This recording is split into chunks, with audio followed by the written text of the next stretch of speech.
The Jungle by Upton Sinclair, 1906. To the Workingmen of America. Chapter 1. It was 4 o'clock when the ceremony was over and the carriages began to arrive. There had been a crowd following all the way, owing to the exuberance of Maria Birchsinska's. The occasion rested heavily upon Maria's broad shoulders. It was her task to see that all things went in due form, and after the best home traditions, and, flying wildly hither and thither, bowling every one out of the way, and scolding and exhorting all day with her tremendous voice, Maria was too eager to see that others conformed to the proprieties to consider them herself. She had left the church last of all, and, desiring to arrive first at the hall, had issued orders to the coachman to drive faster. When that personage had developed a will of his own in the matter, Maria had flung up the window of the carriage, and, leaning out, proceeded to tell him her opinion of him, first in Lithuanian, which he did not understand, and then in Polish, which he did. Having the advantage of her in altitude, the driver had stood his ground and even ventured to attempt to speak, and the result had been a furious altercation, which, continuing all the way down Ashland Avenue, had added a new swarm of urchins to the cortege at each side street for half a mile. This was unfortunate, for already there was a throng before the door. The music had started up, and half a block away you could hear the dull broom of a cello, with the squeaking of two fiddles which vied with each other in intricate and altitudinous gymnastics. Seeing the throng, Maria abandoned precipitately the debate concerning the ancestors of her coachman, and, springing from the moving carriage, plunged in and proceeded to clear a way to the hall. Once within, she turned and began to push the other way, roaring, meantime, "Ike! Ike! Use Derek Dowries," in tones which made the orchestral uproar sound like fairy music. Z Great Zunas, Pasilinks Minimums Darzas, Vinas, Snapsas, Wines and Liquors. Union Headquarters. That was the way the signs ran. The reader, who perhaps has never held much converse in the language of far-off Lithuania, will be glad of the explanation that the place was the rear room of a saloon in that part of Chicago known as back of the yards. This information is definite and suited to the matter of fact, but how pitifully inadequate it would have seemed to one who understood that it was also the supreme hour of ecstasy in the life of one of God's gentlest creatures, the scene of the wedding feast and the joy transfiguration of little Ona Lukaszite. She stood in the doorway, shepherded by Cousin Maria, breathless from pushing through the crowd, and in her happiness painful to look upon. There was a light of wonder in her eyes and her lids trembled, and her otherwise wan little face was flushed. She wore a muslin dress, conspicuously white, and a stiff little veil coming to her shoulders. There were 5 pink paper roses twisted in the veil, and 11 bright green rose leaves. There were new white cotton gloves upon her hands, and as she stood staring about her she twisted them together feverishly. It was almost too much for her. You could see the pain of too great emotion in her face, and all the tremor of her form. She was so young, not quite 16, and small for her age, a mere child, and she had just been married, and married to Jurgis, one, of all men, to Jurgis Rudkus, he with the white flower in the buttonhole of his new black suit, he with the mighty shoulders and the giant hands. One, pronounced Jorgis. Ona was blue-eyed and fair, while Jurgis had great black eyes with beetling brows, and thick black hair that curled in waves about his ears. In short, they were one of those incongruous and impossible married couples with which Mother Nature so often wills to confound all prophets, before and after. Jurgis could take up a 250-pound quarter of beef and carry it into a car without a stagger, or even a thought, and now he stood in a far corner, frightened as a hunted animal, and obliged to moisten his lips with his tongue each time before he could answer the congratulations of his friends. Gradually there was effected a separation between the spectators and the guests, a separation at least sufficiently complete for working purposes.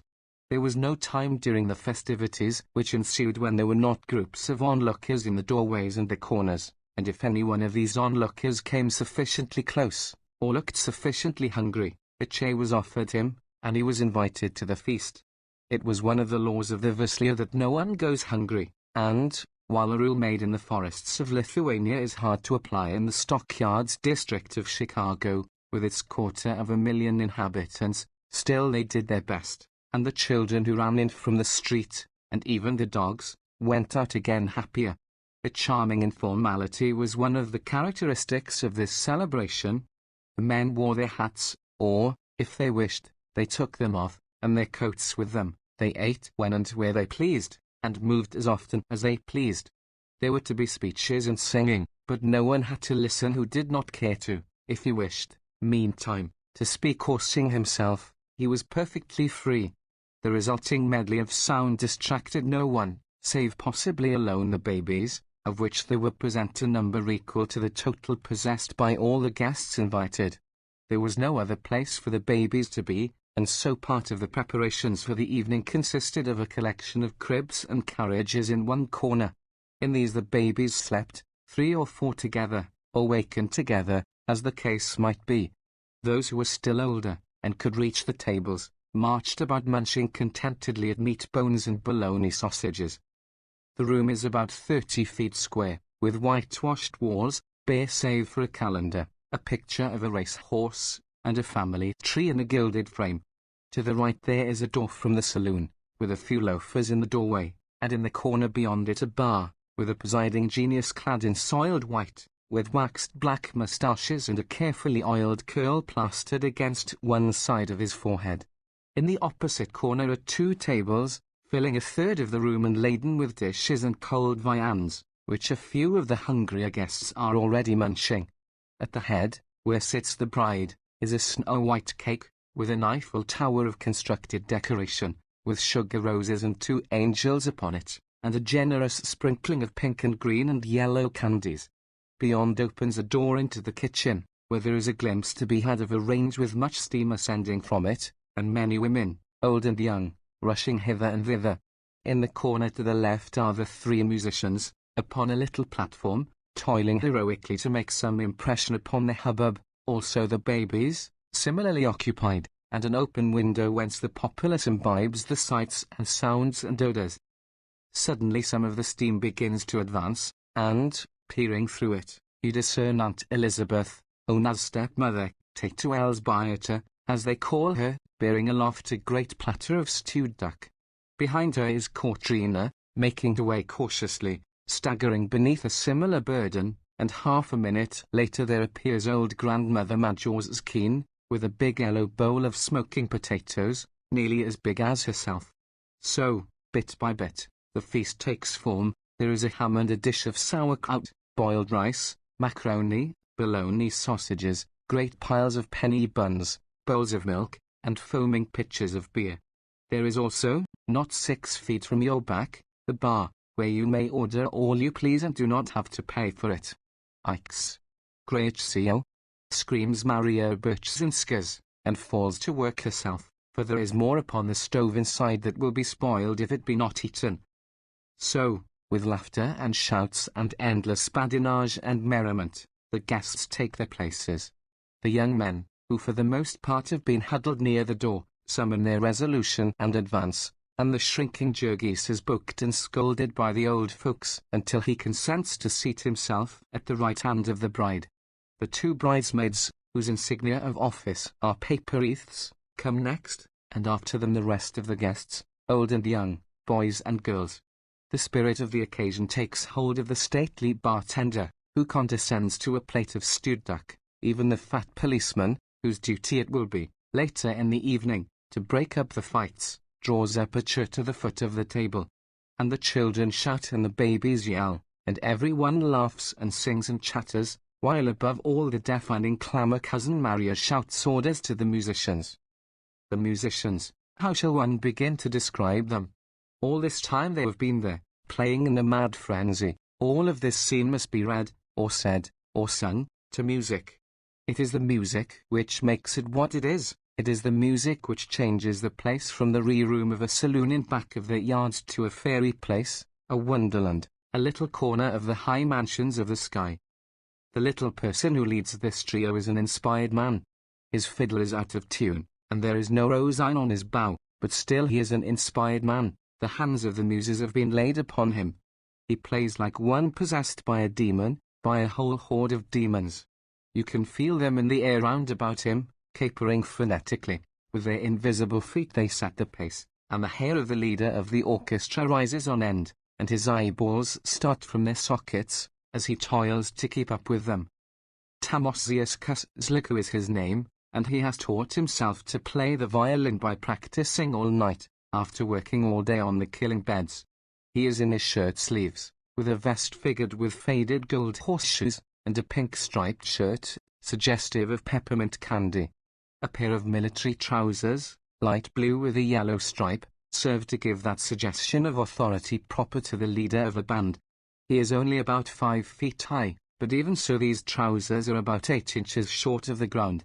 You wonder where he can have gotten them, or rather you would wonder, if the excitement of being in his presence left you time to think of such things.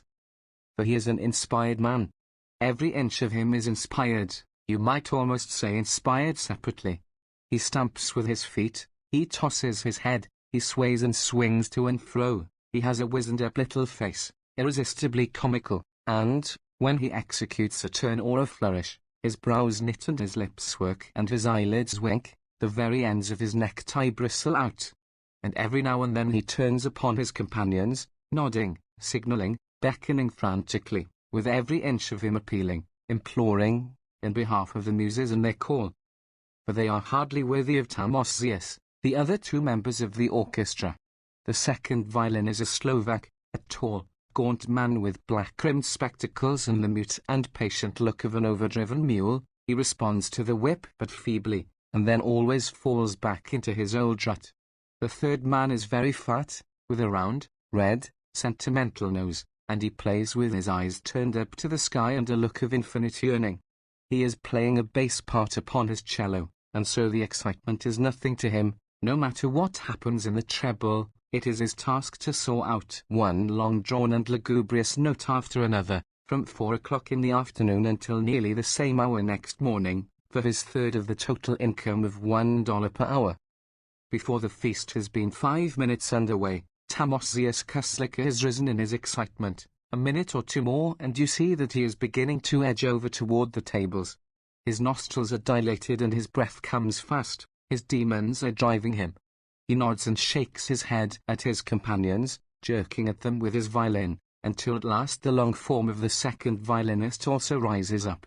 In the end all 3 of them begin advancing, step by step, upon the banqueters, Valentin of each Zaya, the cellist, bumping along with his instrument between notes.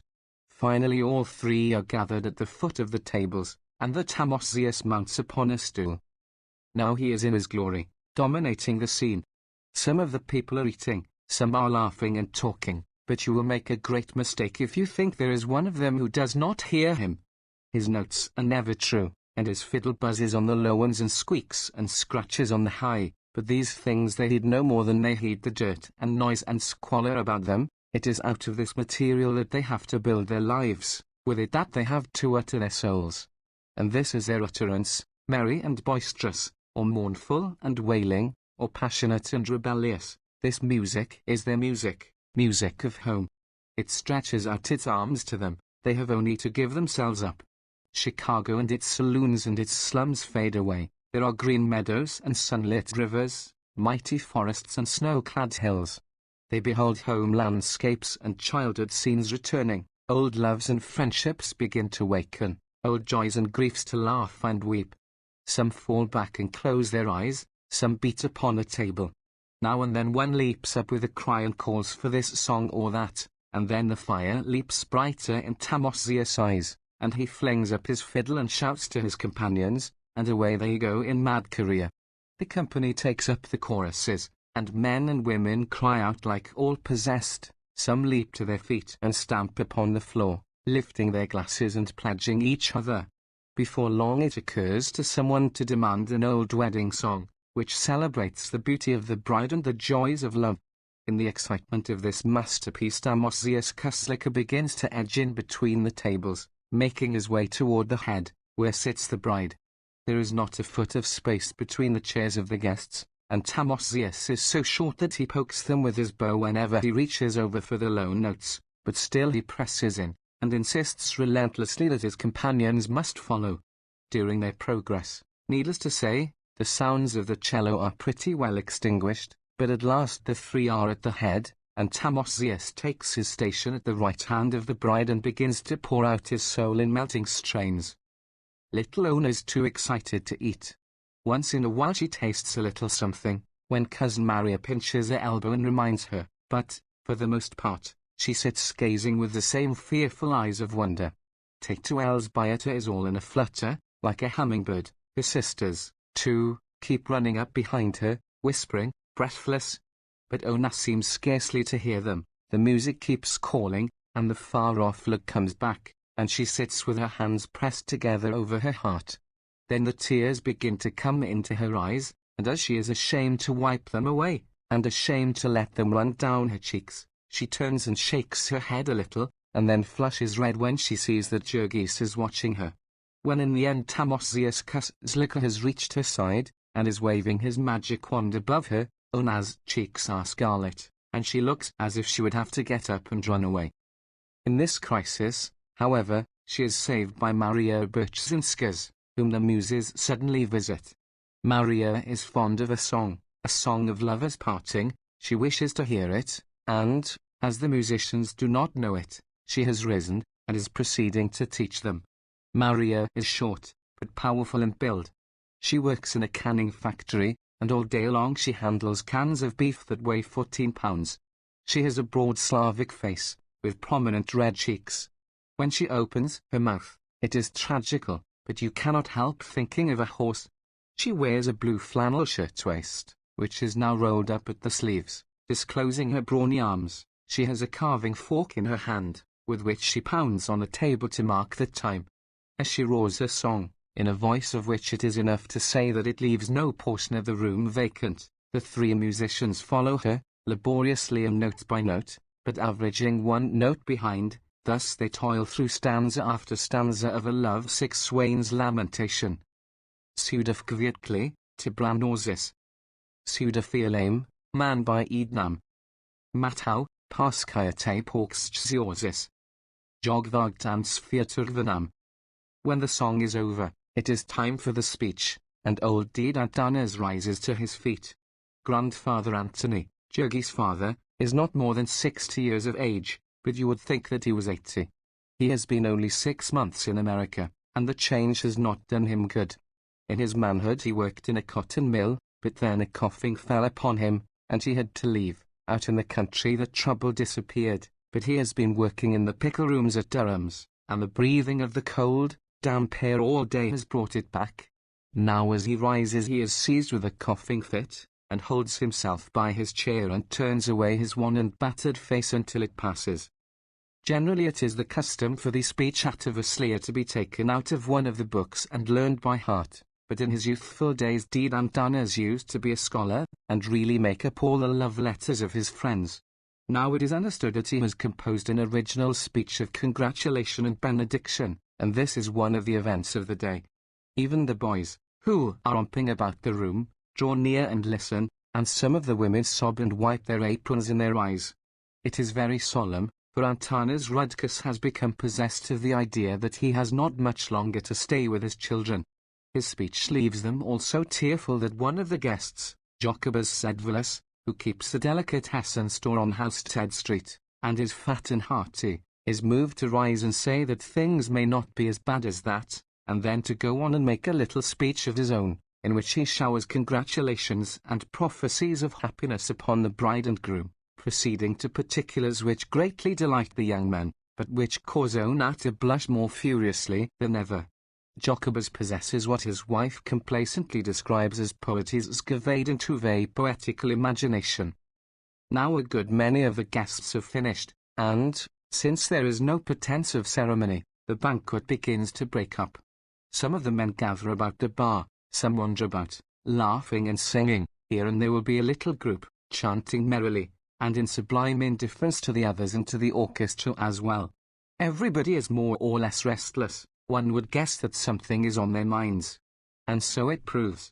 The last tardy diners are scarcely given time to finish, before the tables and the debris are shoved into the corner, and the chairs and the babies piled out of the way, and the real celebration of the evening begins.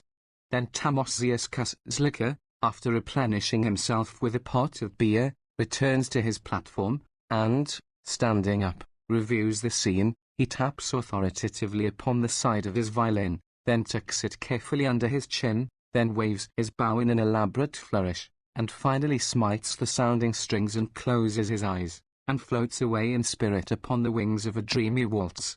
His companion follows, but with his eyes open, watching where he treads, so to speak, and finally Valentin of each Zaire, after waiting for a little and beating with his foot to get the time, casts up his eyes to the ceiling and begins to soar. Broom, broom, broom. The company pairs off quickly, and the whole room is soon in motion. Apparently nobody knows how to waltz, but that is nothing of any consequence. There is music, and they dance, each as he pleases, just as before they sang. Most of them prefer the two-step, especially the young, with whom it is the fashion. The older people have dances from home, strange and complicated steps which they execute with grave solemnity. Some do not dance anything at all, but simply hold each other's hands and allow the undisciplined joy of motion to express itself with their feet. Among these are Jacobus Sedvilas and his wife, Lucia, who together keep the delicatessen store, and consume nearly as much as they sell. They are too fat to dance, but they stand in the middle of the floor, holding each other fast in their arms, rocking slowly from side to side and grinning seraphically, a picture of toothless and perspiring ecstasy.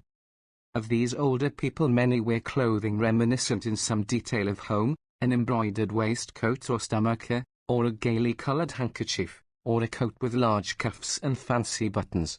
All these things are carefully avoided by the young, most of whom have learned to speak English and to affect the latest style of clothing. The girls wear ready-made dresses or shirtwaists, and some of them look quite pretty. Some of the young men you would take to be Americans, of the type of clerks, but for the fact that they wear their hats in the room. Each of these younger couples affects a style of its own in dancing. Some hold each other tightly, some at a cautious distance. Some hold their hands out stiffly, some drop them loosely at their sides. Some dance springily, some glide softly, some move with grave dignity. There are boisterous couples, who tear wildly about the room, knocking everyone out of their way. There are nervous couples, whom these frighten, and who cry, Nazfok, Kazya, at them as they pass. Each couple is paired for the evening, you will never see them change about. There is Alina Jassetite, for instance, who has danced unending hours with Juazes Ratzius, to whom she is engaged. Alina is the beauty of the evening, and she would be really beautiful if she were not so proud. She wears a white shirt-waist, which represents, perhaps, half a week's labour painting cans. She holds her skirt with her hand as she dances, with stately precision, after the manner of the grand dames. Juazes is driving one of Durham's wagons, and is making big wages. He affects a tough aspect, wearing his hat on one side and keeping a cigarette in his mouth all the evening. Then there is Jadwiga Masinkas, who is also beautiful, but humble. Jadwiga likewise paints cans, but then she has an invalid mother and 3 little sisters to support by it, and so she does not spend her wages for shirt-waists. Jadwiga is small and delicate, with jet black eyes and hair, the latter twisted into a little knot and tied on the top of her head. She wears an old white dress which she has made herself and worn to parties for the past 5 years. It is high-waisted, almost under her arms, and not very becoming, but that does not trouble Jadwiga, who is dancing with her Nicholas. She is small, while he is big and powerful. She nestles in his arms as if she would hide herself from view, and leans her head upon his shoulder. He in turn has clasped his arms tightly around her, as if he would carry her away, and so she dances, and will dance the entire evening, and would dance forever, in ecstasy of bliss. You would smile, perhaps, to see them, but you would not smile if you knew all the story. This is the 5th year, now, that Jadwiga has been engaged to Nicholas, and her heart is sick. They would have been married in the beginning, only Nicholas has a father who is drunk all day, and he is the only other man in a large family. Even so they might have managed it, for Nicholas is a skilled man, but for cruel accidents which have almost taken the heart out of them. He is a beef-boner, and that is a dangerous trade, especially when you are on piecework and trying to earn a bride. Your hands are slippery, and your knife is slippery, and you are toiling like mad, when somebody happens to speak to you, or you strike a bone. Then your hand slips up on a blade, and there is a fearful gash.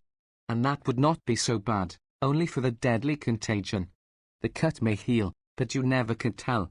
Twice now, within the last 3 years, Nicholas has been lying at home with blood poisoning, once for 3 months and once for nearly 7. The last time, too, he lost his job, and that meant 6 weeks more of standing at the doors of the packing houses, at 6 o'clock on bitter winter mornings, with a foot of snow on the ground and more in the air. There are learned people who can tell you out of the statistics that beef boners make 40 cents an hour, but, perhaps, these people have never looked into a beef boner's hands. When Tamosius and his companions stop for a rest, as perforce they must, now and then, the dancers halt where they are and wait patiently. They never seem to tire, and there is no place for them to sit down if they did. It is only for a minute, anyway, for the leader starts up again, in spite of all the protests of the other two. This time it is another sort of a dance, a Lithuanian dance. Those who prefer to go on with the two-step, but the majority go through an intricate series of motions, resembling more fancy skating than a dance. The climax of it is a furious prestissimo, at which the couples seize hands and begin a mad whirling. This is quite irresistible, and everyone in the room joins in, until the place becomes a maze of flying skirts and bodies quite dazzling to look upon. But the sight of sights at this moment is Tamosius Kuslika. The old fiddle squeaks and shrieks in protest, but Tamosius has no mercy. The sweat starts out on his forehead, and he bends over like a cyclist on the last lap of a race.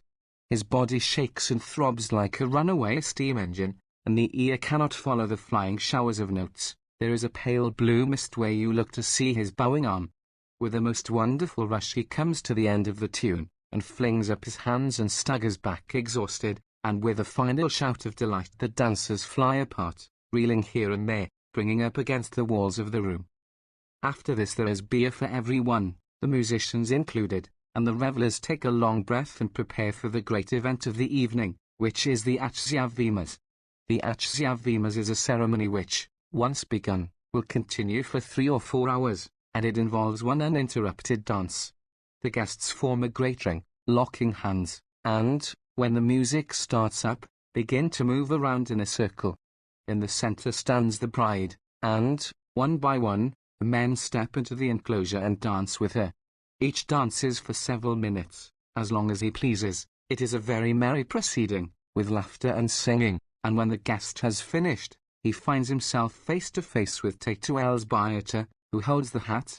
Into it he drops a sum of money, $1, or perhaps $5, according to his power, and his estimate of the value of the privilege. The guests are expected to pay for this entertainment. If they be proper guests, they will see that there is a neat sum left over for the bride and bridegroom to start life upon. Most fearful they are to contemplate the expenses of this entertainment. They will certainly be over $200 and maybe $300, and $300 is more than the year's income of many a person in this room.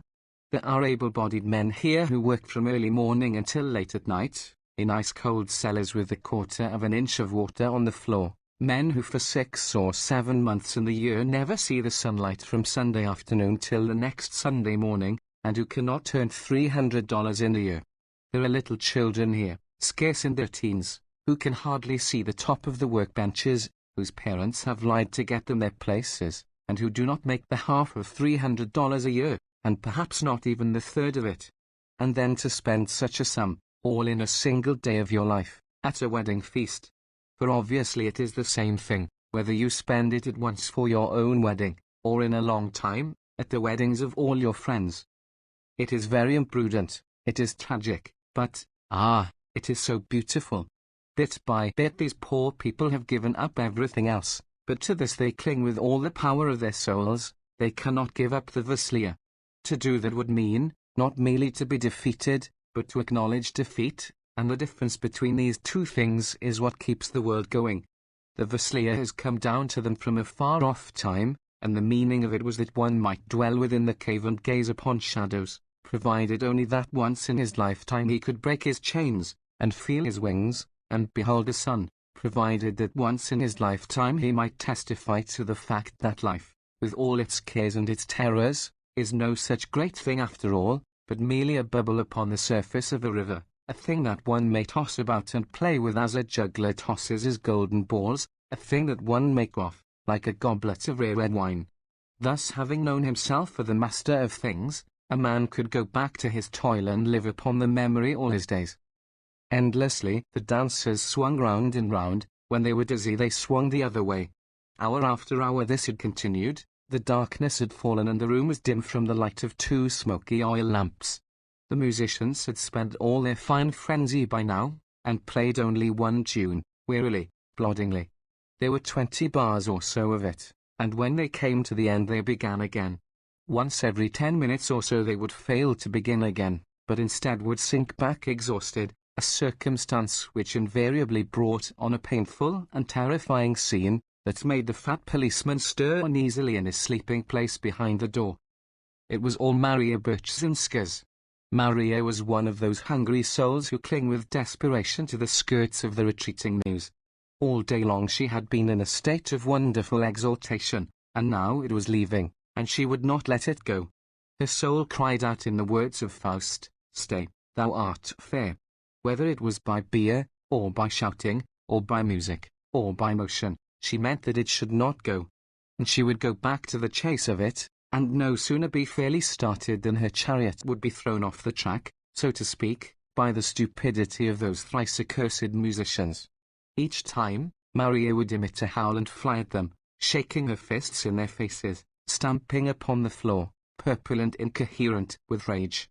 In vain the frightened Tamosius would attempt to speak, to plead the limitations of the flesh. In vain would the puffing and breathless Ponas Jacobus insist. In vain would Tato Elsbia to implore. Zowling. Maria would scream. Pal. Aug. Is Kelio. What are you paid for, children of hell? And so, in sheer terror, the orchestra would strike up again, and Maria would return to her place and take up her task. She bore all the burden of the festivities now. Ona was kept up by her excitement, but all of the women and most of the men were tired. The soul of Maria was alone unconquered. She drove on the dancers. What had once been the ring had now the shape of a pear, with Maria at the stem, pulling one way and pushing the other, shouting, stamping, singing, a very volcano of energy. Now and then someone coming in or out would leave the door open, and the night air was chill. Maria as she passed would stretch out her foot and kick the doorknob, and slam would go the door. Once this procedure was the cause of a calamity of which Sebastijonas Sedvilas was the hapless victim. Little Sebastijonas, aged 3, had been wandering about oblivious to all things, holding turned up over his mouth a bottle of liquid known as pop, pink-coloured, ice-cold, and delicious. Passing through the doorway the door smote him full, and the shriek which followed brought the dancing to a halt. Maria, who threatened horrid murder 100 times a day, and would weep over the injury of a fly, seized little Sebastijonas in her arms and bid fair to smother him with kisses. There was a long rest for the orchestra, and plenty of refreshments, while Maria was making her peace with her victim, seating him upon the bar, and standing beside him and holding to his lips a foaming schooner of beer. In the meantime there was going on in another corner of the room an anxious conference between Tato Elsbia and Didantanas, and a few of the more intimate friends of the family. A trouble was come upon them. The Vaslia is a compact not expressed, but therefore only the more binding upon all. Every one's share was different, and yet every one knew perfectly well what his share was, and strove to give a little more. Now, however, since they had come to the new country, all this was changing. It seemed as if there must be some subtle poison in the air that one breathed here. It was affecting all the young men at once. They would come in crowds and fill themselves with a fine dinner, and then sneak off. One would throw another's hat out of the window, and both would go out to get it, and neither could be seen again. Or now and then half a dozen of them would get together and march out openly, staring at you, and making fun of you to your face. Still others, worse yet, would crowd about the bar, and at the expense of the host drink themselves sodden, paying not the least attention to anyone, and leaving it to be thought that either they had danced with the bride already, or meant to later on. All these things were going on now, and the family was helpless with dismay. So long they had toiled, and such an outlay they had made. Ona stood by, her eyes wide with terror. Those frightful bills, how they had haunted her, each item gnawing at her soul all day and spoiling her rest at night. How often she had named them over one by one and figured on them as she went to work: $15 for the hall, $22.25 for the ducks, $12 for the musicians, $5 at the church, and a blessing of the Virgin besides, and so on without an end. Worst of all was the frightful bill that was still to come from great sooners for the beer and liquor that might be consumed. One could never get in advance more than a guess as to this from a saloon keeper, and then, when the time came, he always came to you scratching his head and saying that he had guessed too low, but that he had done his best. Your guests had gotten so very drunk. By him you were sure to be cheated unmercifully, and that even though you thought yourself the dearest of the hundreds of friends he had. He would begin to serve your guests out of a keg that was half full, and finish with one that was half empty, and then you would be charged for 2 kegs of beer. He would agree to serve a certain quality at a certain price, and when the time came you and your friends would be drinking some horrible poison that could not be described. You might complain, but you would get nothing for your pains but a ruined evening, while, as for going to law about it, you might as well go to heaven at once. The saloon keeper stood in with all the big politics men in the district, and when you had once found out what it meant to get into trouble with such people, you would know enough to pay what you were told to pay and shut up. What made all this the more painful was that it was so hard on the few that had really done their best. There was poor old Pona's Jacobus, for instance. He had already given $5, and did not everyone know that Jacobus Edvilas had just mortgaged his delicatessen store for $200 to meet several months' overdue rent? And then there was withered old Pony Anna, who was a widow, and had 3 children, and the rheumatism besides, and did washing for the tradespeople on Housestead Street at prices it would break your heart to hear named. Annelle had given the entire profit of her chickens for several months. 8 of them she owned, and she kept them in a little place fenced round on her back stairs. All day long the children of Annelle were raking in the dump for food for these chickens, and sometimes, when the competition there was too fierce, you might see them on Housestead Street walking close to the gutters, and with their mother following to see that no one robbed them of their finds. Manny could not tell the value of these chickens to old Mrs. Janine. She valued them differently, for she had a feeling that she was getting something for nothing by means of them, that with them she was getting the better of a world that was getting the better of her in so many other ways. So she watched them every hour of the day, and had learned to see like an owl at night to watch them then. One of them had been stolen long ago, and not a month passed that someone did not try to steal another. As the frustrating of this one attempt involved a score of false alarms, it will be understood what a tribute old Mrs. Janine brought, just because Tatuel's Bieter had once loaned her some money for a few days and saved her from being turned out of her house. More and more friends gathered round while a lamentation about these things was going on.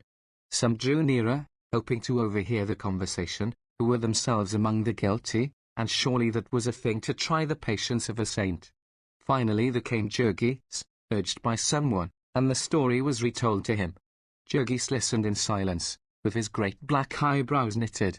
Now and then there would come a gleam underneath them and he would glance about the room. Perhaps he would have liked to go at some of those fellows with his big clenched fists, but then, doubtless, he realized how little good it would do him. No bill would be any less for turning out anyone at this time, and then there would be the scandal. And Jurgis wanted nothing except to get away with Ona and to let the world go its own way. So his hands relaxed and he merely said quietly, "It is done, and there is no use in weeping, Tatuel's Bieter." Then his look turned toward Ona, who stood close to his side, and he saw the wide look of terror in her eyes. "Little one," he said, in a low voice, "do not worry, it will not matter to us. We will pay them all somehow. I will work harder." That was always what Jurgis said. Ona had grown used to it as the solution of all difficulties. "I will work harder." He had said that in Lithuania when one official had taken his passport from him, and another had arrested him for being without it, and the two had divided a third of his belongings. He had said it again in New York, when the smooth-spoken agent had taken them in hand and made them pay such high prices, and almost prevented their leaving his place, in spite of their paying. Now he said it a third time, and Ona drew a deep breath. It was so wonderful to have a husband, just like a grown woman, and a husband who could solve all problems, and who was so big and strong.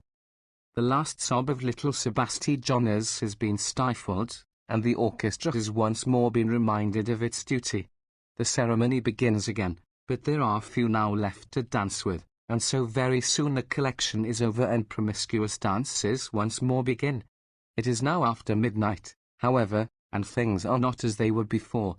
The dancers are dull and heavy. Most of them have been drinking hard, and have long ago passed the stage of exhilaration.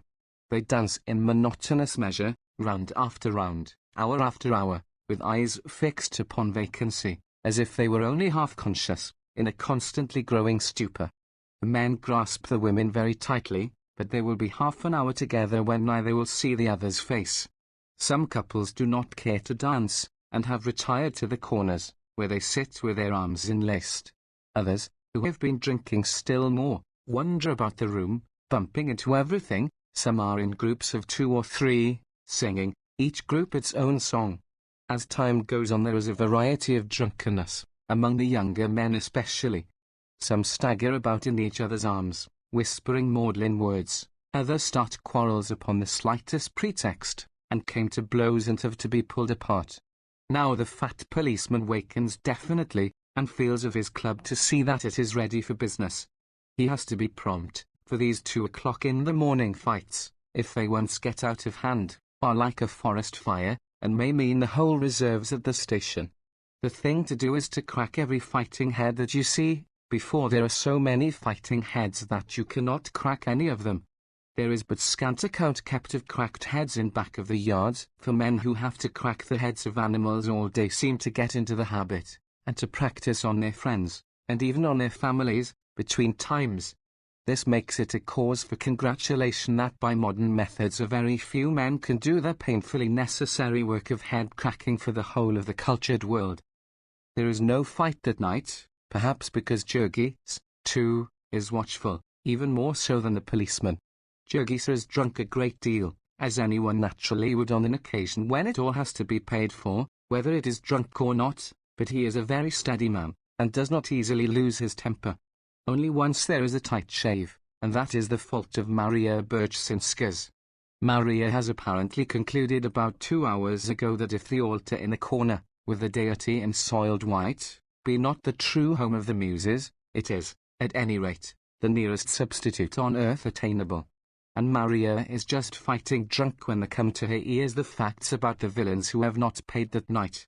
Maria goes on the warpath straight off, without even the preliminary of a good cursing, and when she is pulled off it is with the coat collars of 2 villains in her hands. Fortunately, the policeman is disposed to be reasonable, and so it is not Maria who is flung out of the place. All this interrupts the music for not more than a minute or 2. Then again the merciless tune begins, the tune that has been played for the last half hour without one single change. It is an American tune this time, one which they have picked up on the streets. All seem to know the words of it, or, at any rate, the first line of it, which they hum to themselves, over and over again without rest, in the good old summertime, in the good old summertime, in the good old summertime, in the good old summertime. There seems to be something hypnotic about this, with its endlessly recurring dominant. It has put a stupor upon everyone who hears it, as well as upon the men who are playing it. No one can get away from it, or even think of getting away from it. It is 3 o'clock in the morning, and they have danced out all their joy, and danced out all their strength, and all the strength that unlimited drink can lend them, and still there is no one among them who has the power to think of stopping. Promptly at 7 o'clock this same Monday morning they will every one of them have to be in their places at Durham's or Brown's or Jones's, each in his working clothes. If one of them be a minute late, he will be docked an hour's pay, and if he be many minutes late, he will be apt to find his brass check turned to the wall, which will send him out to join the hungry mob that waits every morning at the gates of the packing houses, from 6 o'clock until nearly 8:30. There is no exception to this rule, not even little Ona, who has asked for a holiday the day after her wedding day, a holiday without pay, and been refused. While there are so many who are anxious to work as you wish, there is no occasion for incommoding yourself with those who must work otherwise.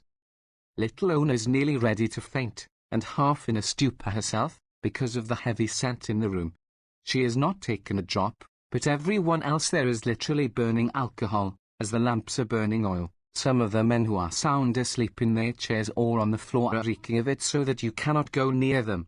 Now and then Jurgis gazes at her hungrily. He has long since forgotten his shyness, but then the crowd is there, and he still waits and watches the door, where a carriage is supposed to come. It does not, and finally he will wait no longer, but comes up to Ona, who turns white and trembles. He puts her shawl about her and then his own coat. They live only 2 blocks away, and Jurgis does not care about the carriage. There is almost no farewell, the dancers do not notice them, and all of the children and many of the old folks have fallen asleep of sheer exhaustion. Deed Antanas is asleep, and so are the Sedvilases, husband and wife, the former snoring in octaves. There is Tato Elsbieta, and Maria, sobbing loudly, and then there is only the silent night, with the stars beginning to pale a little in the east. Jurgis, without a word, lifts Ona in his arms, and strides out with her, and she sinks her head upon his shoulder with a moan.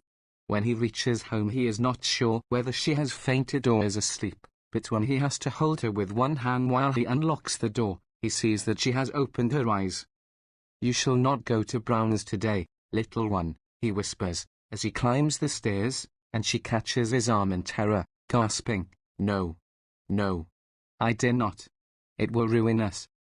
But he answers her again, "Leave it to me, leave it to me. I will earn more money, I will work harder." Chapter 2. Jurgis talked lightly about work, because he was young. They told him stories about the breaking down of men, there in the stockyards of Chicago, and of what had happened to them afterward, stories to make your flesh creep, but Jurgis would only laugh. He had only been there 4 months, and he was young, and a giant besides. There was too much health in him. He could not even imagine how it would feel to be beaten. "That is well enough for men like you," he would say, "Silpners, puny fellows, but my back is broad." Jurgis was like a boy from the country. He was the sort of man the bosses like to get hold of, the sort they make it a grievance they cannot get hold of. When he was told to go to a certain place, he would go there on the run. When he had nothing to do for the moment, he would stand round fidgeting, dancing, with the overflow of energy that was in him. If he were working in a line of men, the line always moved too slowly for him, and you could pick him out by his impatience and restlessness. That was why he had been picked out on one important occasion, for Jurgis had stood outside of Brown and Company's Central Time Station not more than half an hour, the second day of his arrival in Chicago, before he had been beckoned by one of the bosses. Of this he was very proud, and it made him more disposed than ever to laugh at the pessimists. In vain would they all tell him that there were men in that crowd from which he had been chosen who had stood there a month, yes, many months, and not been chosen yet. Yes, he would say, but what sort of men? Broken-down tramps and good-for-nothings, fellows who have spent all their money drinking, and want to get more for it. Do you want me to believe that with these arms? And he would clench his fists and hold them up in the air, so that you might see the rolling muscles, that with these arms people will ever let me starve. It is plain, they would answer to this, that you have come from the country, and from very far in the country. And this was the fact, for Jurgis had never seen a city, and scarcely even a fair-sized town, until he had set out to make his fortune in the world and earn his right to own his father, and his father's father before him, and as many ancestors back as legend could go, had lived in that part of Lithuania known as Brelovich, the imperial forest. This is a great tract of 100,000 acres, which from time immemorial has been a hunting preserve of the nobility. There are very few peasants settled in it, holding title from ancient times, and one of these was Antanas Rudkus, who had been reared himself, and had reared his children in turn, upon 6 acres of cleared land in the midst of a wilderness. There had been one son besides Jurgis, and one sister. The former had been drafted into the army, that had been over 10 years ago, but since that day nothing had ever been heard of him. The sister was married, and her husband had bought the place when old Antanas had decided to go with his son. It was nearly a year and a half ago that Jurgis had met Ona, at a horse fair 100 miles from home. Jurgis had never expected to get married. He had laughed at it as a foolish trap for a man to walk into, but here, without ever having spoken a word to her, with no more than the exchange of half a dozen smiles, he found himself, purple in the face with embarrassment and terror, asking her parents to sell her to him for his wife, and offering his father's 2 horses he had been sent to the fair to sell. But Ona's father proved as a rock. The girl was yet a child, and he was a rich man, and his daughter was not to be had in that way. So Jurgis went home with a heavy heart, and that spring and summer toiled and tried hard to forget. In the fall, after the harvest was over, he saw that it would not do, and tramped the full fortnight's journey that lay between him and Ona. He found an unexpected state of affairs, for the girl's father had died, and his estate was tied up with creditors. Jurgis' heart leapt as he realized that now the prize was within his reach. There was Elzbieta Lucas Zayite, Tata, or aunt, as they called her, Ona's stepmother, and they were her 6 children, of all ages. There was also her brother Jonas, a dried-up little man who had worked upon the farm. They were people of great consequence, as it seemed to Jurgis. Fresh out of the woods, Ona knew how to read, and knew many other things that he did not know, and now the farm had been sold, and the whole family was adrift, all they owned in the world being about 700 rubles, which is half as many dollars. They would have had 3 times that, but it had gone to court, and the judge had decided against them, and it had cost the balance to get him to change his decision. Ona might have married and left them, but she would not, for she loved Tata Elzbieta. It was Jonas who suggested that they all go to America, where a friend of his had gotten rich. He would work, for his part, and the women would work, and some of the children, doubtless, they would live somehow. Jurgis, too, had heard of America.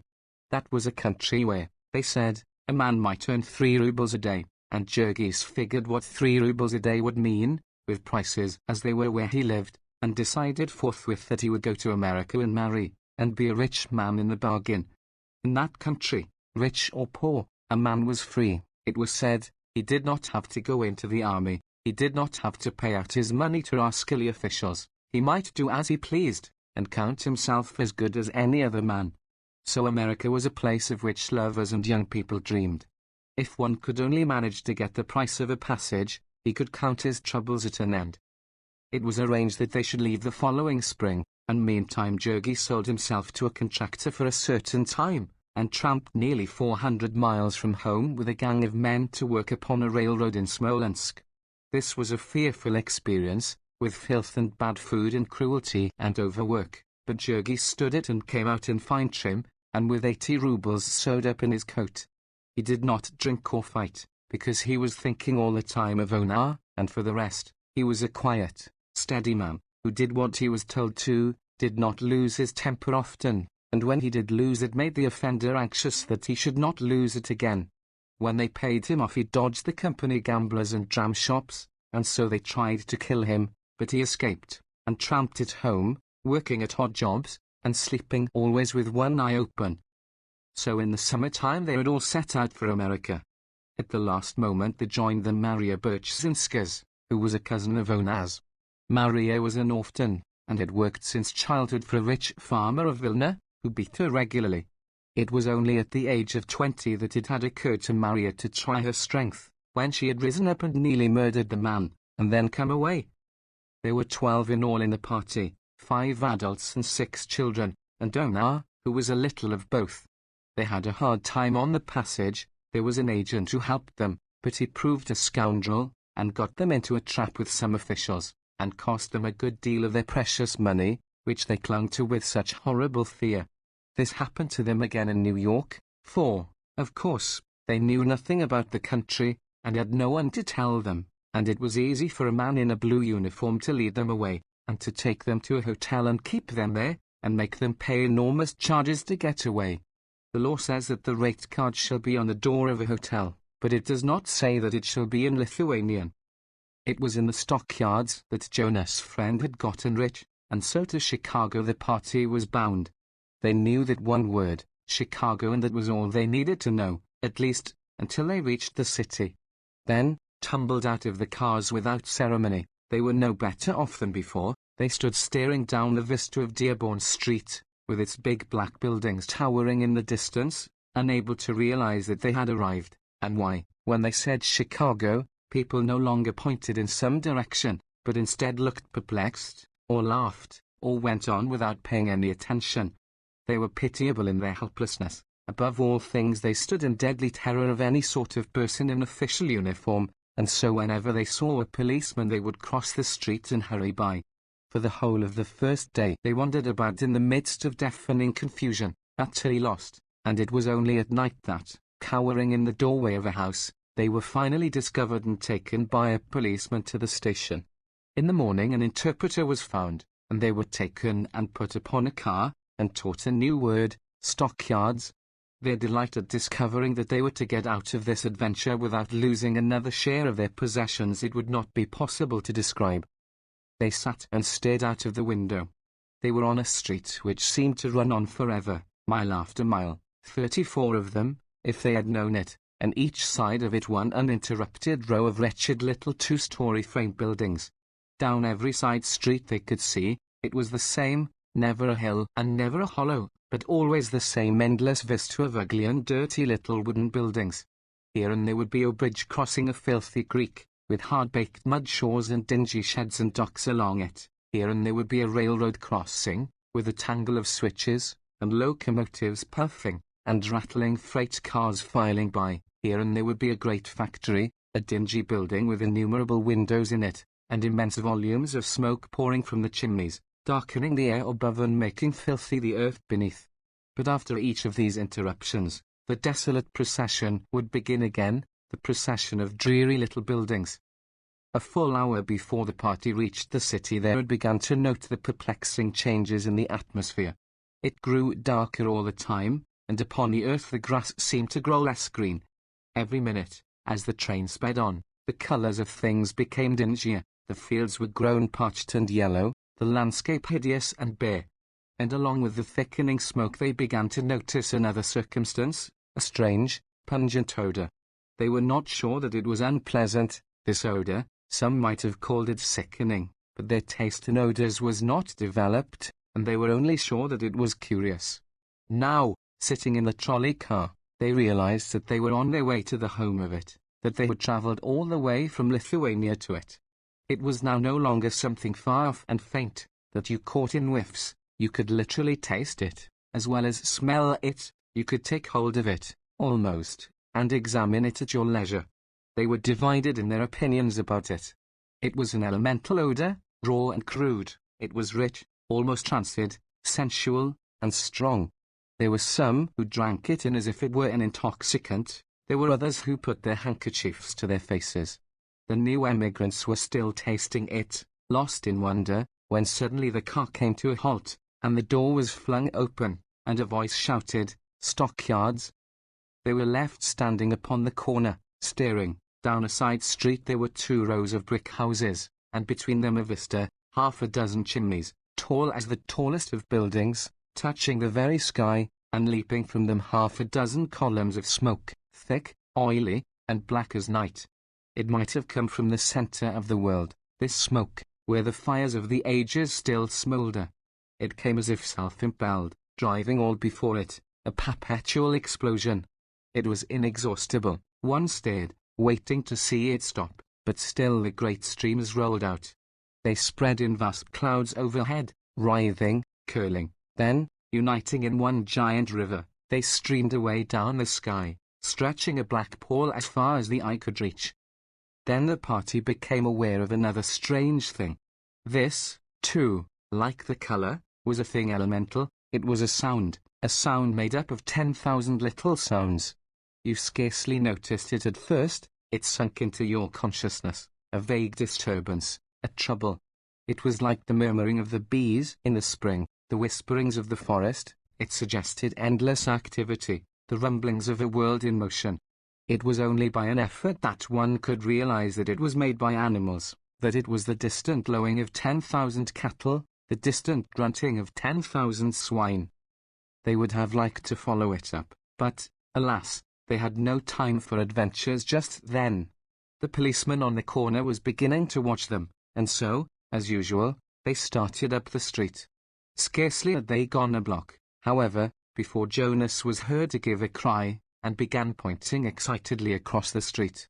Before they could gather the meaning of his breathless ejaculations, he had bounded away, and they saw him enter a shop, over which was a sign, J. Sedvilus, Delicatessen.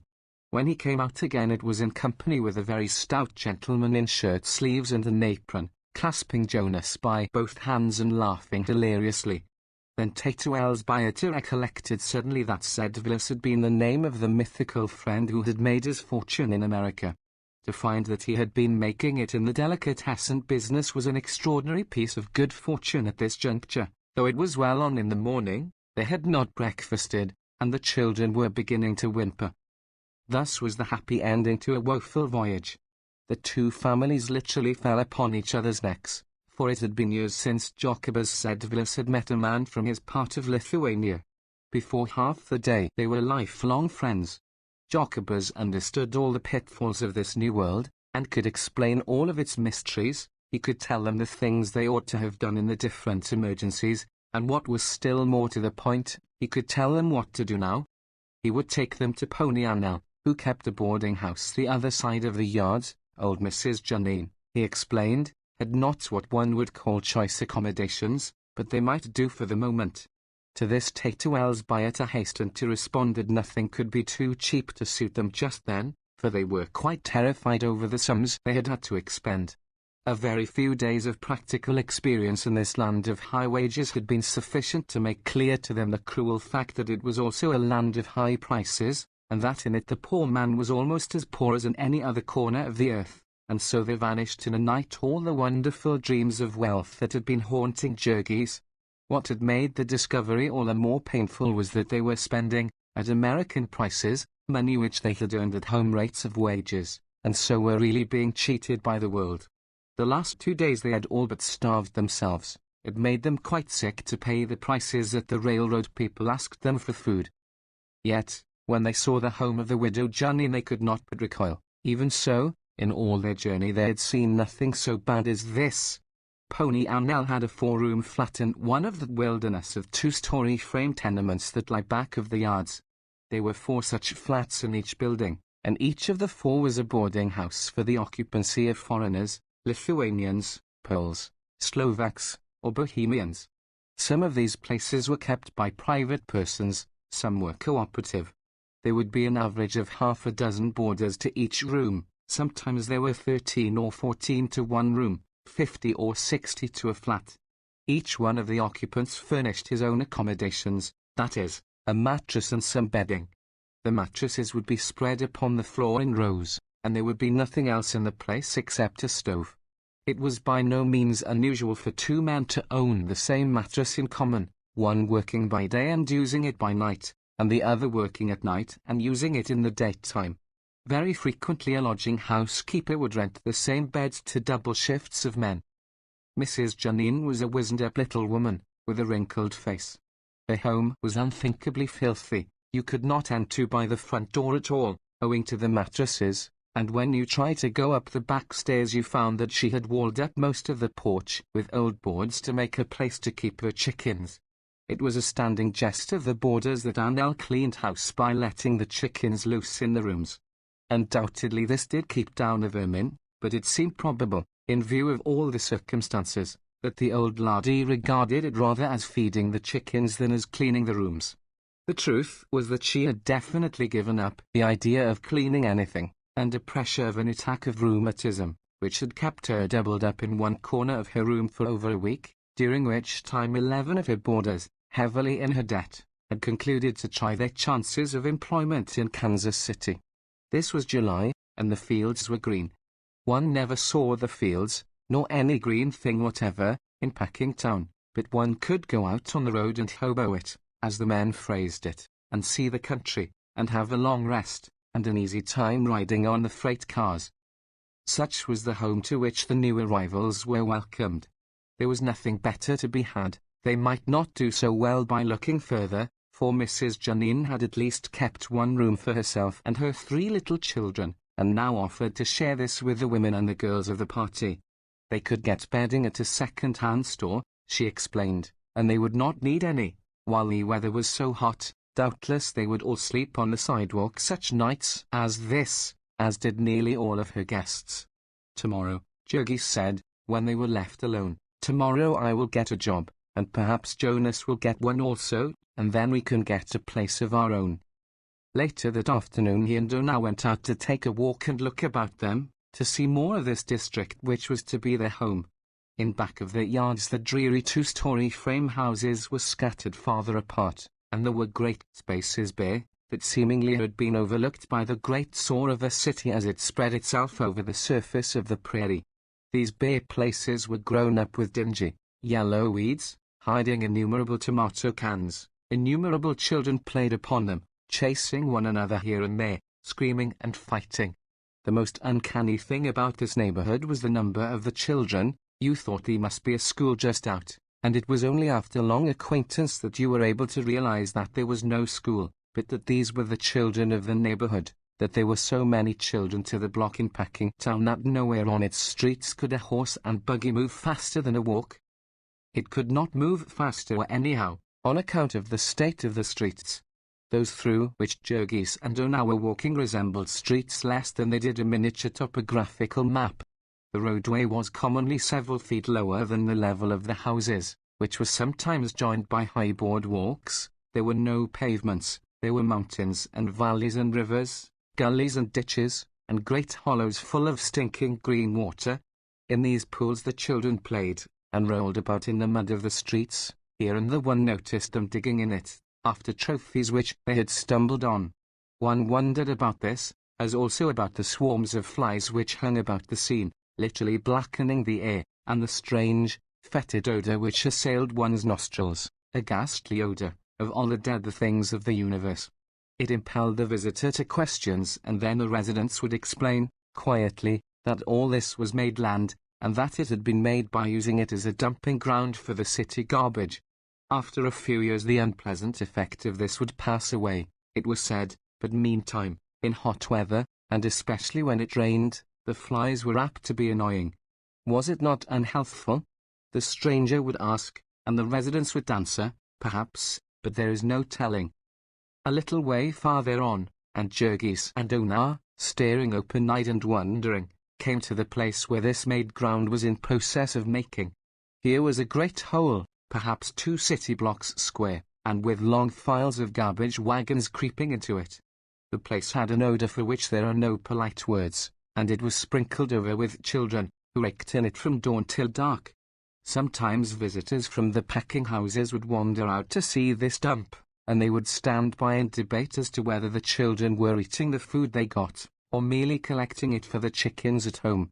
Apparently none of them ever went down to find out.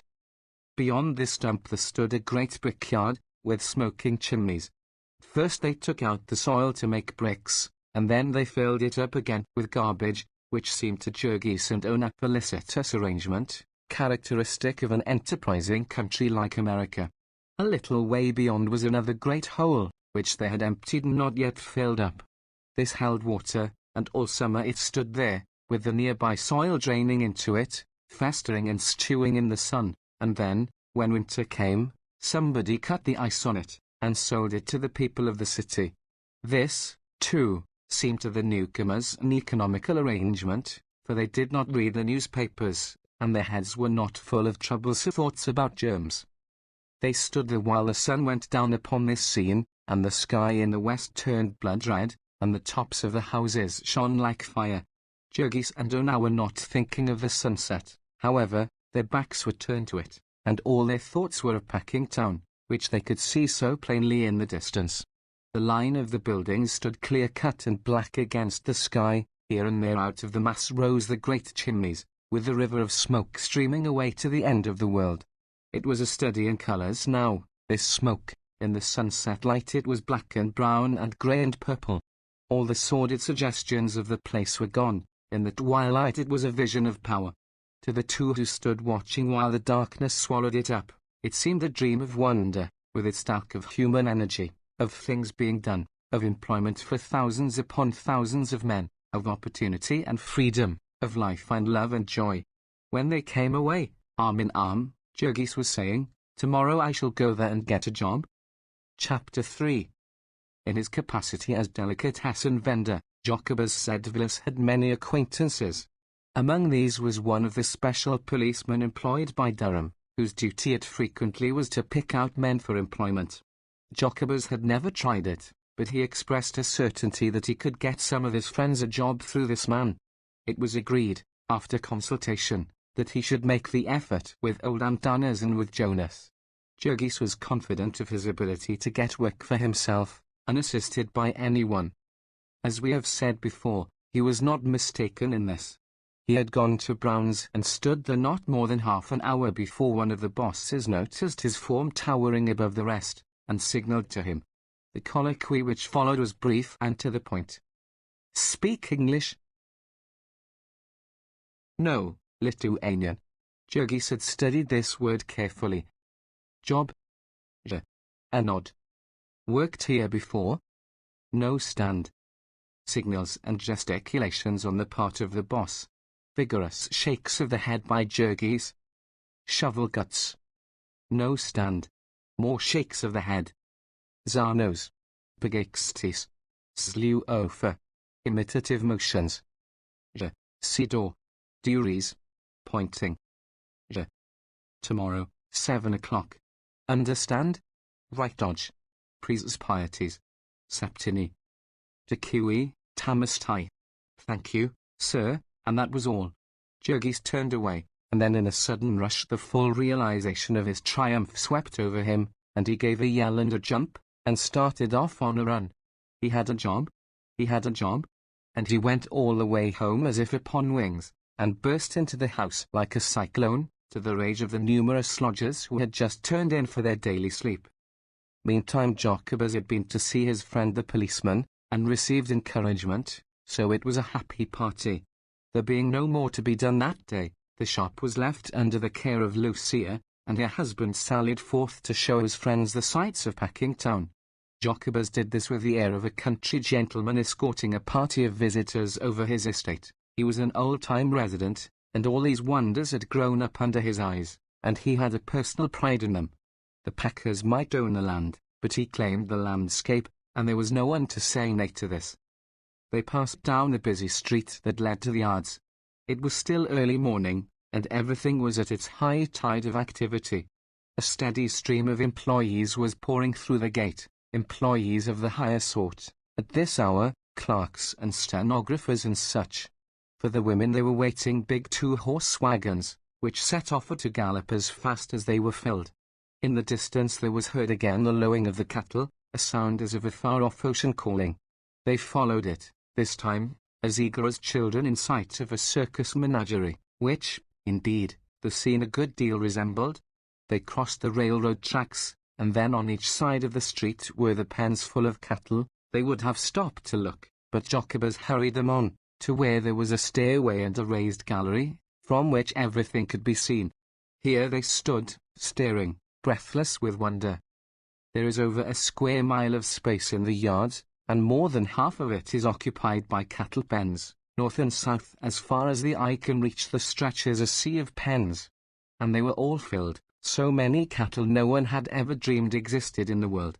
Red cattle, black, white, and yellow cattle, old cattle and young cattle, great bellowing bulls and little calves not an hour born, meek-eyed milch cows and fierce, long-horned Texas steers. The sound of them here was as of all the barnyards of the universe, and as for counting them, it would have taken all day simply to count the pens. Here and there ran long alleys, blocked at intervals by gates, and Jacobus told them that the number of these gates was 25,000.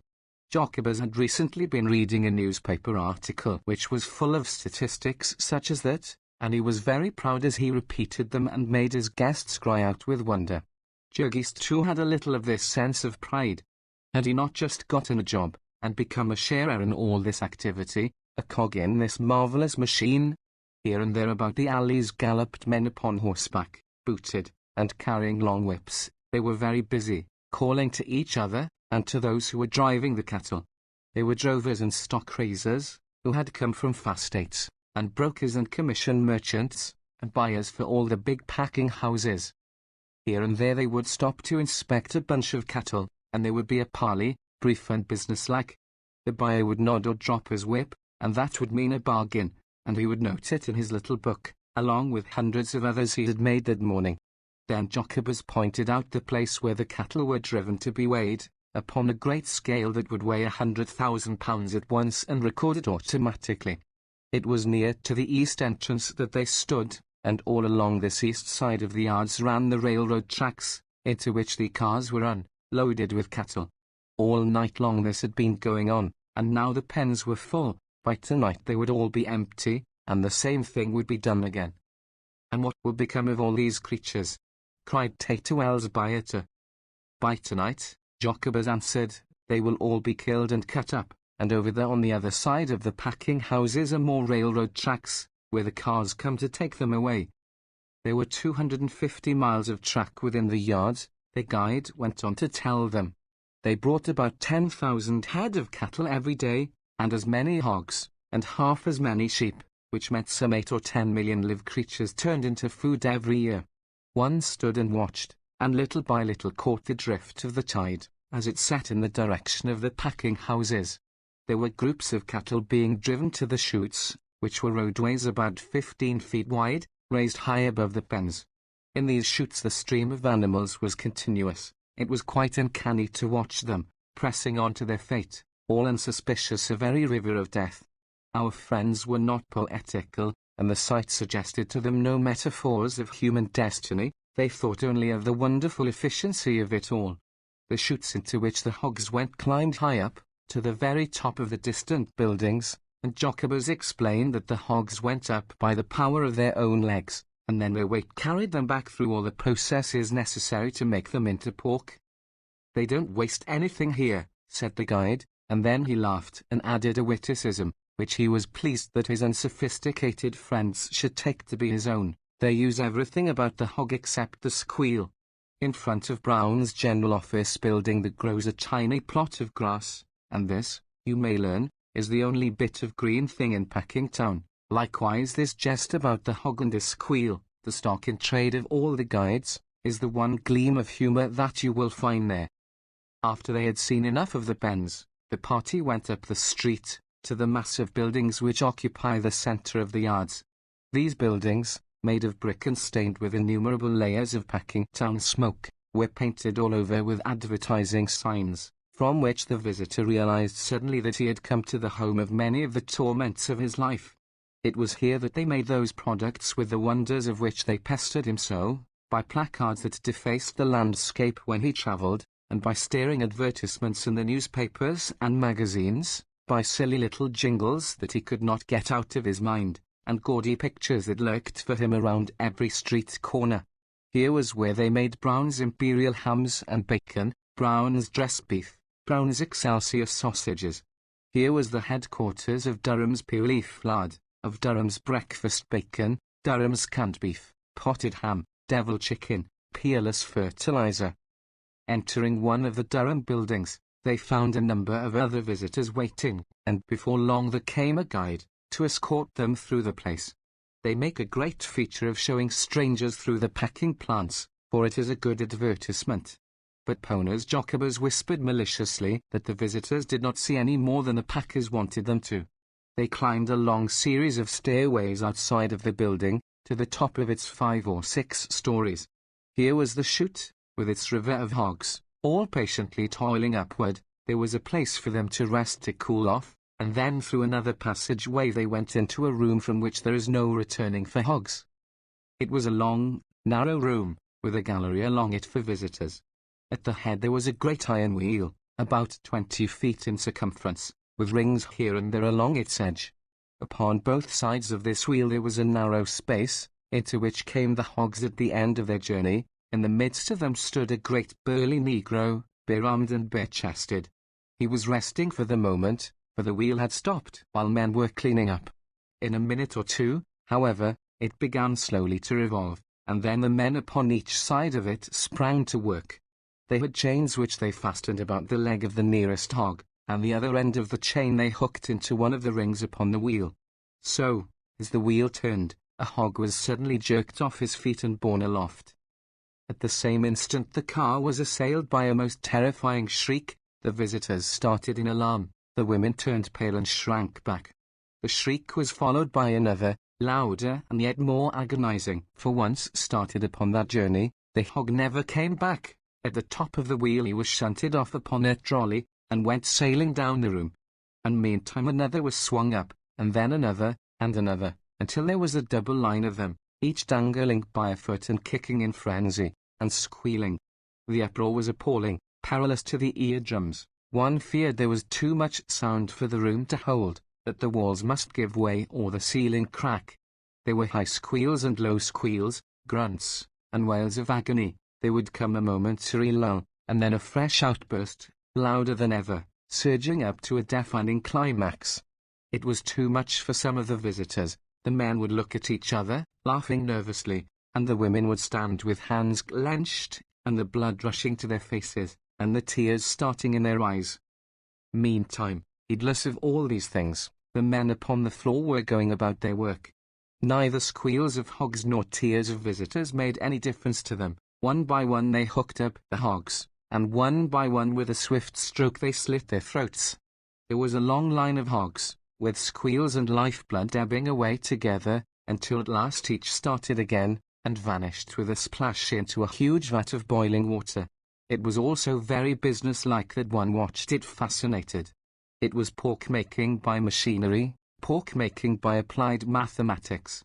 And yet somehow the most matter-of-fact person could not help thinking of the hogs. They were so innocent, they came so very trustingly, and they were so very human in their protests, and so perfectly within their rights. They had done nothing to deserve it, and it was adding insult to injury, as the thing was done here, swinging them up in this cold-blooded, impersonal way, without a pretense of apology, without the homage of a tear. Now and then a visitor wept, to be sure, but this slaughtering machine ran on, visitors or no visitors. It was like some horrible crime committed in a dungeon, all unseen and unheeded, buried out of sight and of memory. One could not stand and watch very long without becoming philosophical, without beginning to deal in symbols and similes, and to hear the hog squeal of the universe. Was it permitted to believe that there was nowhere upon the earth, or above the earth, a heaven for hogs, where they were requited for all this suffering? Each one of these hogs was a separate creature. Some were white hogs, some were black, some were brown, some were spotted, some were old, some young, some were long and lean, some were monstrous. And each of them had an individuality of his own, a will of his own, a hope and a heart's desire. Each was full of self-confidence, of self-importance, and a sense of dignity. And trusting and strong in faith he had gone about his business, the while a black shadow hung over him and a horrid fate waited in his pathway. Now suddenly it had swooped upon him, and had seized him by the leg. Relentless, remorseless, it was. All his protests, his screams, were nothing to it. It did its cruel will with him, as if his wishes, his feelings, had simply no existence at all. It cut his throat and watched him gasp out his life. And now was one to believe that there was nowhere a god of hogs, to whom this hog personality was precious, to whom these hog squeals and agonies had a meaning, who would take this hog into his arms and comfort him, reward him for his work well done, and show him the meaning of his sacrifice. Perhaps some glimpse of all this was in the thoughts of our humble-minded Jurgis, as he turned to go on with the rest of the party, and muttered, "Dave, but I'm glad I'm not a hog." The carcass hog was scooped out of the vat by machinery, and then it fell to the second floor, passing on the way through a wonderful machine with numerous scrapers, which adjusted themselves to the size and shape of the animal, and sent it out at the other end with nearly all of its bristles removed. It was then again strung up by machinery, and sent upon another trolley ride, this time passing between two lines of men, who sat upon a raised platform, each doing a certain single thing to the carcass as it came to him. One scraped the outside of a leg, another scraped the inside of the same leg. One with a swift stroke cut the throat, another with 2 swift strokes severed the head, which fell to the floor and vanished through a hole. Another made a slit down the body, a second opened the body wider, a third with a saw cut the breastbone, a fourth loosened the entrails, a fifth pulled them out, and they also slid through a hole in the floor. They were meant to scrape each side and meant to scrape the back. They were meant to clean the carcass inside, to trim it and wash it. Looking down this room, one saw, creeping slowly, a line of dangling hogs 100 yards in length, and for every yard there was a man, working as if a demon were after him. At the end of this hog's progress every inch of the carcass had been gone over several times, and then it was rolled into the chilling room, where it stayed for 24 hours, and where a stranger might lose himself in a forest of freezing hogs. Before the carcass was admitted here, however, it had to pass a government inspector, who sat in the doorway and felt of the glands in the neck for tuberculosis. This government inspector did not have the manner of a man who was worked to death. He was apparently not haunted by a fear that the hog might get by him before he had finished his testing. If you were a sociable person, he was quite willing to enter into conversation with you, and to explain to you the deadly nature of the ptomaines which are found in tubercular pork, and while he was talking with you could hardly be so ungrateful as to notice that a dozen carcasses were passing him untouched. This inspector wore a blue uniform, with brass buttons, and he gave an atmosphere of authority to the scene, and, as it were, put the stamp of official approval upon the things which are done in Durham's. Jurgis went down the line with the rest of the visitors, staring open-mouthed, lost in wonder. He had dressed hogs himself in the forest of Lithuania, but he had never expected to live to see one hog dressed by several hundred men. It was like a wonderful poem to him, and he took it all in guilelessly, even to the conspicuous signs demanding immaculate cleanliness of the employees. Jurgis was vexed when the cynical Jacobers translated these signs with sarcastic comments, offering to take them to the secret rooms where the spoiled meats went to be doctored. The party descended to the next floor, where the various waste materials were treated. Here came the entrails, to be scraped and washed clean for sausage casings. Men and women worked here in the midst of a sickening stench, which caused the visitors to hasten by, gasping. To another room came all the scraps to be tanked, which meant boiling and pumping off the grease to make soap and lard. Below they took out the refuse, and this, too, was a region in which the visitors did not linger. In still other places men were engaged in cutting up the carcasses that had been through the chilling rooms. First there were the splitters, the most expert workmen in the plant, who earned as high as 50 cents an hour, and did not a thing all day except chop hogs down the middle. Then there were cleaver men, great giants with muscles of iron. Each had 2 men to attend him, to slide the half carcass in front of him on the table, and hold it while he chopped it, and then turn each piece so that he might chop it once more. His cleaver had a blade about 2 feet long, and he never made but one cut. He made it so neatly, too, that his implement did not smite through and dull itself. There was just enough force for a perfect cut, and no more. So through various yawning holes there slipped to the floor below, to one room hams, to another forequarters, to another sides of pork. One might go down to this floor and see the pickling rooms, where the hams were put into vats, and the great smoke rooms, with their airtight iron doors. In other rooms they prepared salt pork. There were whole cellars full of it, built up in great towers to the ceiling. In yet other rooms they were putting up meats in boxes and barrels, and wrapping hams and bacon in oiled paper, sealing and labelling and sewing them.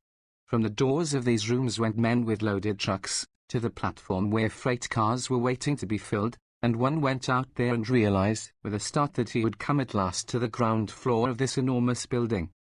Then the party went across the street to where they did the killing of beef, where every hour they turned 400 or 500 cattle into meat. Unlike the place they had left, all this work was done on one floor, and instead of there being one line of carcasses which moved to the workmen, there were 15 or 20 lines, and the men moved from one to another of these. This made a scene of intense activity, a picture of human power wonderful to watch. It was all in one great room, like a circus amphitheatre, with a gallery for visitors running over the center. Along one side of the room ran a narrow gallery, a few feet from the floor, into which gallery the cattle were driven by men with goads which gave them electric shocks. Once crowded in here, the creatures were prisoned, each in a separate pen, by gates that shut, leaving them no room to turn around, and while they stood bellowing and plunging, over the top of the pen leaned one of the knockers, armed with a sledgehammer, and watching for a chance to deal a blow. The room echoed with the thuds in quick succession, and the stamping and kicking of the steers. The instant the animal had fallen, the knocker passed on to another, while a second man raised a lever, and the side of the pen was raised, and the animal, still kicking and struggling, slid out to the killing bed.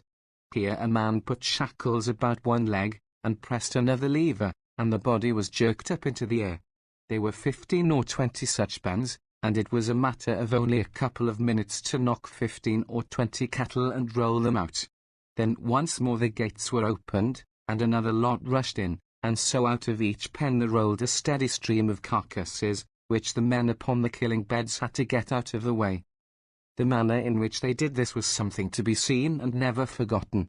They worked with furious intensity, literally upon the run, at a pace with which there was nothing to be compared except a football game. It was all highly specialized labor, each man having his task to do. Generally this would consist of only 2 or 3 specific cuts, and he would pass down the line of 15 or 20 carcasses, making these cuts upon each. First there came the butcher, to bleed them. This meant one swift stroke, so swift that you could not see it, only the flash of the knife, and before you could realize it, the man had darted on to the next line, and a stream of bright red was pouring out upon the floor.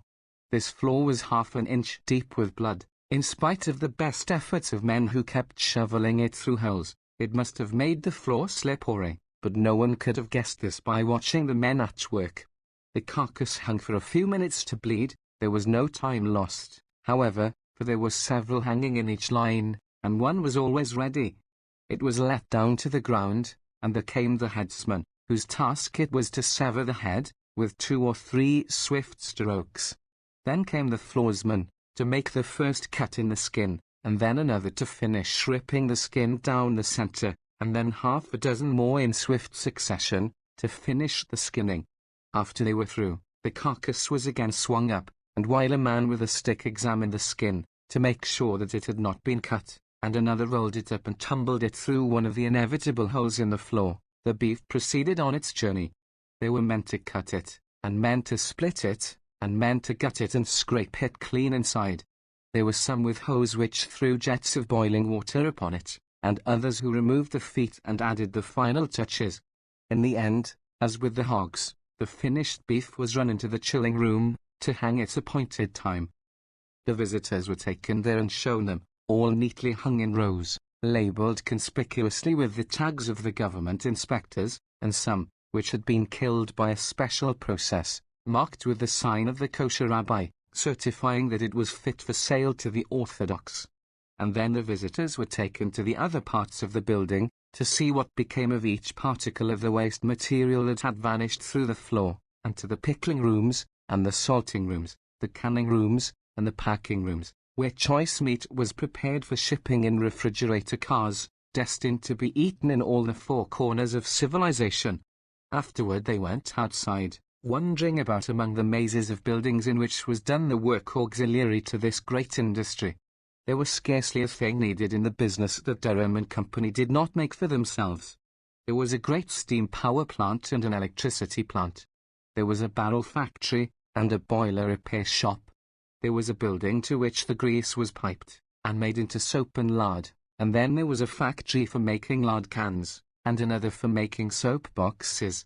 There was a building in which the bristles were cleaned and dried, for the making of hair cushions and such things. There was a building where the skins were dried and tanned. There was another where heads and feet were made into glue, and another where bones were made into fertilizer.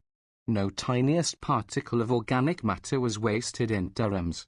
Out of the horns of the cattle they made combs, buttons, hairpins, and imitation ivory. Out of the shin bones and other big bones they cut knife and toothbrush handles, and mouthpieces for pipes. Out of the hooves they cut hairpins and buttons, before they made the rest into glue.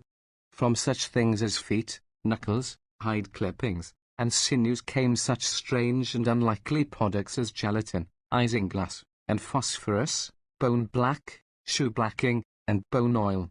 They had curled hair works for the cattle tails, and a wool pullery for the sheep skins. They made pepsin from the stomachs of the pigs, and albumin from the blood, and violin strings from the ill-smelling entrails. When there was nothing else to be done with the thing, they first put it into a tank and got out of it all the tallow and grease, and then they made it into fertilizer. All these industries were gathered into buildings nearby, connected by galleries and railroads with the main establishment, and it was estimated that they had handled nearly 250 million of animals since the founding of the plant by the elder Durham a generation and more ago. If you counted with it the other big plants, and they were now really all one, it was, so Jacobus informed them, the greatest aggregation of labor and capital ever gathered in one place. It employed 30,000 men, it supported directly 250,000 people in its neighborhood, and indirectly it supported 500,000. It sent its products to every country in the civilized world, and it furnished the food for no less than 30 million people. To all of these things our friends would listen open-mouthed. It seemed to them impossible of belief that anything so stupendous could have been devised by mortal man.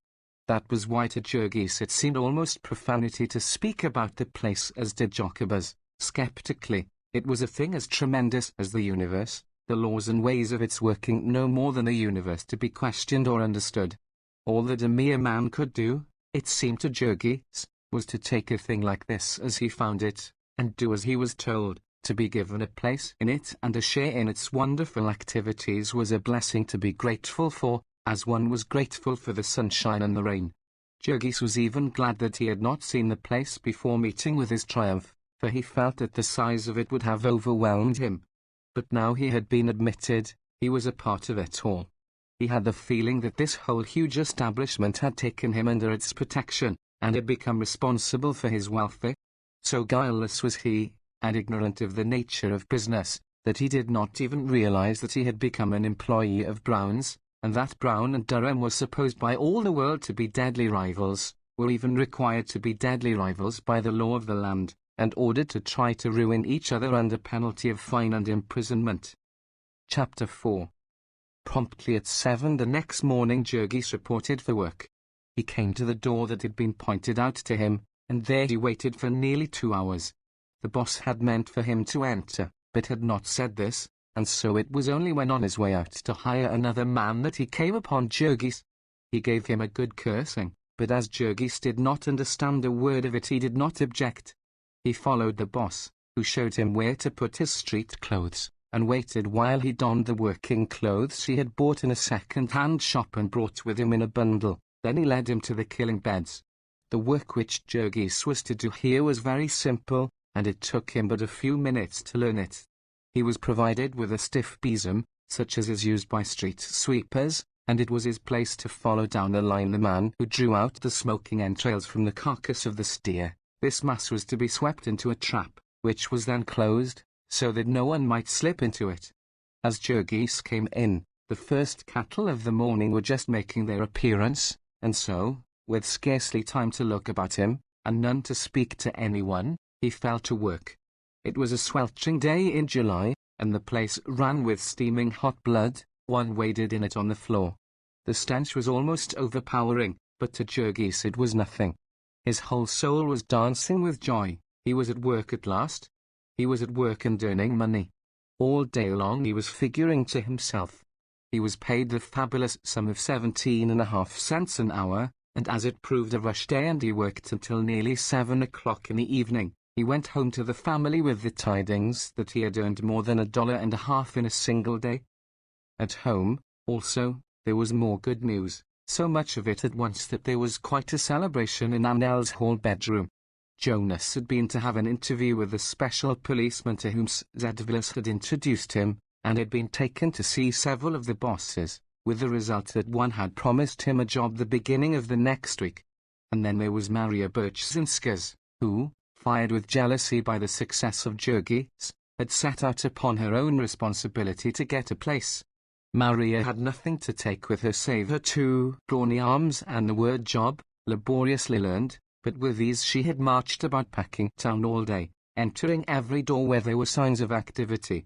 Out of some she had been ordered with curses, but Maria was not afraid of man or devil, and asked every one she saw, visitors and strangers, all work people like herself, and once or twice even high and lofty office personages, who stared at her as if they thought she was crazy. In the end, however, she had reaped her reward. In one of the smaller plants she had stumbled upon a room where scores of women and girls were sitting at long tables preparing smoked beef in cans, and wandering through room after room, Maria came at last to the place where the sealed cans were being painted and labelled, and here she had the good fortune to encounter the forelady.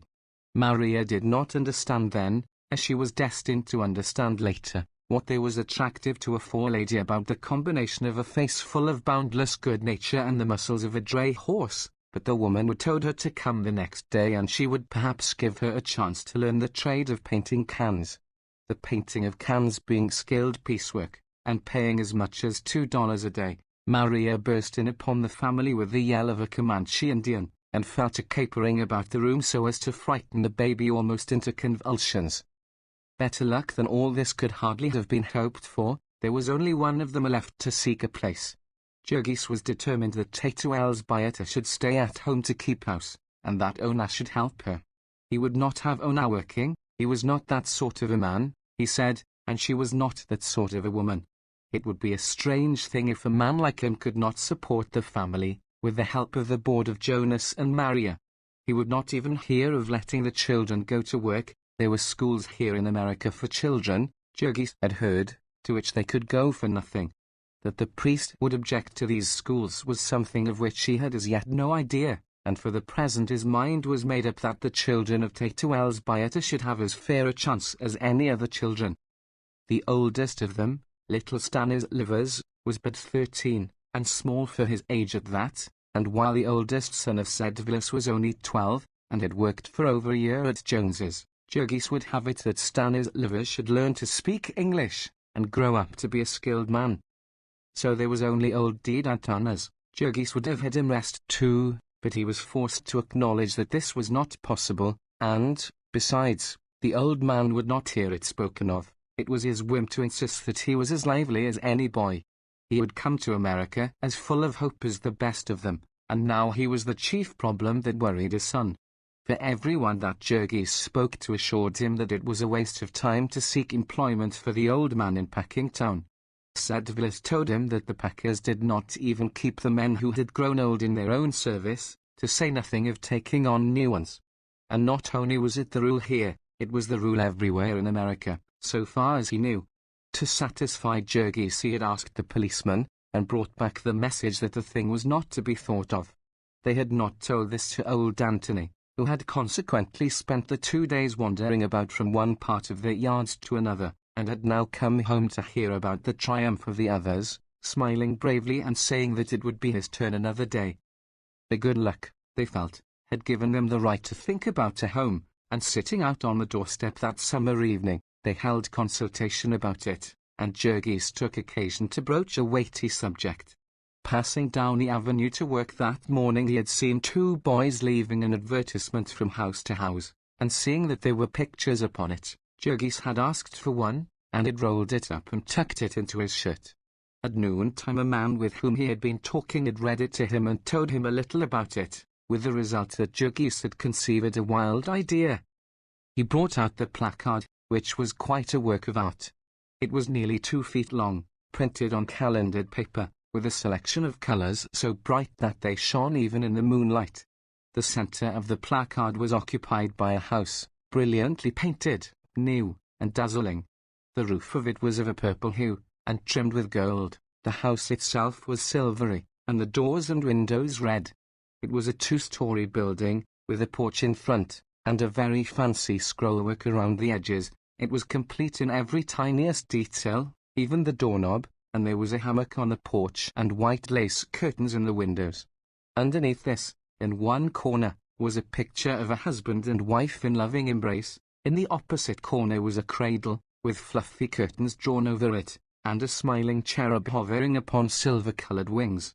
For fear that the significance of all this should be lost, there was a label, in Polish, Lithuanian, and German, Dom, Namai, Heim. Why pay rent? The linguistic circular went on to demand. Why not own your own home? Do you know that you can buy one for less than your rent? We have built thousands of homes which are now occupied by happy families. So it became eloquent, picturing the blissfulness of married life in a house with nothing to pay. It even quoted home, sweet home, and made bold to translate it into Polish, though for some reason it omitted the Lithuanian of this. Perhaps the translator found it a difficult matter to be sentimental in a language in which a sob is known as a guksojimas and a smile as a noose is zipsojimas. Over this document the family pored long, while Ona spelled out its contents. It appeared that this house contained 4 rooms, besides a basement, and that it might be bought for $1,500, the lot and all. Of this, only $300 had to be paid down, the balance being paid at the rate of $12 a month. These were frightful sums, but then they were in America, where people talked about such without fear. They had learned that they would have to pay a rent of $9 a month for a flat, and there was no way of doing better, unless the family of 12 was to exist in 1 or 2 rooms. As at present, if they paid rent, of course, they might pay forever, and be no better off, whereas, if they could only meet the extra expense in the beginning, there would at last come a time when they would not have any rent to pay for the rest of their lives. They figured it up. There was a little left of the money belonging to Tato Elżbieta, and there was a little left to Jurgis. Maria had about $50 pinned up somewhere in her stockings, and grandfather Anthony had part of the money he had gotten for his farm. If they all combined, they would have enough to make the first payment, and if they had employment, so that they could be sure of the future, it might really prove the best plan. It was, of course, not a thing even to be talked of lightly, it was a thing they would have to sift to the bottom. And yet, on the other hand, if they were going to make the venture, the sooner they did it the better, for were they not paying rent all the time, and living in a most horrible way besides? Jurgis was used to dirt. There was nothing could scare a man who had been with a railroad gang, where one could gather up the fleas off the floor of the sleeping room by the handful. But that sort of thing would not do for Ona. They must have a better place of some sort soon. Jurgis said it with all the assurance of a man who had just made $1.57 in a single day. Jurgis was at a loss to understand why, with wages as they were, so many of the people of this district should live the way they did. The next day Maria went to see her forelady, and was told to report the first of the week, and learn the business of can painter. Maria went home, singing out loud all the way, and was just in time to join Ona and her stepmother as they were setting out to go and make inquiry concerning the house. That evening the 3 made their report to the men. The thing was altogether as represented in the circular, or at any rate so the agent had said. The houses lay to the south, about 1.5 miles from the yards. They were wonderful bargains, the gentleman had assured them, personally, and for their own good. He could do this, so he explained to them, for the reason that he had himself no interest in their sale. He was merely the agent for a company that had built them. These were the last, and the company was going out of business, so if anyone wished to take advantage of this wonderful no-rent plan, he would have to be very quick. As a matter of fact, there was just a little uncertainty as to whether there was a single house left, for the agent had taken so many people to see them, and for all he knew the company might have parted with the last. Seeing Tato Elżbieta's evident grief at this news, he added, after some hesitation, that if they really intended to make a purchase, he would send a telephone message at his own expense, and have one of the houses kept. So it had finally been arranged, and they were to go and make an inspection the following Sunday morning. That was Thursday, and all the rest of the week the killing gang at Brown's worked at full pressure, and Jurgis cleared $1.75 every day. That was at the rate of $10.50 a week, or $45 a month. Jurgis was not able to figure, except it was a very simple sum, but Ona was like lightning at such things, and she worked out the problem for the family. Maria and Jonas were each to pay $16 a month board, and the old man insisted that he could do the same as soon as he got a place, which might be any day now. That would make $93. Then Maria and Jonas were between them to take a third share in the house, which would leave only $8 a month for Jurgis to contribute to the payment. So they would have $85 a month, or, supposing that Deed and Danners did not get work at once, $70 a month, which ought surely to be sufficient for the support of a family of 12. An hour before the time on Sunday morning the entire party set out. They had the address written on a piece of paper, which they showed to someone now and then. It proved to be a long mile and a half, but they walked it, and half an hour or so later the agent put in an appearance. He was a smooth and florid personage, elegantly dressed, and he spoke their language freely, which gave him a great advantage in dealing with them. He escorted them to the house, which was one of a long row of the typical frame dwellings of the neighborhood, where architecture is a luxury that is dispensed with. Ona's heart sank, for the house was not as it was shown in the picture. The color scheme was different, for one thing, and then it did not seem quite so big. Still, it was freshly painted, and made a considerable show. It was all brand new, so the agent told them, but he talked so incessantly that they were quite confused, and did not have time to ask many questions. There were all sorts of things they had made up their minds to inquire about, but when the time came, they either forgot them or lacked the courage. The other houses in the row did not seem to be new, and few of them seemed to be occupied. When they ventured to hint at this, the agent's reply was that the purchasers would be moving in shortly.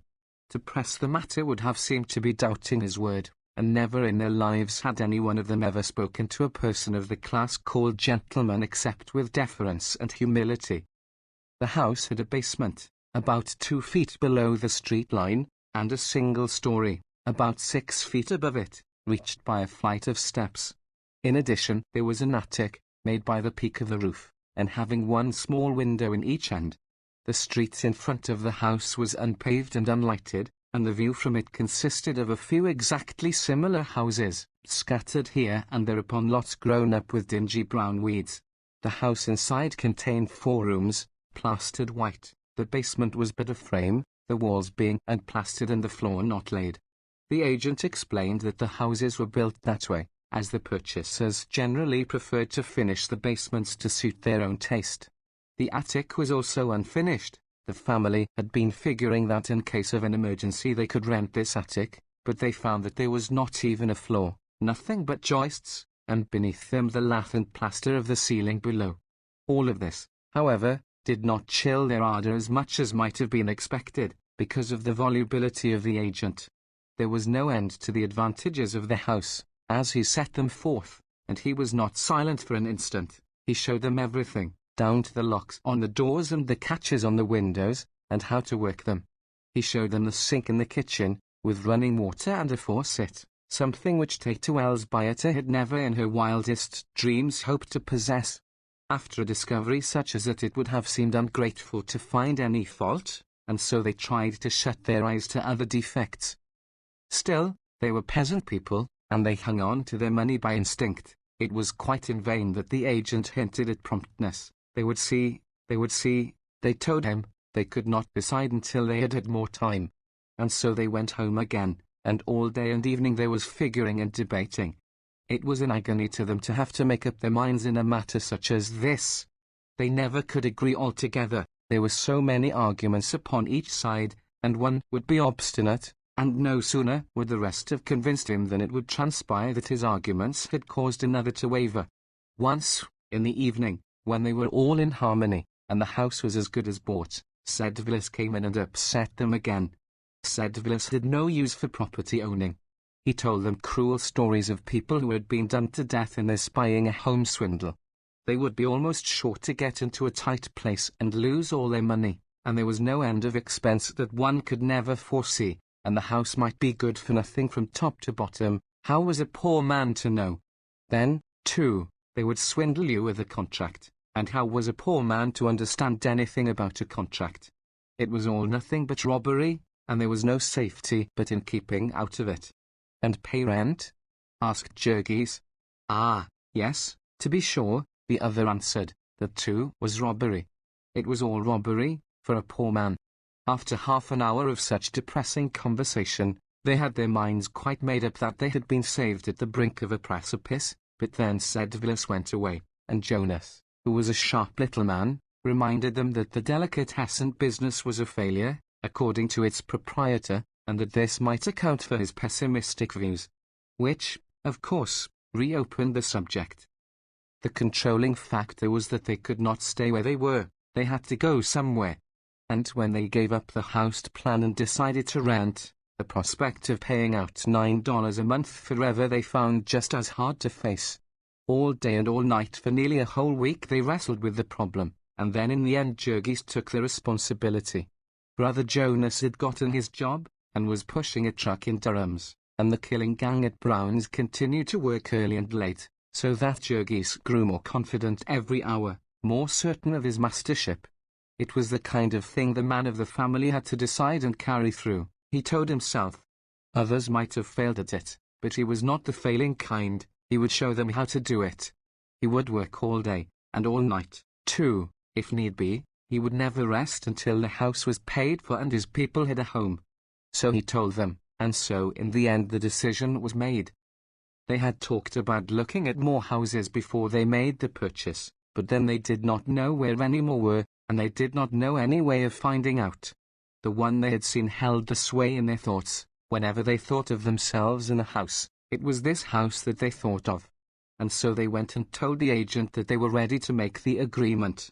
They knew, as an abstract proposition, that in matters of business all men are to be accounted liars, but they could not but have been influenced by all they had heard from the eloquent agent, and were quite persuaded that the house was something they had run a risk of losing by their delay. They drew a deep breath when he told them that they were still in time. They were to come on the morrow, and he would have the papers all drawn up. This matter of papers was one in which Jurgis understood to the full the need of caution, yet he could not go himself. Everyone told him that he could not get a holiday, and that he might lose his job by asking. So there was nothing to be done but to trust it to the women, with Sedvilas, who promised to go with them.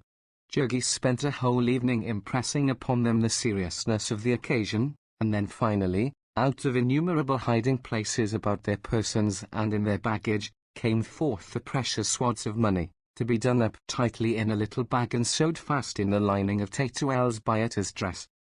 Early in the morning they sallied forth. Jurgis had given them so many instructions and warned them against so many perils, that the women were quite pale with fright, and even the imperturbable delicatessen vendor, who prided himself upon being a businessman, was ill at ease. The agent had the deed already, and invited them to sit down and read it. This Sedvilas proceeded to do, a painful and laborious process, during which the agent drummed upon the desk.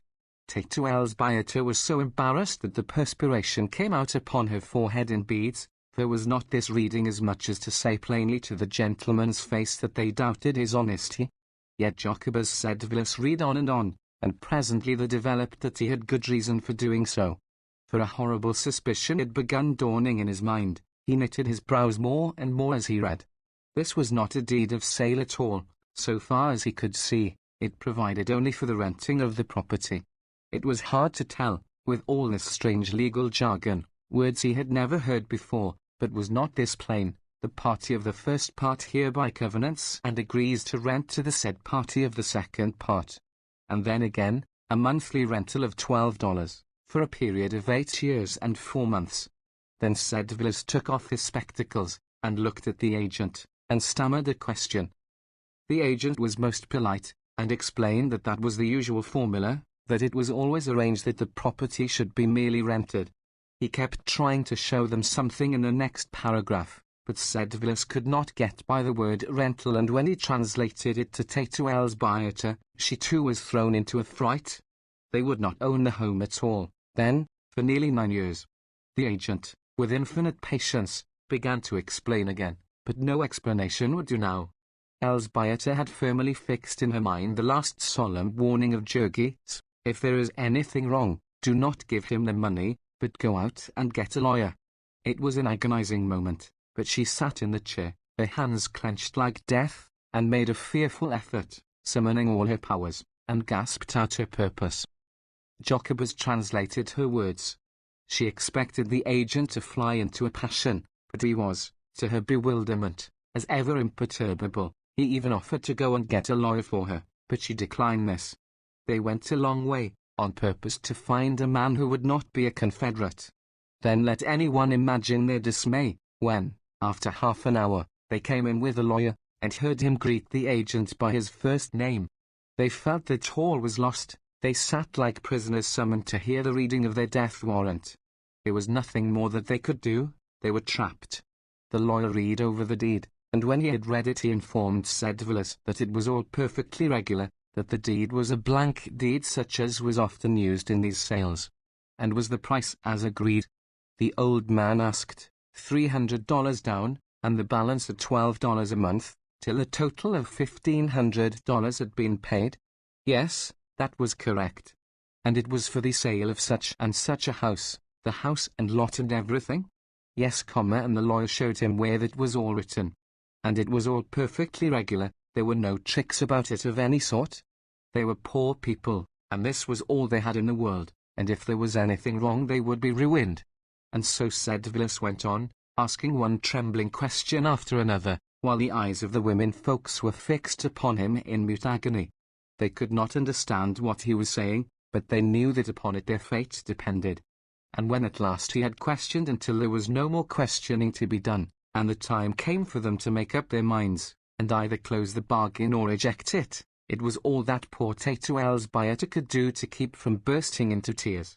Jacobus had asked her if she wished to sign. He had asked her twice, and what could she say? How did she know if this lawyer were telling the truth, that he was not in the conspiracy? And yet, how could she say so? What excuse could she give? The eyes of everyone in the room were upon her, awaiting her decision, and at last, half blind with her tears, she began fumbling in her jacket, where she had pinned the precious money. And she brought it out and unwrapped it before the men. All of this Ona sat watching, from a corner of the room, twisting her hands together, meantime, in a fever of fright. Ona longed to cry out and tell her stepmother to stop, that it was all a trap, but there seemed to be something clutching her by the throat, and she could not make a sound.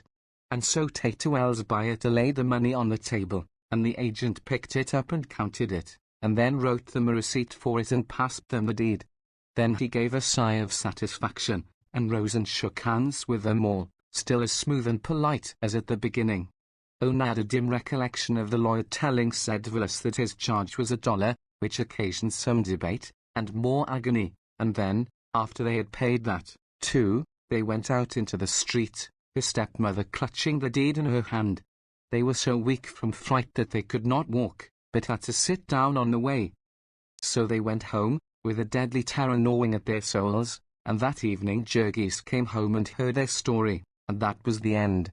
Jurgis was sure that they had been swindled, and were ruined, and he tore his hair and cursed like a madman, swearing that he would kill the agent that very night. In the end he seized the paper and rushed out of the house, and all the way across the yards to Halstead Street.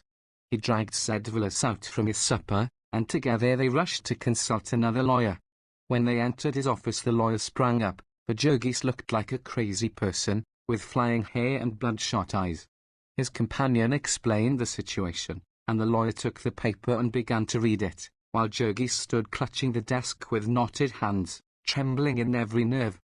Once or twice the lawyer looked up and asked a question of Sedvilas. The other did not know a word that he was saying, but his eyes were fixed upon the lawyer's face, striving in an agony of dread to read his mind.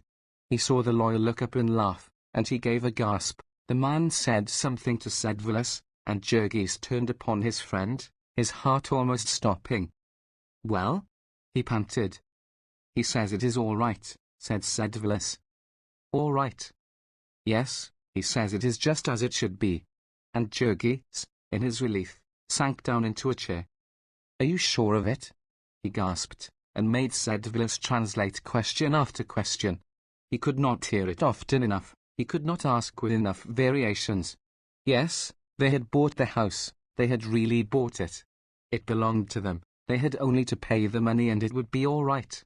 Then Jurgis covered his face with his hands, for there were tears in his eyes, and he felt like a fool. But he had had such a horrible fright, strong man as he was, it left him almost too weak to stand up. The lawyer explained that the rental was a form. The property was said to be merely rented until the last payment had been made, the purpose being to make it easier to turn the party out if he did not make the payments.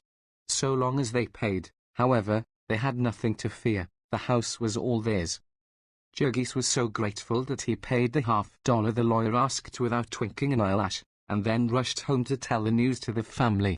He found Onana faint and the babies screaming, and the whole house in an uproar, for it had been believed by all that he had gone to murder the agent. It was hours before the excitement could be calmed, and all through that cruel night Jurgis would wake up now and then and hear Onana and her stepmother in the next room, sobbing softly to themselves. Chapter 5. They had bought their home. It was hard for them to realize that the wonderful house was theirs to move into whenever they chose. They spent all their time thinking about it, and what they were going to put into it. As their week with Annelle was up in 3 days, they lost no time in getting ready. They had to make some shift to furnish it, and every instant of their leisure was given to discussing this. A person who had such a task before him would not need to look very far in Packingtown. He had only to walk up the avenue and read the signs, or get into a streetcar, to obtain full information as to pretty much everything a human creature could need. It was quite touching, the zeal of people to see that his health and happiness were provided for. Did the person wish to smoke? There was a little discourse about cigars, showing him exactly why the Thomas Jefferson 5-cent Perfecto was the only cigar worthy of the name. Had he, on the other hand, smoked too much? Here was a remedy for the smoking habit, 25 doses for a quarter, and a cure absolutely guaranteed in 10 doses. In innumerable ways such as this, the traveler found that somebody had been busy to make smooth his paths through the world, and to let him know what had been done for him. In Packingtown the advertisements had a style all of their own, adapted to the peculiar population. One would be tenderly solicitous. "Is your wife pale?" it would inquire. "Is she discouraged? Does she drag herself about the house and find fault with everything? Why do you not tell her to try Dr. Lanahan's life preservers?" Another would be jocular in tone, slapping you on the back, so to speak. "Don't be a chump," it would exclaim. "Go and get the Goliath Bunyan cure. Get a move on you," would chime in another. "It's easy, if you wear the Eureka 250 shoe." Among these importunate signs was one that had caught the attention of the family by its pictures. It showed 2 very pretty little birds building themselves a home, and Maria had asked an acquaintance to read it to her, and told them that it related to the furnishing of a house. "Feather your nest," it ran, and went on to say that it could furnish all the necessary feathers for a 4-room nest for the ludicrously small sum of $75. The particularly important thing about this offer was that only a small part of the money need be had at once, the rest one might pay a few dollars every month. Our friends had to have some furniture, there was no getting away from that, but their little fund of money had sunk so low that they could hardly get to sleep at night, and so they fled to this as their deliverance. There was more agony and another paper for Elsbioter to sign, and then one night when Jurgis came home, he was told the breathless tidings that the furniture had arrived and was safely stowed in the house: a parlor set of 4 pieces, a bedroom set of 3 pieces, a dining room table and 4 chairs, a toilet set with beautiful pink roses painted all over it, an assortment of crockery, also with pink roses, and so on. One of the plates in the set had been found broken when they unpacked it, and Donna was going to the store the first thing in the morning to make them change it. Also they had promised 3 saucepans, and there had only 2 come, and did Jurgis think that they were trying to cheat them?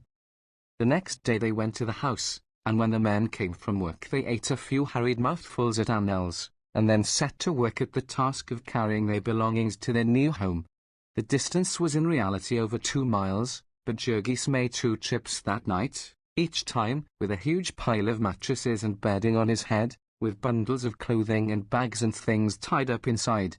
Anywhere else in Chicago he would have stood a good chance of being arrested, but the policemen in Packingtown were apparently used to these informal movings, and contented themselves with a cursory examination now and then. It was quite wonderful to see how fine the house looked, with all the things in it, even by the dim light of a lamp. It was really home, and almost as exciting as the placard had described it. Ona was fairly dancing, and she and Cousin Maria took Jurgis by the arm and escorted him from room to room, sitting in each chair by turns, and then insisting that he should do the same. One chair squeaked with his great weight, and they screamed with fright, and woke the baby and brought everybody running. Altogether it was a great day, and tired as they were, Jurgis and Ona sat at plate, contented simply to hold each other and gaze in rapture about the room. They were going to be married as soon as they could get everything settled, and a little spare money put by, and this was to be their home. That little room yonder would be theirs. It was in truth a never-ending delight, the fixing up of this house. They had no money to spend for the pleasure of spending, but there were a few absolutely necessary things, and the buying of these was a perpetual adventure for Ona. It must always be done at night, so that Jurgis could go along, and even if it were only a pepper cruet, or half a dozen glasses for 10 cents, that was enough for an expedition. On Saturday night they came home with a great basket full of things, and spread them out on the table, while everyone stood round, and the children climbed up on the chairs, or howled to be lifted up to see. There were sugar and salt and tea and crackers, and a can of lard and a milk pail, and a scrubbing brush, and a pair of shoes for the second oldest boy, and a can of oil, and a tack hammer, and a pound of nails. These last were to be driven into the walls of the kitchen in the bedrooms, to hang things on, and there was a family discussion as to the place where each one was to be driven. Then Jurgis would try to hammer, and hit his fingers because the hammer was too small, and get mad because Ona refused to let him pay 15 cents more and get a bigger hammer, and Ona would be invited to try it herself, and hurt her thumb, and cry out, which necessitated the thumbs being kissed by Jurgis. Finally, after everyone had had a try, the nails would be driven, and something hung up. Jurgis had come home with a big packing box on his head, and he sent Jonas to get another that he had bought. He meant to take one side out of these tomorrow, and put shelves in them, and make them into bureaus and places to keep things for the bedrooms. The nest which had been advertised had not included feathers for quite so many birds as there were in this family. They had, of course, put their dining table in the kitchen, and the dining room was used as the bedroom of Tato Elsbioto and 5 of her children. She and the 2 youngest slept in the only bed, and the other 3 had a mattress on the floor. Ona and her cousin dragged a mattress into the parlor and slept at night, and the 3 men and the oldest boy slept in the other room, having nothing but the very level floor to rest on for the present. Even so, however, they slept soundly. It was necessary for Tato Elsbioto to pound more than once on the door at 5:15 every morning. She would have ready a great pot full of steaming black coffee, and oatmeal and bread and smoked sausages, and then she would fix them their dinner pails with more thick slices of bread with lard between them. They could not afford butter, and some onions and a piece of cheese, and so they would tramp away to work. This was the first time in his life that he had ever really worked. It seemed to Jurgis, it was the first time that he had ever had anything to do which took all he had in him. Jurgis had stood with the rest up in the gallery and watched the men on the killing beds, marveling at their speed and power as if they had been wonderful machines. It somehow never occurred to one to think of the flesh and blood side of it, that is, not until he actually got down into the pit and took off his coat. Then he saw things in a different light. He got at the inside of them. The pace they set here, it was one that called for every faculty of a man, from the instant the first steer fell till the sounding of the noon whistle, and again from 12:30 till heaven only knew what hour in the late afternoon or evening. There was never one instant's rest for a man, for his hand or his eye or his brain. Jurgis saw how they managed it. There were portions of the work which determined the pace of the rest, and for these they had picked men whom they paid high wages, and whom they changed frequently. You might easily pick out these pacemakers, for they worked under the eye of the bosses, and they worked like men possessed. This was called speeding up the gang, and if any man could not keep up with the pace, there were hundreds outside begging to try. Yet Jurgis did not mind it, he rather enjoyed it.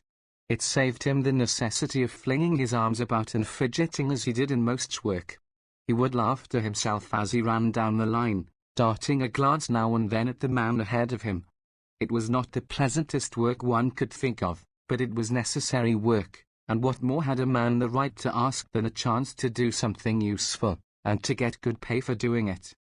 So Jurgis thought, and so he spoke, in his bold, free way. Very much to his surprise, he found that it had a tendency to get him into trouble.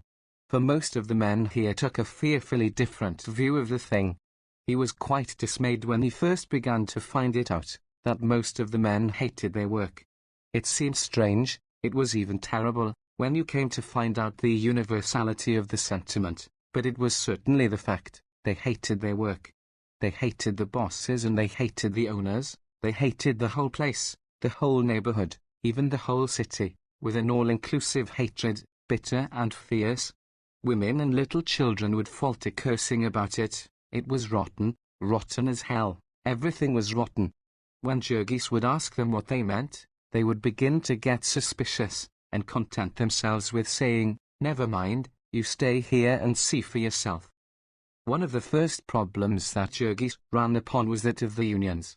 He had had no experience with unions, and he had to have it explained to him that the men were banded together for the purpose of fighting for their rights. Jurgis asked them what they meant by their rights, a question in which he was quite sincere, for he had not any idea of any rights that he had, except the right to hunt for a job, and do as he was told when he got it. Generally, however, this harmless question would only make his fellow workingmen lose their tempers and call him a fool.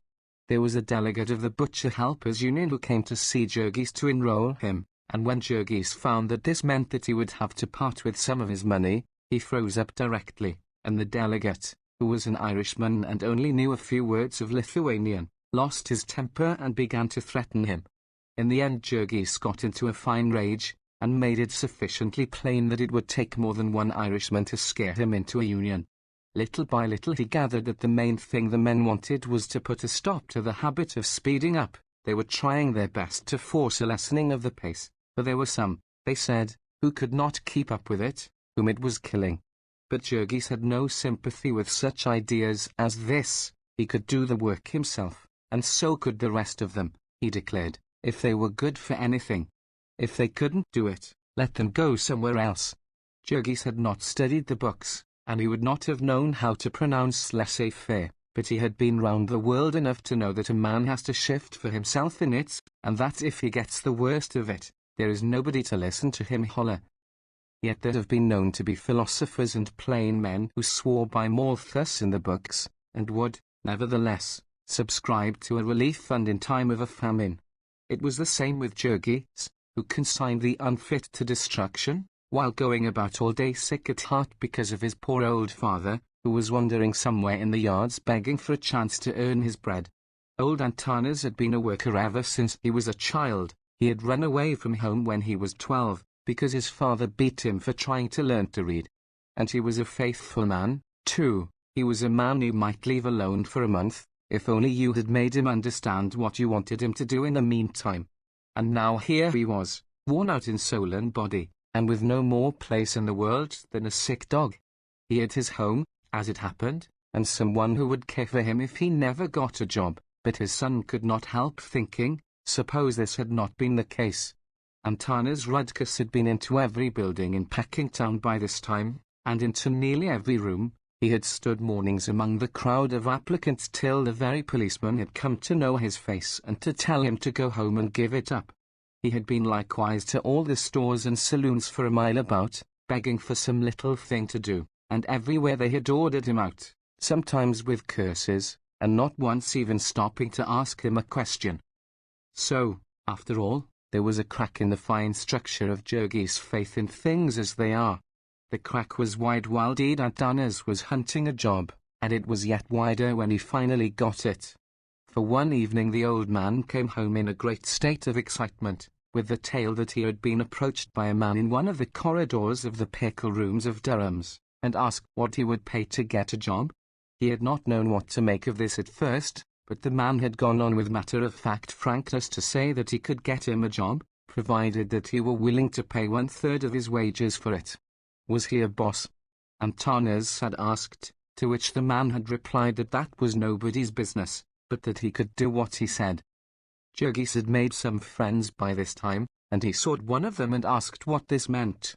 The friend, who was named Tamosius Kuzlika, was a sharp little man who folded hides on the killing beds, and he listened to what Jurgis had to say without seeming at all surprised. They were common enough, he said, such cases of petty graft. It was simply some boss who proposed to add a little to his income. After Jurgis had been there a while he would know that the plants were simply honeycombed with rottenness of that sort. The bosses grafted off the men, and they grafted off each other, and someday the superintendent would find out about the boss, and then he would graft off the boss. Warming to the subject, Tamosius went on to explain the situation.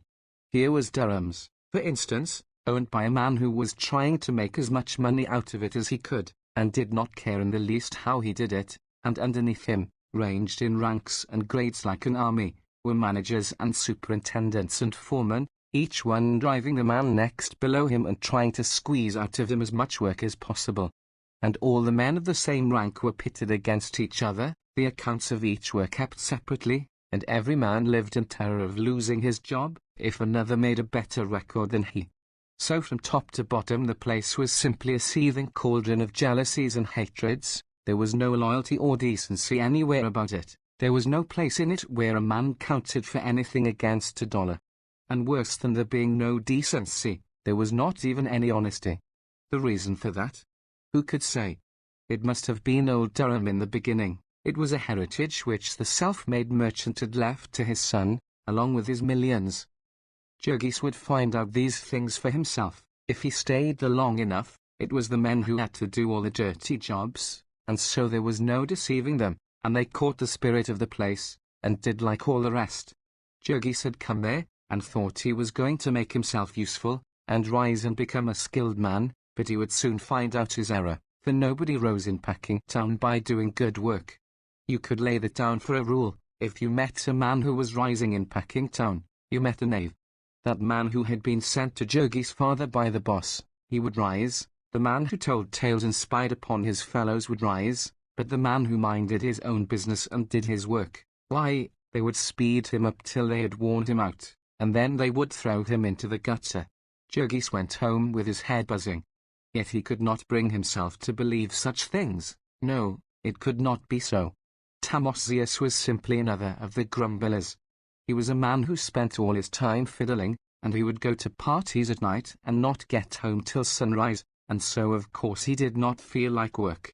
Then, too, he was a puny little chap, and so he had been left behind in the race, and that was why he was sore. And yet so many strange things kept coming to Jurgis' notice every day. He tried to persuade his father to have nothing to do with the offer, but old Antanas had begged until he was worn out, and all his courage was gone. He wanted a job, any sort of a job. So the next day he went and found the man who had spoken to him, and promised to bring him a third of all he earned, and that same day he was put to work in Durham's cellars. It was a pickle room, where there was never a dry spot to stand upon, and so he had to take nearly the whole of his first week's earnings to buy him a pair of heavy-soled boots. He was a squeegee man. His job was to go about all day with a long-handled mop, swabbing up the floor. Except that it was damp and dark, it was not an unpleasant job, in summer. Now Antanas Rudkus was the meekest man that God ever put on earth, and so Jurgis found it a striking confirmation of what the men all said, that his father had been at work only 2 days before he came home as bitter as any of them, and cursing Durham's with all the power of his soul. For they had set him to cleaning out the traps, and the family sat round and listened in wonder while he told them what that meant. It seemed that he was working in the room where the men prepared the beef for canning, and the beef had lain in vats full of chemicals, and men with great forks speared it out and dumped it into trucks, to be taken to the cooking room. When they had speared out all they could reach, they emptied the vat on the floor, and then with shovels scraped up the balance and dumped it into the truck. This floor was filthy. Yet they set Antanas with his mops, lopping the pickle into a hole that connected with the sink, where it was caught and used over again forever, and if that were not enough, there was a trap in the pipe, where all the scraps of meat and odds and ends of refuse were caught, and every few days it was the old man's task to clean these out, and shovel their contents into one of the trucks with the rest of the meat. This was the experience of Antanas, and then they came also Jonas and Maria with tales to tell. Maria was working for one of the independent packers, and was quite beside herself and outrageous with triumph over the sums of money she was making as a painter of cans. But one day she walked home with a pale-faced little woman who worked opposite to her, Jadwiga Masinkas by name, and Jadwiga told her how she, Maria, had chanced to get a job. She had taken the place of an Irishwoman who had been working in that factory ever since anyone could remember. For over 15 years, so she declared. Mary Dennis was her name, and a long time ago she had been seduced, and had a little boy. He was a cripple, and an epileptic, but still he was all that she had in the world to love, and they had lived in a little room alone somewhere back of Halstead Street, where the Irish were. Mary had had consumption, and all day long you might hear her coughing as she worked. Of late she had been going all to pieces, and when Maria came, the forelady had suddenly decided to turn her off. The forelady had to come up to a certain standard herself, and could not stop for sick people, Jadwiga explained. The fact that Mary had been there so long had not made any difference to her. It was doubtful if she even knew that, for both the forelady and the superintendent were new people, having only been there 2 or 3 years themselves. Jadwiga did not know what had become of the poor creature. She would have gone to see her, but had been sick herself. She had pains in her back all the time, Jadwiga explained, and feared that she had wound trouble. It was not fit work for a woman, handling 14-pound cans all day. It was a striking circumstance that Jonas, too, had gotten his job by the misfortune of some other person. Jonas pushed a truck loaded with hams from the smoke rooms onto an elevator, and thence to the packing rooms. The trucks were all of iron, and heavy, and they put about 70 hams on each of them, a load of more than 1/4 of a ton. On the uneven floor it was a task for a man to start one of these trucks, unless he was a giant, and when it was once started he naturally tried his best to keep it going.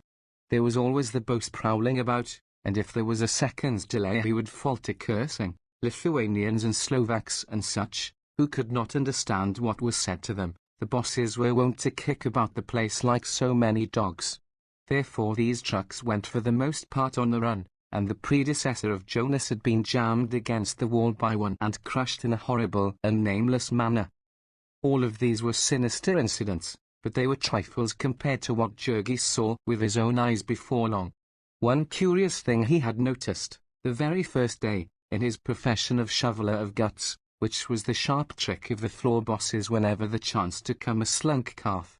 Any man who knows anything about butchering knows that the flesh of a cow that is about to calve, or has just calved, is not fit for food. A good many of these came every day to the packing houses, and, of course, if they had chosen, it would have been an easy matter for the packers to keep them till they were fit for food. But for the saving of time and fodder, it was the law that cows of that sort came along with the others, and whoever noticed it would tell the boss, and the boss would start up a conversation with the government inspector, and the two would stroll away. So in a trice the carcass of the cow would be cleaned out, and entrails would have vanished. It was Jurgis' task to slide them into the trap, calves and all, and on the floor below they took out these slunk calves, and butchered them for meat, and used even the skins of them. One day a man slipped and hurt his leg, and that afternoon, when the last of the cattle had been disposed of, and the men were leaving, Jurgis was ordered to remain and do some special work which this injured man had usually done. It was late, almost dark, and the government inspectors had all gone, and there were only a dozen or two of men on the floor. That day they had killed about 4,000 cattle, and these cattle had come in freight trains from far states, and some of them had got hurt. There were some with broken legs, and some with gored sides. There were some that had died, from what cause no one could say, and they were all to be disposed of, here in darkness and silence. Downers, the men called them, and the packing house had a special elevator upon which they were raised to the killing beds, where the gang proceeded to handle them, with an air of business-like nonchalance which said plainer than any words that it was a matter of everyday routine. It took a couple of hours to get them out of the way, and in the end Jurgis saw them go into the chilling rooms with the rest of the meat, being carefully scattered here and there so that they could not be identified. When he came home that night he was in a very somber mood, having begun to see at last how those might be right who had laughed at him for his faith in America. Chapter 6. Jurgis and Ona were very much in love. They had waited a long time. It was now well into the 2nd year, and Jurgis judged everything by the criterion of its helping or hindering their union. All his thoughts were there. He accepted the family because it was a part of Ona, and he was interested in the house because it was to be Ona's home. Even the tricks and cruelties he saw at Durham's had little meaning for him just then, save as they might happen to affect his future with Ona. The marriage would have been at once, if they had had their way, but this would mean that they would have to do without any wedding feast, and when they suggested this they came into conflict with the old people. To take to Elsbioth especially the very suggestion was an affliction. What? She would cry. To be married on the roadside like a parcel of beggars? No. No exclamation mark. Elsbioth had some traditions behind her. She had been a person of importance in her girlhood, had lived on a big estate and had servants, and might have married well and been a lady, but for the fact that there had been 9 daughters and no sons in the family. Even so, however, she knew what was decent, and clung to her traditions with desperation. They were not going to lose all caste, even if they had come to be unskilled labourers in Packingtown, and that Ona had even talked of omitting of a slews enough to keep her stepmother lying awake all night. It was in vain for them to say that they had so few friends. They were bound to have friends in time, and then the friends would talk about it. They must not give up what was right for a little money. If they did, the money would never do them any good. They could depend upon that. And Elsbioth would call upon Deed and Danners to support her. There was a fear in the souls of these two, lest this journey to a new country might somehow undermine the old home virtues of their children. The very first Sunday they had all been taken to Mass, and poor as they were, Elsbioth had felt it advisable to invest a little of her resources in a representation of the Babe of Bethlehem, made in plaster, and painted in brilliant colours. Though it was only a foot high, there was a shrine with 4 snow-white steeples, and the Virgin standing with her child in her arms, and the kings and shepherds and wise men bowing down before him. It had cost 50 cents, but Elsbioth had a feeling that money spent for such things was not to be counted too closely. It would come back in hidden ways. The piece was beautiful on the parlour mantel, and one could not have a home without some sort of ornament. The cost of the wedding feast would, of course, be returned to them, but the problem was to raise it even temporarily. They had been in the neighbourhood so short a time that they could not get much credit, and there was no one except Sedvillis from whom they could borrow even a little. Evening after evening Jurgis and Ona would sit and figure the expenses, calculating the term of their separation. They could not possibly manage it decently for less than $200, and even though they were welcome to count in the whole of the earnings of Maria and Jonas, as a loan, they could not hope to raise this sum in less than 4 or 5 months. So Ona began thinking of seeking employment herself, saying that if she had even ordinarily good luck, she might be able to take 2 months off the time. They were just beginning to adjust themselves to this necessity, when out of the clear sky there fell a thunderbolt upon them, a calamity that scattered all their hopes to the 4 winds. About a block away from them there lived another Lithuanian family, consisting of an elderly widow and 1 grown son. Their name was Majorskis, and our friends struck up an acquaintance with them before long. One evening they came over for a visit, and naturally the first subject upon which the conversation turned was the neighbourhood and its history, and then Grandmother Majorskine, as the old lady was called, proceeded to recite to them a string of horrors that fairly froze their blood. She was a wrinkled-up and wizened personage. She must have been 80, and as she mumbled the grim story through her toothless gums, she seemed a very old witch to them. Grandmother Majorskine had lived in the midst of misfortune so long that it had come to be her element, and she talked about starvation, sickness, and death as other people might about weddings and holidays. The thing came gradually. In the first place, as to the house they had bought, it was not new at all, as they had supposed. It was about 15 years old, and there was nothing new upon it but the paint, which was so bad that it needed to be put on new every year or 2. The house was one of a whole row that was built by a company which existed to make money by swindling poor people. The family had paid $1,500 for it, and it had not cost the builders $500 when it was new. Grandmother Majorskine knew that because her son belonged to a political organization with a contractor who put up exactly such houses.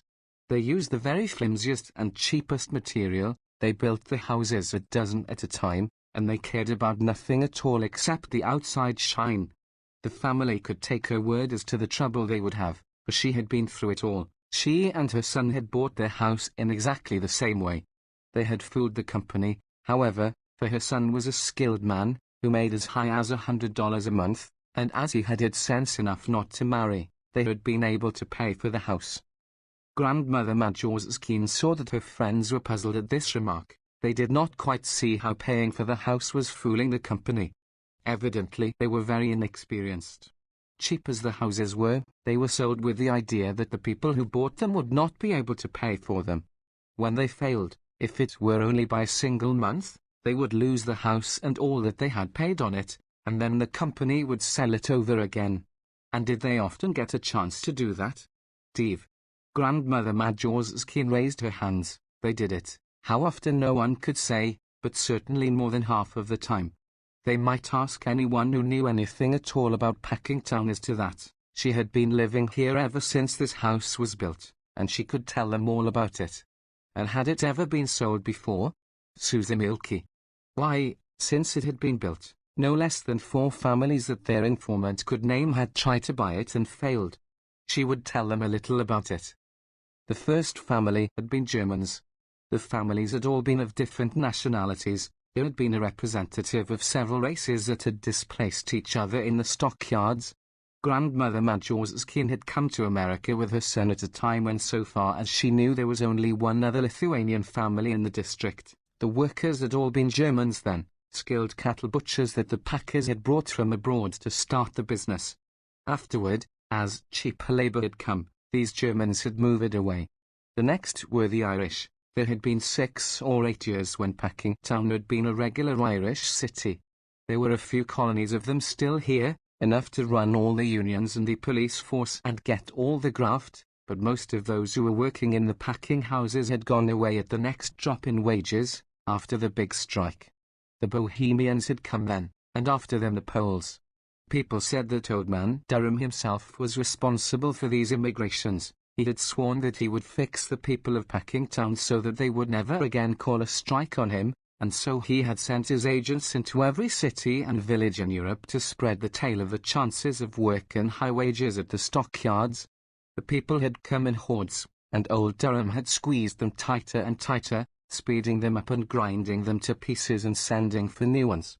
The Poles, who had come by tens of thousands, had been driven to the wall by the Lithuanians. And now the Lithuanians were giving way to the Slovaks. Who there was poorer and more miserable than the Slovaks, Grandmother Majorskine had no idea, but the packers would find them, never fear. It was easy to bring them, for wages were really much higher, and it was only when it was too late that the poor people found out that everything else was higher too. They were like rats in a trap, that was the truth, and more of them were piling in every day. By and by they would have their revenge, though. For the thing was getting beyond human endurance, and the people would rise and murder the packers. Grandmother Majorskine was a socialist, or some such strange thing. Another son of hers was working in the mines of Siberia, and the old lady herself had made speeches in her time, which made her seem all the more terrible to her present auditors. They called her back to the story of the house. The German family had been a good sort. To be sure, there had been a great many of them, which was a common failing in Packingtown, but they had worked hard, and the father had been a steady man, and they had a good deal more than half paid for the house. But he had been killed in an elevator accident in Durham's. Then there had come the Irish, and there had been lots of them, too. The husband drank and beat the children, the neighbors could hear them shrieking any night. They were behind with their rent all the time, but the company was good to them. There was some politics back of that. Grandmother Majorskine could not say just what, but the Laffertys had belonged to the War-Whoop League, which was a sort of political club of all the thugs and rowdies in the district, and if you belonged to that, you could never be arrested for anything. Once upon a time old Lafferty had been caught with a gang that had stolen cows from several of the poor people of the neighborhood and butchered them in an old shanty back of their yards and sold them. He had been in jail only 3 days for it, and he had come out laughing, and had not even lost his place in the packing house. He had gone all to ruin with the drink, however, and lost his power. One of his sons, who was a good man, had kept him and the family up for a year or two, but then he had got sick with consumption. That was another thing. Grandmother Majorskine interrupted herself. This house was unlucky. Every family that lived in it, someone was sure to get consumption. Nobody could tell why that was. There must be something about the house, or the way it was built. Some folks said it was because the building had been begun in the dark of the moon. There were dozens of houses that way in Packingtown. Sometimes there would be a particular room that you could point out. If anybody slept in that room, he was just as good as dead. With this house it had been the Irish first, and then a Bohemian family had lost a child of it, though, to be sure, that was uncertain, since it was hard to tell what was the matter with children who worked in the yards. In those days there had been no law about the age of children. The packers had worked all but the babies. At this remark the family looked puzzled, and Grandmother Majorskine again had to make an explanation, that it was against the law for children to work before they were 16. What was the sense of that? They asked. They had been thinking of letting little Stanislaus go to work. Well, there was no need to worry. Grandmother Majorskine said, the law made no difference except that it forced people to lie about the ages of their children. One would like to know what the lawmakers expected them to do. They were families that had no possible means of support except the children, and the law provided them no other way of getting a living. Very often a man could get no work in Packingtown for months, while a child could go and get a place easily. There was always some new machine, by which the packers could get as much work out of a child as they had been able to get out of a man, and for a third of the pay.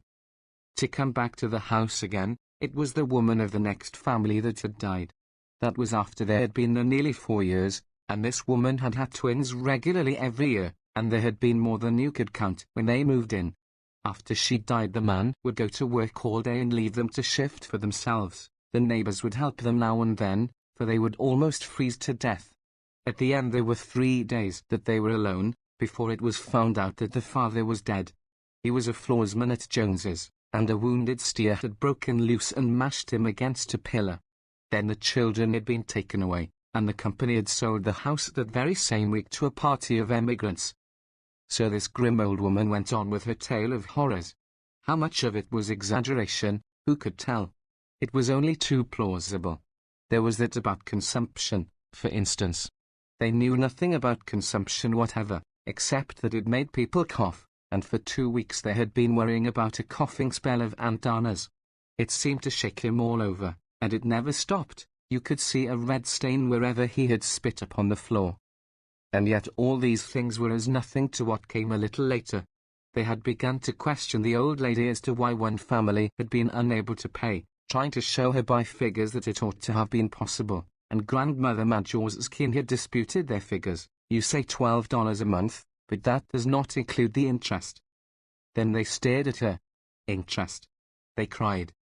Interest on the money you still owe, she answered. But we don't have to pay any interest, they exclaimed, 3 or 4 at once. We only have to pay $12 each month. And for this she laughed at them. You are like all the rest, she said. They trick you and eat you alive. They never sell the houses without interest. Get your deed, and see. Then, with a horrible sinking of the heart, Tito Elsbiotu unlocked her bureau and brought out the paper that had already caused them so many agonies. Now they sat round, scarcely breathing, while the old lady, who could read English, ran over it. Yes, she said, finally, here it is, of course, with interest thereon monthly, at the rate of 7% per annum. And there followed a dead silence. What does that mean? Asked Jurgis finally, almost in a whisper. That means, replied the other, that you have to pay them $7 next month, as well as the $12. Then again there was not a sound. It was sickening, like a nightmare, in which suddenly something gives way beneath you, and you feel yourself sinking, down into bottomless abysses. As if in a flash of lightning they saw themselves, victims of a relentless fate, cornered, trapped, in the grip of destruction. All the fair structure of their hopes came crashing about their ears. And all the time the old woman was going on talking. They wished that she would be still. Her voice sounded like the croaking of some dismal raven. Jurgis sat with his hands clenched and beads of perspiration on his forehead, and there was a great lump in Ona's throat, choking her. Then suddenly Tito Elsbiotu broke the silence with a wail, and Maria began to wring her hands and sob, I. Bitter man. All their outcry did them no good. Of course, There sat Grandmother Madge Shaw's keen, unrelenting, typifying fate. No, of course it was not fair, but then Phineas had nothing to do with it. And of course they had not known it. They had not been intended to know it. But it was in the deed, and that was all that was necessary, as they would find when the time came. Somehow or other they got rid of their guest, and then they passed a night of lamentation. The children woke up and found out that something was wrong, and they wailed and would not be comforted. In the morning, of course, most of them had to go to work. The packing houses would not stop for their sorrows, but by 7 o'clock Ona and her stepmother were standing at the door of the office of the agent. Yes, he told them, when he came, it was quite true that they would have to pay interest. And then Tata Elsbiotta broke forth into protestations and reproaches, so that the people outside stopped and peered in at the window. The agent was as bland as ever. He was deeply pained, he said. He had not told them, simply because he had supposed they would understand that they had to pay interest upon their debt, as a matter of course. So they came away, and Ona went down to the yards, and at noontime saw Jurgis and told him. Jurgis took it stolidly. He had made up his mind to it by this time. It was part of fate. They would manage it somehow. He made his usual answer, I will work harder. It would upset their plans for a time, and it would perhaps be necessary for Ona to get work after all. Then Ona added that Tata Elsbiotta had decided that little Stanislaus would have to work too. It was not fair to let Jurgis and her support the family would have to help as it could. Previously Jurgis had scouted this idea, but now knit his brows and nodded his head slowly. Yes, perhaps it would be best. They would all have to make some sacrifices now. So Ona set out that day to hunt for work, and at night Maria came home saying that she had met a girl named Jasatite who had a friend that worked in one of the wrapping rooms in Brown's, and might get a place for Ona there, only the forelady was the kind that takes presents. It was no use for anyone to ask her for a place unless at the same time they slipped a $10 bill into her hand. Jurgis was not in the least surprised at this now. He merely asked what the wages of the place would be. So negotiations were opened, and after an interview Ona came home and reported that the forelady seemed to like her, and had said that, while she was not sure, she thought she might be able to put her at work sewing covers on hams, a job at which she would earn as much as $8 or $10 a week. That was a bid, so Maria reported, after consulting her friend, and then there was an anxious conference at home. The work was done in one of the cellars, and Jurgis did not want Ona to work in such a place, but then it was easy work, and one could not have everything. So in the end Ona, with a $10 bill burning a hole in her palm, had another interview with the forelady. Meantime Tata Elsbiotta had taken Stanislaus to the priest and gotten a certificate to the effect that he was 2 years older than he was, and with it the little boy now sallied forth to make his fortune in the world. It chanced that Durham had just put in a wonderful new lard machine, and when the special policeman in front of the time station saw Stanislaus and his document, he smiled to himself and told him to go, see ya, pointing. And so Stanislaus went down a long stone corridor, and up a flight of stairs, which took him into a room lighted by electricity, with the new machines for filling lard cans at work in it. The lard was finished on the floor above, and it came in little jets, like beautiful, wriggling, snow-white snakes of unpleasant odor. There were several kinds and sizes of jets, and after a certain precise quantity had come out, each stopped automatically, and the wonderful machine made a turn, and took the can under another jet, and so on, until it was filled neatly to the brim, and pressed tightly, and smoothed off. To attend to all this and fill several hundred cans of lard per hour, there were necessary 2 human creatures, one of whom knew how to place an empty lard can on a certain spot every few seconds, and the other of whom knew how to take a full lard can off a certain spot every few seconds and set it upon a tray. And so, after little Stanislaus had stood gazing timidly about him for a few minutes, a man approached him, and asked what he wanted, to which Stanislaus said, job. Then the man said, how old? And Stanislaus answered, 16. Once or twice every year a state inspector would come wandering through the packing plants, asking a child here and there how old he was, and so the packers were very careful to comply with the law, which cost them as much trouble as was now involved in the boss's taking the document from the little boy, and glancing at it, and then sending it to the office to be filed away. Then he set someone else at a different job, and showed the lad how to place a lard can every time the empty arm of the remorseless machine came to him, and so was decided the place in the universe of little Stanislaus, and his destiny till the end of his days. Hour after hour, day after day, year after year, it was fated that he should stand upon a certain square foot of floor from 7 in the morning until noon, and again from 12:30 till 5:30, making never a motion and thinking never a thought, save for the setting of lard cans. In summer the stench of the warm lard would be nauseating, and in winter the cans would all but freeze to his naked little fingers in the unheated cellar. Half the year it would be dark as night when he went into work, and dark as night again when he came out, and so he would never know what the sun looked like on weekdays. And for this, at the end of the week, he would carry home $3 to his family, being his pay at the rate of 5 cents per hour, just about his proper share of the total earnings of the 1.75 million of children who were now engaged in earning their livings in the United States.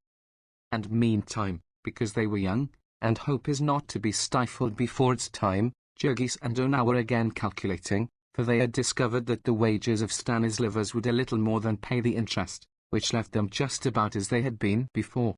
It would be but fair to them to say that the little boy was delighted with his work, and at the idea of earning a lot of money, and also that the two were very much in love with each other. Chapter 7. All summer long the family toiled, and in the fall they had money enough for Jurgis and Ona to be married according to home traditions of decency. In the latter part of November they hired a hall, and invited all their new acquaintances, who came and left them over $100 in debt. It was a bitter and cruel experience, and it plunged them into an agony of despair. Such a time, of all times, for them to have it, when their hearts were made tender. Such a pitiful beginning it was for their married life. They loved each other so, and they could not have the briefest respite. It was a time when everything cried out to them that they ought to be happy, when wonder burned in their hearts, and leapt into flame at the slightest breath. They were shaken to the depths of them, with the awe of love realized, and was it so very weak of them that they cried out for a little peace? They had opened their hearts, like flowers to the springtime, and the merciless winter had fallen upon them. They wondered if ever any love that had blossomed in the world had been so crushed and trampled. Over them, relentless and savage, there cracked the lash of want. The morning after their wedding it sought them as they slept, and drove them out before daybreak to work. Ona was scarcely able to stand with exhaustion, but if she were to lose her place they would be ruined, and she would surely lose it if she were not on time that day. They all had to go, even little Stanislaus, who was ill from overindulgence in sausages and sarsaparilla. All the day he stood at his lard machine, rocking unsteadily, his eyes closing in spite of him, and he all but lost his place even so, for the foreman booted him twice to waken him. It was fully a week before they were all normal again, and meantime, with whining children and the cross adults, the house was not a pleasant place to live in. Jurgis lost his temper very little, however, all things considered. It was because of Ona. The least glance at her was always enough to make him control himself. She was so sensitive, she was not fitted for such a life as this, and 100 times a day, when he thought of her, he would clench his hands and fling himself again at the task before him. She was too good for him, he told himself, and he was afraid, because she was his. So long he had hungered to possess her, but now that the time had come he knew that he had not earned the right, that she trusted him so was all her own simple goodness, and no virtue of his. But he was resolved that she should never find this out, and so was always on the watch to see that he did not betray any of his ugly self. He would take care even in little matters, such as his manners, and his habit of swearing when things went wrong. The tears came so easily into Ona's eyes, and she would look at him so appealingly. It kept Jurgis quite busy making resolutions, in addition to all the other things he had on his mind. It was true that more things were going on at this time in the mind of Jurgis than ever had in all his life before. He had to protect her, to do battle for her against the horror he saw about them. He was all that she had to look to, and if he failed she would be lost. He would wrap his arms about her, and try to hide her from the world. He had learned the ways of things about him now. It was a war of each against all, and the devil take the hindmost. You did not give feasts to other people, you waited for them to give feasts to you. You went about with your soul full of suspicion and hatred. You understood that you were environed by hostile powers that were trying to get your money, and who used all the virtues to bait their traps with. The storekeepers plastered up their windows with all sorts of lies to entice you. The very fences by the wayside, the lamp-posts and telegraph poles, were pasted over with lies. The great corporation which employed you lied to you, and lied to the whole country. From top to bottom it was nothing but one gigantic lie. So Jurgis said that he understood it, and yet it was really pitiful, for the struggle was so unfair. Some had so much the advantage. Here he was, for instance, vowing upon his knees that he would save Ona from harm, and only a week later she was suffering atrociously, and from the blow of an enemy that he could not possibly have thwarted. There came a day when the rain fell in torrents, and it being December, to be wet with it and have to sit all day long in one of the cold cellars of Brown's was no laughing matter. Ona was a working girl, and did not own waterproofs and such things, and so Jurgis took her and put her on the streetcar. Now it chanced that this car line was owned by gentlemen who were trying to make money, and the city having passed an ordinance requiring them to give transfers, they had fallen into a rage, and first they had made a rule that transfers could be had only when the fare was paid, and later, growing still uglier, they had made another, that the passenger must ask for the transfer, the conductor was not allowed to offer it. Now Ona had been told that she was to get a transfer, but it was not a way to speak up, and so she merely waited, following the conductor about with her eyes, wondering when he would think of her. When at last the time came for her to get out, she asked for the transfer, and was refused. Not knowing what to make of this, she began to argue with the conductor, in a language of which he did not understand a word. After warning her several times, he pulled the bell and the car went on, at which Ona burst into tears. At the next corner she got out, of course, and as she had no more money, she had to walk the rest of the way to the yards in the pouring rain. And so all day long she sat shivering, and came home at night with her teeth chattering and pains in her head and back. For 2 weeks afterward she suffered cruelly, and yet every day she had to drag herself to her work. The forewoman was especially severe with Ona, because she believed that she was obstinate on account of having been refused a holiday the day after her wedding. Ona had an idea that her forelady did not like to have her girls marry, perhaps because she was old and ugly and unmarried herself. There were many such dangers, in which the odds were all against them. Their children were not as well as they had been at home, but how could they know that there was no sewer to their house, and that the drainage of 15 years was in a cesspool under it? How could they know that the pale blue milk that they bought around the corner was watered, and doctored with formaldehyde besides? When the children were not well at home, Tatuel's Biota would gather herbs and cure them. Now she was obliged to go to the drugstore and buy extracts, and how was she to know that they were all adulterated? How could they find out that their tea and coffee, their sugar and flour, had been doctored, that their canned peas had been colored with copper salts, and their fruit jams with aniline dyes? And even if they had known it, what good would it have done them, since there was no place within miles of them where any other sort was to be had? The bitter winter was coming, and they had to save money to get more clothing and bedding, but it would not matter in the least how much they saved. They could not get anything to keep them warm. All the clothing that was to be had in the stores was made of cotton and shoddy, which is made by tearing old clothes to pieces and weaving the fibre again. If they paid higher prices, they might get frills and fanciness, or be cheated, but genuine quality they could not obtain for love nor money. A young friend of Sedvilas, recently come from abroad, had become a clerk in a store on Ashland Avenue, and he narrated with glee a trick that had been played upon an unsuspecting countryman by his boss.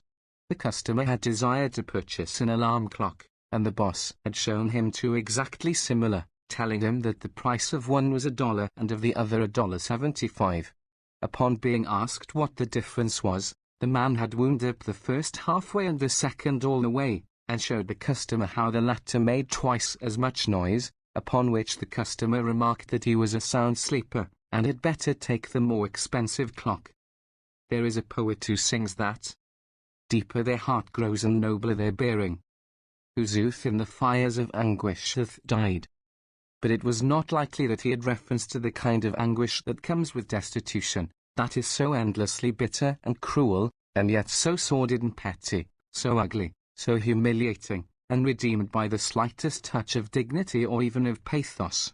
It is a kind of anguish that poets have not commonly dealt with. Its very words are not admitted into the vocabulary of poets. The details of it cannot be told in polite society at all. How, for instance, could anyone expect to excite sympathy among lovers of good literature by telling how a family found their home alive with vermin, and of all the suffering and inconvenience and humiliation they were put to, and the hard-earned money they spent, in efforts to get rid of them? After long hesitation and uncertainty they paid 25 cents for a big package of insect powder, a patent preparation which chanced to be 95% gypsum, a harmless earth which had cost about 2 cents to prepare. Of course it had not the least effect, except upon a few roaches which had the misfortune to drink water after eating it, and so got their inwards set in a coating of plaster of Paris. The family, having no idea of this, and no more money to throw away, had nothing to do but give up and submit to one more misery for the rest of their days. Then there was old Antanas. The winter came, and the place where he worked was a dark, unheated cellar, where you could see your breath all day, and where your fingers sometimes try to freeze. So the old man's cough grew every day worse, until there came a time when it hardly ever stopped, and he had become a nuisance about the place.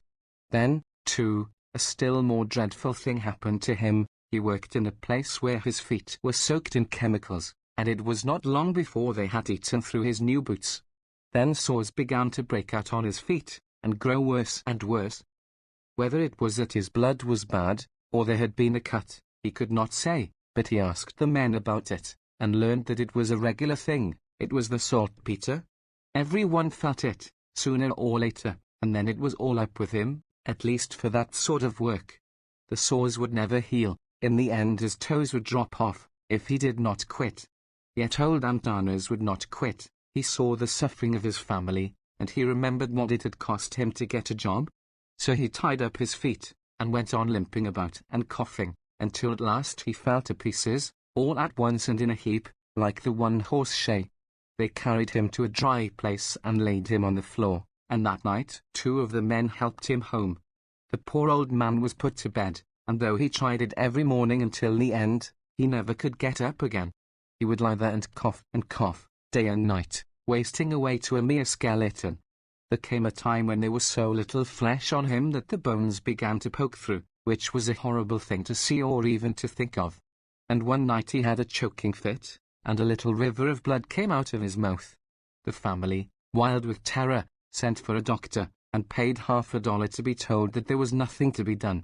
Mercifully the doctor did not say this so that the old man could hear, for he was still clinging to the faith that tomorrow or next day he would be better, and could go back to his job. The company had sent word to him that they would keep it for him, or rather Jurgis had bribed one of the men to come one Sunday afternoon and say they had. Deed Antanas continued to believe it, while 3 more hemorrhages came, and then at last one morning they found him stiff and cold. Things were not going well with them then, and though it nearly broke Tatuel's Beata's heart, they were forced to dispense with nearly all the decencies of a funeral. They had only a hearse, and 1 hack for the women and children, and Jurgis, who was learning things fast, spent all Sunday making a bargain for these, and he made it in the presence of witnesses, so that when the man tried to charge him for all sorts of incidentals, he did not have to pay. But 25 years old Antanas Rudkus and his son had dwelt in the forest together, and it was hard to part in this way. Perhaps it was just as well that Jurgis had to give all his attention to the task of having the funeral without being bankrupted, and so had no time to indulge in memories and grief. Now the dreadful winter was come upon them. In the forests, all summer long, the branches of the trees do battle for light, and some of them lose and die, and then come the raging blasts, and the storms of snow and hail, and strew the ground with these weaker branches. Just so it was in Packingtown. The whole district braced itself for the struggle that was an agony, and those whose time was come died off in hordes. All the year round they had been serving as cogs in the great packing machine, and now was the time for the renovating of it. and the replacing of damaged parts. There came pneumonia and grippe, stalking among them, seeking for weakened constitutions. There was the annual harvest of those whom tuberculosis had been dragging down. There came cruel, cold, and biting winds, and blizzards of snow, all testing relentlessly for failing muscles and impoverished blood.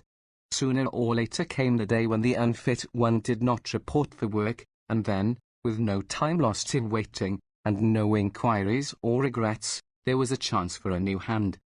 The new hands were here by the thousands. All day long the gates of the packing houses were besieged by starving and penniless men. They came, literally, by the thousands every single morning, fighting with each other for a chance for life. Blizzards and cold made no difference to them. They were always on hand. They were on hand 2 hours before the sun rose, an hour before the work began. Sometimes their faces froze, sometimes their feet and their hands, sometimes they froze altogether, but still they came, for they had no other place to go. One day Durham advertised in the paper for 200 men to cut ice, and all that day the homeless and starving of the city came trudging through the snow from all over its 200 square miles. That night 40 score of them crowded into the station house of the Stockyards district. They filled the rooms, sleeping in each other's laps, toboggan fashion, and they piled on top of each other in the corridors, till the police shut the doors and left some to freeze outside. On the morrow, before daybreak, there were 3,000 at Durham's, and the police reserves had to be sent for to quell the riot. Then Durham's bosses picked out 20 of the biggest. The 200 proved to have been a printer's error. 4 or 5 miles to the eastward lay the lake, and over this the bitter winds came raging. Sometimes the thermometer would fall to 10 or 20 degrees below zero at night, and in the morning the streets would be piled with snowdrifts up to the first-floor windows. The streets through which our friends had to go to their work were all unpaved and full of deep holes and gullies. In summer, when it rained hard, a man might have to wade to his waist to get to his house, and now in winter it was no joke getting through these places, before light in the morning and after dark at night. They would wrap up in all they owned, but they could not wrap up against exhaustion, and many a man gave out in these battles with the snowdrifts, and lay down and fell asleep. And if it was bad for the men, one may imagine how the women and children fared. Some would ride in the cars, if the cars were running, but when you are making only 5 cents an hour, as was little Stanislaus, you do not like to spend that much to ride 2 miles. The children would come to their yards with great shawls about their ears, and so tied up that you could hardly find them, and still there would be accidents. One bitter morning in February the little boy who worked at the lard machine with Stanislaus came about an hour late, and screaming with pain. They unwrapped him, and a man began vigorously rubbing his ears, and as they were frozen stiff, it took only 2 or 3 rubs to break them short off. As a result of this, little Stanislaus conceived a terror of the cold that was almost a mania. Every morning, when it came time to start for the yards, he would begin to cry and protest. Nobody knew quite how to manage him, for threats did no good. It seemed to be something that he could not control, and they feared sometimes that he would go into convulsions. In the end it had to be arranged that he always went with Jurgis, and came home with him again, and often, when the snow was deep, the man would carry him the whole way on his shoulders. Sometimes Jurgis would be working until late at night, and then it was pitiful, for there was no place for the little fellow to wait, save in the doorways or in a corner of the killing beds, and he would all but fall asleep there, and freeze to death. There was no heat upon the killing beds. The men might exactly as well have worked out of doors all winter. For that matter, there was very little heat anywhere in the building, except in the cooking rooms and such places, and it was the men who worked in these who ran the most risk of all, because whenever they had to pass to another room they had to go through ice-cold corridors, and sometimes with nothing on above the waist except a sleeveless undershirt. On the killing beds you were apt to be covered with blood, and it would freeze solid. If you leaned against a pillar, you would freeze to that, and if you put your hand upon the blade of your knife, you would run a chance of leaving your skin on it. The men would tie up their feet in newspapers and old sacks, and these would be soaked in blood and frozen, and then soaked again, and so on, until by night time a man would be walking on great lumps the size of the feet of an elephant. Now and then, when the bosses were not looking, you would see them plunging their feet and ankles into the steaming hot carcass of the steer, or darting across the room to the hot water jets. The cruelest thing of all was that nearly all of them, all of those who used knives, were unable to wear gloves, and their arms would be white with frost and their hands would grow numb, and then of course there would be accidents. Also the air would be full of steam, from the hot water and the hot blood, so that you could not see 5 feet before you, and then, with men rushing about at the speed they kept up on the killing beds, and all with butcher knives, like razors, in their hands, well, it was to be counted as a wonder that there were not more men slaughtered than cattle.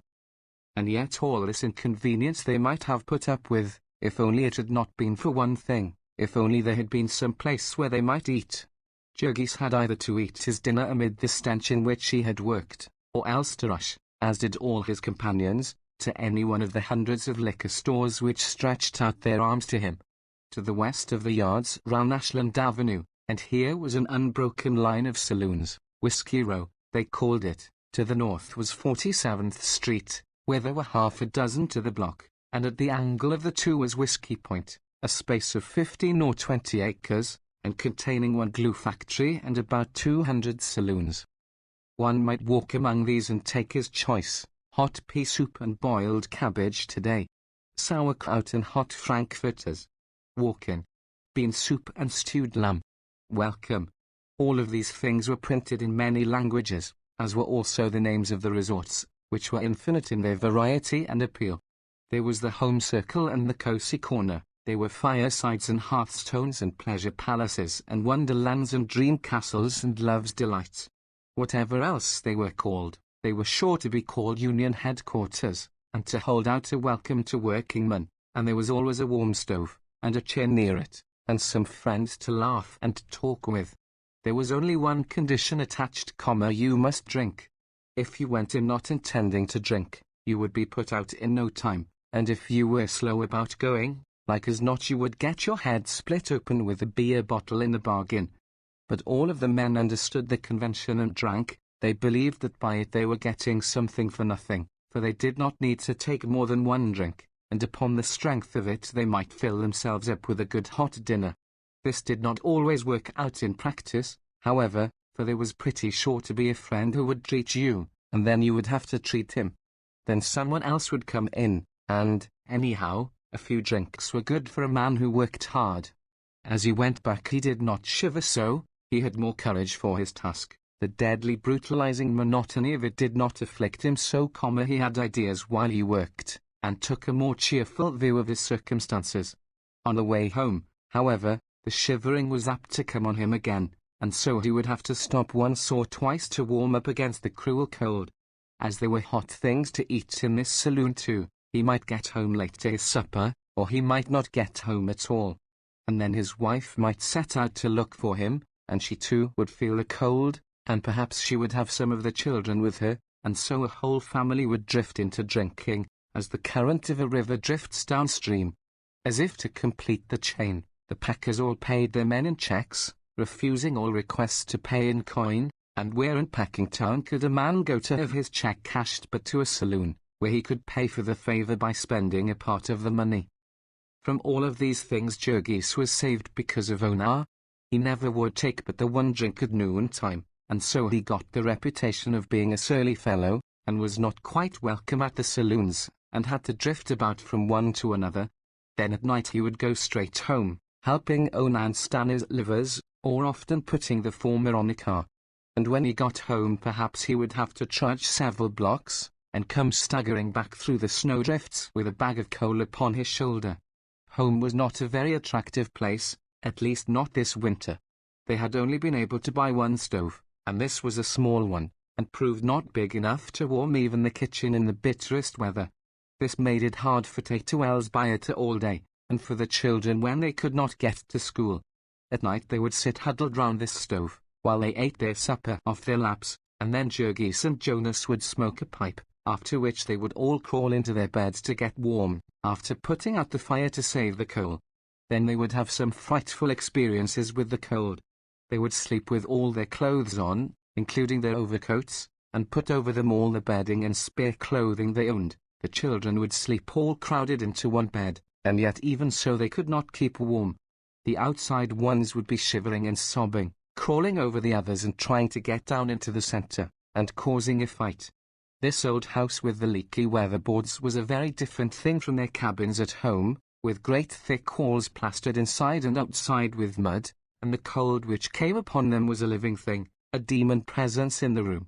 They would waken in the midnight hours, when everything was black. Perhaps they would hear it yelling outside, or perhaps there would be death-like stillness, and that would be worse yet. They could feel the cold as it crept in through the cracks, reaching out for them with its icy, death-dealing fingers, and they would crouch and cower, and try to hide from it, all in vain. It would come, and it would come, a grisly thing, a spectre born in the black caverns of terror, a power primeval, cosmic, shadowing the tortures of the lost souls flung out to chaos and destruction. It was cruel, iron hard, and hour after hour they would cringe in its grasp, alone, alone. There would be no one to hear them if they cried out, there would be no help, no mercy. And so on until morning, when they would go out to another day of toil, a little weaker, a little nearer to the time when it would be their turn to be shaken from the tree. Chapter 8. Yet even by this deadly winter the germ of hope was not to be kept from sprouting in their hearts. It was just at this time that the great adventure befell Maria. The victim was Tamosius Kuzlika, who played the violin. Everybody laughed at them, for Tamosius was petite and frail, and Maria could have picked him up and carried him off under one arm. But perhaps that was why she fascinated him. The sheer volume of Maria's energy was overwhelming. That first night at the wedding Tamosius had hardly taken his eyes off her, and later on, when he came to find that she had really the heart of a baby, her voice and her violence ceased to terrify him, and he got the habit of coming to pay her visits on Sunday afternoons. There was no place to entertain company except in the kitchen, in the midst of the family, and Tamosius would sit there with his hat between his knees, never saying more than half a dozen words at a time, and turning red in the face before he managed to say those, until finally Jurgis would clap him upon the back, in his hearty way, crying, "Come now, brother, give us a tune." And then Tamosius' face would light up and he would get out his fiddle, tuck it under his chin, and play. And forthwith the soul of him would flame up and become eloquent. It was almost an impropriety, for all the while his gaze would be fixed upon Maria's face, until she would begin to turn red and lower her eyes. There was no resisting the music of Tamosius, however. Even the children would sit awed and wondering, and the tears would run down Tatuel's Beata's cheeks. A wonderful privilege it was to be thus admitted into the soul of a man of genius, to be allowed to share the ecstasies and the agonies of his inmost life. Then there were other benefits accruing to Maria from this friendship, benefits of a more substantial nature. People paid Tamosius big money to come and make music on state occasions, and also they would invite him to parties and festivals, knowing well that he was too good-natured to come without his fiddle, and that having brought it, he could be made to play while others danced. Once he made bold to ask Maria to accompany him to such a party, and Maria accepted, to his great delight, after which he never went anywhere without her, while if the celebration were given by friends of his, he would invite the rest of the family also. In any case Maria would bring back a huge pocket full of cakes and sandwiches for the children, and stories of all the good things she herself had managed to consume.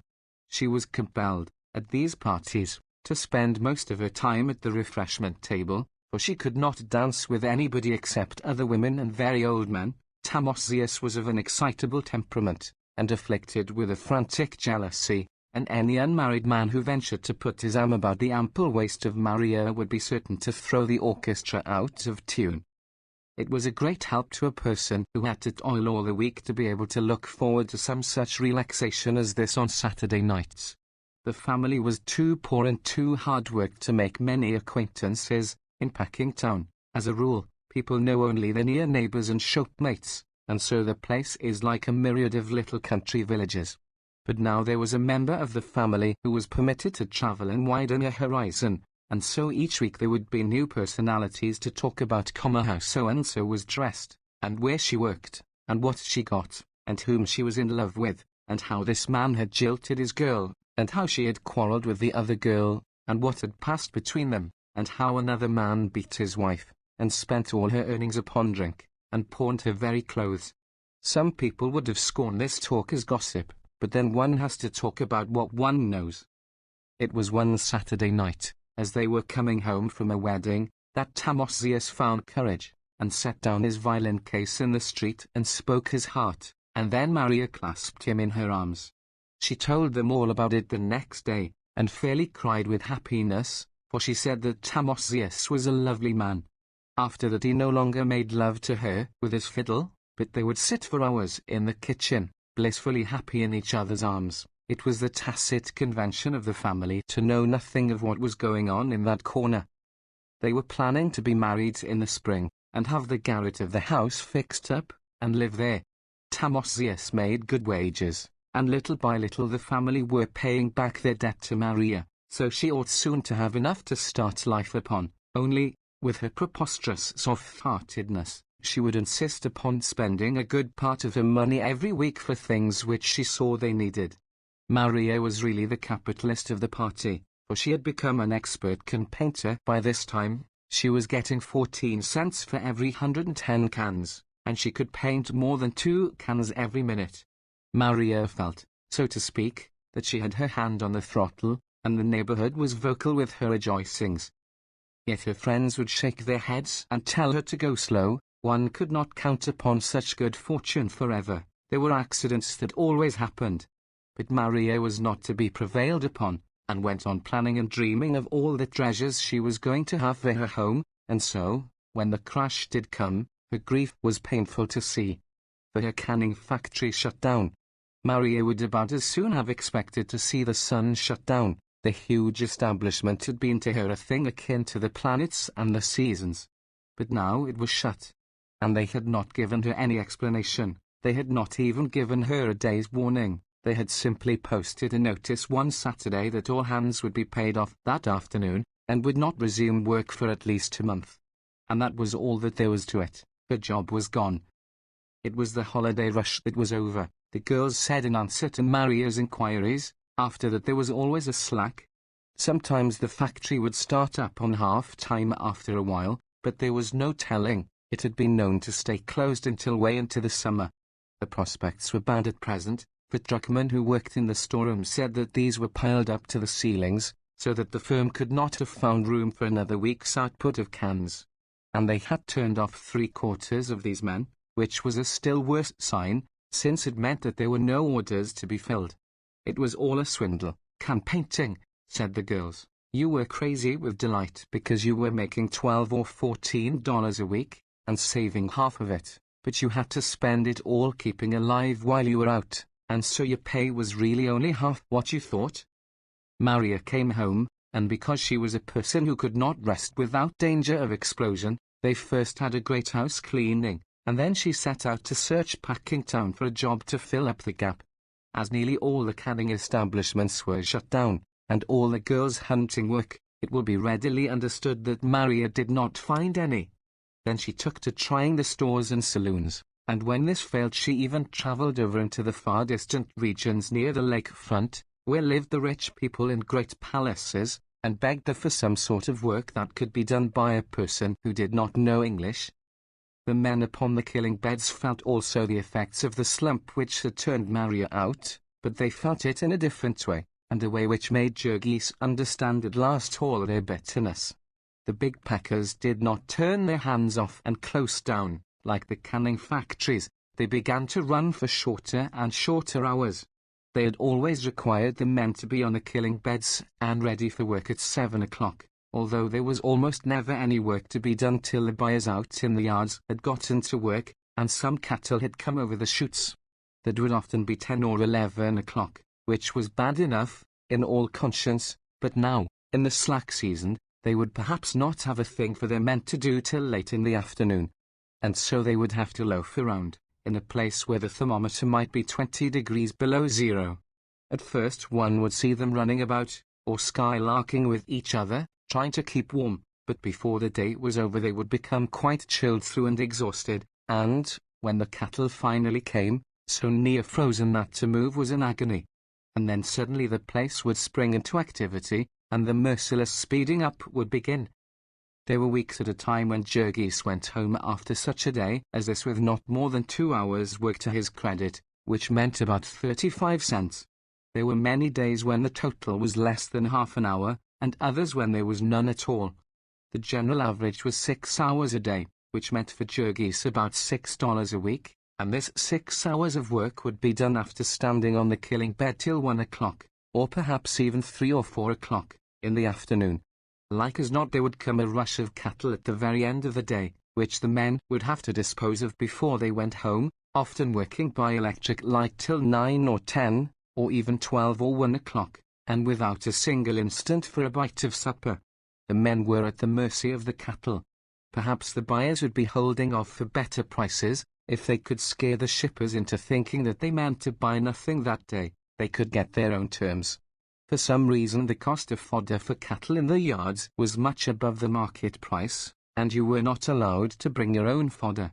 Then, too, a number of cars were apt to arrive late in the day, now that the roads were blocked with snow, and the packers would buy their cattle at night, to get them cheaper, and then would come into play their ironclad rule, that all cattle must be killed the same day they were bought. There was no use kicking about this. There had been one delegation after another to see the packers about it, only to be told that it was the rule, and that there was not the slightest chance of its ever being altered. And so on Christmas Eve Jurgis worked till nearly 1 o'clock in the morning, and on Christmas Day he was on the killing bed at 7 o'clock. All this was bad, and yet it was not the worst. For after all the hard work a man did, he was paid for only part of it. Jurgis had once been among those who scoffed at the idea of these huge concerns cheating, and so now he could appreciate the bitter irony of the fact that it was precisely their size which enabled them to do it with impunity. One of the rules on the killing beds was that a man who was 1 minute late was docked an hour, and this was economical, for he was made to work the balance of the hour. He was not allowed to stand round and wait. And on the other hand, if he came ahead of time he got no pay for that, though often the bosses would start up the gang 10 or 15 minutes before the whistle. And this same custom they carried over to the end of the day. They did not pay for any fraction of an hour for broken time. A man might work full 50 minutes, but if there was no work to fill out the hour, there was no pay for him. Thus the end of every day was a sort of lottery, a struggle, all but breaking into open war between the bosses and the men, the former trying to rush a job through and the latter trying to stretch it out. Jurgis blamed the bosses for this, though the truth to be told it was not always their fault, for the packers kept them frightened for their lives, and when one was in danger of falling behind the standard, what was easier than to catch up by making the gang work a while for the church? This was a savage witticism the men had, which Jurgis had to have explained to him. Old man Jones was great on missions and such things, and so whenever they were doing some particularly disreputable job, the men would wink at each other and say, "Now we're working for the church." One of the consequences of all these things was that Jurgis was no longer perplexed when he heard men talk of fighting for their rights. He felt like fighting now himself, and when the Irish delegate of the Butcher Helpers Union came to him a second time, he received him in a far different spirit. A wonderful idea it now seemed to Jurgis, this of the men, that by combining they might be able to make a stand and conquer the packers. Jurgis wondered who had first thought of it, and when he was told that it was a common thing for men to do in America, he got the first inkling of a meaning in the phrase "a free country." The delegate explained to him how it depended upon their being able to get every man to join and stand by the organization, and so Jurgis signified that he was willing to do his share. Before another month was by, all the working members of his family had union cards, and wore their union buttons conspicuously and with pride. For fully a week they were quite blissfully happy, thinking that belonging to a union meant an end to all their troubles. But only 10 days after she had joined, Maria's canning factory closed down, and that blow quite staggered them. They could not understand why the union had not prevented it, and the very first time she attended a meeting Maria got up and made a speech about it. It was a business meeting, and was transacted in English, but that made no difference to Maria. She said what was in her, and all the pounding of the chairman's gavel and all the uproar and confusion in the room could not prevail. Quite apart from her own troubles she was boiling over with a general sense of the injustice of it, and she told what she thought of the packers, and what she thought of a world where such things were allowed to happen, and then, while the echoes of the hall rang with the shock of her terrible voice, she sat down again and fanned herself, and the meeting gathered itself together and proceeded to discuss the election of a recording secretary. Jurgis too had an adventure the first time he attended a union meeting, but it was not of his own seeking. Jurgis had gone with the desire to get into an inconspicuous corner and see what was done, but this attitude of silent and open-eyed attention had marked him out for a victim. Tommy Finnegan was a little Irishman, with big staring eyes and a wild aspect, a hoiseau by trade, and badly cracked. Somewhere back in the far distant past Tommy Finnegan had had a strange experience, and the burden of it rested upon him. All the balance of his life he had done nothing but try to make it understood. When he talked he caught his victim by the buttonhole, and his face kept coming closer and closer, which was trying, because his teeth were so bad. Jurgis did not mind that, only he was frightened. The method of operation of the higher intelligences was Tom Finnegan's theme, and he desired to find out if Jurgis had ever considered that the representation of things in their present similarity might be altogether unintelligible upon a more elevated plane.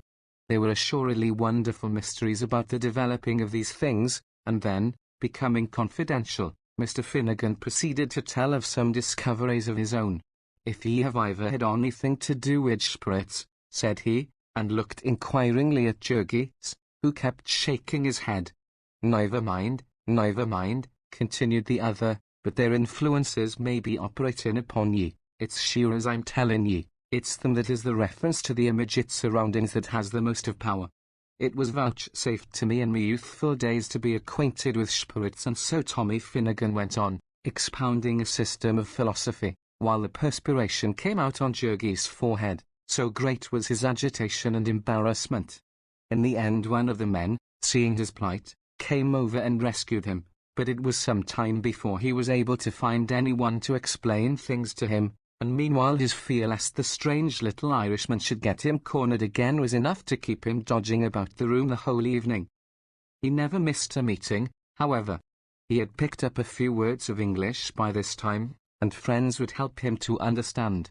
They were often very turbulent meetings, with half a dozen men declaiming at once, in as many dialects of English, but the speakers were all desperately in earnest, and Jurgis was in earnest too, for he understood that a fight was on, and that it was his fight.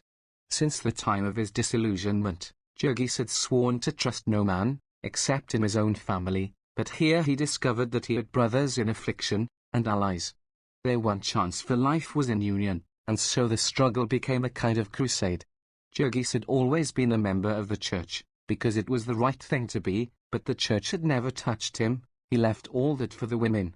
Here, however, was a new religion, one that did touch him, that took hold of every fibre of him, and with all the zeal and fury of a convert he went out as a missionary.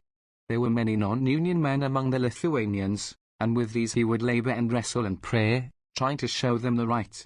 Sometimes they would be obstinate and refuse to see it, and Jurgis, alas, was not always patient. He forgot how he himself had been blind, a short time ago, after the fashion of all crusaders since the original ones, who set out to spread the gospel of brotherhood by force of arms. Chapter 9. One of the first consequences of the discovery of the Union was that Jurgis became desirous of learning English. He wanted to know what was going on at the meetings, and to be able to take part in them, and so he began to look about him, and to try to pick up words. The children, who were at school, and learning fast, would teach him a few, and a friend loaned him a little book that had some in it, and Donna would read them to him. Then Jurgis became sorry that he could not read himself, and later on in the winter, when someone told him that there was a night school that was free, he went and enrolled.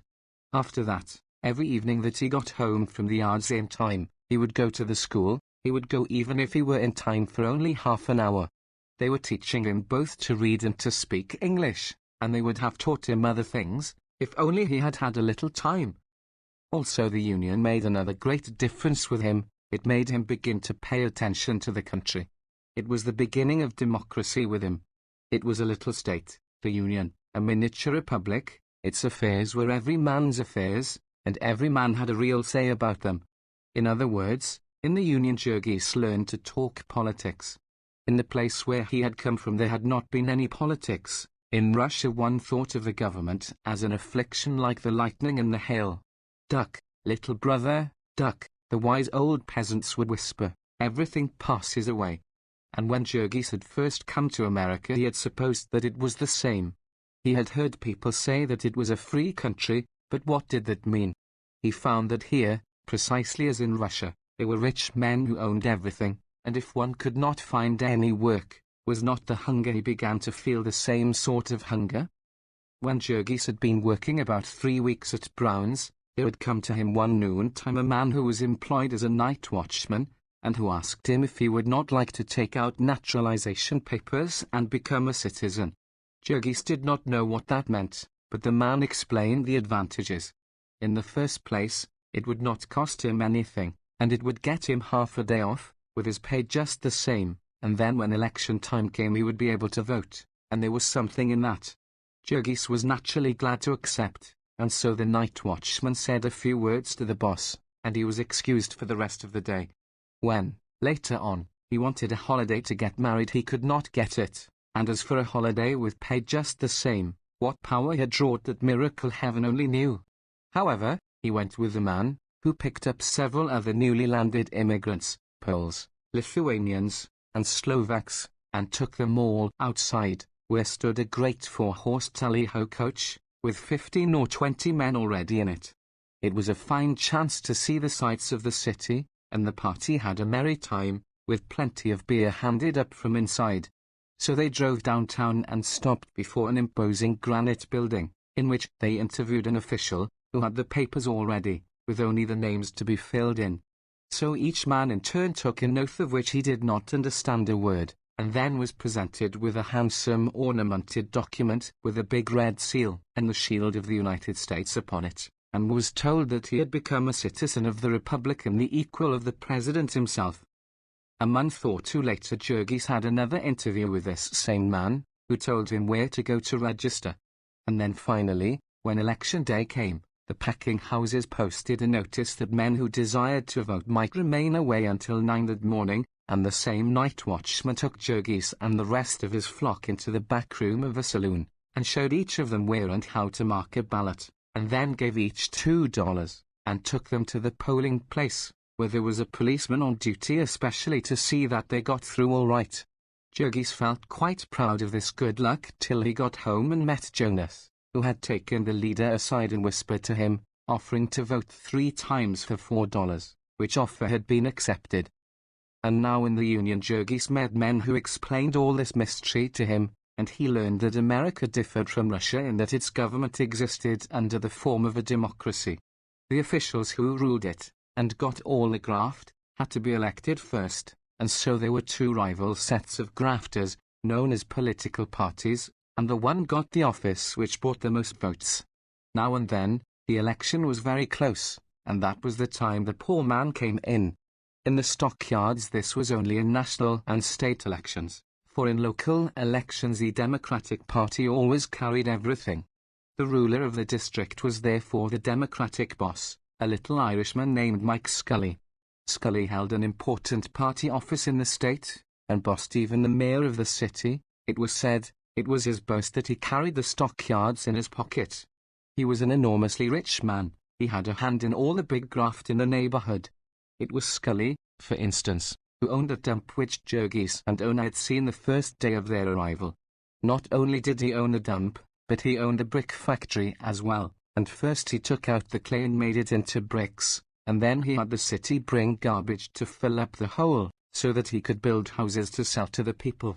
Then, too, he sold the bricks to the city, at his own price, and the city came and got them in its own wagons. And also he owned the other hole nearby, where the stagnant water was, and it was he who cut the ice and sold it, and what was more, if the men told truth, he had not had to pay any taxes for the water, and he had built the ice house out of city lumber, and had not had to pay anything for that. The newspapers had got hold of that story, and there had been a scandal, but Scully had hired somebody to confess and take all the blame, and then skip the country. It was said, too, that he had built his brick kiln in the same way, and that the workmen were on the city payroll while they did it. However, one had to press closely to get these things out of the men, for it was not their business, and Mike Scully was a good man to stand in with. A note signed by him was equal to a job any time at the packing houses, and also he employed a good many men himself, and worked them only 8 hours a day, and paid them the highest wages. This gave him many friends, all of whom he had gotten together into the War Whoop League, whose clubhouse you might see just outside of the yards.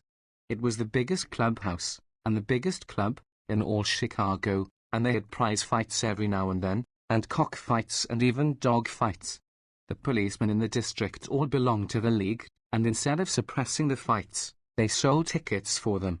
The man that had taken Jergis to be naturalized was one of these Indians, as they were called, and on election day there would be hundreds of them out, and all with big wads of money in their pockets and free drinks at every saloon in the district.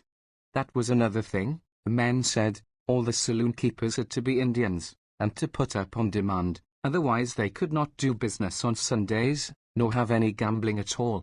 In the same way Scully had all the jobs in the fire department at his disposal, and all the rest of the city graft in the stockyards district. He was building a block of flats somewhere up on Ashland Avenue, and the man who was overseeing it for him was drawing pay as a city inspector of sewers. The city inspector of water pipes had been dead and buried for over a year, but somebody was still drawing his pay. The city inspector of sidewalks was a barkeeper at the War Whoop Cafe, and maybe he could make it uncomfortable for any tradesman who did not stand in with Scully. Even the packers were in awe of him, so the men said. It gave them pleasure to believe this, for Scully stood as the people's man, and boasted of it boldly when election day came. The packers had wanted a bridge at Ashland Avenue, but they had not been able to get it till they had seen Scully, and it was the same with Bubbly Creek, which the city had threatened to make the packers cover over, till Scully had come to their aid. Bubbly Creek is an arm of the Chicago River, and forms the southern boundary of the yards. All the drainage of the square mile of packing houses empties into it, so that it is really a great open sewer 100 or 2 feet wide. One long arm of it is blind, and the filth stays there forever and a day. The grease and chemicals that are poured into it undergo all sorts of strange transformations, which are the cause of its name. It is constantly in motion, as if huge fish were feeding in it, or great leviathans disporting themselves in its depths. Bubbles of carbonic acid gas will rise to the surface and burst, and make rings 2 or 3 feet wide. Here and there the grease and filth have caked solid, and the creek looks like a bed of lava. Chickens walk about on it, feeding, and many times an unwary stranger has started to stroll across, and vanished temporarily. The packers used to leave the creek that way, till every now and then the surface would catch on fire and burn furiously, and the fire department would have to come and put it out. Once, however, an ingenious stranger came and started to gather this filth in scows, to make lard out of. Then the packers took the cue, and got out an injunction to stop him, and afterward gathered it themselves. The banks of Bubbly Creek are plastered thick with hairs, and this also the packers gather and clean. And there were things even stranger than this, according to the gossip of the men. The packers had secret mains, through which they stole billions of gallons of the city's water. The newspapers had been full of this scandal. Once there had even been an investigation, and an actual uncovering of the pipes, but nobody had been punished, and the thing went right on. And then there was the condemned meat industry, with its endless horrors. The people of Chicago saw the government inspectors in packing town, and they all took that to mean that they were protected from diseased meat. They did not understand that these 163 inspectors had been appointed at the request of the packers, and that they were paid by the United States government to certify that all the diseased meat was kept in the state. They had no authority beyond that, for the inspection of meat to be sold in the city and state. The whole force in packing town consisted of 3 henchmen of the local political machine. 2, and shortly afterward one of these, a physician, made the discovery that the carcasses of steers which had been condemned as tubercular by the government inspectors, and which therefore contained ptomaines, which are deadly poisons, were left upon an open platform and carted away to be sold in the city, and so he insisted that these carcasses be treated with an injection of kerosene, and was ordered to resign the same week. So indignant were the packers that they went farther, and compelled the mayor to abolish the whole Bureau of Inspection, so that since then there has not been even a pretense of any interference with the graft. There were said to be $2,000 a week hush money from the tubercular steers alone, and as much again from the hogs which had died of cholera on the trains, and which you might see any day being loaded into boxcars and hauled away to a place called Globe, in Indiana, where they made a fancy grade of lard. 2. Rules and regulations for the inspection of livestock and their products. United States Department of Agriculture, Bureau of Animal Industries, Order Number 125. Section 1.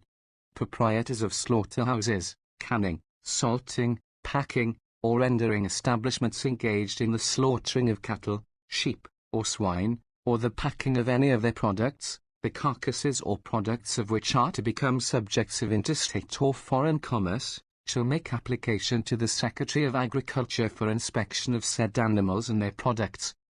Section 15.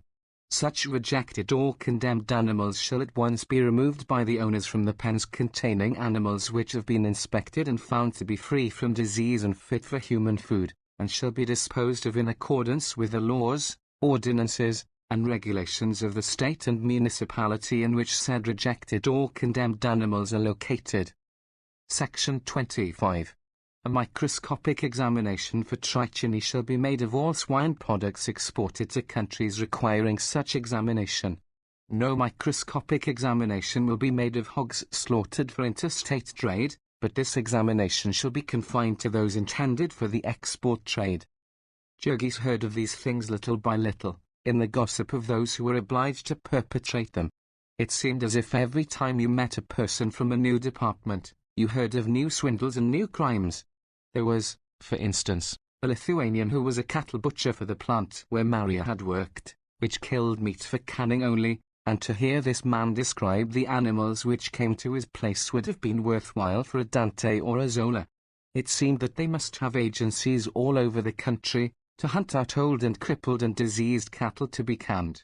There were cattle which had been fed on whiskey malt, the refuse of the breweries, and had become what the men called steely, which means covered with boils.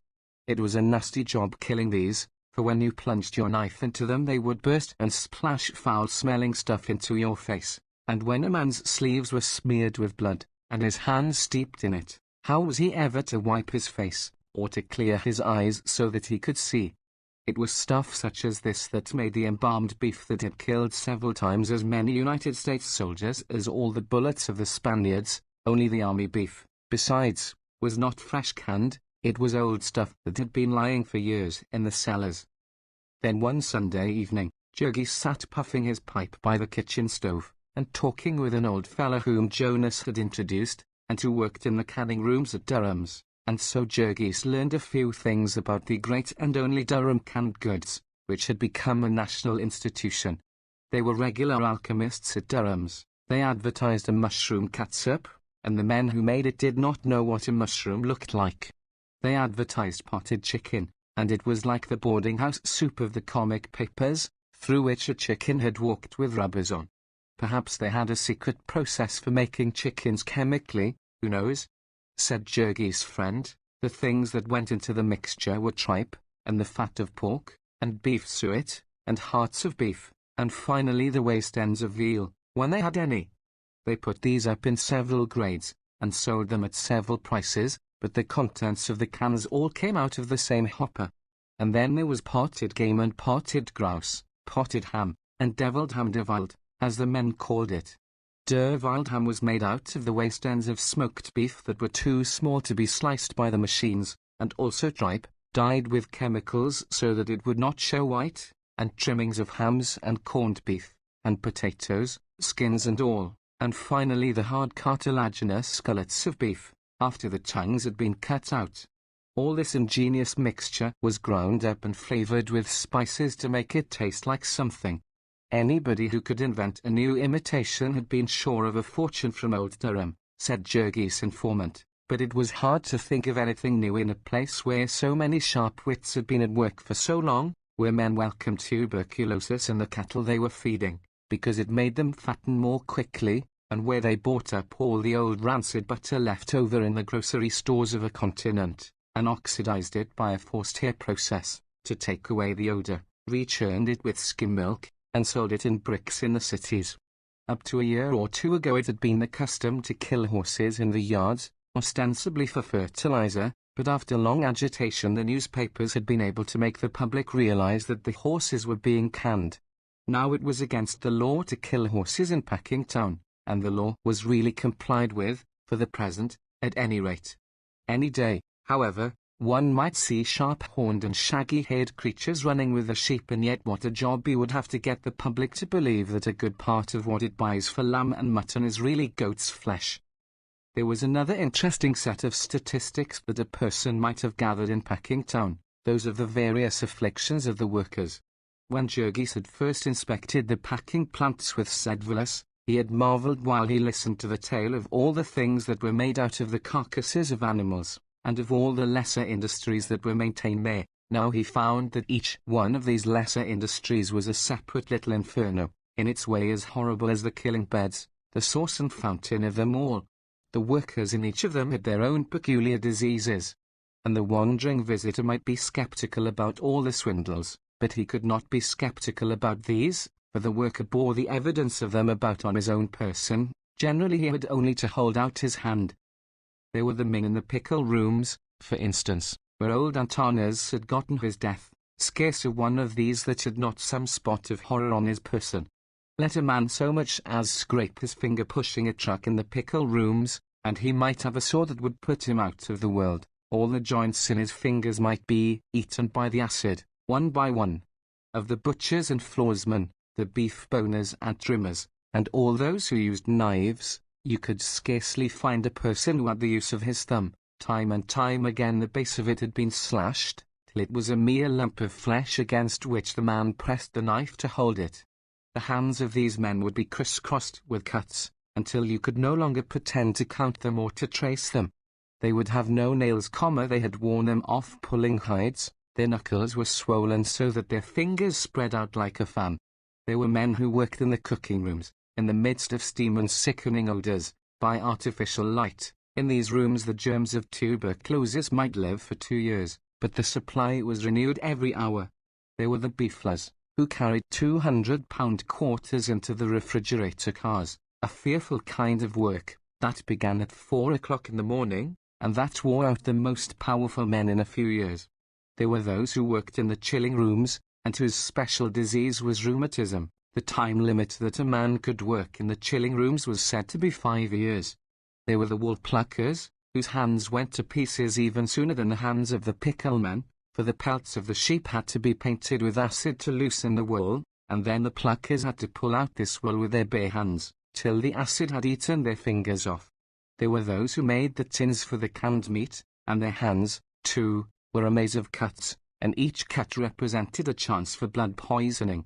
Some worked at the stamping machines, and it was very seldom that one could work longer at the pace that was set, and not give out and forget himself and have a part of his hand chopped off. There were the hoisters, as they were called, whose task it was to press the lever which lifted the dead cattle off the floor. They ran along upon a rafter, peering down through the damp and the steam, and as old Durham's architects had not built the killing room for the convenience of the hoisters, at every few feet they would have to stoop under a beam, say 4 feet above the one they ran on, which got them into the habit of stooping, so that in a few years they would be walking like chimpanzees. Worst of any, however, were the fertilizer men, and those who served in the cooking rooms. These people could not be shown to the visitor, for the odor of a fertilizer man would scare any ordinary visitor at 100 yards, and as for the other men, who worked in tank rooms full of steam, and in some of which there were open vats near the level of the floor, their peculiar trouble was that they fell into the vats, and when they were fished out, there was never enough of them left to be worth exhibiting, sometimes they would be overlooked for days, till all but the bones of them had gone out to the world as Durham's purely flood. Chapter 10. During the early part of the winter the family had had money enough to live and a little over to pay their debts with, but when the earnings of Jurgis fell from $9 or $10 a week to 5 or 6, there was no longer anything to spare. The winter waned, and the spring came, and found them still living thus from hand to mouth, hanging on day by day, with literally not a month's wages between them and starvation. Maria was in despair, for there was still no word about the reopening of the canning factory, and her savings were almost entirely gone. She had to give up all idea of marrying then. The family could not get along without her, though for that matter she was likely soon to become a burden even upon them, for when her money was all gone, they would have to pay back what they owed her in board. So Jurgis and Onante to Elsbieter would hold anxious conferences until late at night, trying to figure how they could manage this too without starving. Such were the cruel terms upon which their life was possible, that they might never have nor expect a single instant's respite from worry, a single instant in which they were not haunted by the thought of money. They would no sooner escape, as by a miracle, from one difficulty, than a new one would come into view. In addition to all their physical hardships, there was thus a constant strain upon their minds. They were harried all day and nearly all night by worry and fear. This was in truth not living, it was scarcely even existing, and they felt that it was too little for the price they paid. They were willing to work all the time, and when people did their best, ought they not to be able to keep alive? There seemed never to be an end to the things they had to buy and to the unforeseen contingencies. Once their water pipes froze and burst, and when, in their ignorance, they thawed them out, they had a terrifying flood in their house. It happened while the men were away, and poor Elsbieter rushed out into the street screaming for help, for she did not even know whether the flood could be stopped, or whether they were ruined for life. It was nearly as bad as the latter, they found in the end, for the plumber charged them 75 cents an hour, and 75 cents for another man who had stood and watched him, and included all the time the two had been going and coming, and also a charge for all sorts of material and extras. And then again, when they went to pay their January's installment on the house, the agent terrified them by asking them if they had had the insurance attended to yet. In answer to their inquiry, he showed them a clause in the deed which provided that they were to keep the house insured for $1,000, as soon as the present policy ran out, which would happen in a few days. Poor Elsbieter, upon whom again fell the blow, demanded how much it would cost them. $7, the man said, and that night came Jurgis, grim and determined, requesting that the agent would be good enough to inform him, once for all, as to all the expenses they were liable for. The deed was signed now, he said, with sarcasm proper to the new way of life he had learned. The deed was signed, and so the agent had no longer anything to gain by keeping quiet.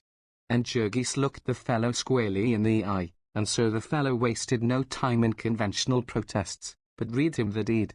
They would have to renew the insurance every year, they would have to pay the taxes, about $10 a year, they would have to pay the water tax, about $6 a year. Jurgis silently resolved to shut off the hydrant. This, besides the interest and the monthly installments, would be all, unless by chance the city should happen to decide to put in a sewer or to lay a sidewalk. Yes, said the agent, they would have to have these, whether they wanted them or not, if the city said so. The sewer would cost them about $22, and the sidewalk $15 if it were wood, $25 if it was cement. So Jurgis went home again. It was a relief to know the worst, at any rate, so that he could no more be surprised by fresh demands. He saw now how they had been plundered, but they were in for it, there was no turning back. They could only go on and make the fight and win, for defeat was a thing that could not even be thought of. When the springtime came, they were delivered from the dreadful cold, and that was a great deal, but in addition they had counted on the money they would not have to pay for coal, and it was just at this time that Maria's board began to fail. Then, too, the warm weather brought trials of its own. Each season had its trials, as they found. In the spring there were cold rains, that turned the streets into canals and bogs. The mud would be so deep that wagons would sink up to the humps, so that half a dozen horses could not move them. Then, of course, it was impossible for anyone to get to work with dry feet, and this was bad for men that were poorly clad and shod, and still worse for women and children. Later came midsummer, with the stifling heat, when the dingy killing beds of Durhams became a very purgatory. One time, in a single day, 3 men fell dead from sunstroke. All day long the rivers of hot blood poured forth, until, with the sun beating down, and the air motionless. The stench was enough to knock a man over. All the old smells of a generation would be drawn out by this heat, for there was never any washing of the walls and rafters and pillars, and they were caked with the filth of a lifetime. The men who worked on the killing beds would come to reek with foulness, so that you could smell one of them 50 feet away. There was simply no such thing as keeping decent. The most careful man gave it up in the end, and wallowed in uncleanness. There was not even a place where a man could wash his hands, and the men ate as much raw blood as food at dinner time. When they were at work they could not even wipe off their faces. They were as helpless as newly born babes in that respect, and it may seem like a small matter, but when the sweat began to run down their necks and tickle them, or a fly to bother them, it was a torture like being burned alive. Whether it was the slaughterhouses or the dumps that were responsible, one could not say, but with the hot weather that descended upon Packing Town, a veritable Egyptian plague of flies. There could be no describing this. The houses would be black with them. There was no escaping. You might provide all your doors and windows with screens, but their buzzing outside would be like the swarming of bees, and whenever you opened the door they would rush in as if a storm of wind were driving them. Perhaps the summertime suggests to you thoughts of the country, visions of green fields and mountains and sparkling lakes. It had no such suggestion for the people in the yards. The great packing machine ground on remorselessly, without thinking of green fields, and the men and women and children who were part of it never saw any green thing, not even a flower. 4 or 5 miles to the east of them lay the blue waters of Lake Michigan, but for all the good it did them it might have been as far away as the Pacific Ocean. They had only Sundays, and then they were too tired to walk. They were tied to the great packing machine, and tied to it for life. The managers and superintendents and clerks of Packing Town were all recruited from another class, and never from the workers. They scorned the workers, the very meanest of them. A poor devil of a bookkeeper who had been working in Durham's for 20 years at a salary of $6 a week, and might work there for 20 more and do no better, would yet consider himself a gentleman, as far removed as the Poles from the most skilled worker on the killing beds. He would dress differently, and live in another part of the town, and come to work at a different hour of the day, and in every way make sure that he never rubbed elbows with a labouring man. Perhaps this was due to the repulsiveness of the work. At any rate, the people who worked with their hands were a class apart, and were made to feel it. In the late spring the canning factory started up again, and so once more Maria was heard to sing, and the love music of Tamosius took on a less melancholy tone. It was not for long, however, for a month or two later a dreadful calamity fell upon Maria. Just 1 year and 3 days after she had begun work as a can painter, she lost her job. It was a long story. Maria insisted that it was because of her activity in the union. The packers, of course, had spies in all the unions, and in addition they made a practice of buying up a certain number of the union officials, as many as they thought they needed. So every week they received reports as to what was going on, and often they knew things before the members of the union knew them. Anyone who was considered to be dangerous by them would find that he was not a favourite with his boss, and Maria had been a great hand for going after the foreign people and preaching to them. However that might be, the known facts were that a few weeks before the factory closed, Maria had been cheated out of her pay for 300 cans. The girls worked at a long table, and behind them walked a woman with pencil and notebook, keeping count of the number they finished. This woman was, of course, only human, and sometimes made mistakes. When this happened, there was no redress. If on Saturday you got less money than you had earned, you had to make the best of it. But Maria did not understand this, and made a disturbance. Maria's disturbances did not mean anything, and while she had known only Lithuanian and Polish, they had done no harm. People only laughed at her and made her cry. But now Maria was able to call names in English, and so she got the woman who made the mistake to disliking her. Probably, as Maria claimed, she made mistakes on purpose after that. At any rate, she made them, and the third time it happened Maria went on the warpath and took the matter first to the forelady, and when she got no satisfaction there, to the superintendent. This was unheard of presumption, but the superintendent said he would see about it, which Maria took to mean that she was going to get her money. After waiting 3 days, she went to see the superintendent again. This time the man frowned, and said that he had not had time to attend to it, and when Maria, against the advice and warning of everyone, tried it once more, he ordered her back to her work in a passion. Just how things happened after that Maria was not sure, but that afternoon the forelady told her that her services would not be any longer required.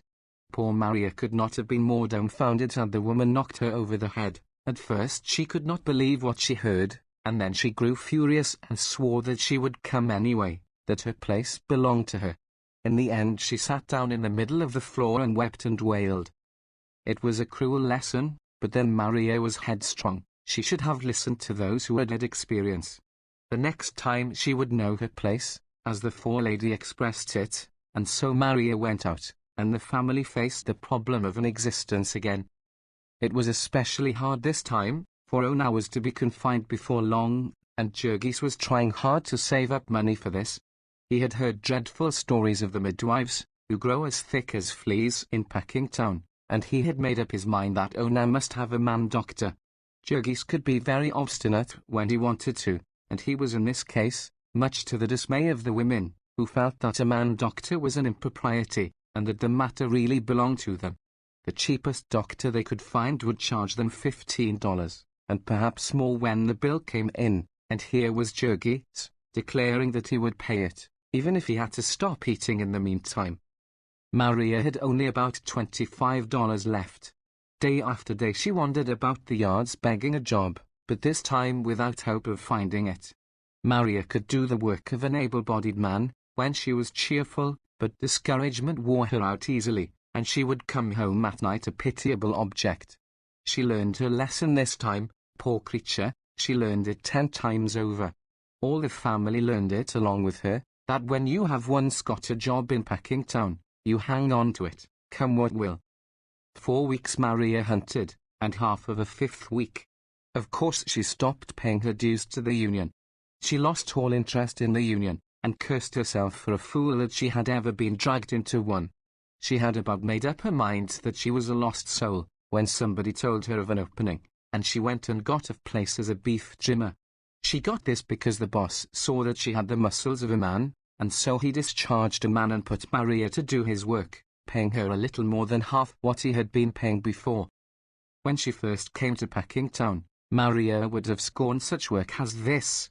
She was in another canning factory, and her work was to trim the meat of those diseased cattle that Jurgis had been told about not long before. She was shut up in one of the rooms where the people seldom saw the daylight. Beneath her were the chilling rooms, where the meat was frozen, and above her were the cooking rooms, and so she stood on an ice-cold floor, while her head was often so hot that she could scarcely breathe, trimming beef off the bones by the hundredweight, while standing up from early morning till late at night, with heavy boots on and the floor always damp and full of puddles, liable to be thrown out of work indefinitely because of a slackening in the trade, liable again to be kept overtime in rush seasons, and be worked till she trembled in every nerve and lost her grip on her slimy knife, and gave herself a poisoned wound. That was the new life that unfolded itself before Maria. But because Maria was a human horse she merely laughed and went at it. It would enable her to pay her board again, and keep the family going. And as for Tamosius, well, they had waited a long time, and they could wait a little longer. They could not possibly get along upon his wages alone, and the family could not live without hers. He could come and visit her, and sit in the kitchen and hold her hand, and he must manage to be content with that. But day by day the music of Tamosius' violin became more passionate and heartbreaking, and Maria would sit with her hands clasped and her cheeks sweat and all her body a tremble, hearing in the wailing melodies the voices of the unborn generations which cried out in her for life. Maria's lesson came just in time to save Ona from a similar fate. Ona, too, was dissatisfied with her place, and had far more reason than Maria. She did not tell half of her story at home, because she saw it was a torment to Jurgis, and she was afraid of what he might do. For a long time Ona had seen that Miss Henderson, the forelady in her department, did not like her. At first she thought it was the old-time mistake she had made in asking for a holiday to get married. Then she concluded it must be because she did not give the forelady a present occasionally. She was the kind that took presents from the girls. Ona learned, and made all sorts of discriminations in favor of those who gave them. In the end, however, Ona discovered that it was even worse than that. Miss Henderson was a newcomer, and it was some time before rumor made her out, but finally it transpired that she was a kept woman, the former mistress of the superintendent of a department in the same building. He had put her there to keep her quiet, it seemed, and that not altogether with success, for once or twice they had been heard quarrelling. She had the temper of a hyena, and soon the place she ran was a witch's cauldron. There were some of the girls who were of her own sort, who were willing to toady to her and flatter her, and these would carry tales about the rest, and so the Furies were unchained in the place. Worse than this, the woman lived in a bawdy house downtown, with a coarse, red-faced Irishman named Connor, who was the boss of the loading gang outside, and would make free with the girls as they went to and from their work. In the slack seasons, some of them would go with Miss Henderson to this house downtown. In fact, it would not be too much to say that she managed her department at Brown's in conjunction with it. Sometimes women from the house would be given places alongside of decent girls, and after other decent girls had been turned off to make room for them.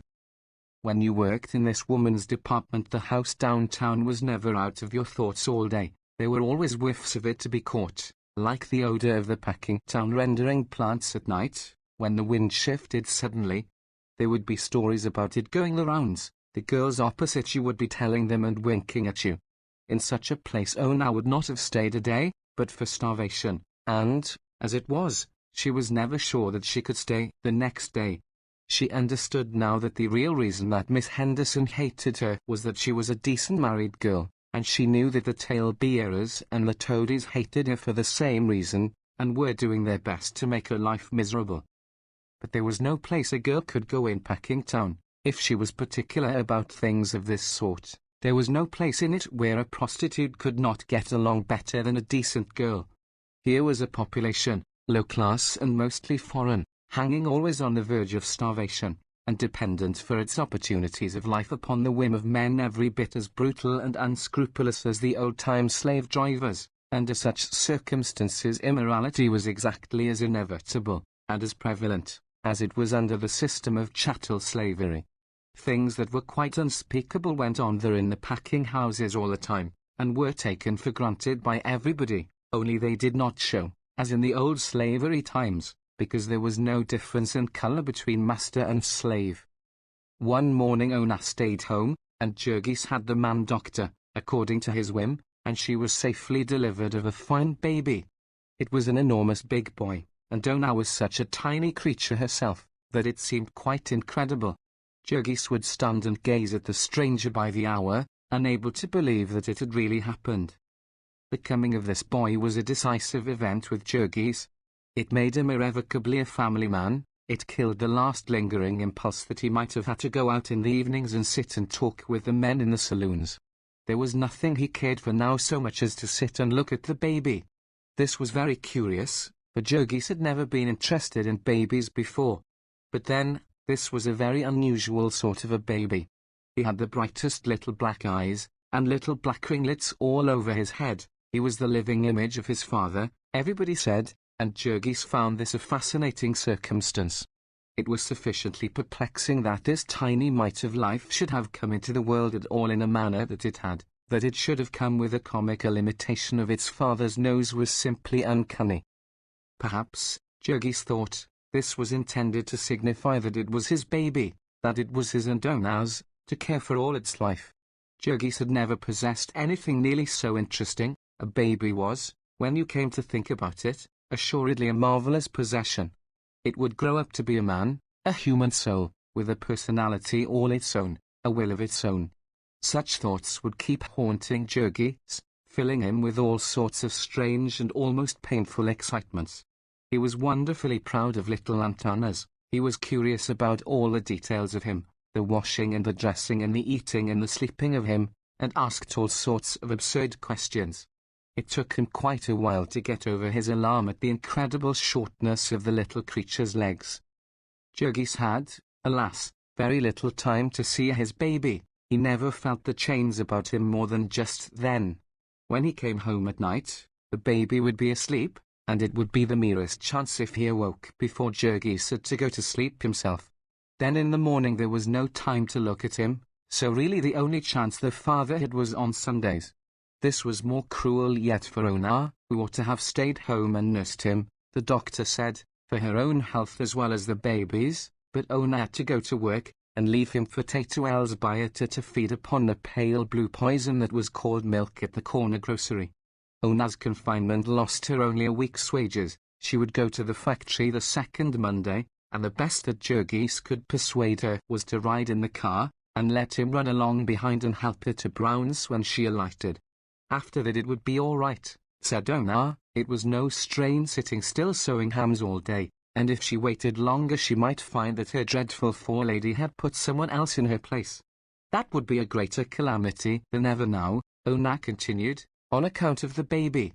They would all have to work harder now on his account. It was such a responsibility. They must not have the baby grow up to suffer as they had. And this indeed had been the first thing that Jurgis had thought of himself. He had clenched his hands and braced himself anew for the struggle, for the sake of that tiny mite of human possibility. And so Ona went back to Brown's and saved her place and a week's wages, and so she gave herself some one of the 1,000 ailments that women group under the title of womb trouble, and was never again a well person as long as she lived.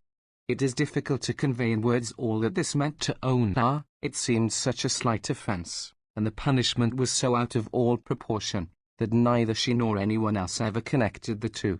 Womb trouble to Ona did not mean a specialist's diagnosis, and a course of treatment, and perhaps an operation or two. It meant simply headaches and pains in the back, and depression and heart sickness, and neuralgia when she had to go to work in the rain. The great majority of the women who worked in Packingtown suffered in the same way, and from the same cause, so it was not deemed a thing to see the doctor about. Instead, Ona would try patent medicines, one after another, as her friends told her about them. As these all contained alcohol, or some other stimulant, she found that they all did her good while she took them, and so she was always chasing the phantom of good health, and losing it because she was too poor to continue. Chapter 11. During the summer the packing houses were in full activity again, and Jurgis made more money. He did not make so much, however, as he had the previous summer, for the packers took on more hands. There were new men every week, it seemed. It was a regular system, and this number they would keep over to the next slack season, so that everyone would have less than ever. Sooner or later, by this plan, they would have all the floating labor of Chicago trained to do their work. And how very cunning a trick was that! The men were to teach new hands, who would someday come and break their strike, and meantime they were kept so poor that they could not prepare for the trial. But let no one suppose that this superfluity of employees meant easier work for anyone. On the contrary, the speeding up seemed to be growing more savage all the time. They were continually inventing new devices to crowd the work on. It was for all the world like the thumbscrew of the medieval torture chamber. They would get new pacemakers and pay them more. They would drive the men on with new machinery. It was said that in the hog-killing rooms the speed at which the hogs moved was determined by clockwork, and that it was increased a little every day. In piecework they would reduce the time, requiring the same work in a shorter time, and paying the same wages, and then, after the workers had accustomed themselves to this new speed, they would reduce the rate of payment to correspond with the reduction in time. They had done this so often in the canning establishments that the girls were fairly desperate. Their wages had gone down by a full third in the past 2 years, and a storm of discontent was brewing that was likely to break any day. Only a month after Maria had become a beef trimmer, the canning factory that she had left posted a cut that would divide the girls' earnings almost squarely in half, and so great was the indignation at this that they marched out without even a parley, and organized in the street outside. One of the girls had read somewhere that a red flag was the proper symbol for oppressed workers, and so they mounted one, and paraded all about the yards, yelling with rage. A new union was the result of this outburst, but the impromptu strike went to pieces in 3 days, owing to the rush of new labor. At the end of it the girl who had carried the red flag went downtown and got a position in a great department store, at a salary of $2.50 a week. Jurgis and Ona heard these stories with dismay, for there was no telling when their own time might come. Once or twice there had been rumors that one of the big houses was going to cut its unskilled men to 15 cents an hour, and Jurgis knew that if this was done, his turn would come soon. He had learned by this time that Packingtown was really not a number of firms at all, but one great firm, the Beef Trust. And every week the managers of it got together and compared notes, and there was one scale for all the workers in the yards and one standard of efficiency. Jurgis was told that they also fixed the price they would pay for beef on the hoof and the price of all dressed meat in the country, but that was something he did not understand or care about. The only one who was not afraid of a cut was Maria, who congratulated herself, somewhat naively, that it had been won in her place only a short time before she came. Maria was getting to be a skilled beef trimmer, and was mounting to the heights again. During the summer and fall Jurgis and Ona managed to pay her back the last penny they owed her, and so she began to have a bank account. Tamosius had a bank account also, and they ran a race, and began to figure upon household expenses once more. The possession of vast wealth entails cares and responsibilities, however, as poor Maria found out. She had taken the advice of a friend and invested her savings in a bank on Ashland Avenue. Of course she knew nothing about it, except that it was big and imposing. What possible chance has a poor foreign working girl to understand the banking business, as it is conducted in this land of frenzied finance? So Maria lived in a continual dread lest something should happen to her bank, and would go out of her way mornings to make sure that it was still there. Her principal thought was of fire, for she had deposited her money in bills, and was afraid that if they were burned up the bank would not give her any others. Jurgis made fun of her for this, for he was a man and was proud of his superior knowledge, telling her that the bank had fireproof vaults, and all its millions of dollars hidden safely away in them. However, one morning Maria took her usual detour, and, to her horror and dismay, saw a crowd of people in front of the bank, filling the avenue solid for half a block. All the blood went out of her face for terror. She broke into a run, shouting to the people to ask what was the matter, but not stopping to hear what they answered, till she had come to where the throng was so dense that she could no longer advance. There was a run on the bank, they told her then, but she did not know what that was, and turned from one person to another, trying in an agony of fear to make out what they meant. Had something gone wrong with the bank? Nobody was sure, but they thought so. Couldn't she get her money? There was no telling. The people were afraid not, and they were all trying to get it. It was too early yet to tell anything. The bank would not open for nearly 3 hours. So in a frenzy of despair Maria began to claw her way toward the doors of this building, through a throng of men, women, and children, all as excited as herself. It was a scene of wild confusion, women shrieking and wringing their hands and fainting, and men fighting and trampling down everything in their way. In the midst of the melee Maria recollected that she did not have her bank book, and could not get her money anyway, so she fought her way out and started on a run for home. This was fortunate for her, for a few minutes later the police reserves arrived. In half an hour Maria was back, take 2 Elsbiotu with her, both of them breathless with running and sick with fear. The crowd was now formed in a line, extending for several blocks, with 100 policemen keeping guard, and so there was nothing for them to do but to take their places at the end of it. At 9 o'clock the bank opened and began to pay the waiting throng, but then, what good did that do Maria, who saw 3,000 people before her, enough to take out the last penny of a dozen banks? To make matters worse a drizzling rain came up, and soaked them to the skin, yet all the morning they stood there, creeping slowly toward the goal. All the afternoon they stood there, heartsick, seeing that the hour of closing was coming, and that they were going to be left out. Maria made up her mind that, come what might, she would stay there and keep her place, but as nearly all did the same, all through the long, cold night, she got very little closer to the bank for that. Toward evening Jurgis came. He had heard the story from the children, and he brought some food and dry wraps, which made it a little easier. The next morning, before daybreak, came a bigger crowd than ever, and more policemen from downtown. Maria held on like grim death, and toward afternoon she got into the bank and got her money, all in big silver dollars, a handkerchief full. When she had once got her hands on them her fear vanished, and she wanted to put them back again, but the man at the window was savage, and said that the bank would receive no more deposits from those who had taken part in the run. So Maria was forced to take her dollars home with her, watching to right and left, expecting every instant that someone would try to rob her, and when she got home she was not much better off. Until she could find another bank there was nothing to do but sew them up in her clothes, and so Maria went about for a week or more, loaded down with bullion, and afraid to cross the street in front of the house, because Jurgis told her she would sink out of sight in the mud. Weighted this way she made her way to the yards, again in fear, this time to see if she had lost her place, but fortunately about 10% of the working people of Packingtown had been depositors in that bank, and it was not convenient to discharge that many at once. The cause of the panic had been the attempt of a policeman to arrest a drunken man in a saloon next door, which had drawn a crowd at the hour the people were on their way to work, and so started the run. About this time Jurgis and Ona also began a bank account. Besides having paid Jonas and Maria, they had almost paid for their furniture, and could have that little sum to count on.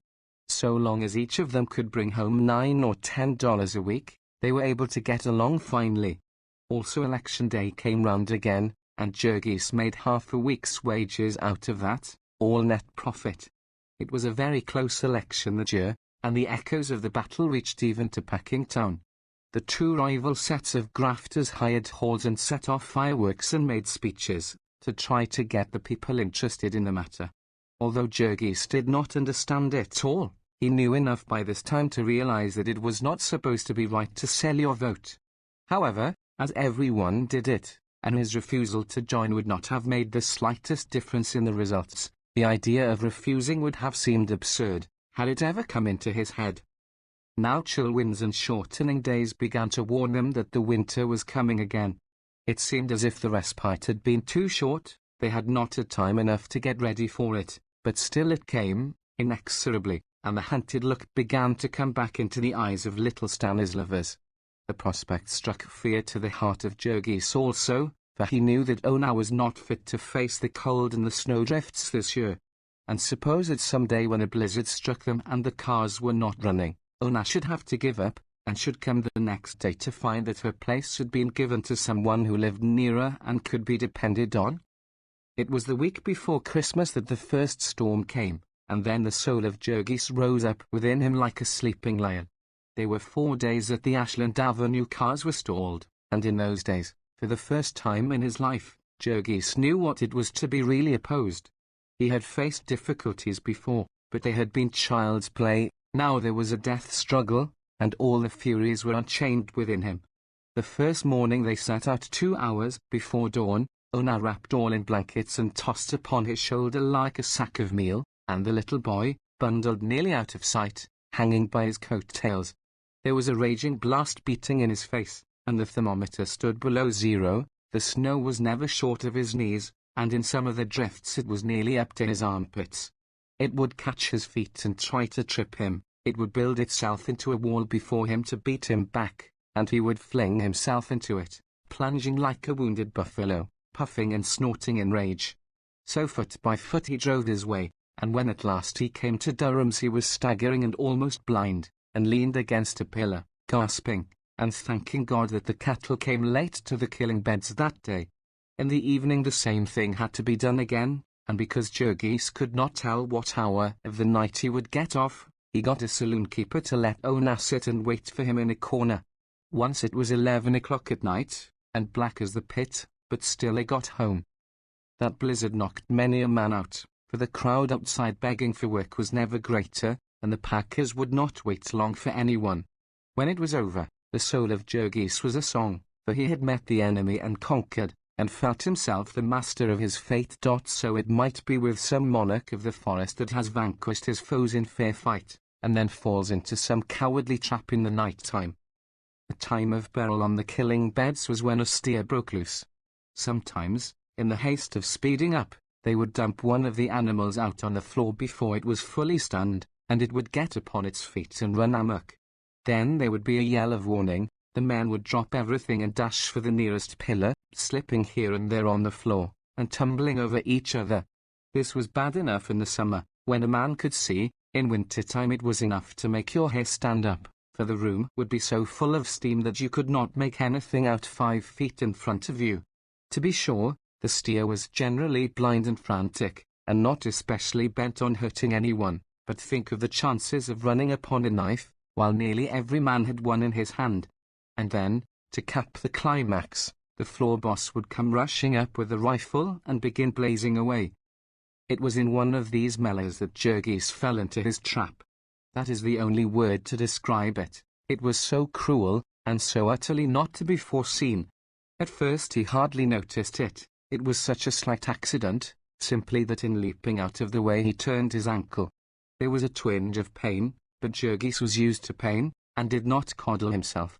When he came to walk home, however, he realized that it was hurting him a great deal, and in the morning his ankle was swollen out nearly double its size, and he could not get his foot into a shoe. Still, even then, he did nothing more than swear a little, and wrapped his foot in old rags, and hobbled out to take the car.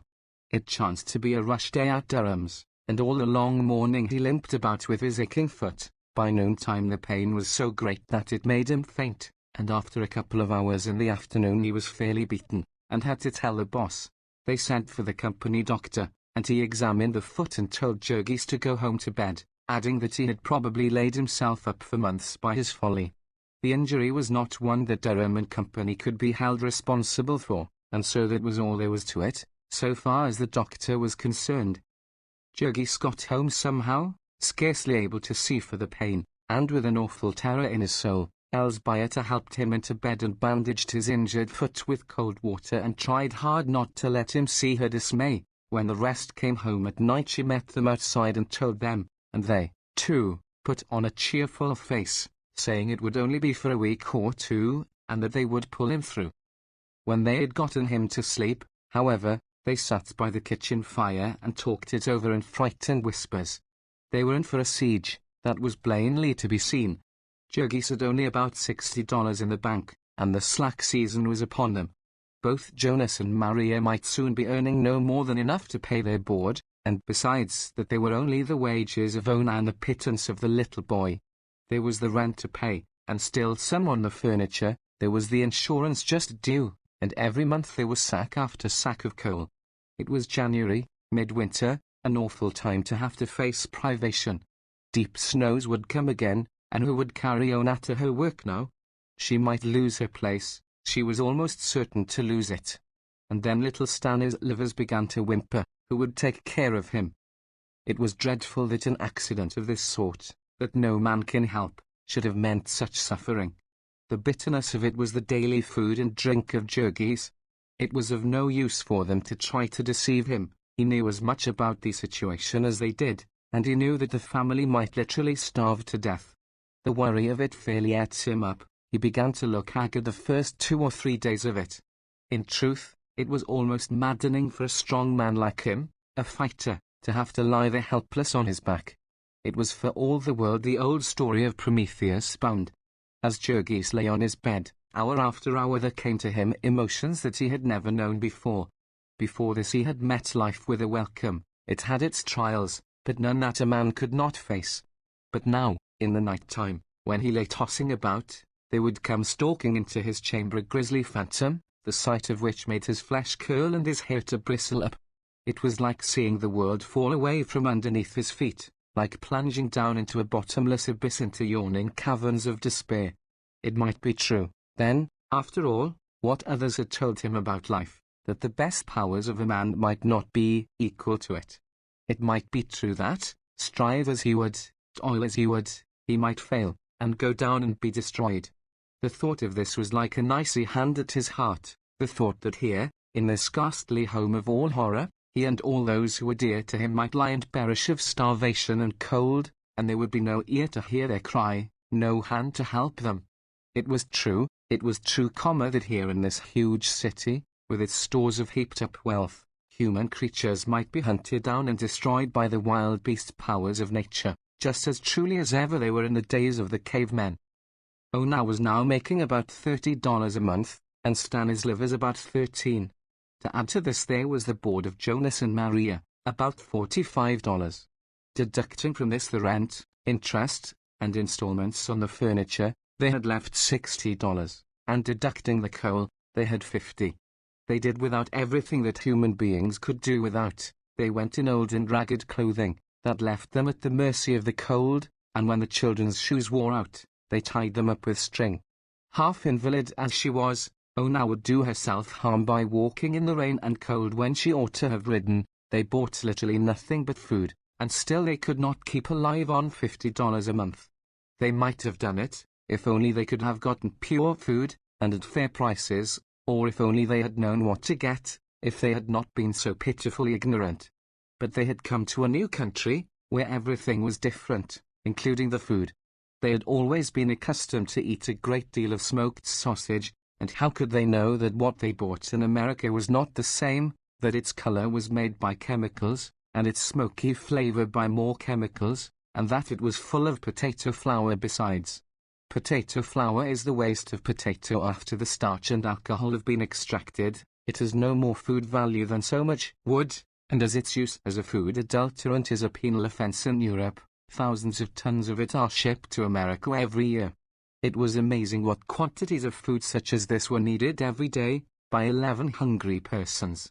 $1.65 a day was simply not enough to feed them, and there was no use trying, and so each week they made an inroad upon the pitiful little bank account that Ona had begun. Because the account was in her name, it was possible for her to keep this a secret from her husband, and to keep the heart-sickness of it for her own. It would have been better if Jurgis had been really ill, if he had not been able to think. For he had no resources such as most invalids have. All he could do was to lie there and toss about from side to side. Now and then he would break into cursing, regardless of everything, and now and then his impatience would get the better of him, and he would try to get up, and poor Tato Elsbieta would have to plead with him in a frenzy. Elsbieta was all alone with him the greater part of the time. She would sit and smooth his forehead by the hour, and talk to him and try to make him forget. Sometimes it would be too cold for the children to go to school, and they would have to play in the kitchen, where Jurgis was, because it was the only room that was half warm. These were dreadful times, for Jurgis would get as cross as any bear. He was scarcely to be blamed, for he had enough to worry him, and it was hard when he was trying to take a nap to be kept awake by noisy and peevish children. Elsbieta's only resource in those times was little Antanas. Indeed, it would be hard to say how they could have gotten along at all if it had not been for little Antanas. It was the one consolation of Jurgis' long imprisonment that now he had time to look at his baby. Tato Elsbieta would put the clothes basket in which the baby slept alongside of his mattress, and Jurgis would lie upon one elbow and watch him by the hour, imagining things. Then little Antanas would open his eyes. He was beginning to take notice of things now, and he would smile. How he would smile! So Jurgis would begin to forget and be happy because he was in a world where there was a thing so beautiful as the smile of little Antanas, and because such a world could not but be good at the heart of it. He looked more like his father every hour, Elsbieta would say, and said it many times a day, because she saw that it pleased Jurgis. The poor little terror-stricken woman was planning all day and all night to soothe the prison giant who was entrusted to her care. Jurgis, who knew nothing about the age-long and everlasting hypocrisy of woman, would take the bait and grin with delight, and then he would hold his finger in front of little Antana's eyes, and move it this way and that, and laugh with glee to see the baby follow it. There is no pet quite so fascinating as a baby. He would look into Jurgis' face with such uncanny seriousness, and Jurgis would start and cry, "Palpug! Look, Muma, he knows his papa. He does. To Manos Zerdel, the little rascal." Chapter 12. For 3 weeks after his injury Jurgis never got up from bed. It was a very obstinate sprain, the swelling would not go down, and the pain still continued. At the end of that time, however, he could contain himself no longer, and began trying to walk a little every day, laboring to persuade himself that he was better. No arguments could stop him, and 3 or 4 days later he declared that he was going back to work. He limped to the cars and got to Brown's, where he found that the boss had kept his place, that is, was willing to turn out into the snow the poor devil he had hired in the meantime. Every now and then the pain would force Jurgis to stop work, but he stuck it out till nearly an hour before closing. Then he was forced to acknowledge that he could not go on without fainting. It almost broke his heart to do it, and he stood leaning against a pillar and weeping like a child. Two of the men had to help him to the car, and when he got out he had to sit down and wait in the snow till someone came along. So they put him to bed again, and sent for the doctor, as they ought to have done in the beginning. It transpired that he had twisted a tendon out of place, and could never have gotten well without attention. Then he gripped the sides of the bed, and shut his teeth together, and turned white with agony, while the doctor pulled and wrenched away at his swollen ankle. When finally the doctor left, he told him that he would have to lie quiet for 2 months, and that if he went to work before that time he might lame himself for life. 3 days later there came another heavy snowstorm, and Jonas and Maria and Ona and little Stanislaus all set out together, an hour before daybreak, to try to get to the yards. About noon the last two came back, the boy screaming with pain. His fingers were all frosted, it seemed. They had to give up trying to get to the yards, and had nearly perished in a drift. All that they knew how to do was to hold the frozen fingers near the fire, and so little Stanislaus spent most of the day dancing about in horrible agony, till Jurgis flew into a passion of nervous rage and swore like a madman, declaring that he would kill him if he did not stop. All that day and night the family was half crazed with fear that Ona and the boy had lost their places, and in the morning they set out earlier than ever, after the little fellow had been beaten with a stick by Jurgis. There could be no trifling in a case like this. It was a matter of life and death. Little Stanislaus could not be expected to realize that he might a great deal better freeze in the snowdrift than lose his job at the lard machine. Ona was quite certain that she would find her place gone, and was all unnerved when she finally got to Brown's, and found that the forelady herself had failed to come, and was therefore compelled to be lenient. One of the consequences of this episode was that the first joints of 3 of the little boy's fingers were permanently disabled, and another that thereafter he always had to be beaten before he set out to work, whenever there was fresh snow on the ground. Jurgis was called upon to do the beating, and as it hurt his foot he did it with a vengeance, but it did not tend to add to the sweetness of his temper. They say that the best dog will turn cross if he be kept chained all the time, and it was the same with the man. He had not a thing to do all day but lie and curse his fate, and the time came when he wanted to curse everything. This was never for very long, however, for when Ona began to cry, Jurgis could not stay angry. The poor fellow looked like a homeless ghost, with his cheeks sunken in and his long black hair straggling into his eyes. He was too discouraged to cut it, or to think about his appearance. His muscles were wasting away, and what were left were soft and flabby. He had no appetite, and they could not afford to tempt him with delicacies. It was better, he said, that he should not eat. It was a saving. About the end of March he had got hold of Ona's bank book, and learned that there was only $3 left to them in the world. But perhaps the worst of the consequences of this long siege was that they lost another member of their family. Brother Jonas disappeared.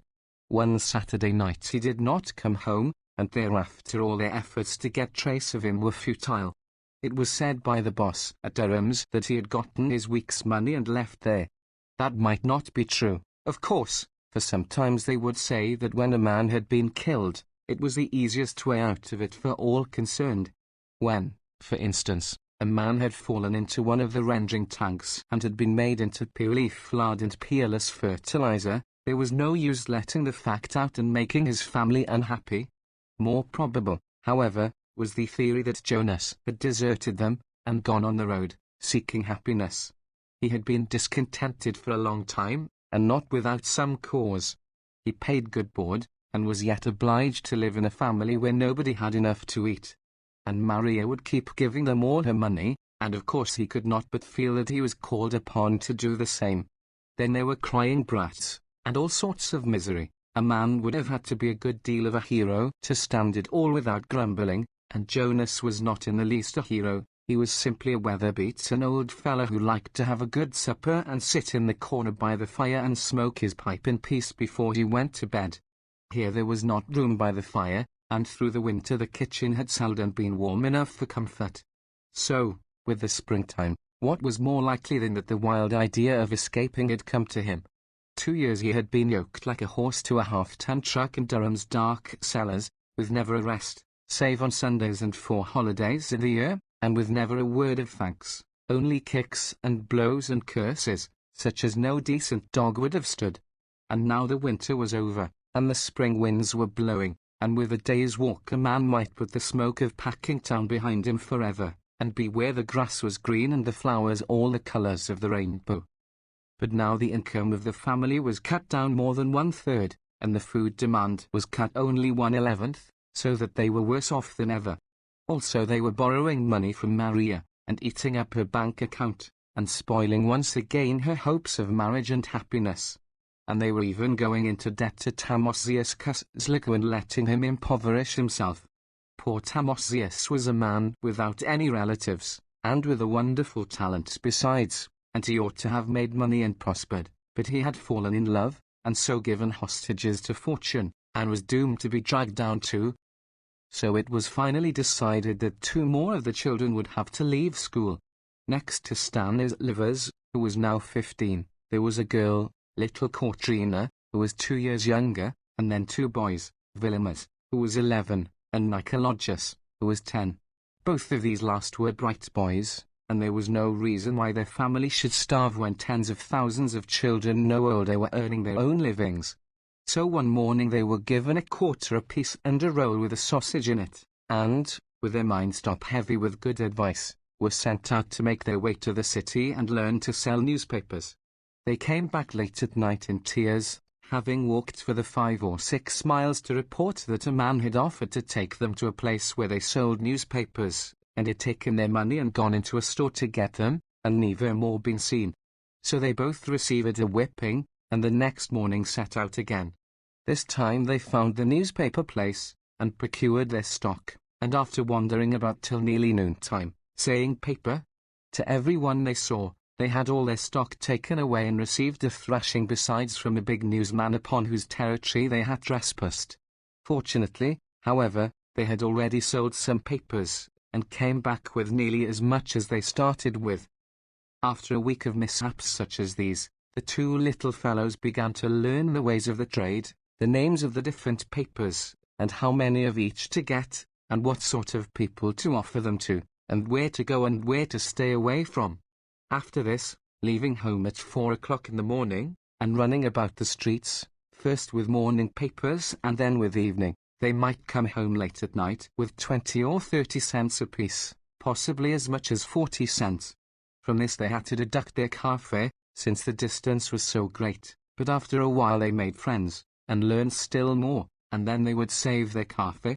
They would get on a car when the conductor was not looking, and hide in the crowd, and 3 times out of 4 he would not ask for their fares, either not seeing them, or thinking they had already paid, or if he did ask, they would hunt through their pockets, and then begin to cry, and either have their fares paid by some kind old laddie, or else try the trick again on a new car.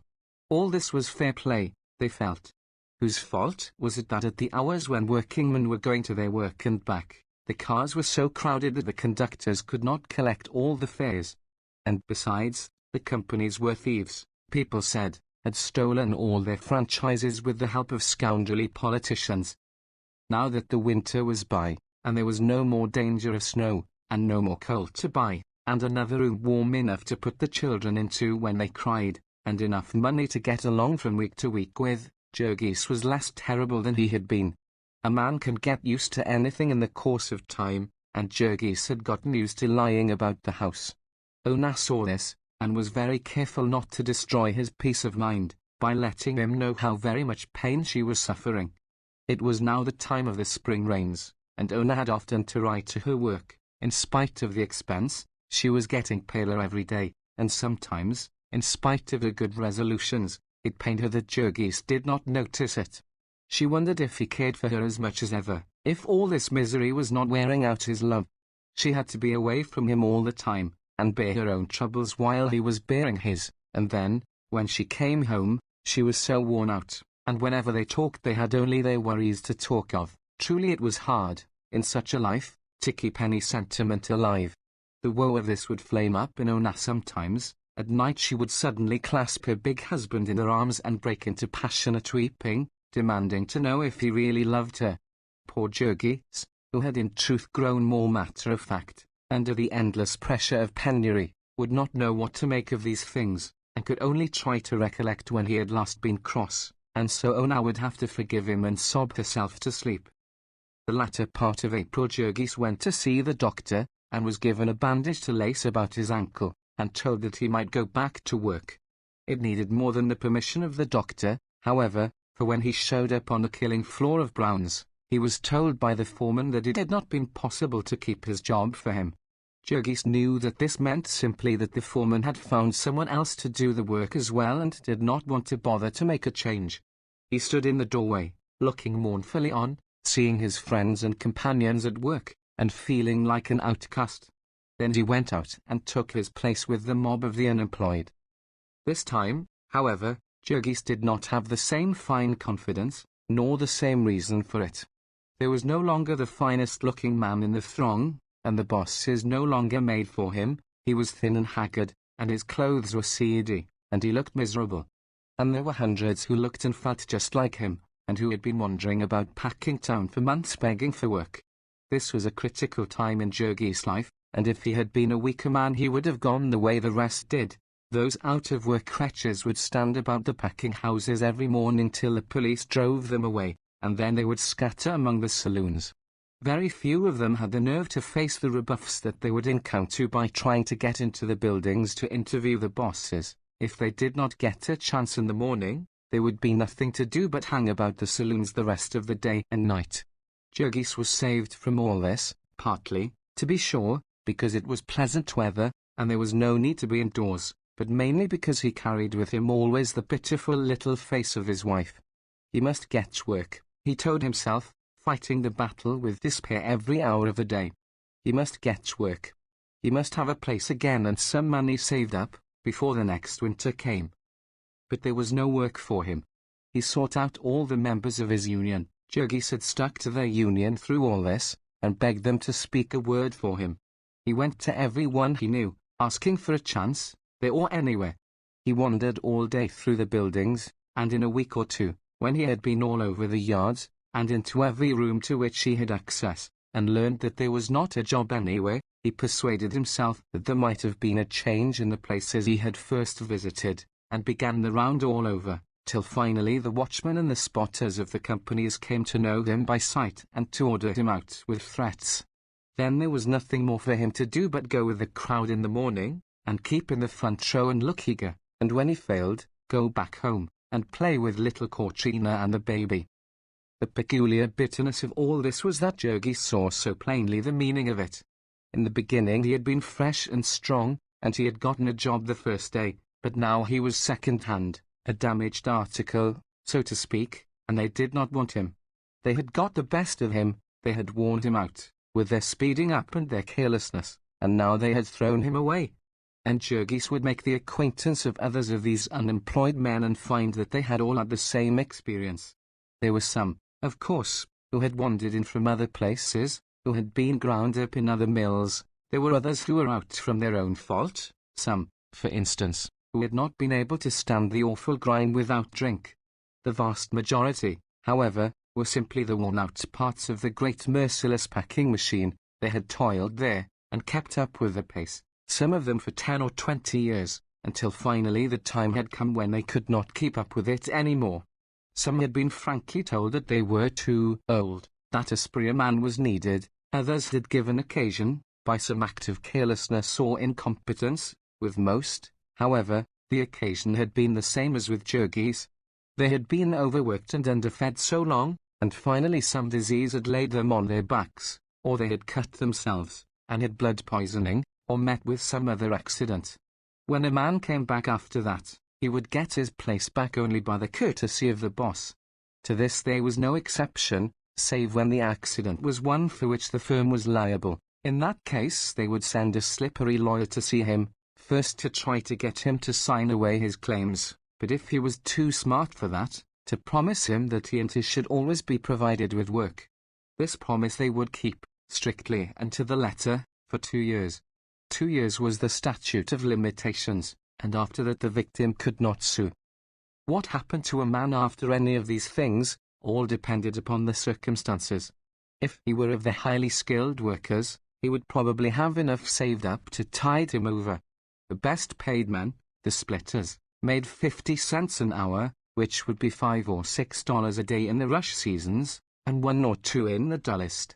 A man could live and save on that, but then there were only half a dozen splitters in each place, and one of them that Juggies knew had a family of 22 children, all hoping to grow up to be splitters like their father. For an unskilled man, who made $10 a week in the rush seasons and 5 in the dull, it all depended upon his age and the number he had dependent upon him. An unmarried man could save, if he did not drink, and if he was absolutely selfish, that is, if he paid no heed to the demands of his old parents, or of his little brothers and sisters, or of any other relatives he might have, as well as of the members of his union, and his chums, and the people who might be starving to death next door. Chapter 13. During this time that Juggies was looking for work occurred the death of little Christopherus, one of the children of Tatuel's Bieter. Both Christopherus and his brother, Giuseppus, were cripples, the latter having lost one leg by having it run over, and Christopherus having congenital dislocation of the hip, which made it impossible for him ever to walk. There was the last of Tatuel's Bieter's children, and perhaps he had been intended by nature to let her know that she had had enough. At any rate he was wretchedly sick and undersized, he had the rickets, and though he was over 3 years old, he was no bigger than an ordinary child of 1.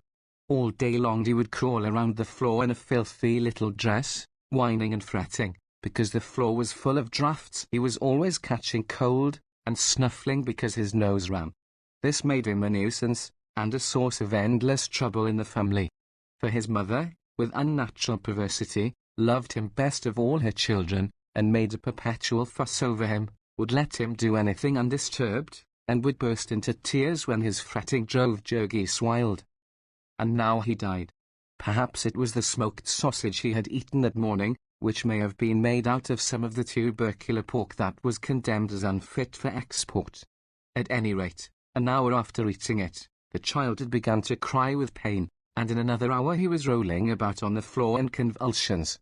Little Katrina, who was all alone with him, ran out screaming for help, and after a while a doctor came, but not until Christopherus had howled his last howl. No one was really sorry about this except poor Elsbieter, who was inconsolable.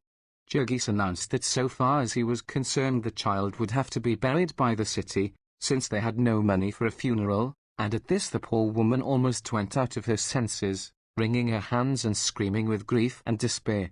Her child to be buried in a pauper's grave, and her stepdaughter to stand by and hear it said without protesting. It was enough to make Ona's father rise up out of his grave to rebuke her. If it had come to this, they might as well give up at once, and be buried all of them together. In the end Maria said that she would help with $10, and Juggies being still obdurate, Elsbieter went in tears and begged the money from the neighbors, and so little Christopherus had a mass and a hearse with white plumes on it, and a tiny plot in a graveyard, with a wooden cross to mark the place. The poor mother was not the same for months after that. The mere sight of the floor where little Christopherus had crawled about would make her weep. He had never had a fair chance, poor little fellow, she would say. He had been handicapped from his birth. If only she had heard about it in time, so that she might have had that great doctor to cure him of his lameness. Some time ago, Elsbieter was told, a Chicago billionaire had paid a fortune to bring a great European surgeon over to cure his little daughter of the same disease from which Christopherus had suffered.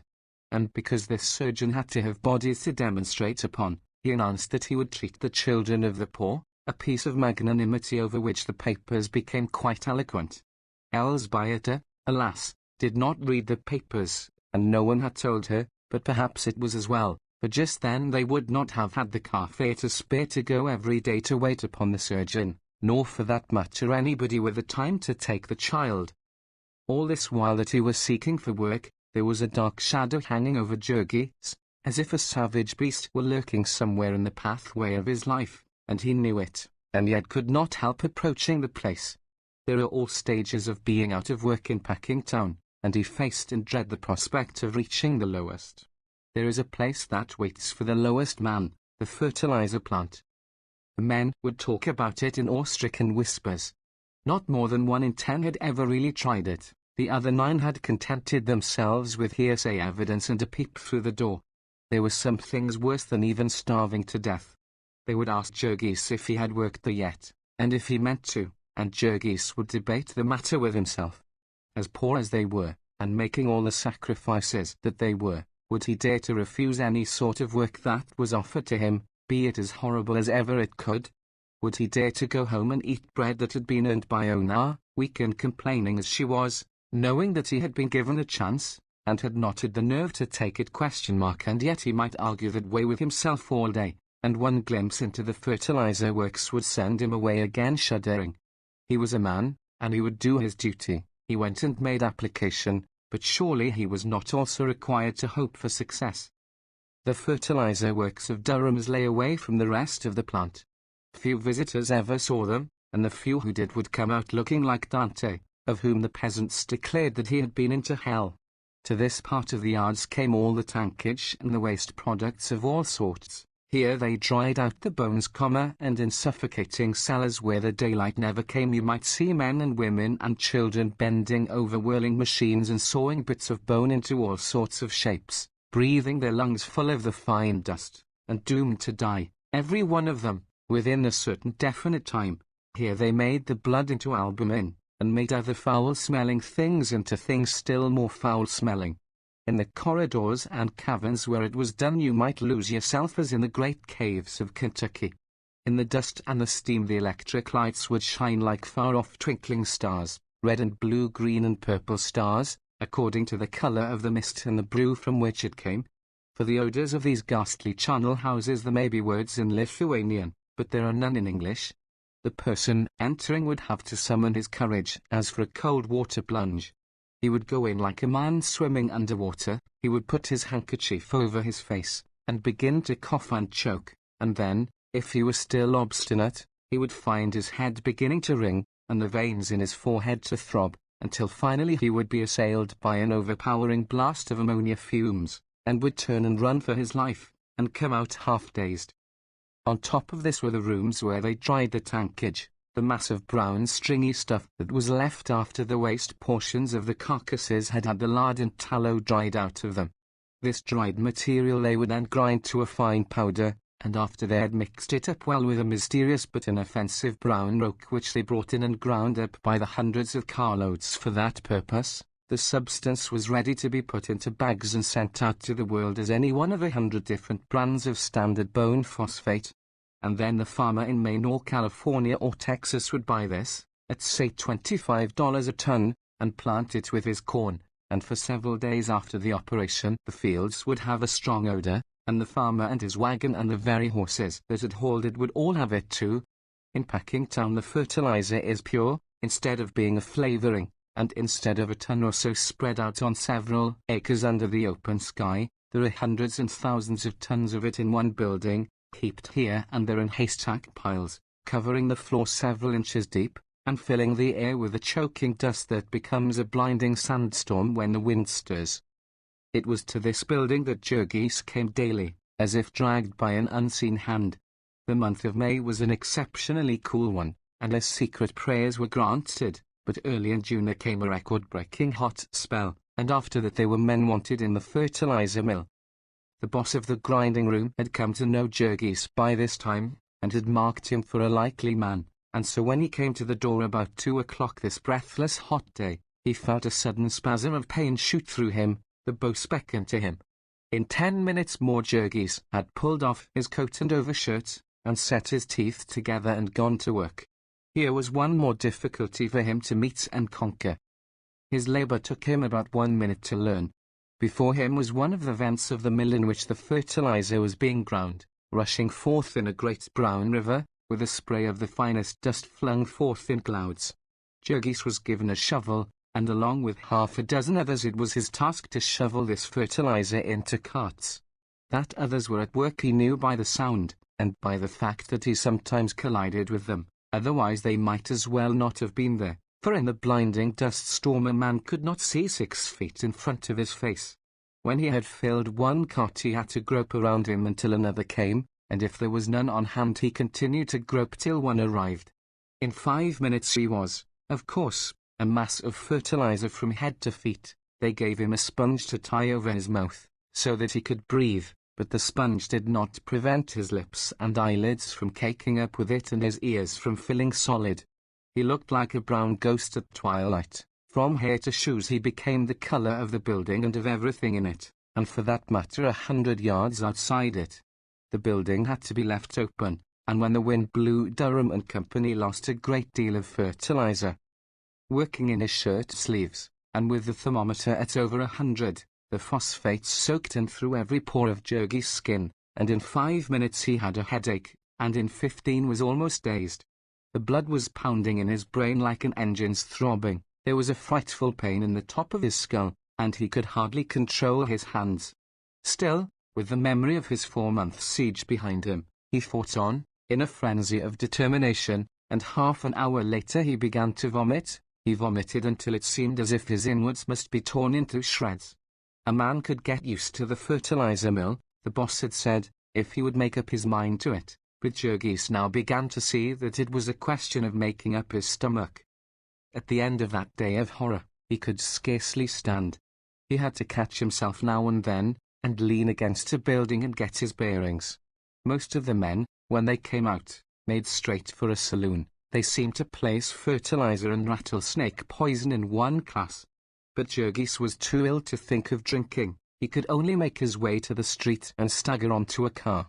He had a sense of humor, and later on, when he became an old hand, he used to think it fun to board a streetcar and see what happened. Now, however, he was too ill to notice it, how the people in the car began to gasp and sputter, to put their handkerchiefs to their noses, and transfix him with furious glances. Jurgis only knew that a man in front of him immediately got up and gave him a seat, and that half a minute later the 2 people on each side of him got up, and that in a full minute the crowded car was nearly empty, those passengers who could not get room on the platform having gotten out to walk. Of course Jurgis had made his home a miniature fertilizer mill a minute after entering.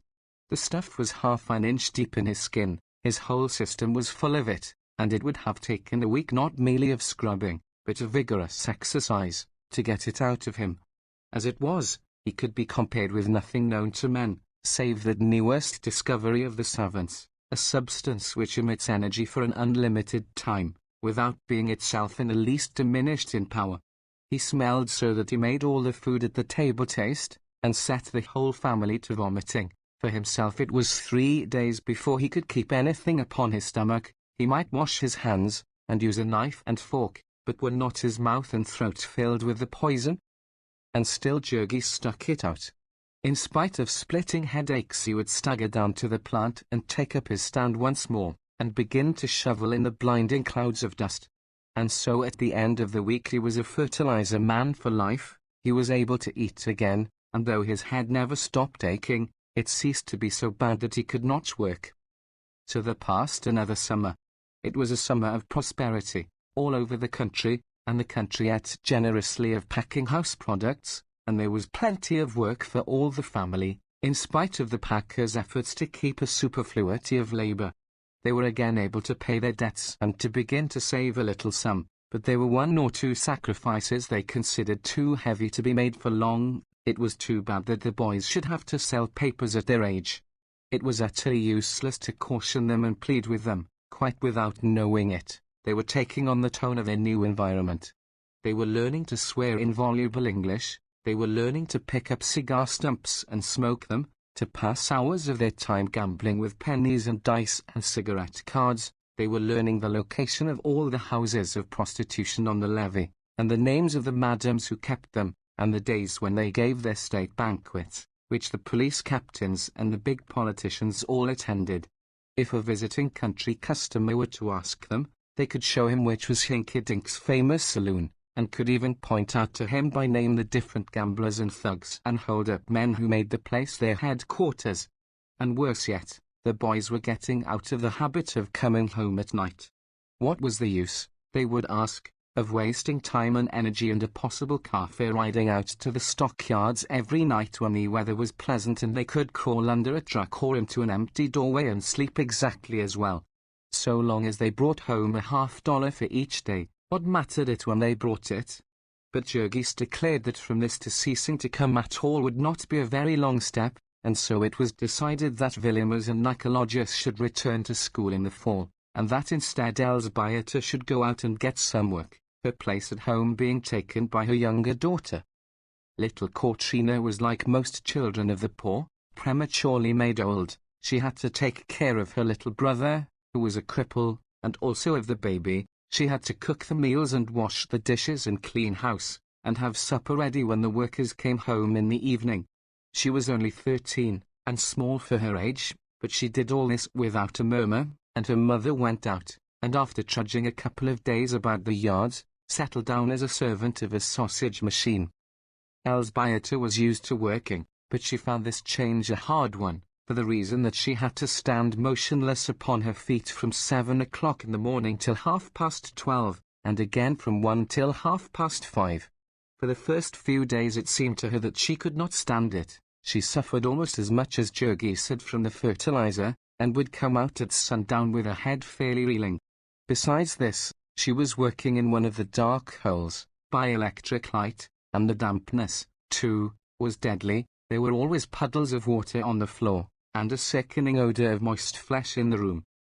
The people who worked here followed the ancient custom of nature, whereby the ptarmigan is the color of dead leaves in the fall and of snow in the winter, and the chameleon, who is black when he lies upon a stump and turns green when he moves to a leaf. The men and women who worked in this department were precisely the color of the fresh country sausage they made. The sausage room was an interesting place to visit, for 2 or 3 minutes, and provided that you did not look at the people, the machines were perhaps the most wonderful things in the entire plant. Presumably sausages were once chopped and stuffed by hand, and if so it would be interesting to know how many workers had been displaced by these inventions.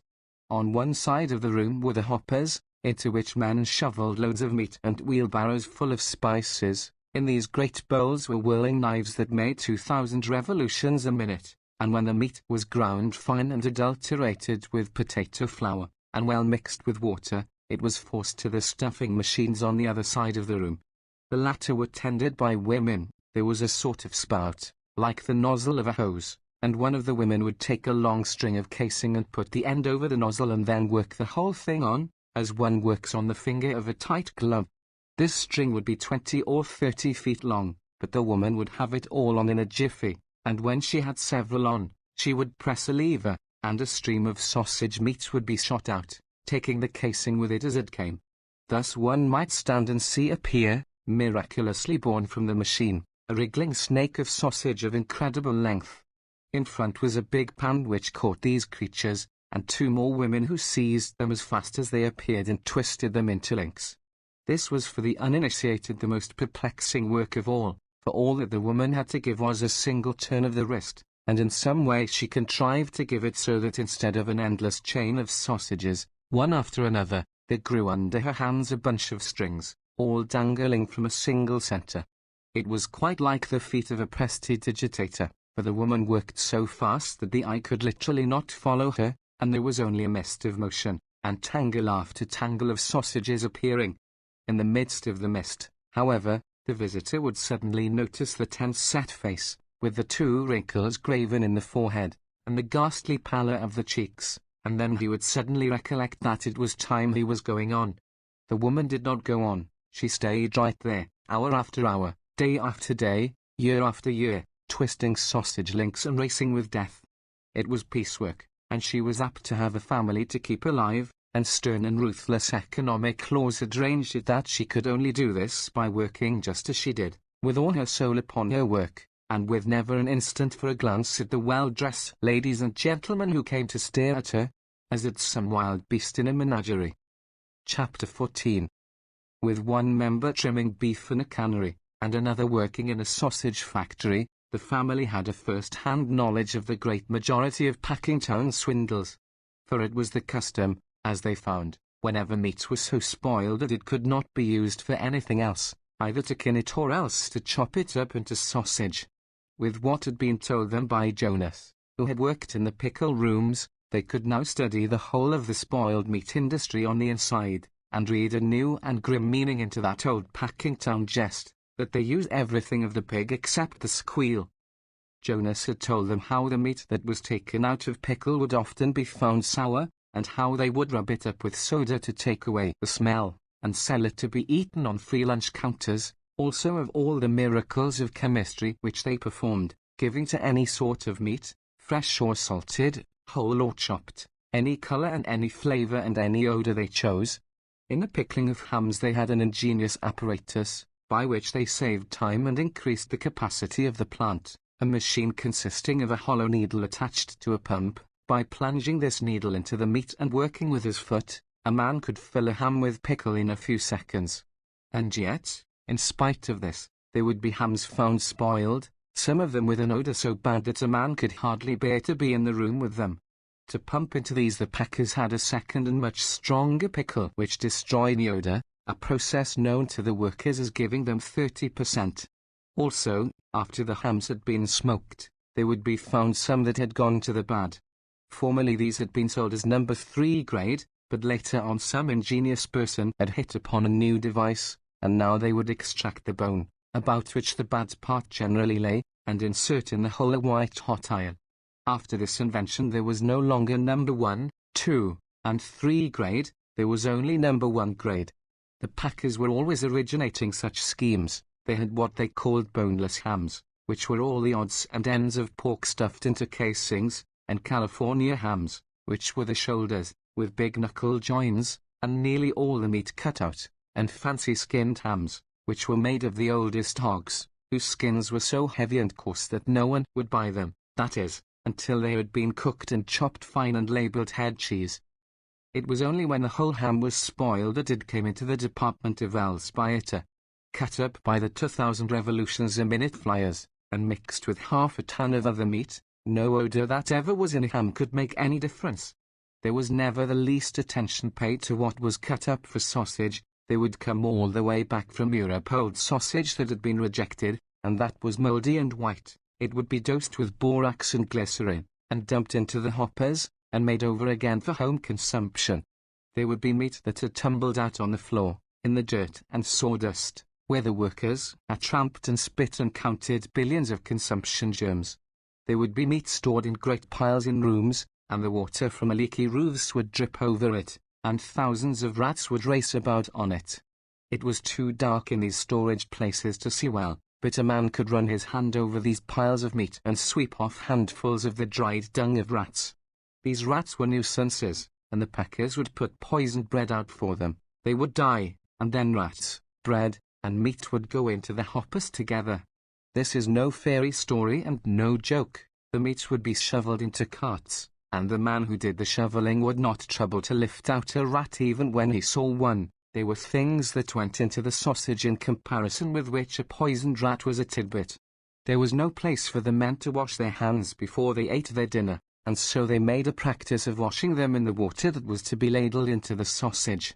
There were the butt ends of smoked meat, and the scraps of corned beef, and all the odds and ends of the waste of the plants, that would be dumped into old barrels in the cellar and left there. Under the system of rigid economy which the packers enforced, there were some jobs that it only paid to do once in a long time, and among these was the cleaning out of the waste barrels. Every spring they did it, and in the barrels would be dirt and rust and old nails and stale water, and cartload after cartload of it would be taken up and dumped into the hoppers with fresh meat, and sent out to the public's breakfast. Some of it they would make into smoked sausage, but as the smoking took time, and was therefore expensive, they would call upon their chemistry department, and preserve it with borax and colour it with gelatine to make it brown. All of their sausage came out of the same bowl, but when they came to wrap it they would stamp some of it special, and for this they would charge 2 cents more a pound. Such were the new surroundings in which Alsbieter was placed, and such was the work she was compelled to do. It was stupefying, brutalizing work. It left her no time to think, no strength for anything. She was part of the machine she tended, and every faculty that was not needed for the machine was doomed to be crushed out of existence. There was only one mercy about the cruel grind, that it gave her the gift of insensibility. Little by little she sank into a torpor. She fell silent. She would meet Jurgis and Ona in the evening, and the three would walk home together, often without saying a word. Ona, too, was falling into a habit of silence, Ona, who had once gone about singing like a bird. She was sick and miserable, and often she would barely have strength enough to drag herself home. And there they would eat what they had to eat, and afterward, because there was only their misery to talk of, they would crawl into bed and fall into a stupor and never stir until it was time to get up again, and dress by candlelight, and go back to the machines. They were so numbed that they did not even suffer much from hunger. Now, only the children continued to fret when the food ran short. Yet the soul of Ona was not dead, the souls of none of them were dead, but only sleeping, and now and then they would waken, and these were cruel times. The gates of memory would roll open, old joys would stretch out their arms to them, old hopes and dreams would call to them, and they would stir beneath the burden that lay upon them, and feel its forever immeasurable weight. They could not even cry out beneath it, but anguish would seize them, more dreadful than the agony of death. It was a thing scarcely to be spoken, a thing never spoken by all the world, that will not know its own defeat. They were beaten, they had lost the game, they were swept aside. It was not less tragic because it was so sordid, because it had to do with wages and grocery bills and rents. They had dreamed of freedom, of a chance to look about them and learn something, to be decent and clean, to see their child grow up to be strong. And now it was all gone, it would never be. They had played the game and they had lost. 6 years more of toil they had to face before they could expect the least respite, the cessation of the payments upon the house, and how cruelly certain it was that they could never stand 6 years of such a life as they were living. They were lost, they were going down, and there was no deliverance for them, no hope. For all the help it gave them, the vast city in which they lived might have been an ocean waste, a wilderness, a desert, a tomb. So often this mood would come to Ona in the night time, when something wakened her. She would lie, afraid of the beating of her own heart, fronting the blood-red eyes of the old primeval terror of life. Once she cried aloud, and woke Jurgis, who was tired and cross. After that she learned to weep silently, their moods so seldom came together now. It was as if their hopes were buried in separate graves. Jurgis, being a man, had troubles of his own. There was another spectre following him.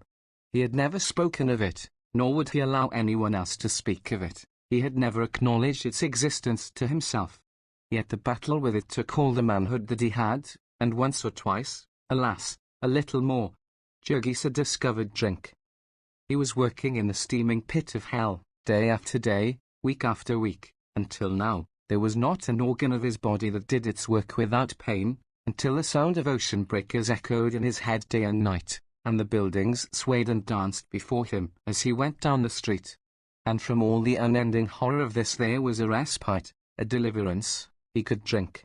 He could forget the pain, he could slip off the burden, he would see clearly again, he would be master of his brain, of his thoughts, of his will. His dead self would stir in him, and he would find himself laughing and cracking jokes with his companions. He would be a man again, and master of his life. It was not an easy thing for Jurgis to take more than 2 or 3 drinks. With the first drink he could eat a meal, and he could persuade himself that that was economy. With the second he could eat another meal, but there would come a time when he could eat no more, and then to pay for a drink was an unthinkable extravagance, a defiance of the age-long instincts of his hunger-haunted class. One day, however, he took the plunge, and drank up all that he had in his pockets, and went home half-piped, as the men phrase it. He was happier than he had been in a year, and yet, because he knew that the happiness would not last, he was savage, too, with those who would wreck it, and with the world, and with his life, and then again, beneath this, he was sick with the shame of himself. Afterward, when he saw the despair of his family, and reckoned up the money he had spent, the tears came into his eyes, and he began a long battle with the spectre. It was a battle that had no end, that never could have one. But Jurgis did not realize that very clearly. He was not given much time for reflection. He simply knew that he was always fighting. Steeped in misery and despair as he was, merely to walk down the street was to be put upon the rack. There was surely a saloon on the corner, perhaps on all 4 corners, and some in the middle of the block as well, and each one stretched out a hand to him. Each one had a personality of its own, allurements unlike any other. Going and coming, before sunrise and after dark, there was warmth and a glow of light, and the steam of hot food, and perhaps music, or a friendly face, and a word of good cheer. Jurgis developed a fondness for having Ona on his arm whenever he went out on the street, and he would hold her tightly, and walk fast. It was pitiful to have Ona know of this. It drove him wild to think of it. The thing was not fair, for Ona had never tasted drink, and so could not understand. Sometimes, in desperate hours, he would find himself wishing that she might learn what it was, so that he need not be ashamed in her presence. They might drink together, and escape from the horror, escape for a while, come what would. So there came a time when nearly all the conscious life of Jurgis consisted of a struggle with the craving for liquor. He would have ugly moods, when he hated Ona and the whole family, because they stood in his way. He was a fool to have married, he had tied himself down, had made himself a slave. It was all because he was a married man that he was compelled to stay in the yards. If it had not been for that he might have gone off like Jonas, and to hell with the packers. There were few single men in the fertilizer mill, and those few were working only for a chance to escape. Meantime, too, they had something to think about. While they worked, they had the memory of the last time they had been drunk, and the hope of the time when they would be drunk again. As for Jurgis, he was expected to bring home every penny. He could not even go with the men at noontime. He was supposed to sit down and eat his dinner on a pile of fertilizer dust. This was not always his mood. Of course, he still loved his family. But just now was a time of trial. Poor little Antanas, for instance, who had never failed to win him with a smile. Little Antanas was not smiling just now, being a mass of fiery red pimples. He had had all the diseases that babies are heir to, in quick succession: scarlet fever, mumps, and whooping cough in the first year, and now he was down with the measles. There was no one to attend him but Katrina. There was no doctor to help him, because they were too poor, and children did not die of the measles, at least not often. Now and then Katrina would find time to sob over his woes, but for the greater part of the time he had to be left alone, barricaded upon the bed. The floor was full of draughts, and if he caught cold he would die. At night he was tied down, lest he should kick the covers off him, while the family lay in their stupor of exhaustion. He would lie and scream for hours, almost in convulsions, and then, when he was worn out, he would lie whimpering and wailing in his torment. He was burning up with fever, and his eyes were running sores. In the daytime he was a thing uncanny and impish to behold, a plaster of pimples and sweat, a great purple lump of misery. Yet all this was not really as cruel as it sounds, for, sick as he was, little Antanas was the least unfortunate member of that family. He was quite able to bear his sufferings. It was as if he had all these complaints to show what a prodigy of health he was. He was the child of his parents' youth and joy. He grew up like the conjurer's rosebush, and all the world was his oyster.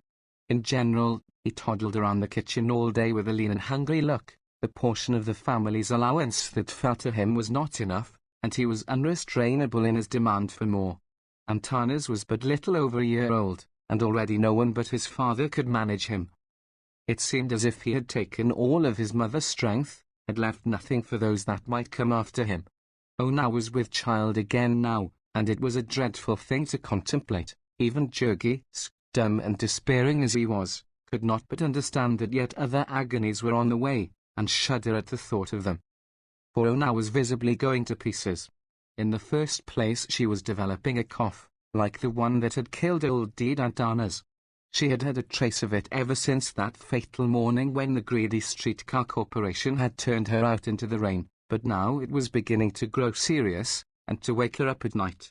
Even worse than it was the fearful nervousness from which she suffered. She would have frightful headaches and fits of aimless weeping, and sometimes she would come home at night shuddering and moaning, and would fling herself down upon the bed and burst into tears. Several times she was quite beside herself and hysterical, and then Jurgis would go half mad with fright. Elsbieter would explain to him that it could not be helped, that a woman was subject to such things when she was pregnant, but he was hardly to be persuaded, and would beg and plead to know what had happened. She had never been like this before, he would argue. It was monstrous and unthinkable. It was the life she had to live, the accursed work she had to do, that was killing her by inches. She was not fitted for it. No woman was fitted for it. No woman ought to be allowed to do such work. If the world could not keep them alive any other way, it ought to kill them at once and be done with it. They ought not to marry, to have children. No working man ought to marry. If he, Jurgis, had known what a woman was like, he would have had his eyes torn out first. So he would carry on, becoming half hysterical himself, which was an unbearable thing to see in a big man. Ona would pull herself together and fling herself into his arms, begging him to stop, to be still, that she would be better, it would be all right. So she would lie and sob out her grief upon his shoulder, while he gazed at her, as helpless as a wounded animal, the target of unseen enemies. Chapter 15. The beginning of these perplexing things was in the summer, and each time Ona would promise him with terror in her voice that it would not happen again, but in vain. Each crisis would leave Jurgis more and more frightened, more disposed to distrust Elsbiota's consolations, and to believe that there was some terrible thing about all this that he was not allowed to know. Once or twice in these outbreaks he caught Ona's eye, and it seemed to him like the eye of a hunted animal. There were broken phrases of anguish and despair now and then, amid her frantic weeping. It was only because he was so numb and beaten himself that Jurgis did not worry more about this. But he never thought of it, except when he was dragged to it. He lived like a dumb beast of burden, knowing only the moment in which he was. The winter was coming on again, more menacing and cruel than ever. It was October, and the holiday rush had begun. It was necessary for the packing machines to grind till late at night to provide food that would be eaten at Christmas breakfasts, and Mario and Elsbiota and Ona, as part of the machine, began working 15 or 16 hours a day. There was no choice about this. Whatever work there was to be done they had to do, if they wished to keep their places. Besides that, it added another pittance to their incomes. So they staggered on with the awful load. They would start work every morning at 7, and eat their dinners at noon, and then work until 10 or 11 at night without another mouthful of food. Jurgis wanted to wait for them, to help them home at night, but they would not think of this. The fertilizer mill was not running overtime, and there was no place for him to wait save in a saloon. Each would stagger out into the darkness, and make her way to the corner, where they met, or if the others had already gone, would get into a car, and begin a painful struggle to keep awake. When they got home they were always too tired either to eat or to undress. They would crawl into bed with their shoes on, and lie like logs. If they should fail, they would certainly be lost. If they held out, they might have enough coal for the winter. A day or two before Thanksgiving Day there came a snowstorm. It began in the afternoon, and by evening 2 inches had fallen. Jurgis tried to wait for the women, but went into a saloon to get warm, and took 2 drinks, and came out and ran home to escape from the demon. There he lay down to wait for them, and instantly fell asleep. When he opened his eyes again he was in the midst of a nightmare, and found Elsbiota shaking him and crying out. At first he could not realize what she was saying. Ona had not come home. What time was it? He asked. It was morning, time to be up. Ona had not been home that night, and it was bitter cold, and a foot of snow on the ground. Jurgis sat up with a start. Maria was crying with fright, and the children were wailing in sympathy, little Stanislavas in addition, because the terror of the snow was upon him. Jurgis had nothing to put on but his shoes and his coat, and in half a minute he was out of the door. Then, however, he realized that there was no need of haste, that he had no idea where to go. It was still dark as midnight, and the thick snowflakes were sifting down. Everything was so silent that he could hear the rustle of them as they fell. In the few seconds that he stood there hesitating he was covered white. He set off at a run for the yards, stopping by the way to inquire in the saloons that were open. Ona might have been overcome on the way, or else she might have met with an accident in the machines. When he got to the place where she worked he inquired of one of the watchmen. There had not been any accident, so far as the man had heard. At the time office, which he found already open, the clerk told him that Ona's check had been turned in the night before, showing that she had left her work. After that there was nothing for him to do but wait, pacing back and forth in the snow, meantime, to keep from freezing. Already the yards were full of activity. Cattle were being unloaded from the cars in the distance, and across the way the beeflers were toiling in the darkness, carrying 200-pound quarters of bullocks into the refrigerator cars. Before the first streaks of daylight there came the crowding throngs of workingmen, shivering and swinging their dinner pails as they hurried by. Jurgis took up his stand by the time office window, where alone there was light enough for him to see. The snow fell so quick that it was only by peering closely that he could make sure that Ona did not pass him. 7 o'clock came, the hour when the great packing machine began to move. Jurgis ought to have been at his place in the fertilizer mill, but instead he was waiting, in an agony of fear, for Ona. It was 15 minutes after the hour when he saw a form emerge from the snow mist, and sprang toward it with a cry. It was she, running swiftly. As she saw him, she staggered forward, and half fell into his outstretched arms. "What has been the matter?" he cried, anxiously. "Where have you been?" It was several seconds before she could get breath to answer him. "I couldn't get home," she exclaimed. "The snow, the cars had stopped." "But where were you then?" he demanded. "I had to go home with a friend," she panted, with Jadwiga. Jurgis drew a deep breath, but then he noticed that she was sobbing and trembling, as if in one of those nervous crises that he dreaded so. "But what's the matter?" he cried. "What has happened?" "Oh, Jurgis, I was so frightened," she said, clinging to him wildly. "I have been so worried." They were near the time station window, and people were staring at them. Jurgis led her away. "How do you mean?" he asked, in perplexity. "I was afraid, I was just afraid," sobbed Ona. "I knew you wouldn't know where I was, and I didn't know what you might do. I tried to get home, but I was so tired." "Oh, Jurgis, Jurgis." He was so glad to get her back that he could not think clearly about anything else. It did not seem strange to him that she should be so very much upset. All her frights and incoherent protestations did not matter since he had her back. He let her cry away her tears, and then, because it was nearly 8 o'clock, and they would lose another hour if they delayed, he left her at the packing house door, with her ghastly white face and her haunted eyes of terror. There was another brief interval. Christmas was almost come, and because the snow still held, and the searching cold, morning after morning, Jurgis half carried his wife to her post, staggering with her through the darkness, until at last, one night, came the end. It lacked but 3 days of the holidays. About midnight Maria and Elzbieta came home, exclaiming in alarm when they found that Ona had not come.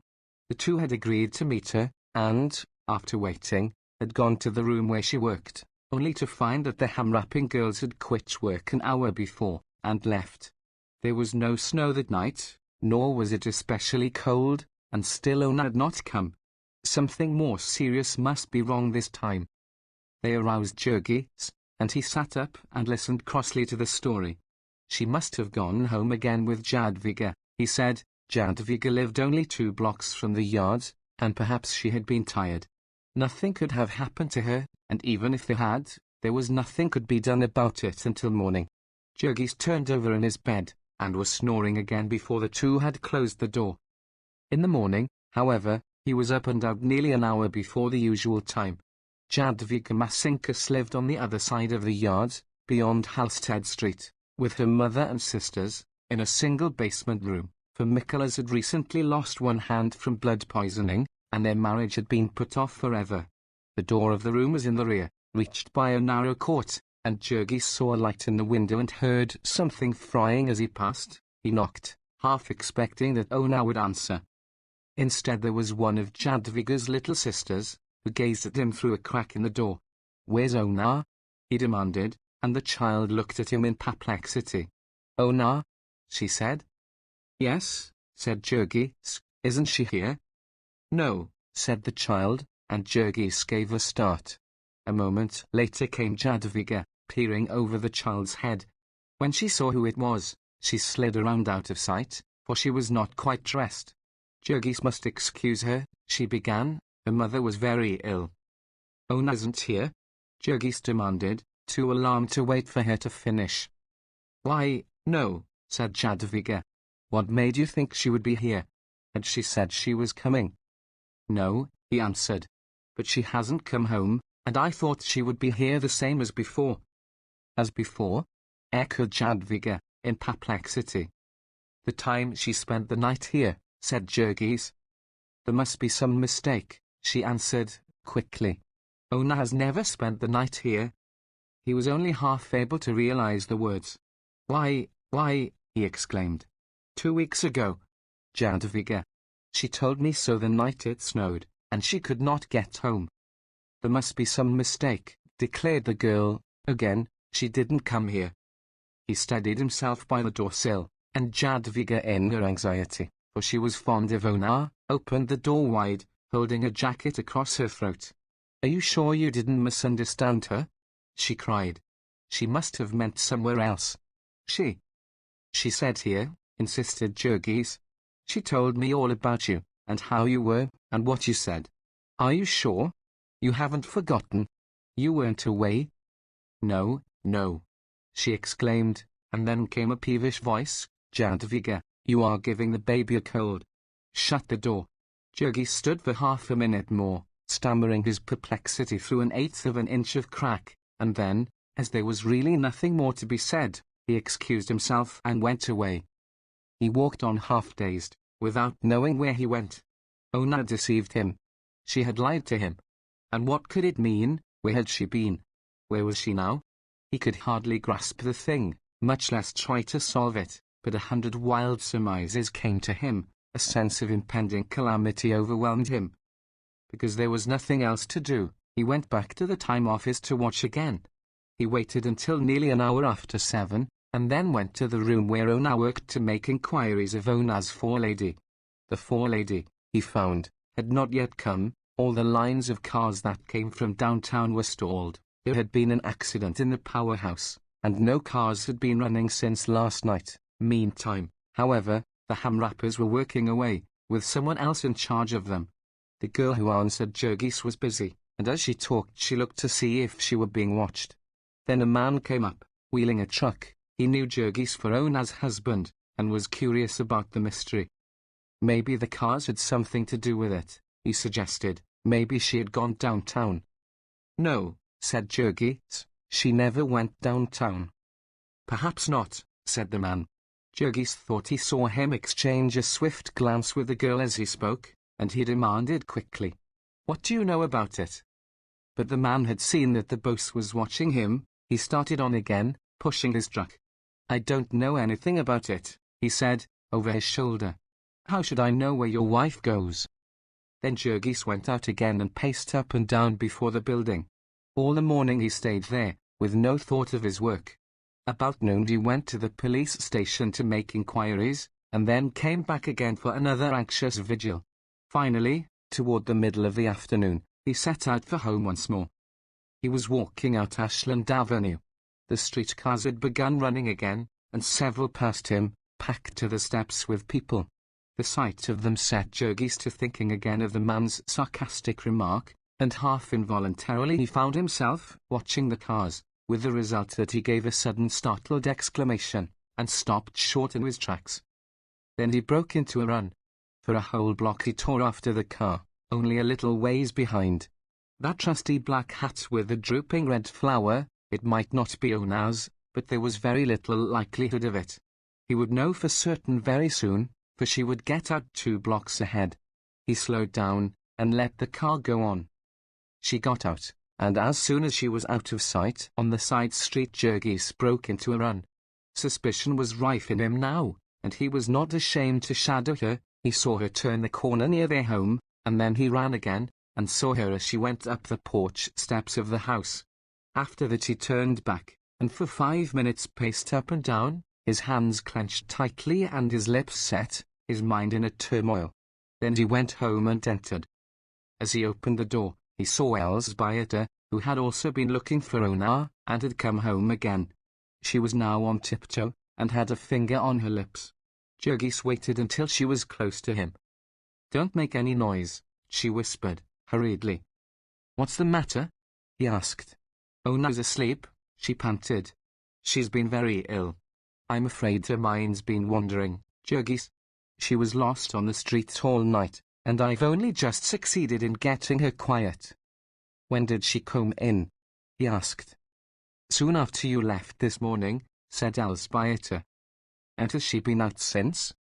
No, of course not. She's so weak, Jurgis, she. And he set his teeth hard together.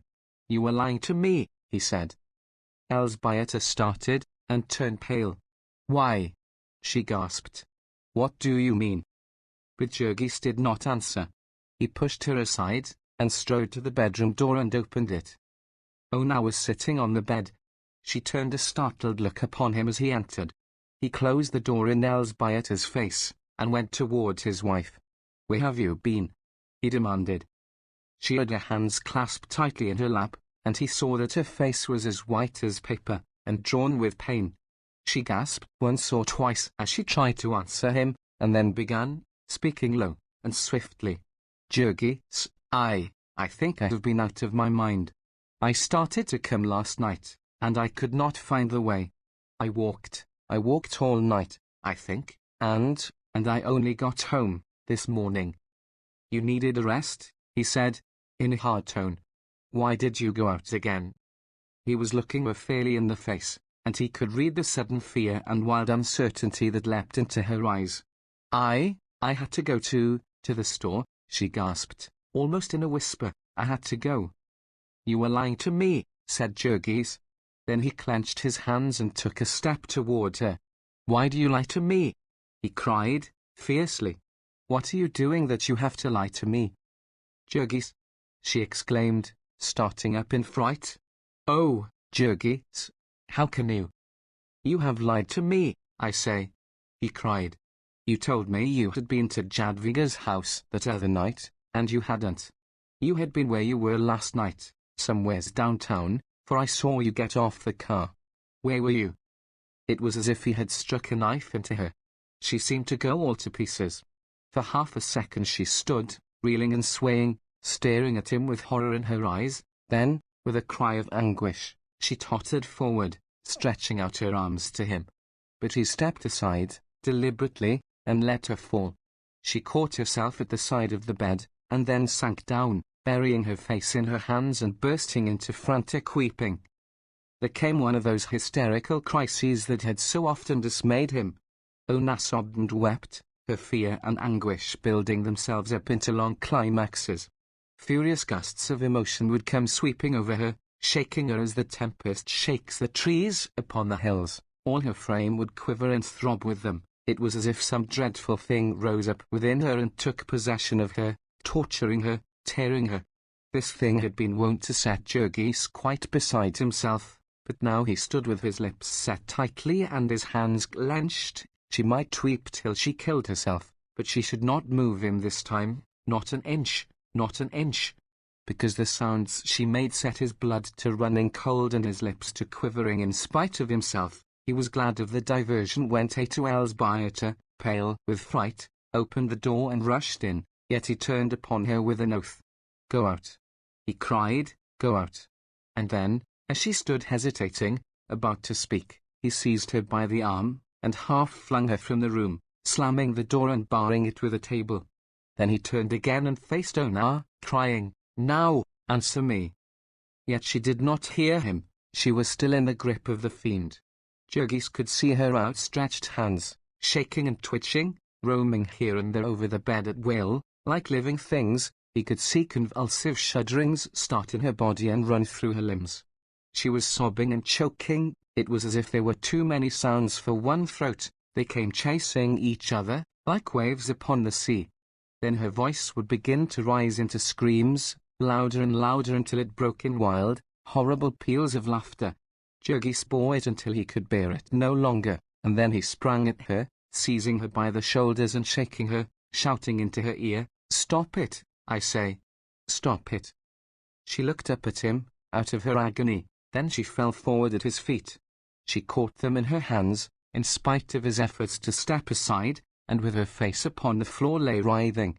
It made the choking in Jurgis' throat to hear her, and he cried again, more savagely than before, Stop it, I say. This time she heeded him, and caught her breath and lay silent, save for the gasping sobs that trenched all her frame. For a long minute she lay there, perfectly motionless, until a cold fear seized her husband, thinking that she was dying. Suddenly, however, he heard her voice, faintly, Jurgis. Jurgis. What is it? He said. He had to bend down to her, she was so weak. She was pleading with him, in broken phrases, painfully uttered, "Have faith in me. Believe me." "Believe what?" he cried. "Believe that I know best, that I love you. And do not ask me what you did. Oh, Jurgis, please, please. It is for the best, it is." He started to speak again, but she rushed on frantically, heading him off. "If you will only do it. If you will only believe me. It wasn't my fault. I couldn't help it. It will be all right. It is nothing. It is no harm. Oh, Jurgis, please, please." She had hold of him, and was trying to raise herself to look at him. He could feel the palsied shaking of her hands and the heaving of the bosom she pressed against him. She managed to catch one of his hands and gripped it convulsively, drawing it to her face, and bathing it in her tears. "Oh, believe me, she wailed again, and he shouted in fury, "I will not." But still she clung to him, wailing aloud in her despair, "Oh, Jurgis, think what you are doing. It will ruin us, it will ruin us. Oh, no, you must not do it. No, don't do it. You must not do it. It will drive me mad, it will kill me. No, Jurgis, I am crazy, it is nothing. You do not really need to know. We can be happy, we can love each other just the same. Oh, please, believe me." Her words fairly drove him wild. He tore his hands loose, and flung her off. "Answer me," he cried. "God damn it, I say, answer me." She sank down upon the floor, beginning to cry again. It was like listening to the moan of a damned soul, and Jurgis could not stand it. He smote his fist upon the table by his side, and shouted again at her, "Answer me." She began to scream aloud, her voice like the voice of some wild beast. I can't do it." "Why can't you do it?" he shouted. "I don't know how." He sprang and caught her by the arm, lifting her up, and glaring into her face. "Tell me where you were last night," he panted. "Quick, out with it." Then she began to whisper, one word at a time. "I was in a house, downtown." "What house? What do you mean?" She tried to hide her eyes away, but he held her. "Miss Henderson's house," she gasped. He did not understand at first. "Miss Henderson's house," he echoed. And then suddenly, as in an explosion, the horrible truth burst over him, and he reeled and staggered back with a scream. He caught himself against the wall, and put his hand to his forehead, staring about him, and whispering, "Jesus! Jesus!" An instant later he leapt at her, as she lay grovelling at his feet. He seized her by the throat. "Tell me," he gasped, hoarsely. "Quick! Who took you to that place?" She tried to get away, making him furious. He thought it was fear, of the pain of his clutch. He did not understand that it was the agony of her shame. Still she answered him, "Connor." "Connor?" he gasped. "Who is Connor?" "The boss," she answered. "The man." He tightened his grip, in his frenzy, and only when he saw her eyes closing did he realize that he was choking her. Then he relaxed his fingers, and crouched, waiting, until she opened her lids again. His breath beat hot into her face. "Tell me," he whispered, "at last, tell me about it." She lay perfectly motionless, and he had to hold his breath to catch her words. "I did not want to do it," she said. I tried not to do it. I only did it to save us. It was our only chance." Again, for a space, there was no sound but his panting. Ona's eyes closed, and when she spoke again she did not open them. "He told me he would have me turned off. He told me we would all of us lose our places. We could never get anything to do here again. He meant it. He would have ruined us." Jurgis' arms were shaking so that he could scarcely hold himself up, and lurched forward now and then as he listened. When did this begin?" he gasped. "At the very first," she said. She spoke as if in a trance. "It was their plot, Miss Henderson's plot. She hated me. And he He wanted me. He used to speak to me, out on the platform. Then he began to make love to me. He offered me money. He begged me, he said he loved me. Then he threatened me. He knew all about us. He knew we would starve. He knew your boss. He knew Maria's. He would hound us to death, he said. Then he said we would all of us be sure of work, always. Then one day he caught hold of me. He would not let go. Where was this? In the hallway, at night, after everyone had gone. I could not help it. I thought of you, of the baby, of mother and the children. I was afraid of him, afraid to cry out. A moment ago her face had been ashen grey, now it was scarlet. She was beginning to breathe hard again. Jurgis made not a sound. That was 2 months ago. Then he wanted me to come to that house. He wanted me to stay there. He said all of us, that we would not have to work. He made me come there, in the evenings. I told you, you thought I was at the factory.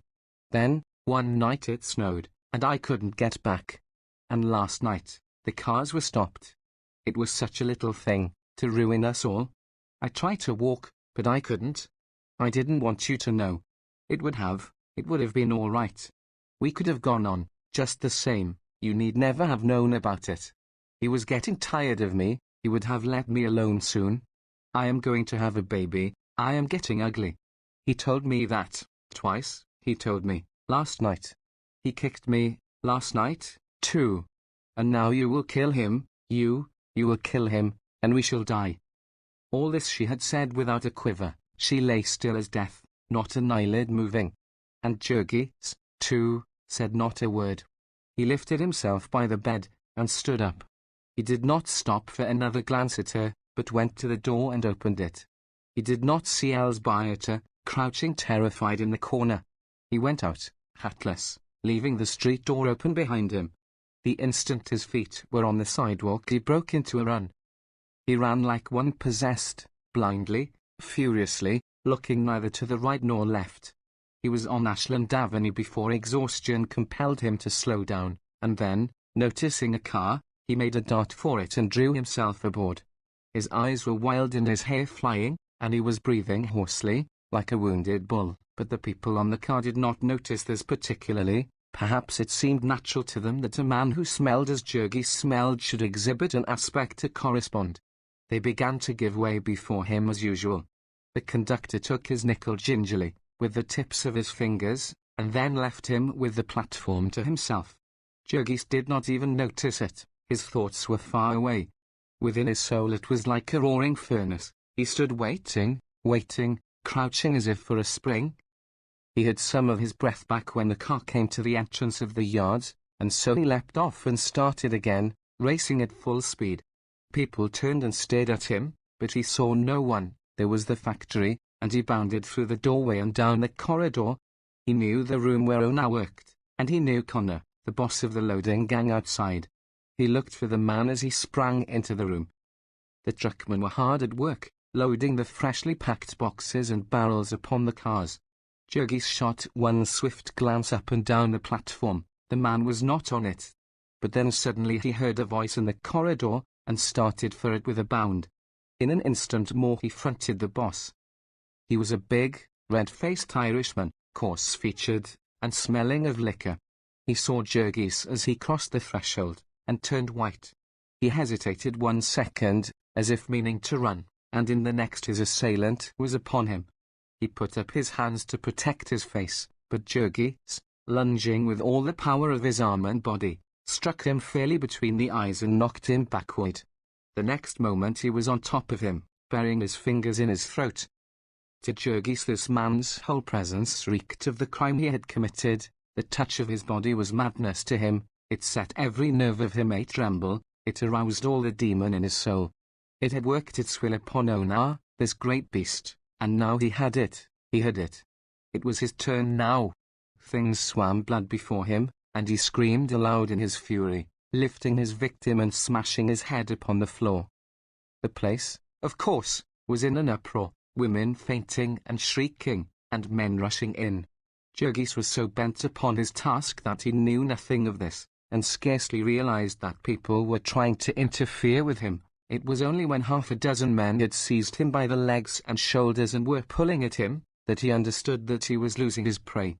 In a flash he had bent down and sunk his teeth into the man's cheek, and when they tore him away he was dripping with blood, and little ribbons of skin were hanging in his mouth. They got him down upon the floor, clinging to him by his arms and legs, and still they could hardly hold him. He fought like a tiger, writhing and twisting, half flinging them off, and starting toward his unconscious enemy. But yet others rushed in, until there was a little mountain of twisted limbs and bodies, heaving and tossing, and working its way about the room. In the end, by their sheer weight, they choked the breath out of him, and then they carried him to the company police station, where he lay still until they had summoned a patrol wagon to take him away. Chapter 16. When Jurgis got up again he went quietly enough. He was exhausted and half-dazed, and besides he saw the blue uniforms of the policemen. He drove in a patrol wagon with half a dozen of them watching him, keeping as far away as possible, however, on account of the fertilizer. Then he stood before the sergeant's desk and gave his name and address, and saw a charge of assault and battery entered against him. On his way to his cell a burly policeman cursed him because he started down the wrong corridor, and then added a kick when he was not quick enough. Nevertheless, Jurgis did not even lift his eyes. He had lived 2 years and a half in Packingtown, and he knew what the police were. It was as much as a man's very life was worth to anger them. Here and there in most lay, like as not a dozen would pile onto him at once, and pound his face into a pulp. It would be nothing unusual if he got his skull cracked in the melee, in which case they would report that he had been drunk and had fallen down, and there would be no one to know the difference or to care. So a bar door clanged upon Jurgis, and he sat down upon a bench and buried his face in his hands. He was alone. He had the afternoon and all of the night to himself. At first he was like a wild beast that has glutted itself. He was in a dull stupor of satisfaction.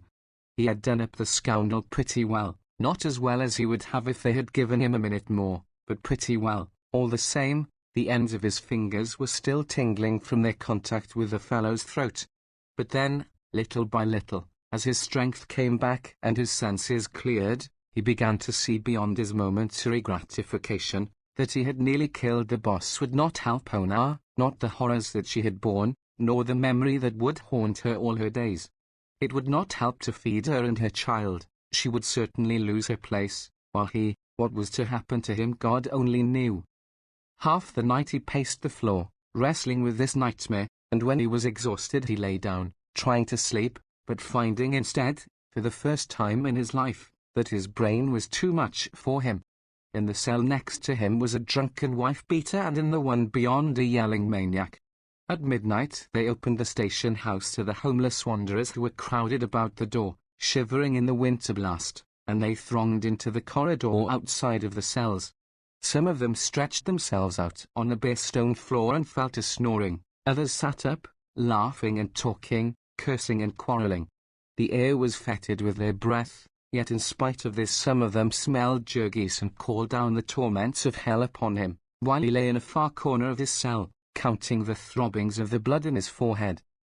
They had brought him his supper, which was duffers and dope, being hunks of dry bread on a tin plate, and coffee, called dope because it was drugged to keep the prisoners quiet. Jurgis had not known this, or he would have swallowed the stuff in desperation. As it was, every nerve of him was aquiver with shame and rage.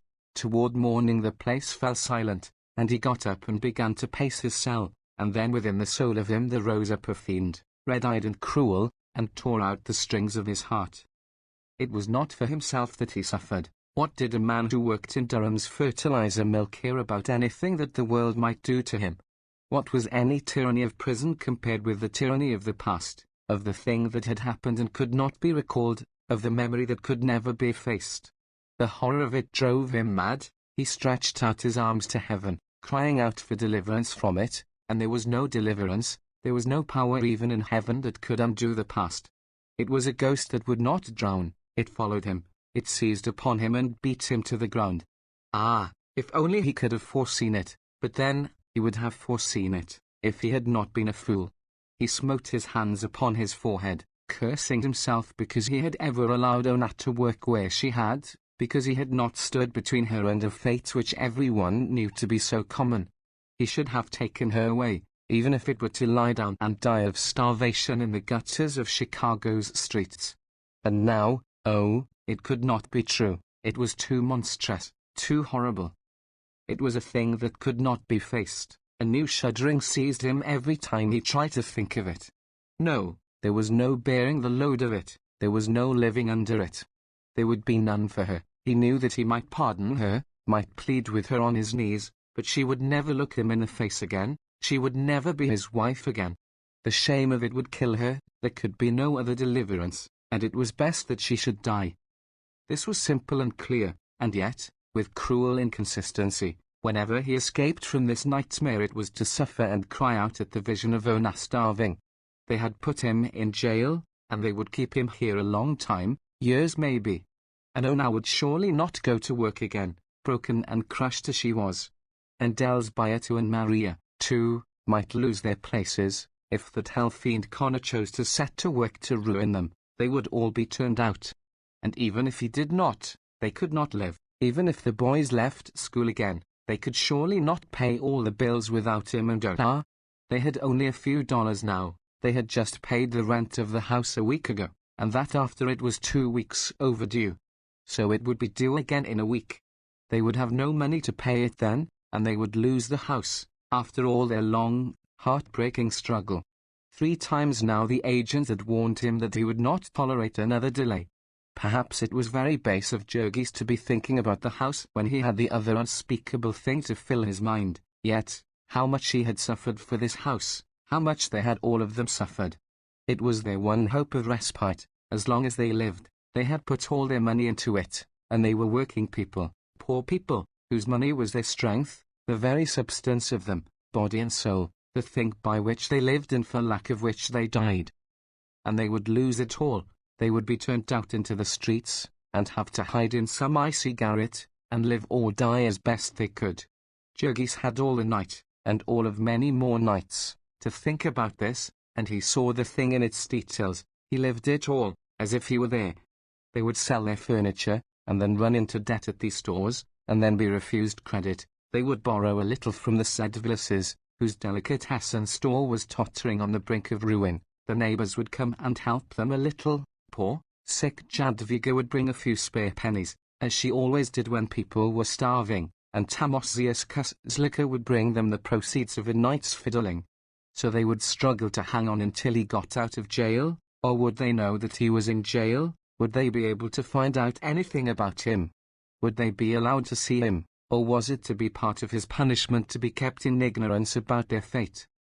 His mind would hang upon the worst possibilities. He saw Ona ill and tortured, Maria out of her place, little Stanislav unable to get to work for the snow, the whole family turned out on the street. God Almighty! Would they actually let them lie down in the street and die? Would there be no help even then? Would they wander about in the snow till they froze? Jurgis had never seen any dead bodies in the streets, but he had seen people evicted and disappear, no one knew where, and though the city had a relief bureau, though there was a charity organization society in the Stockyards district, in all his life he had never heard of either of them. They did not advertise their activities, having more calls than they could attend to without that. So on until morning. Then he had another ride in the patrol wagon, along with the drunken wife Beatran the maniac, several plain drunks and saloon fighters, a burglar, and 2 men who had been arrested for stealing meat from the packing houses. Along with them he was driven into a large, white-walled room, stale-smelling and crowded. In front, upon a raised platform behind a rail, sat a stout, florid-faced personage, with a nose broken out in purple blotches. Our friend realized vaguely that he was about to be tried. He wondered what for, whether or not his victim might be dead, and if so, what they would do with him. Hang him, perhaps, or beat him to death. Nothing would have surprised Jurgis, who knew little of the laws. Yet he had picked up gossip enough to have it occur to him that the loud-voiced man upon the bench might be the notorious Justice Callahan, about whom the people of Packingtown spoke with bated breath. Pat Callahan, Growler Pat, as he had been known before he ascended the bench, had begun life as a butcher boy and a bruiser of local reputation. He had gone into politics almost as soon as he had learned to talk, and had held 2 offices at once before he was old enough to vote. If Scully was the thumb, Pat Callahan was the first finger of the unseen hand whereby the Packers held down the people of the district. No politician in Chicago ranked higher in their confidence. He had been at it a long time, had been the business agent in the city council of Old Durham, the self-made merchant, way back in the early days, when the whole city of Chicago had been up at auction.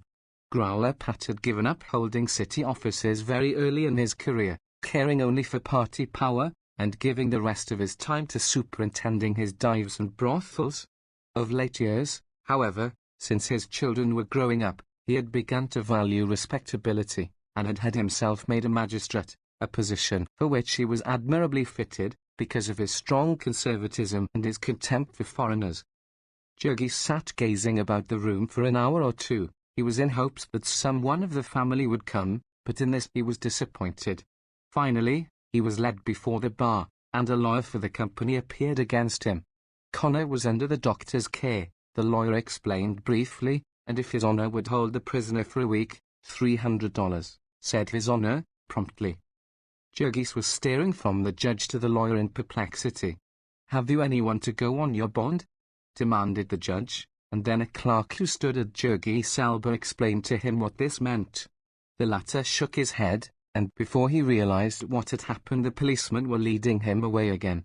They took him to a room where other prisoners were waiting, and here he stayed until court adjourned, when he had another long and bitterly cold ride in a patrol wagon to the county jail, which is on the north side of the city, and 9 or 10 miles from the stockyards. Here they searched Jurgis, leaving him only his money, which consisted of 15 cents. Then they led him to a room and told him to strip for a bath, after which he had to walk down a long gallery, past the grated cell doors of the inmates of the jail. This was a great event to the latter, the daily review of the new arrivals, all stark naked, and many and diverting were the comments.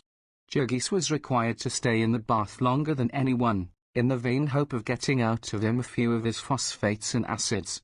The prisoners roomed 2 in a cell, but that day there was one left over, and he was the one. The cells were in tiers, opening upon galleries. His cell was about 5 feet by 7 in size, with a stone floor and a heavy wooden bench built into it. There was no window, the only light came from windows near the roof at one end of the court outside.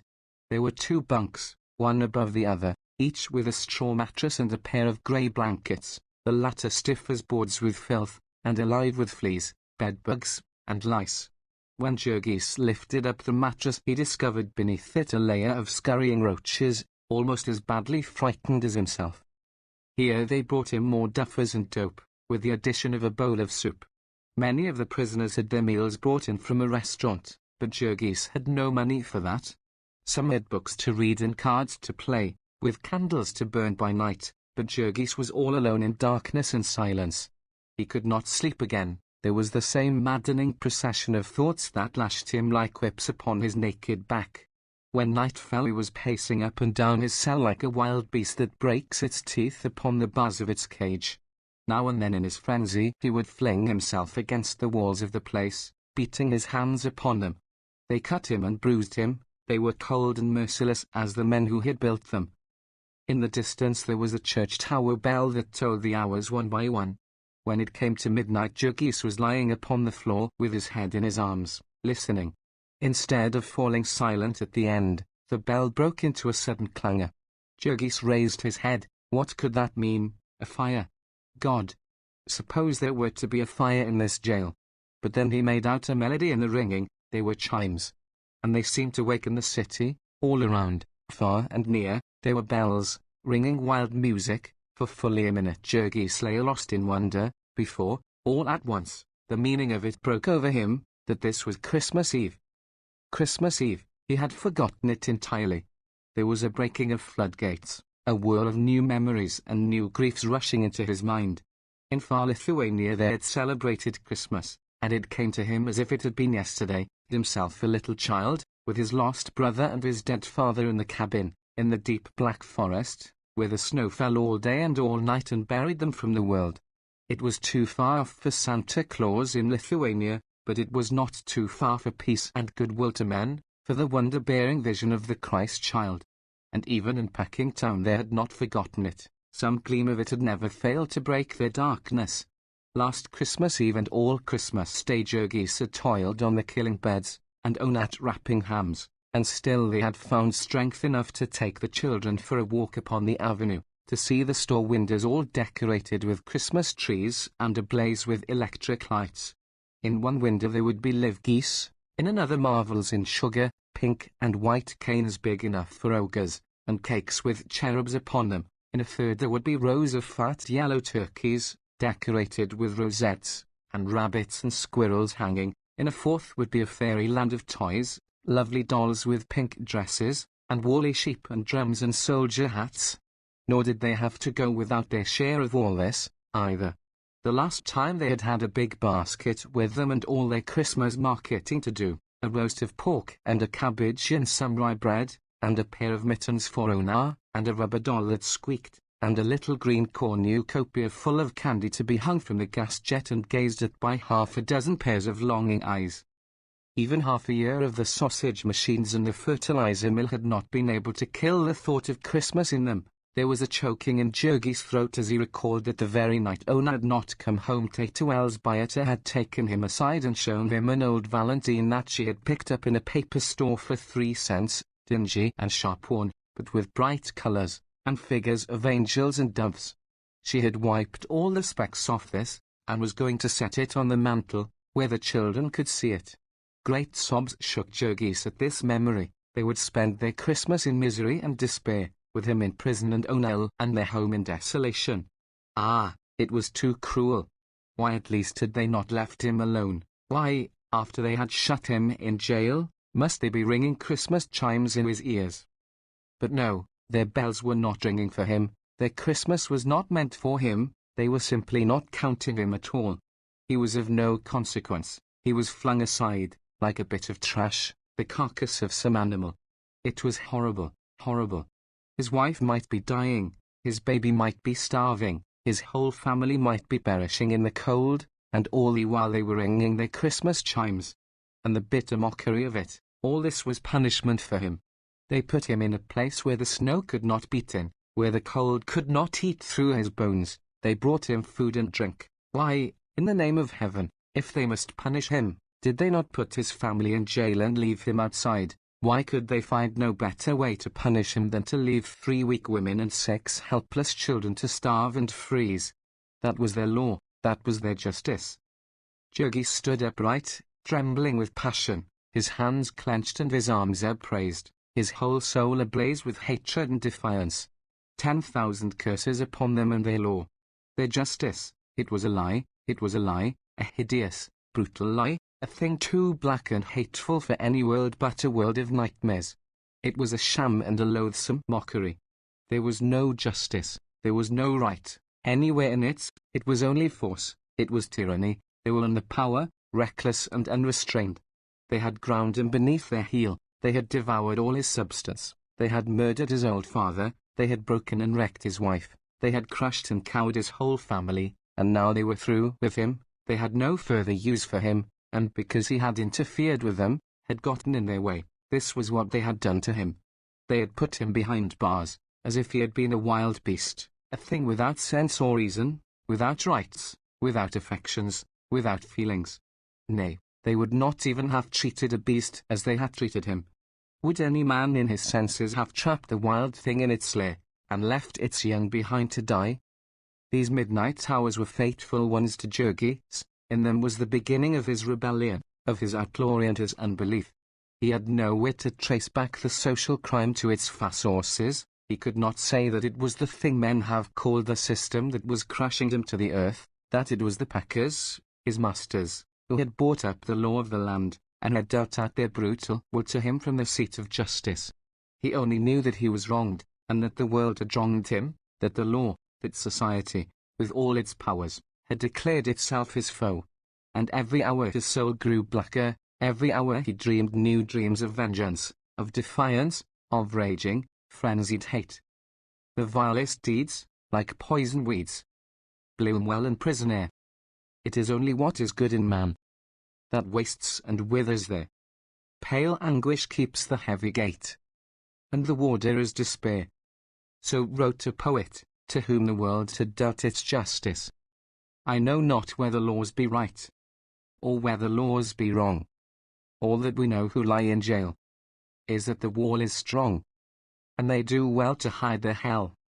For in it things are done that Son of God nor Son of Man ever should look upon. Chapter 17. At 7 o'clock the next morning Jurgis was let out to get water to wash his cell, a duty which he performed faithfully, but which most of the prisoners were accustomed to shirk, until their cells became so filthy that the guards interposed. Then he had more duffers and dope, and afterward was allowed 3 hours for exercise, in a long, cement-walked court roofed with glass. Here were all the inmates of the jail crowded together. At one side of the court was a place for visitors, cut off by 2 heavy wire screens, a foot apart, so that nothing could be passed into the prisoners. Here Jurgis watched anxiously, but there came no one to see him. Soon after he went back to his cell, a keeper opened the door to let in another prisoner. He was a dapper young fellow, with a light brown moustache and blue eyes, and a graceful figure. He nodded to Jurgis, and then, as the keeper closed the door upon him, began gazing critically about him. "Well, Bell," he said, as his glance encountered Jurgis again, "good morning." "Good morning," said Jurgis. "A rum go for Christmas, eh?" added the other. Jurgis nodded. The newcomer went to the bunks and inspected the blankets. He lifted up the mattress, and then dropped it with an exclamation. "My God," he said, "that's the worst yet." He glanced at Jurgis again. "Looks as if it hadn't been slept in last night. Couldn't stand it, eh?" "I didn't want to sleep last night," said Jurgis. "When did you come in?" "Yesterday." The other had another look around, and then wrinkled up his nose. "There's the devil of a stink in here," he said, suddenly. "What is it?" "It's me," said Jurgis. "You?" "Yes, me." "Didn't they make you wash?" "Yes, but this don't Washington." "What is it?" "Fertilizer." "Fertilizer. The deuce. What are you?" "I work in the stockyards, at least I did until the other day. It's in my clothes."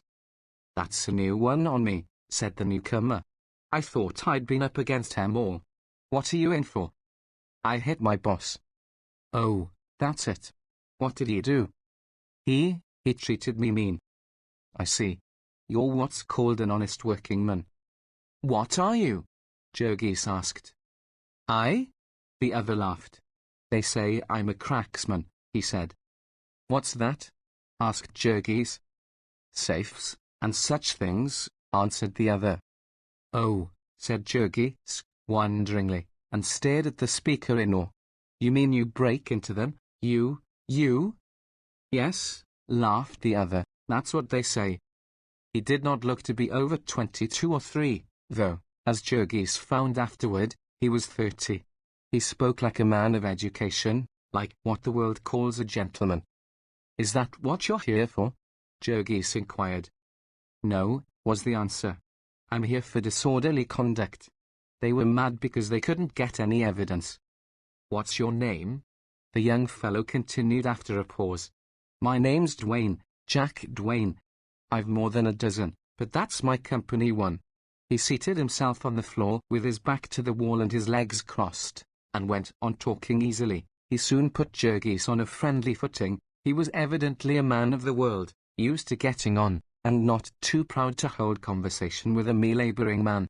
He drew Jurgis out, and heard all about his life, all but the one unmentionable thing, and then he told stories about his own life. He was a great one for stories, not always of the choicest. Being sent to jail had apparently not disturbed his cheerfulness. He had done time twice before, it seemed, and he took it all with a frolic welcome. What with women and wine and the excitement of his vacation, a man could afford to rest now and then. Naturally, the aspect of prison life was changed for Jurgis by the arrival of a cellmate. He could not turn his face to the wall and sulk. He had to speak when he was spoken to, nor could he help being interested in the conversation of Duane, the first educated man with whom he had ever talked. How could he help listening with wonder while the other told of midnight ventures and perilous escapes, of feastings and orgies, of fortunes squandered in a night? The young fellow had an amused contempt for Jurgis. As a sort of working mule, he, too, had felt the world's injustice, but instead of bearing it patiently, he had struck back, and struck hard. He was striking all the time. There was war between him and society. He was a genial freebooter, living off the enemy, without fear or shame. He was not always victorious, but then defeat did not mean annihilation, and need not break his spirit. Withal, he was a good-hearted fellow, too much so, it appeared. His story came out, not in the first day, nor the second, but in the long hours that dragged by, in which they had nothing to do but talk and nothing to talk of but themselves. Jack Duane was from the East. He was a college-bred man, had been studying electrical engineering. Then his father had met with misfortune in business and killed himself, and there had been his mother and a younger brother and sister. Also, there was an invention of Duane's. Jurgis could not understand it clearly, but it had to do with telegraphing, and it was a very important thing. There were fortunes in it, millions upon millions of dollars. And Duane had been robbed of it by a great company, and got tangled up in lawsuits and lost all his money.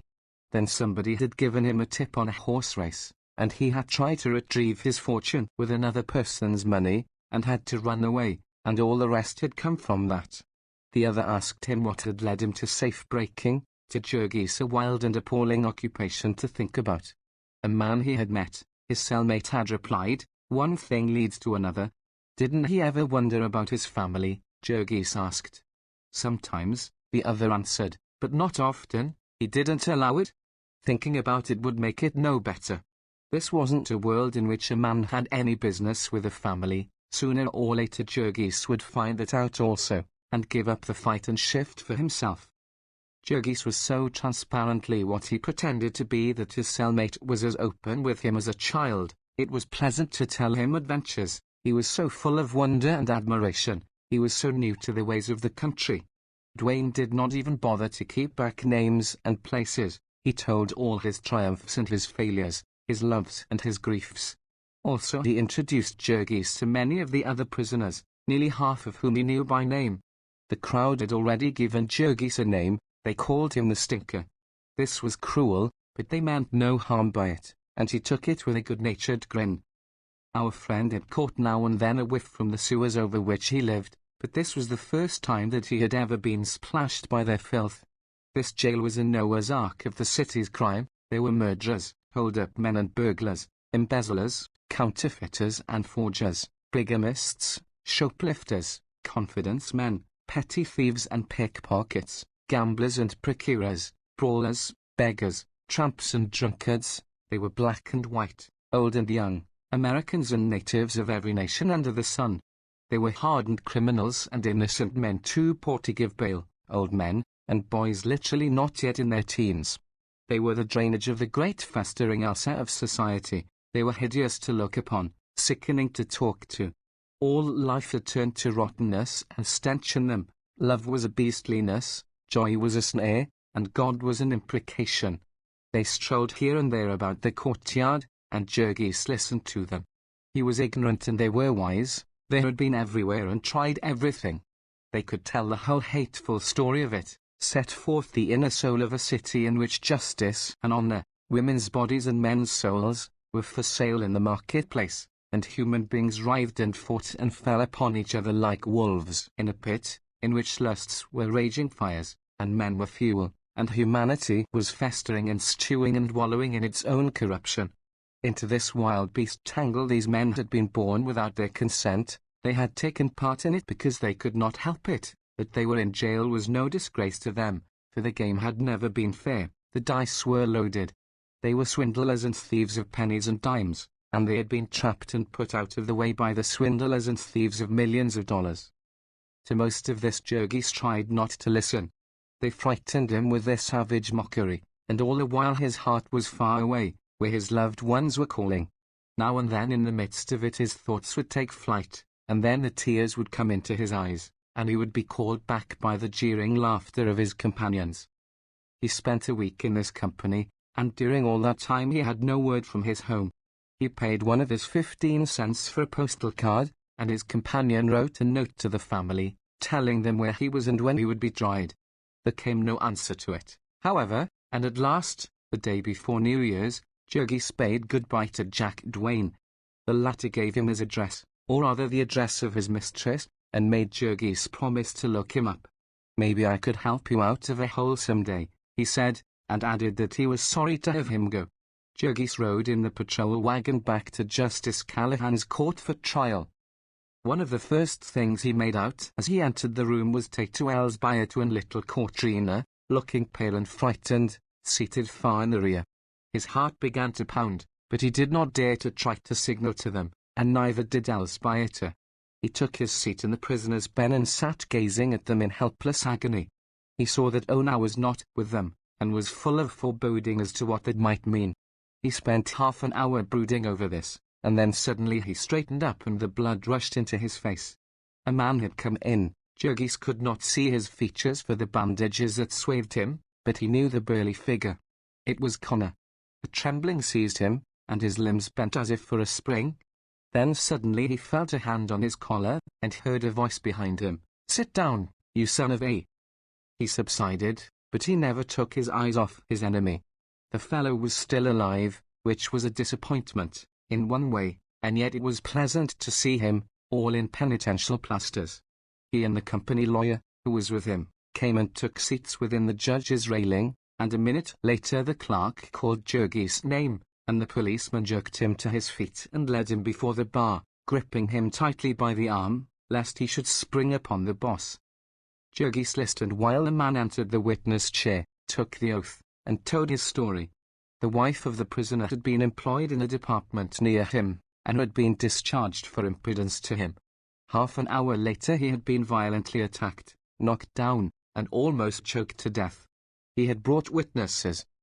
"They will probably not be necessary," observed the judge, and he turned to Jurgis. "You admit attacking the plaintiff?" he asked. "Him?" inquired Jurgis, pointing at the boss. "Yes," said the judge. "I hit him, sir," said Jurgis. "Say your honor," said the officer, pinching his arm hard. "Your honor," said Jurgis, obediently. "You tried to choke him?" "Yes, sir, your honor." "Ever been arrested before?" "No, sir, your honor." "What have you to say for yourself?" Jurgis hesitated. What had he to say?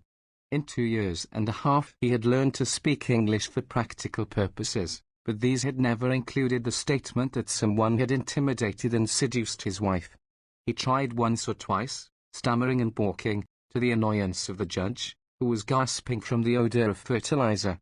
Finally, the prisoner made it understood that his vocabulary was inadequate, and there stepped up a dapper young man with waxed moustaches, bidding him speak in any language he knew. Jurgis began. Supposing that he would be given time, he explained how the boss had taken advantage of his wife's position to make advances to her and had threatened her with the loss of her place.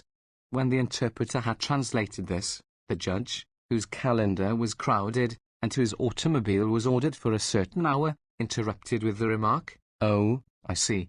Well, if he made love to your wife, why didn't she complain to the superintendent or leave the place?" Jurgis hesitated. Somewhat taken aback, he began to explain that they were very poor, that work was hard to get. "I see," said Justice Callahan, "so instead you thought you would knock him down." He turned to the plaintiff, inquiring, "Is there any truth in this story, Mr. Connor?" "Not a particle, your honor," said the boss. "It is very unpleasant. They tell some such tale every time you have to discharge a woman." "Yes, I know," said the judge.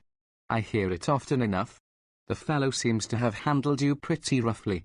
30 days and costs. Next case." Jurgis had been listening in perplexity.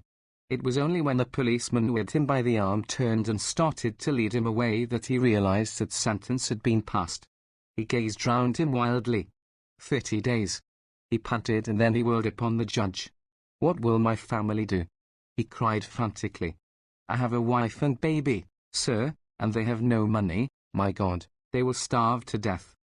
"You would have done well to think about them before you committed the assault," said the judge dryly. As he turned to look at the next prisoner, Jurgis would have spoken again, but the policeman had seized him by the collar and was twisting it, and a second policeman was making for him with evidently hostile intentions. So he let them lead him away. Far down the room he saw Elsbiotu and Katrina, risen from their seats, staring in fright. He made one effort to go to them, and then, brought back by another twist at his throat, he bowed his head and gave up the struggle.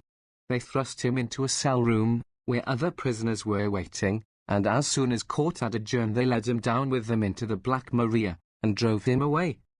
This time Jurgis was bound for the Bridewell, a petty jail where Cook County prisoners served their time. It was even filthier and more crowded than the county jail. All the smaller fry out of the latter had been sifted into it, the petty thieves and swindlers, the brawlers and vagrants. For his cellmate Jurgis had an Italian fruit seller who had refused to pay his graft to the policeman, and been arrested for carrying a large pocket knife. As he did not understand a word of English, our friend was glad when he left. He gave place to a Norwegian sailor, who had lost half an ear in a drunken brawl, and who proved to be quarrelsome, cursing Jurgis because he moved in his bunk and caused the roaches to drop upon the lower one. It would have been quite intolerable, staying in a cell with this wild beast, but for the fact that all day long the prisoners were put at work breaking stone. 10 days of his 30 Jurgis spent thus, without hearing a word from his family. Then one day a keeper came and informed him that there was a visitor to see him. Jurgis turned white, and so weak at the knees that he could hardly leave his cell. The man led him down the corridor and a flight of steps to the visitor's room, which was barred like a cell. Through the grating Jurgis could see someone sitting in a chair, and as he came into the room the person started up, and he saw that it was little Stanislavas. At the sight of someone from home the big fellow nearly went to pieces. He had to steady himself by a chair, and he put his other hand to his forehead, as if to clear away a mist. "Well?" he said, weakly. Little Stanislavas was also trembling, and all but too frightened to speak. They sent me to tell you," he said, with a gulp. "Well?" Jurgis repeated. He followed the boy's glance to where the keeper was standing watching them. "Never mind that," Jurgis cried, wildly. "How are they?" "Ona is very sick," Stanislavas said, "and we are almost starving. We can't get along. We thought you might be able to help us." Jurgis gripped the chair tighter. There were beads of perspiration on his forehead, and his hand shook. "I can't help you," he said. "Ona lies in her room all day," the boy went on, breathlessly. "She won't eat anything, and she cries all the time. She won't tell what is the matter, and she won't go to work at all. Then a long time ago the man came for the rent. He was very cross. He came again last week. He said he would turn us out of the house. And then Maria." A sob choked Stanislavas, and he stopped. "What's the matter with Maria?" cried Jurgis. "She's cut her hand," said the boy. "She's cut it bad, this time, worse than before. She can't work and it's all turning green, and the company doctor says she may have to have it cut off. And Maria cries all the time. Her money is nearly all gone, too, and we can't pay the rent and the interest on the house, and we have no coal and nothing more to eat, and the man at the store, he says." The little fellow stopped again, beginning to whimper. "Go on," the other panted in frenzy. "Go on." I will," sobbed Stanislavas. "It's so cold all the time. And last Sunday it snowed again, a deep, deep snow, and I couldn't get to work." "God!" Jurgis half shouted, and he took a step toward the child. There was an old hatred between them because of the snow, ever since that dreadful morning when the boy had had his fingers frozen and Jurgis had to beat him to send him to work.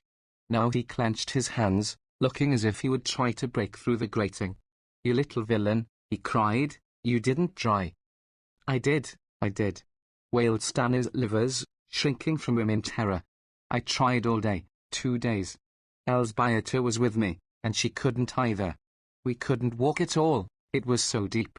And we had nothing to eat, and oh, it was so cold. I tried, and then the 3rd day Ona went with me." "Ona?" "Yes. She tried to get to work, too. She had to. We were all starving. But she had lost her place." Jurgis reeled, and gave a gasp. She went back to that place? He screamed. She tried to, said Stanislaus, gazing at him in perplexity. Why not, Jurgis?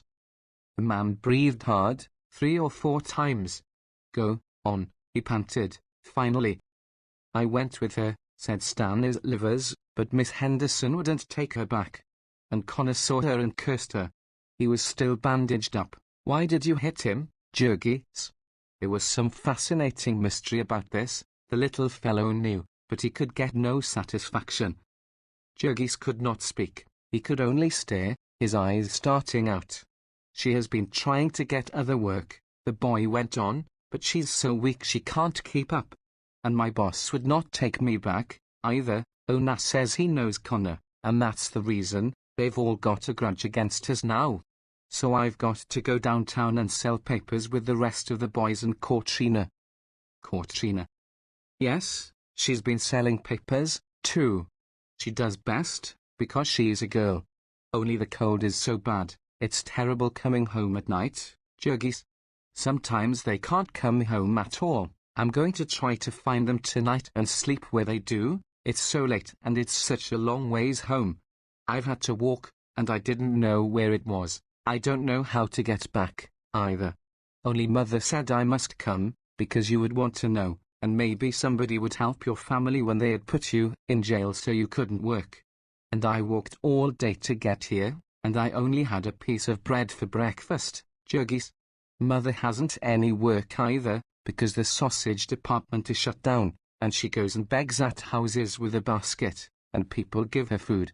Only she didn't get much yesterday. It was too cold for her fingers, and today she was crying. So little Stanislaus went on, sobbing as he talked, and Jurgis stood, gripping the table tightly, saying not a word, but feeling that his head would burst. It was like having weights piled upon him, one after another, crushing the life out of him. He struggled and fought within himself, as if in some terrible nightmare, in which a man suffers in agony, and cannot lift his hand, nor cry out, but feels that he is going mad, that his brain is on fire.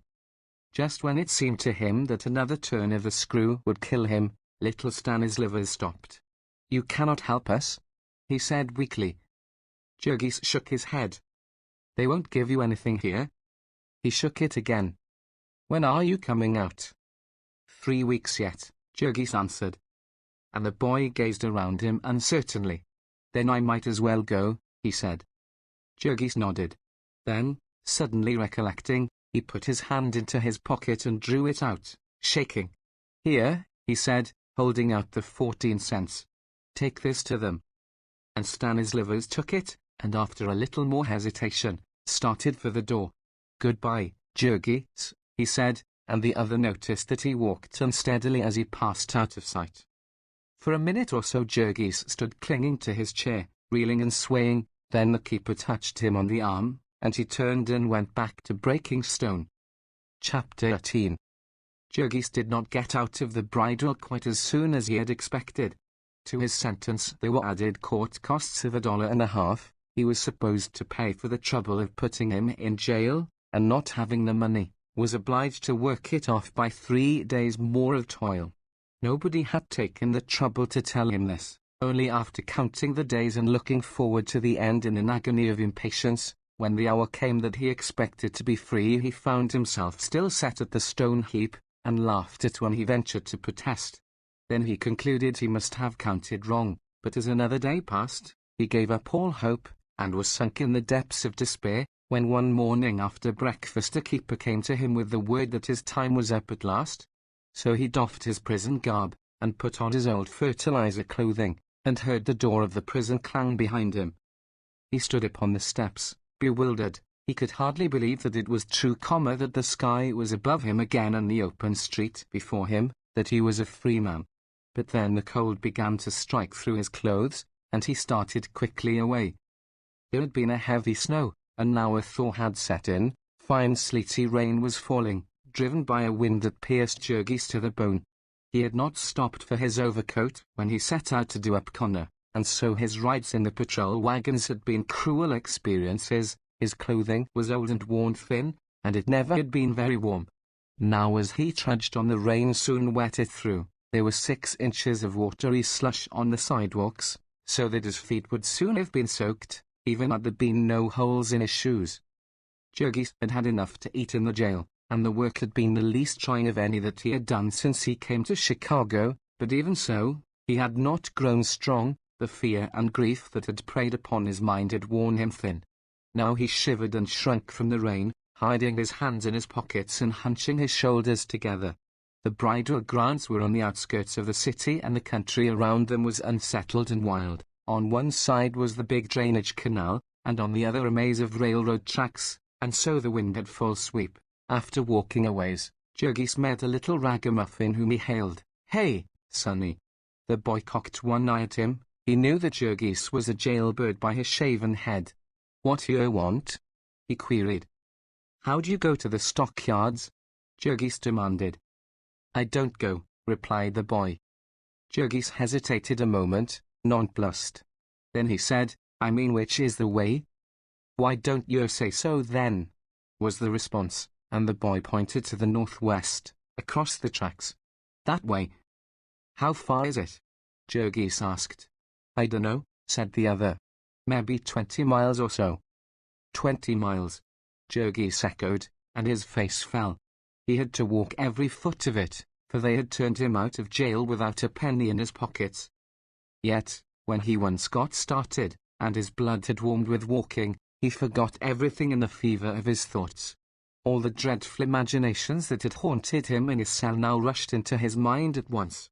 The agony was almost over. He was going to find out, and he clenched his hands in his pockets as he strode, following his flying desire, almost at a run. Oh now, the baby, the family, the house, he would know the truth about them all. And he was coming to the rescue. He was free again. His hands were his own, and he could help them. He could do battle for them against the world. For an hour or so he walked thus, and then he began to look about him. He seemed to be leaving the city altogether. The street was turning into a country road, leading out to the westward. There were snow-covered fields on either side of him.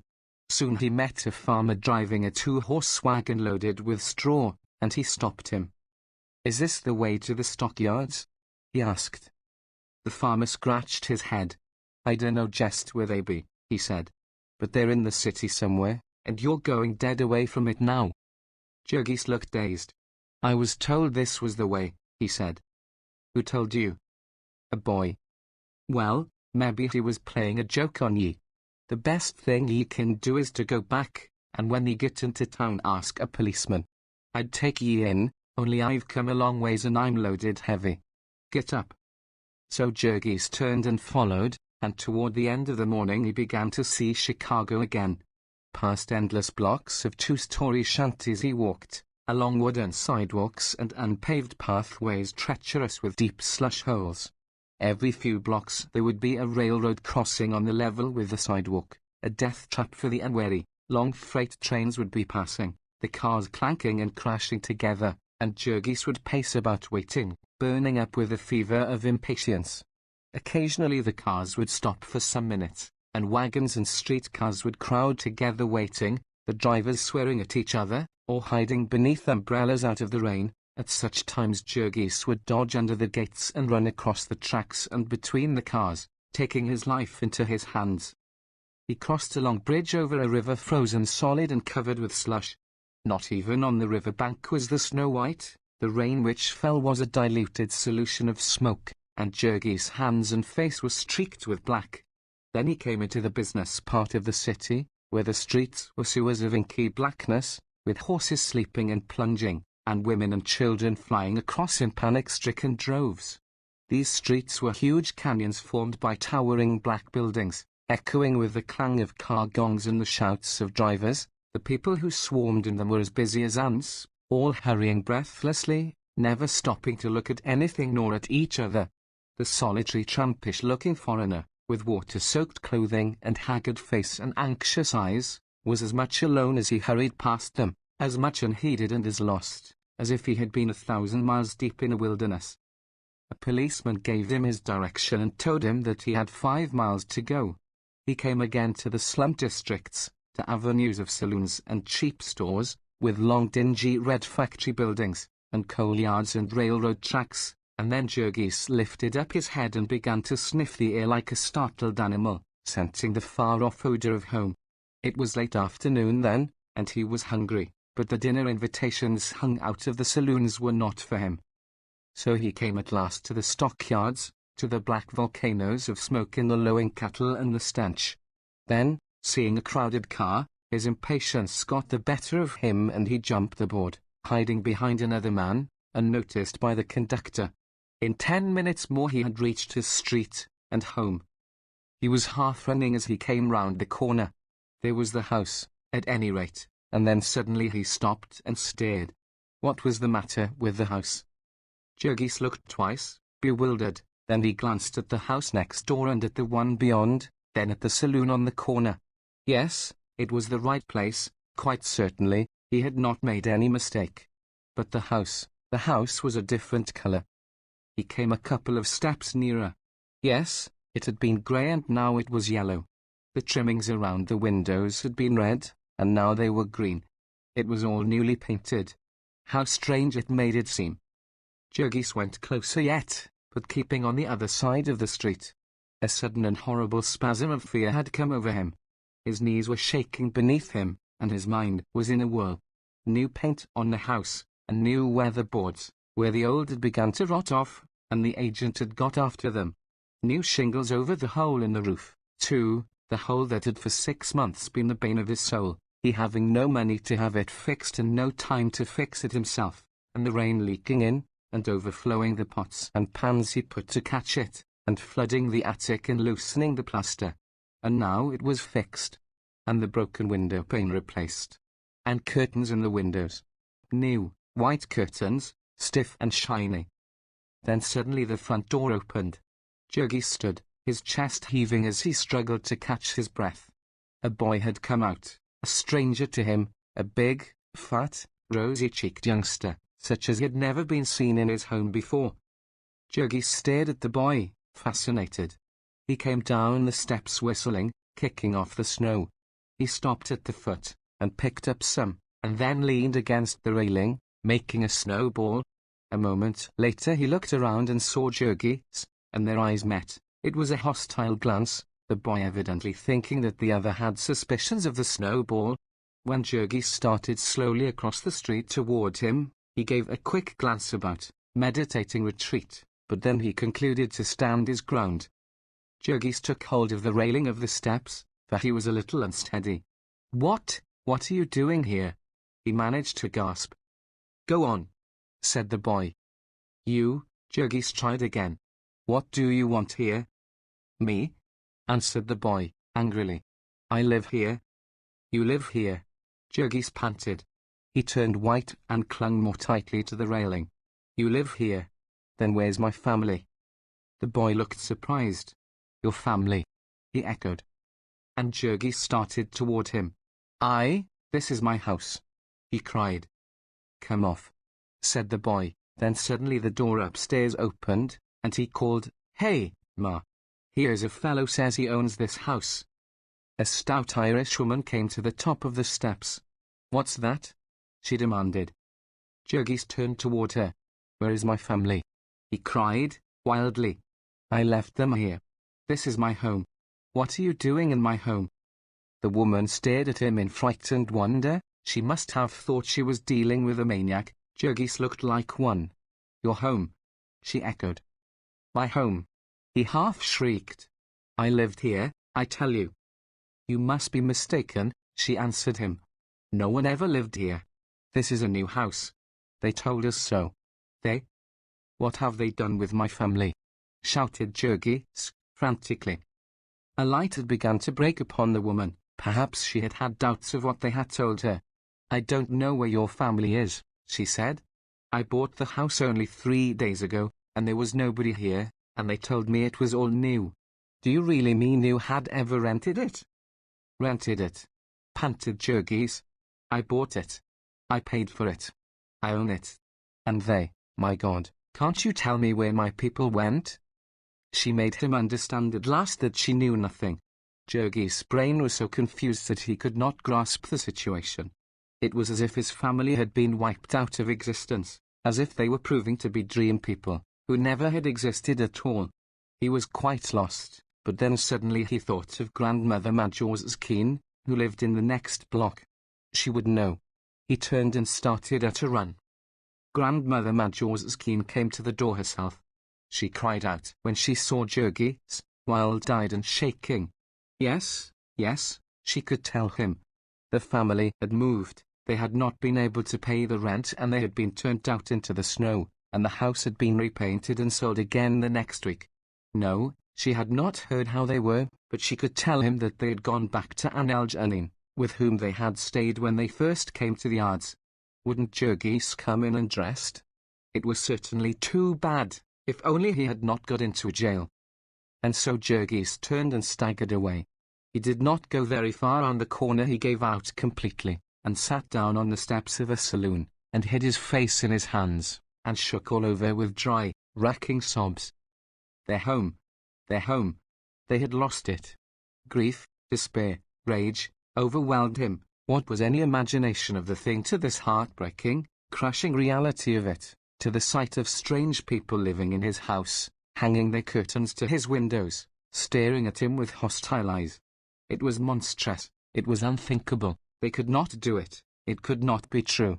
Only think what he had suffered for that house, what miseries they had all suffered for it, the price they had paid for it. The whole long agony came back to him. Their sacrifices in the beginning, their $300 that they had scraped together, all they owned in the world, all that stood between them and starvation.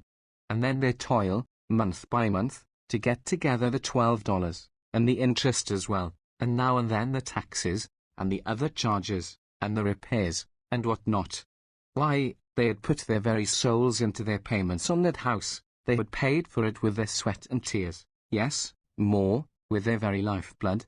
Deed Antanas had died of the struggle to earn that money. He would have been alive and strong today if he had not had to work in Durham's dark cellars to earn his share. And Ona, too, had given her health and strength to pay for it. She was wrecked and ruined because of it, and so was he, who had been a big, strong man 3 years ago, and now sat here shivering, broken, cowed, weeping like a hysterical child. Ah! They had cast their all into the fight, and they had lost. They had lost. All that they had paid was gone, every cent of it. And their house was gone. They were back where they had started from, flung out into the cold to starve and freeze. Jurgis could see all the truth now, could see himself, through the whole long course of events, the victim of ravenous vultures that had torn into his vitals and devoured him, of fiends that had racked and tortured him, mocking him, meantime, jeering in his face. Ah, God, the horror of it, the monstrous, hideous, demoniacal wickedness of it. He and his family, helpless women and children, struggling to live, ignorant and defenseless and forlorn as they were, and the enemies that had been lurking for them, crouching upon their trail and thirsting for their blood. That first lying circular, that smooth-tongued slippery agent. That trap of the extra payments, the interest, and all the other charges that they had not the means to pay, and would never have attempted to pay. And then all the tricks of the packers, their masters, the tyrants who ruled them, the shutdowns and the scarcity of work, the irregular hours and the cruel speeding up, the lowering of wages, the raising of prices, the mercilessness of nature about them, of heat and cold, rain and snow, the mercilessness of the city, of the country in which they lived, of its laws and customs that they did not understand. All of these things had worked together for the company that had marked them for its prey and was waiting for its chance. And now, with this last hideous injustice, its time had come, and it had turned them out bag and baggage, and taken their house and sold it again. And they could do nothing. They were tied hand and foot. The law was against them. The whole machinery of society was at their oppressor's command. If Jurgis so much as raised a hand against them, back he would go into that wild beast pen from which he had just escaped. To get up and go away was to give up, to acknowledge defeat, to leave the strange family in possession, and Jurgis might have sat shivering in the rain for hours before he could do that, had it not been for the thought of his family. It might be that he had worse things yet to learn, and so he got to his feet and started away, walking on, wearily, half-dazed. To Annel's house, In back of the yards was a good 2 miles. The distance had never seemed longer to Jurgis, and when he saw the familiar dingy grey shanty his heart was beating fast. He ran up the steps and began to hammer upon the door. The old woman herself came to open it. She had shrunk all up with her rheumatism since Jurgis had seen her last, and her yellow parchment face stared up at him from a little above the level of the doorknob. She gave a start when she saw him. "Is Ona here?" he cried, breathlessly. "Yes," was the answer. "She's here." "How?" Jurgis began, and then stopped short, clutching convulsively at the side of the door. From somewhere within the house had come a sudden cry, a wild, horrible scream of anguish. And the voice was Ona's. For a moment Jurgis stood half paralyzed with fright, then he bounded past the old woman and into the room. It was Annelle's kitchen, and huddled round the stove were half a dozen women, pale and frightened. One of them started to her feet as Jurgis entered. She was haggard and frightfully thin, with one arm tied up in bandages. He hardly realized that it was Maria. He looked first for Ona, then, not seeing her, he stared at the women, expecting them to speak. But they sat dumb, gazing back at him, panic-stricken, and a second later came another piercing scream. It was from the rear of the house, and upstairs. Jurgis bounded to a door of the room and flung it open. There was a ladder leading through a trapdoor to the garret, and he was at the foot of it when suddenly he heard a voice behind him, and saw Maria at his heels. She seized him by the sleeve with her good hand, panting wildly. "No, no, Jurgis. Stop." "What do you mean?" he gasped. "You mustn't go up," she cried. Jurgis was half crazed with bewilderment and fright. "What's the matter?" he shouted. "What is it?" Maria clung to him tightly. He could hear Ona sobbing and moaning above, and he fought to get away and climb up, without waiting for her reply. "No, no," she rushed on. "Jurgis, you mustn't go up. It's the child." "The child?" he echoed in perplexity. "Antana's?" Maria answered him, in a whisper, "The new one." And then Jurgis went limp, and caught himself on the ladder. He stared at her as if she were a ghost. "The new one," he gasped. "But it isn't time," he added, wildly. Maria nodded. "I know," she said, "but it's come." And then again came Mona's scream, smiting him like a blow in the face, making him wince and turn white. Her voice died away into a wail, then he heard her sobbing again. "My God, let me die, let me die." And Maria hung her arms about him, crying, "Come out. Come away." She dragged him back into the kitchen, half carrying him, for he had gone all to pieces. It was as if the pillars of his soul had fallen in. He was blasted with horror. In the room he sank into a chair, trembling like a leaf, Maria still holding him, and the women staring at him in dumb, helpless fright. And then again Ona cried out. He could hear it nearly as plainly here, and he staggered to his feet. "How long has this been going on?" he panted. "Not very long," Maria answered, and then, at a signal from Annelle, she rushed on. "You go away, Jurgis, you can't help. Go away and come back later." "It's all right, it's—" "Who's with her?" Jurgis demanded, and then, seeing Maria hesitating, he cried again, "Who's with her?" She's all right," she answered. "Elsbeth is with her." "But the doctor," he panted. "Someone who knows?" He seized Maria by the arm. She trembled, and her voice sank beneath the whisper as she replied, We have no money." Then, frightened at the look on his face, she exclaimed, "It's all right, Jurgis. You don't understand. Go away, go away. Ah, if you only had waited." Above her protests Jurgis heard Ona again. He was almost out of his mind. It was all new to him, raw and horrible. It had fallen upon him like a lightning stroke. When little Antanas was born he had been at work, and had known nothing about it until it was over, and now he was not to be controlled. The frightened women were at their wits' end. One after another they tried to reason with him, to make him understand that this was the lot of woman. In the end they half drove him out into the rain, where he began to pace up and down, bareheaded and frantic. Because he could hear Ona from the street, he would first go away to escape the sounds, and then come back because he could not help it.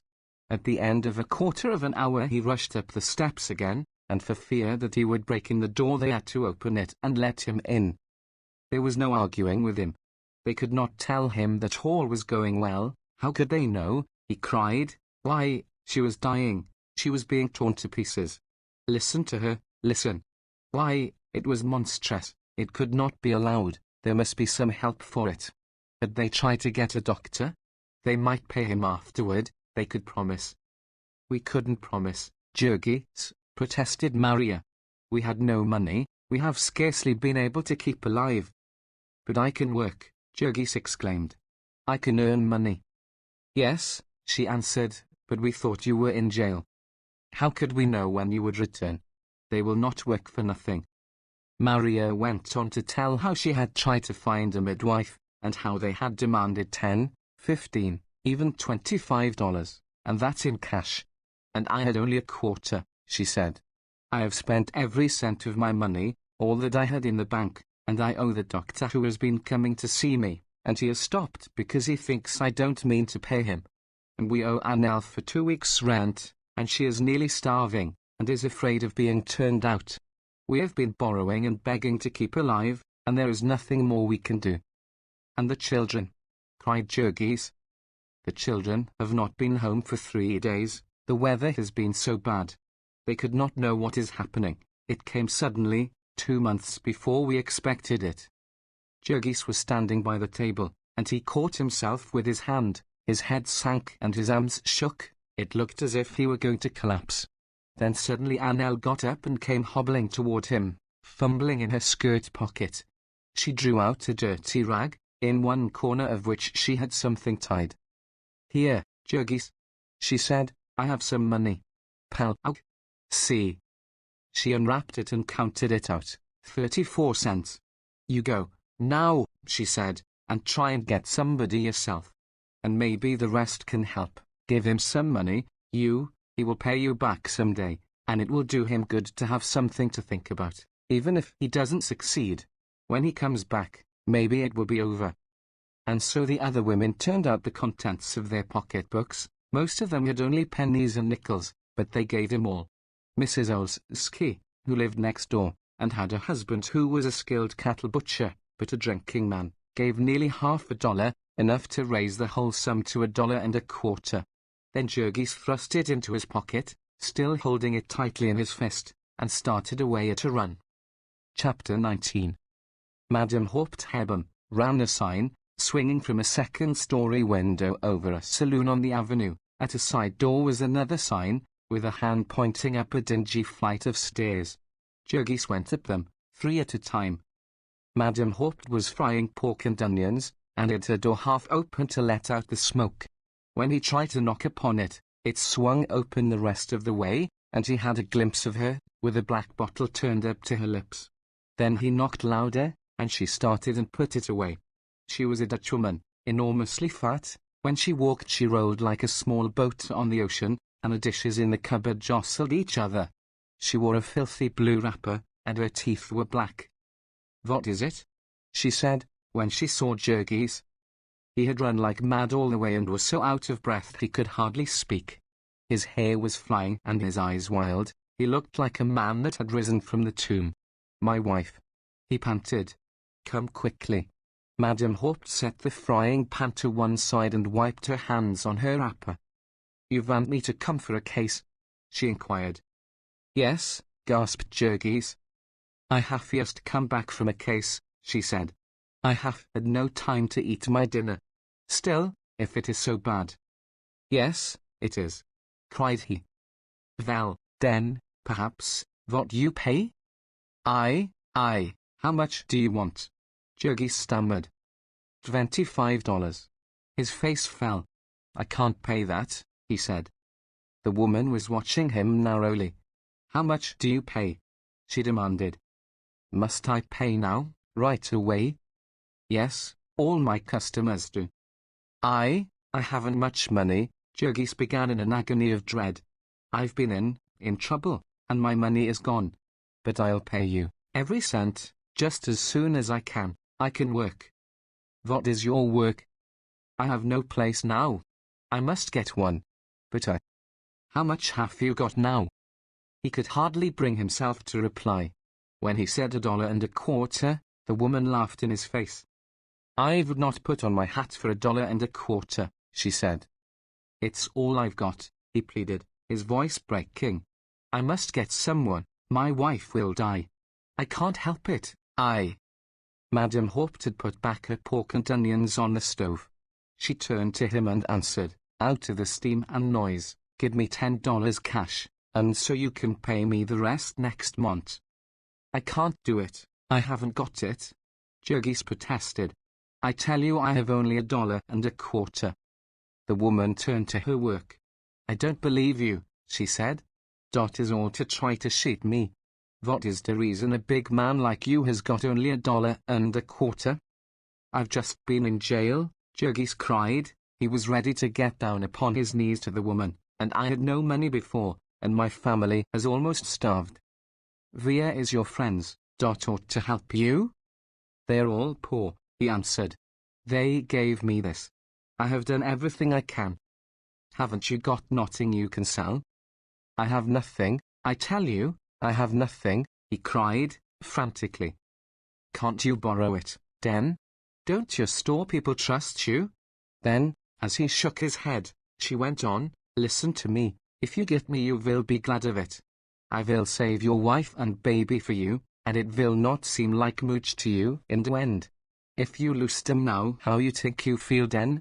And here is a lady, Dot knows her business. I could send you to people in this block, and Dave will tell you.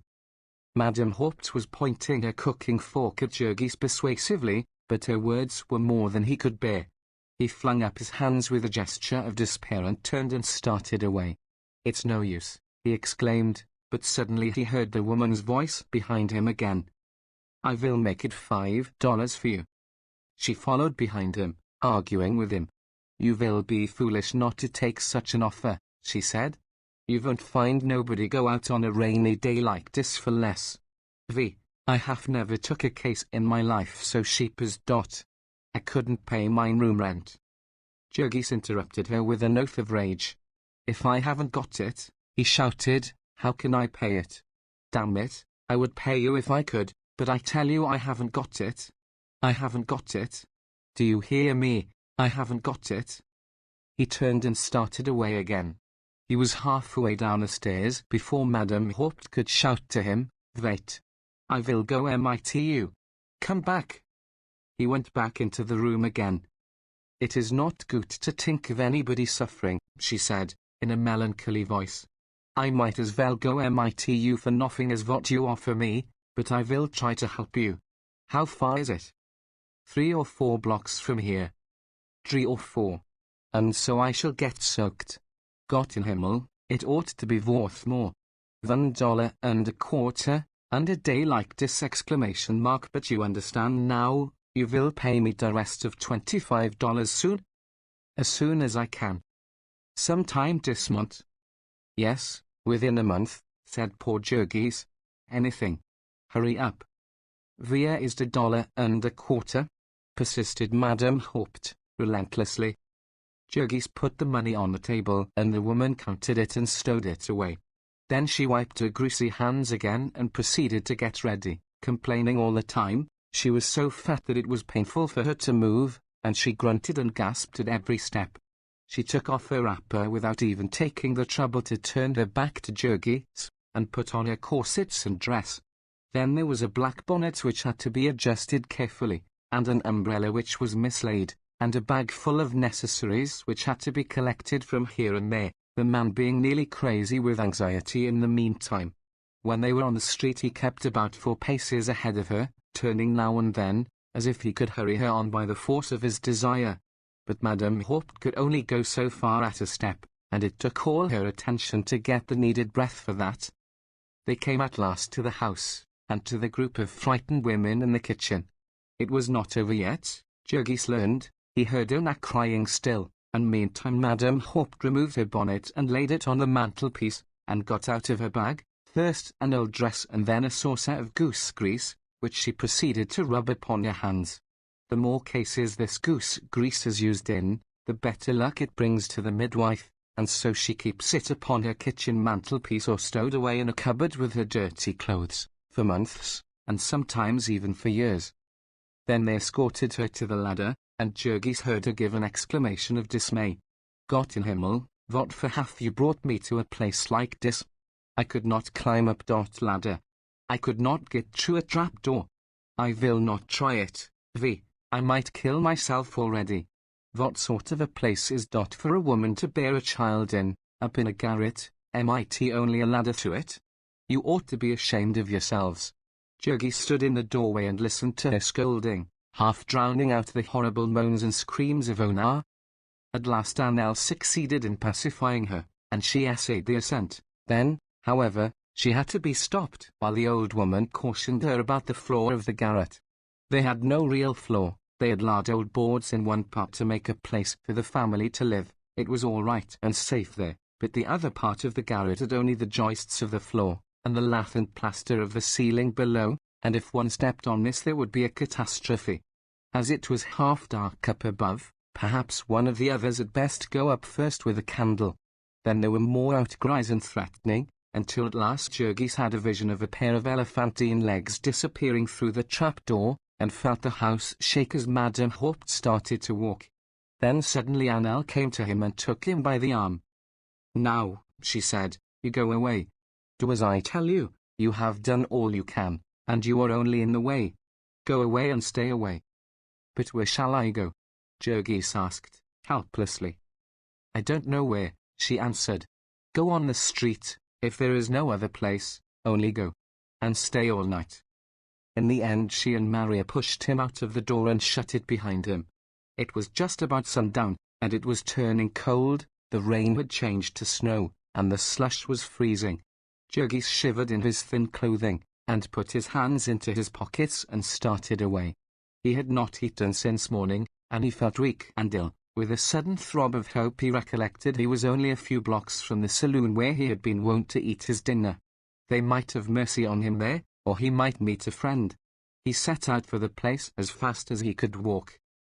"Hello, Jack," said the saloon keeper, when he entered. They call all foreigners and unskilled men Jack in Packingtown. "Where've you been?" Jurgis went straight to the bar.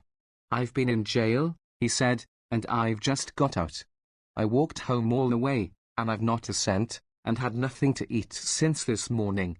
And I've lost my home, and my wife's still, and I'm done up."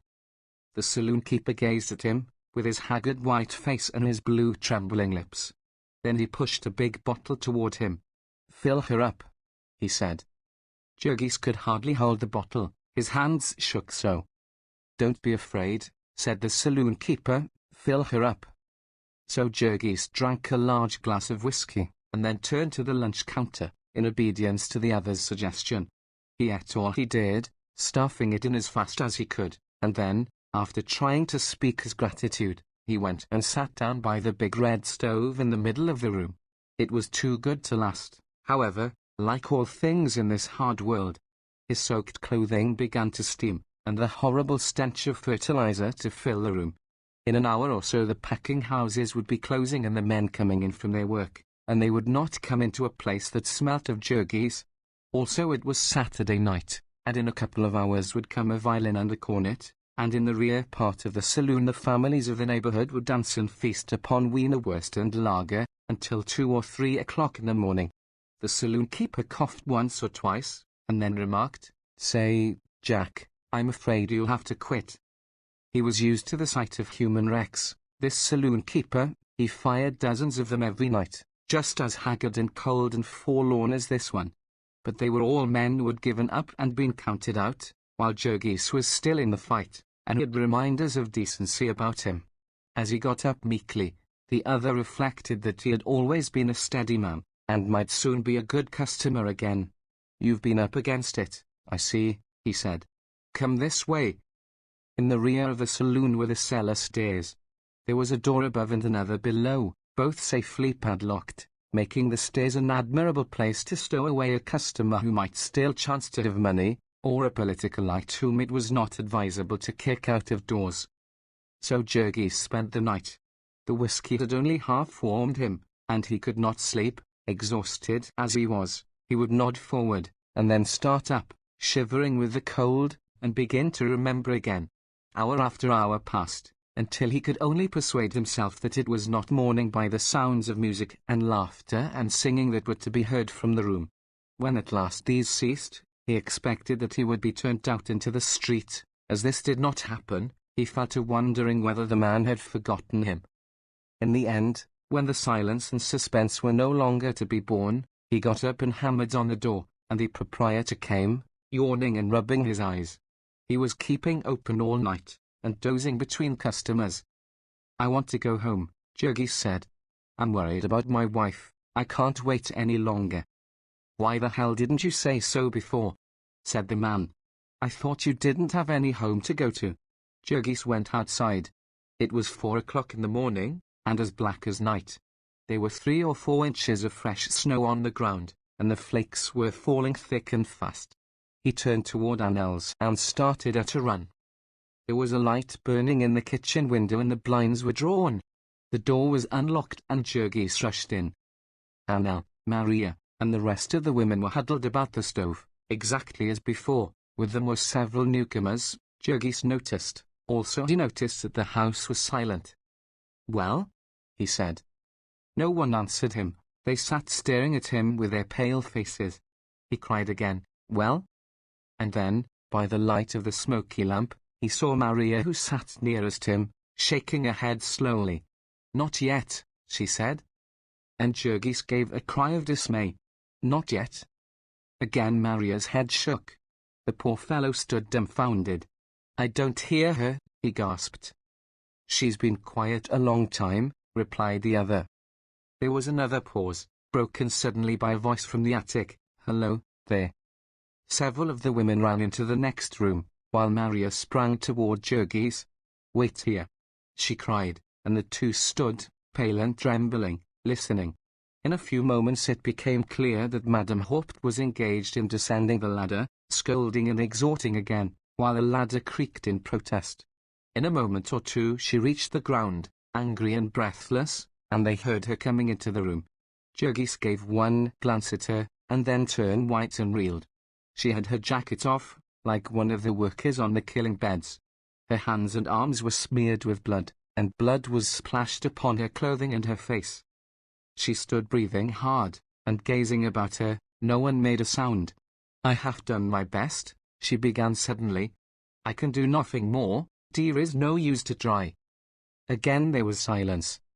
"It ain't my fault," she said.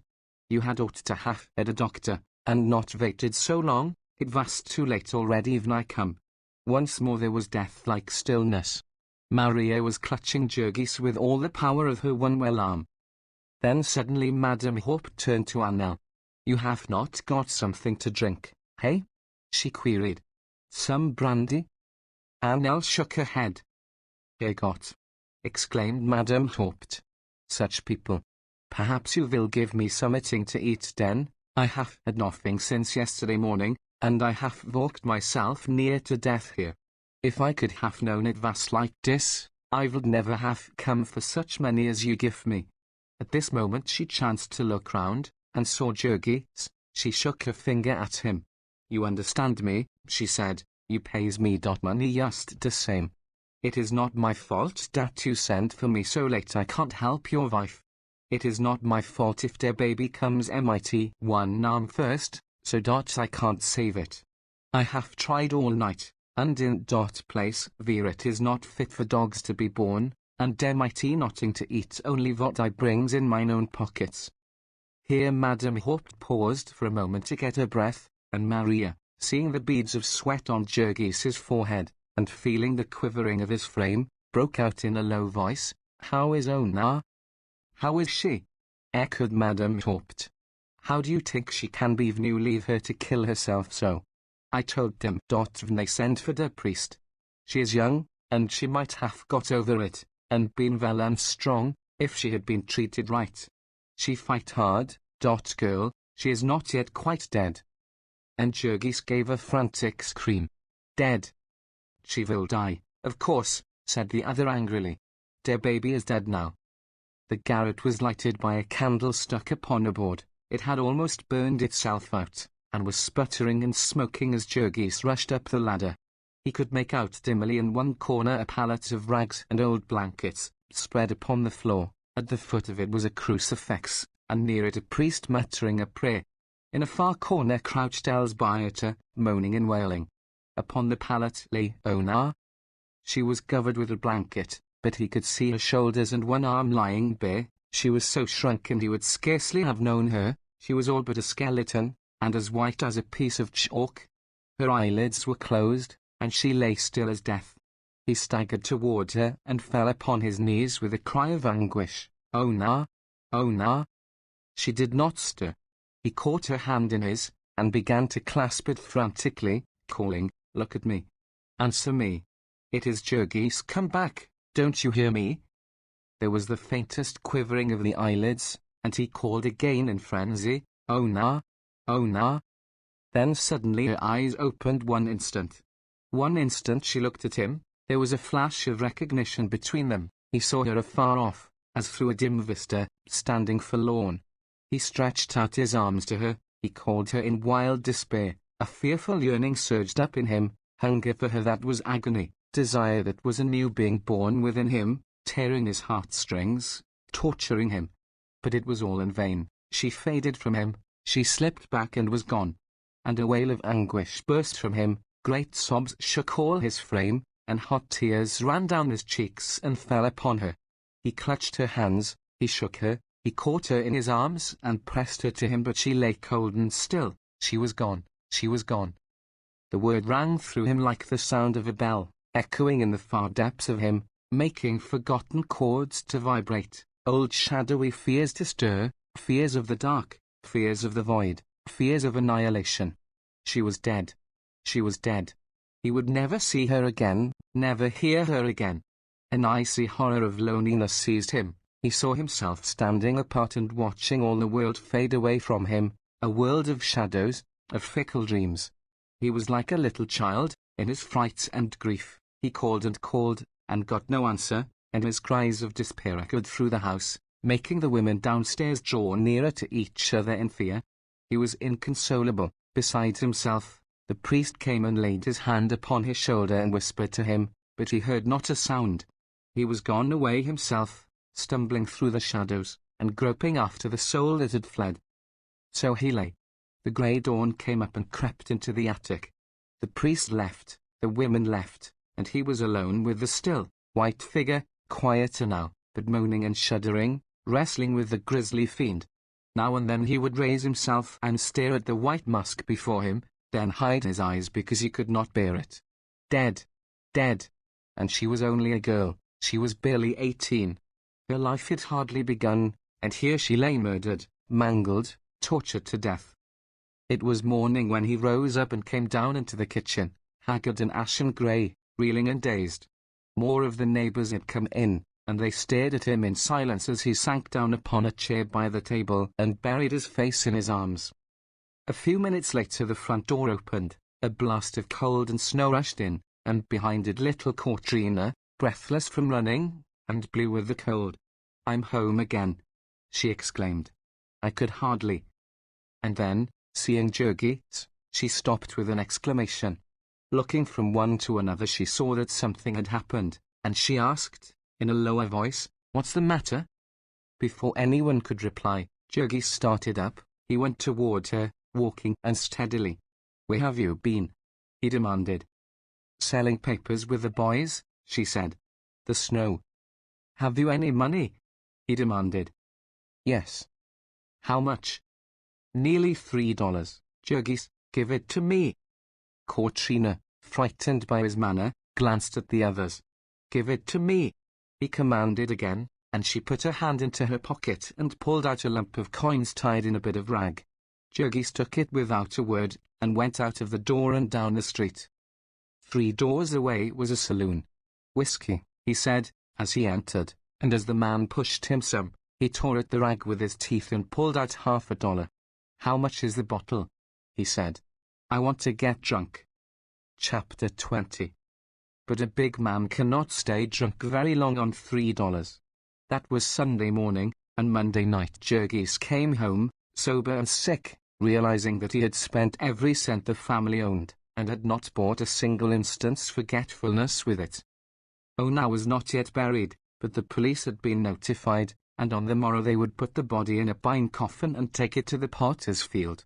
Elsbioter was out begging now, a few pennies from each of the neighbors, to get enough to pay for a mass for her, and the children were upstairs starving to death, while he, good-for-nothing rascal, had been spending their money on drink. So spoke Hannah, scornfully, and when he started toward the fire she added the information that her kitchen was no longer for him to fill with his phosphate stinks. She had crowded all her boarders into one room on Ona's account, but now he could go up in the garret where he belonged, and not be much longer, either, if he did not pay her some rent. Jurgis went without a word, and, stepping over half a dozen sleeping boarders in the next room, ascended the ladder.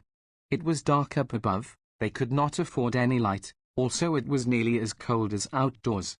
In a corner, as far away from the corpse as possible, sat Maria, holding little antennas in her one good arm and trying to soothe him to sleep. In another corner crouched poor little Giuseppus, wailing because he had had nothing to eat all day. Maria said not a word to Jurgis. He crept in like a whipped cur, and went and sat down by the body.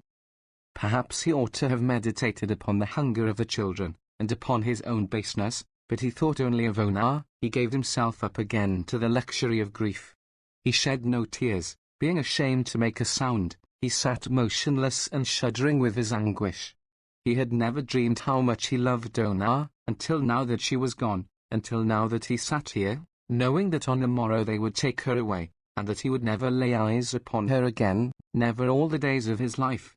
His old love, which had been starved to death, beaten to death, awoke in him again. The floodgates of memory were lifted. He saw all their life together, saw her as he had seen her in Lithuania, the first day at the fair, beautiful as the flowers, singing like a bird. He saw her as he had married her, with all her tenderness, with her heart of wonder. The very words she had spoken seemed to ring now in his ears, the tears she had shed to be wet upon his cheek.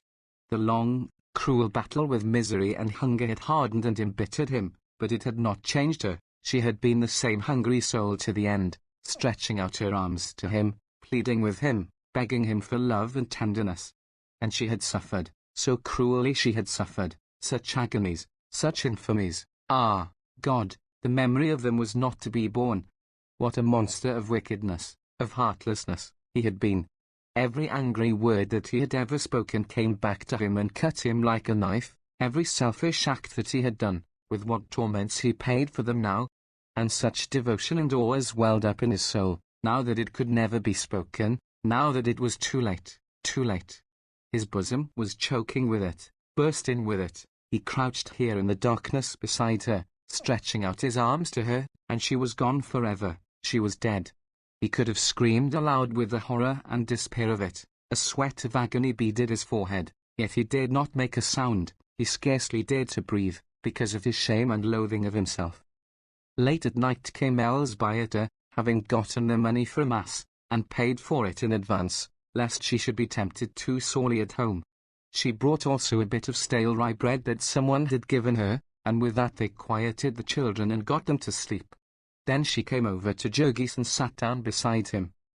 She said not a word of reproach. She and Maria had chosen that course before. She would only plead with him, here by the corpse of his dead wife. Already Elsbioter had choked down her tears, grief being crowded out of her soul by fear. She had to bury one of her children, but then she had done it 3 times before, and each time risen up and gone back to take up the battle for the rest. Elsbioter was one of the primitive creatures, like the angleworm, which goes on living though cut in half, like a hen, which, deprived of her chickens one by one, will mother the last that is left her. She did this because it was her nature. She asked no questions about the justice of it, nor the worthwhileness of life in which destruction and death ran riot. And this old common-sense view she labored to impress upon Jurgis, pleading with him with tears in her eyes. Ona was dead, but the others were left and they must be saved. She did not ask for her own children. She and Maria could care for them somehow, but there was Antanas, his own son. Ona had given Antanas to him. The little fellow was the only remembrance of her that he had, He must treasure it and protect it. He must show himself a man. He knew what Ona would have had him do, what she would ask of him at this moment, if she could speak to him. It was a terrible thing that she should have died as she had, but the life had been too hard for her, and she had to go. It was terrible that they were not able to bury her, that he could not even have a day to mourn her, but so it was.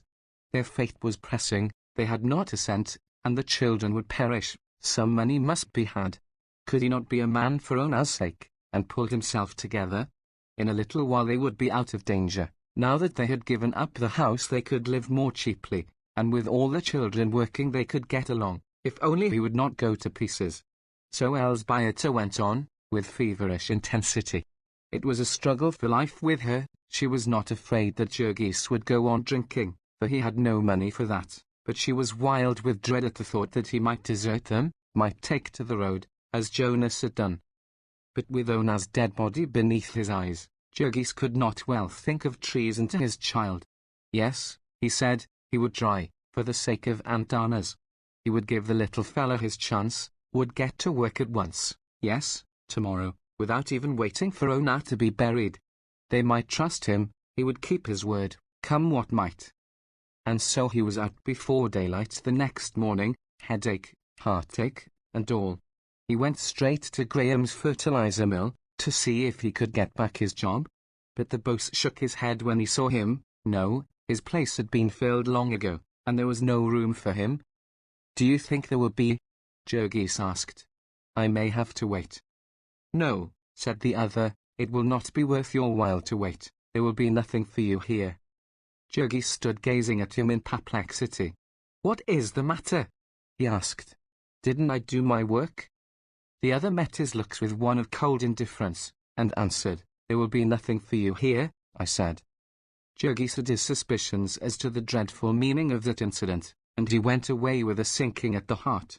He went and took his stand with the mob of hungry wretches who were standing about in the snow before the time station. Here he stayed, breakfastless, for 2 hours, until the throng was driven away by the clubs of the police. There was no work for him that day. Jurgis had made a good many acquaintances in his long services at the yards. There were saloon keepers who would trust him for a drink and a sandwich, and members of his old union who would lend him a dime at a pinch. It was not a question of life and death for him, therefore, he might hunt all day, and come again on the morrow, and try hanging on thus for weeks, like hundreds and thousands of others. Meantime, Tato Elzbieta would go and beg, over in the Hyde Park district, and the children would bring home enough to pacify Annel, and keep them all alive. It was at the end of the week of this sort of waiting, roaming about in the bitter winds or loafing in saloons, that Jurgis stumbled on a chance in one of the cellars of Jones's big packing plant. He saw a foreman passing the open doorway, and hailed him for a job. Push it, Ruck? Inquired the man, and Jurgis answered, Yes, sir, before the words were well out of his mouth. What's your name? Demanded the other. Jurgis Rudkus. Worked in the yards before? Yes. Whereabouts? 2 places, Brown's Killing Beds and Durham's fertilizer mill. Why did you leave there? The first time I had an accident, and the last time I was sent up for a month. I see. Well, I'll give you a trial. Come early tomorrow and ask for Mr. Thomas. So Jurgis rushed home with the wild tidings that he had a job, that the terrible siege was over. The remnants of the family had quite a celebration that night, and in the morning Jurgis was at the place half an hour before the time of opening. The foreman came in shortly afterward, and when he saw Jurgis he frowned. Oh, he said, I promised you a job, didn't I? Yes, sir, said Jurgis. Well, I'm sorry, but I made a mistake. I can't use you. Jurgis stared, dumbfounded. What's the matter? He gasped. Nothing, said the man, only I can't use you. There was the same cold, hostile stare that he had had from the boss of the fertilizer mill. He knew that there was no use in saying a word, and he turned and went away. Out in the saloons the men could tell him all about the meaning of it. They gazed at him with pitying eyes. Poor devil, he was blacklisted. What had he done? They asked. Knocked down his boss? Good heavens, then he might have known. Why, he stood as much chance of getting a job in Packingtown as of being chosen mayor of Chicago. Why had he wasted his time hunting? They had him on a secret list in every office, big and little, in the place. They had his name by this time in St. Louis and New York, in Omaha and Boston, in Kansas City and St. Joseph. He was condemned and sentenced, without trial and without appeal. He could never work for the Packers again. He could not even clean cattle pens or drive a truck in any place where they controlled. He might try it, if he chose, as hundreds had tried it, and found out for themselves. He would never be told anything about it. He would never get any more satisfaction than he had gotten just now, but he would always find when the time came that he was not needed. It would not do for him to give any other name, either. They had company spotters for just that purpose, and he wouldn't keep a job in Packingtown 3 days. It was worth a fortune to the Packers to keep their blacklist effective, as a warning to the men and a means of keeping down union agitation and political discontent. Jurgis went home, carrying these new tidings to the family council. It was a most cruel thing. Here in this district was his home, such as it was, the place he was used to and the friends he knew, and now every possibility of employment in it was closed to him. There was nothing in Packingtown but packing houses, and so it was the same thing as evicting him from his home. He and the two women spent all day and half the night discussing it. It would be convenient, downtown, to the children's place of work, but then Maria was on the road to recovery, and had hopes of getting a job in the yards, and though she did not see her old-time lover once a month, because of the misery of their state, yet she could not make up her mind to go away and give him up forever. Then, too, Elsbieta had heard something about a chance to scrub floors in Durham's offices and was waiting every day for word. In the end it was decided that Jurgis should go downtown to strike out for himself, and they would decide after he got a job. As there was no one from whom he could borrow there, and he dared not beg for fear of being arrested, it was arranged that every day he should meet one of the children and be given 15 cents of their earnings, upon which he could keep going. Then all day he was to pace the streets with hundreds and thousands of other homeless wretches inquiring at stores, warehouses, and factories for a chance, and at night he was to crawl into some doorway or underneath a truck, and hide there until midnight, when he might get into one of the station houses, and spread newspaper upon the floor, and lie down in the midst of a throng of bums and beggars, reeking with alcohol and tobacco, and filthy with vermin and disease. So for 2 weeks more Jurgis fought with the demon of despair. Once he got a chance to load a truck for half a day, and again he carried an old woman's valise and was given a quarter. This let him into a lodging house on several nights when he might otherwise have frozen to death, and it also gave him a chance now and then to buy a newspaper in the morning and hunt up jobs while his rivals were watching and waiting for a paper to be thrown away. This, however, was really not the advantage it seemed, for the newspaper advertisements were a cause of much loss of precious time and of many weary journeys. A full half of these were fakes, put in by the endless variety of establishments which preyed upon the helpless ignorance of the unemployed. If Jurgis lost only his time, it was because he had nothing else to lose. Whenever a smooth-tongued agent would tell him of the wonderful positions he had on hand, he could only shake his head sorrowfully and say that he had not the necessary dollar to deposit. When it was explained to him what big money he and all his family could make by coloring photographs, he could only promise to come in again when he had $2 to invest in the outfit. In the end Jurgis got a chance through an accidental meeting with an old-time acquaintance of his union days. He met this man on his way to work in the giant factories of the Harvester Trust, and his friend told him to come along and he would speak a good word for him to his boss, whom he knew well. So Jurgis trudged 4 or 5 miles, and passed through a waiting throng of unemployed at the gate under the escort of his friend. His knees nearly gave way beneath him when the foreman, after looking him over and questioning him, told him that he could find an opening for him. How much this accident meant to Jurgis he realized only by stages, for he found that the Harvester Works were the sort of place to which philanthropists and reformers pointed with pride. It had some thought for its employees. Its workshops were big and roomy. It provided a restaurant where the workman could buy good food at cost. It had even a reading room, and decent places where its girl hands could rest. Also the work was free from many of the elements of filth and repulsiveness that prevailed at the stockyards. Day after day Jurgis discovered these things never expected nor dreamed of by him, until this new place came to seem a kind of a heaven to him. It was an enormous establishment, covering 160 acres of ground, employing 5,000 people, and turning out over 300,000 machines every year, a good part of all the harvesting and mowing machines used in the country. Jurgis saw very little of it. Of course, it was all specialized work, the same as at the stockyards. Each one of the hundreds of parts of a mowing machine was made separately, and sometimes handled by hundreds of men. Where Jurgis worked there was a machine which cut and stamped a certain piece of steel about 2 square inches in size. The pieces came tumbling out upon a tray, and all that human hands had to do was to pile them in regular rows, and change the trays at intervals. This was done by a single boy, who stood with eyes and thoughts centered upon it, and fingers flying so fast that the sounds of the bits of steel striking upon each other was like the music of an express train as one hears it in a sleeping car at night.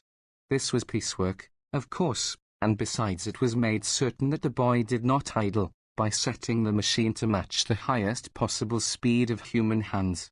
30,000 of these pieces he handled every day, 9 or 10 million every year. How many in a lifetime it rested with the gods to say. Nearby him men sat bending over whirling grindstones, putting the finishing touches to the steel knives of the reaper, picking them out of a basket with the right hand, pressing first one side and then the other against the stone and finally dropping them with the left hand into another basket. One of these men told Jurgis that he had sharpened 3,000 pieces of steel a day for 13 years. In the next room were wonderful machines that set up long steel rods by slow stages, cutting them off, seizing the pieces, stamping heads upon them, grinding them and polishing them, threading them, and finally dropping them into a basket, all ready to bolt the harvesters together. From yet another machine came tens of thousands of steel burrs to fit upon these bolts. In other places all these various parts were dipped into troughs of paint and hung up to dry, and then slid along on trolleys to a room where men streaked them with red and yellow, so that they might look cheerful in the harvest fields. Jurgis's friend worked upstairs in the casting rooms, and his task was to make the molds of a certain part. He shoveled black sand into an iron receptacle and pounded it tight and set it aside to harden. Then it would be taken out, and molten iron poured into it. This man, too, was paid by the mold, or rather for perfect castings, nearly half his work going for naught. You might see him, along with dozens of others, toiling like one possessed by a whole community of demons, his arms working like the driving rods of an engine, his long, black hair flying wild, his eyes starting out, the sweat rolling in rivers down his face. When he had shoveled the mold full of sand, and reached for the pounder to pound it with, it was after the manner of a canoeist running rapids and seizing a pole at sight of a submerged rock. All day long this man would toil thus, his whole being centered upon the purpose of making 23 instead of 22.5 cents an hour, and then his product would be reckoned up by the census taker, and jubilant captains of industry would boast of it in their banquet halls, telling how our workers are nearly twice as efficient as those of any other country. If we are the greatest nation the sun ever shone upon, it would seem to be mainly because we have been able to goad our wage earners to this pitch of frenzy, though there are a few other things that are great among us, including our drink bill, which is $1.25 billion a year, and doubling itself every decade. There was a machine which stamped out the iron plates, and then another which, with a mighty thud, mashed them to the shape of the sitting-down portion of the American farmer. Then they were piled upon a truck, and it was Jurgis's task to wheel them to the room where the machines were assembled. This was child's play for him, and he got $1.75 a day for it. On Saturday he paid Danielle 75 cents a week he owed her for the use of her garret, and also redeemed his overcoat, which Hell's Bieter had put in pawn when he was in jail. This last was a great blessing. A man cannot go about in midwinter in Chicago with no overcoat and not pay for it, and Jurgis had to walk or ride 5 or 6 miles back and forth to his work. It so happened that half of this was in one direction and half in another, necessitating a change of cars. The law required that transfers be given at all intersecting points, but the Railway Corporation had gotten round this by arranging a pretense at separate ownership. So whenever he wished to ride, he had to pay 10 cents each way, or over 10% of his income to this power, which had gotten its franchises long ago by buying up the city council, in the face of popular clamor amounting almost to a rebellion.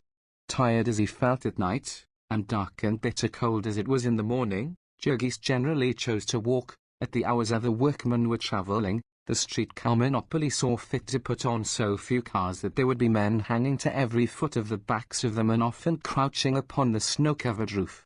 Of course the doors could never be closed, and so the cars were as cold as outdoors. Jurgis, like many others, found it better to spend his fare for a drink and a free lunch, to give him strength to walk. These, however, were all slight matters to a man who had escaped from Durham's fertilizer mill. Jurgis began to pick up heart again and to make plans. He had lost his house, but then the awful load of the rent and interest was off his shoulders, and when Maria was well again they could start over and save. In the shop where he worked was a man, a Lithuanian like himself, whom the others spoke of in admiring whispers, because of the mighty feats he was performing. All day he sat at a machine turning bolts, and then in the evening he went to the public school to study English and learn to read. In addition, because he had a family of 8 children to support and his earnings were not enough, on Saturdays and Sundays he served as a watchman. He was required to press 2 buttons at opposite ends of a building every 5 minutes, and as the walk only took him 2 minutes, he had 3 minutes to study between each trip. Jurgis felt jealous of this fellow, for that was the sort of thing he himself had dreamed of 2 or 3 years ago. He might do it even yet, if he had a fair chance. He might attract attention and become a skilled man or a boss, as some had done in this place. Suppose that Maria could get a job in the big mill where they made binder twine, then they would move into this neighborhood, and he would really have a chance. With a hope like that, there was some use in living, to find a place where you were treated like a human being, by God. He would show them how he could appreciate it. He laughed to himself as he thought how he would hang on to this job. And then one afternoon, the 9th of his work in the place, when he went to get his overcoat, he saw a group of men crowded before a placard on the door, and when he went over and asked what it was, they told him that beginning with the morrow his department of the harvester works would be closed until further notice. Chapter 21. That was the way they did it. There was not half an hour's warning, the works were closed. It had happened that way before, said the men, and it would happen that way forever. They had made all the harvesting machines that the world needed, and now they had to wait till some wore out. It was nobody's fault, that was the way of it, and thousands of men and women were turned out in the dead of winter, to live upon their savings if they had any, and otherwise to die. So many tens of thousands already in the city, homeless and begging for work, and now several thousand more added to them. Jurgis walked home with his pittance of pay in his pocket, heartbroken, overwhelmed. One more bandage had been torn from his eyes, one more pitfall was revealed to him. Of what help was kindness and decency on the part of employers, when they could not keep a job for him, when there were more harvesting machines made than the world was able to buy? What a hellish mockery it was, anyway, that a man should slave to make harvesting machines for the country, only to be turned out to starve for doing his duty too well. It took him 2 days to get over this heart-sickening disappointment. He did not drink anything, because Elsbieter got his money for safekeeping, and knew him too well to be in the least frightened by his angry demands. He stayed up in the garret, however, and sulked. What was the use of a man's hunting a job when it was taken from him before he had time to learn the work? But then their money was going again, and little Aunt Anna's was hungry, and crying with a bitter cold of the garret. Also Madame Haupt, the midwife, was after him for some money. So he went out once more. For another 10 days he roamed the streets and alleys of the huge city, sick and hungry, begging for any work. He tried in stores and offices, in restaurants and hotels, along the docks and in the railroad yards, in warehouses and mills and factories where they made products that went to every corner of the world. There were often 1 or 2 chances, but there were always 100 men for every chance, and his turn would not come. At night he crept into sheds and cellars and doorways, until there came a spell of belated winter weather, with a raging gale, and the thermometer 5 degrees below zero at sundown and falling all night. Then Jurgis fought like a wild beast to get into the big Harrison Street police station, and slept down in a corridor, crowded with 2 other men upon a single step. He had to fight often in these days to fight for a place near the factory gates, and now and again with gangs on the street.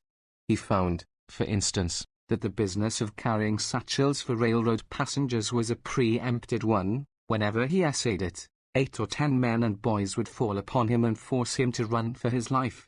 They always had the policeman squared, and so there was no use in expecting protection. That Jurgis did not starve to death was due solely to the pittance the children brought him. And even this was never certain. For one thing, the cold was almost more than the children could bear, and then they, too, were in perpetual peril from rivals who plundered and beat them. The law was against them, too. Little Villiers, who was really 11, but did not look to be 8, was stopped on the streets by a severe old lady in spectacles, who told him that he was too young to be working and that if he did not stop selling papers she would send a truant officer after him. Also one night a strange man caught little Katrina by the arm and tried to persuade her into a dark cellarway, an experience which filled her with such terror that she was hardly to be kept at work. At last, on a Sunday, as there was no use looking for work, Jurgis went home by stealing rides on the cars.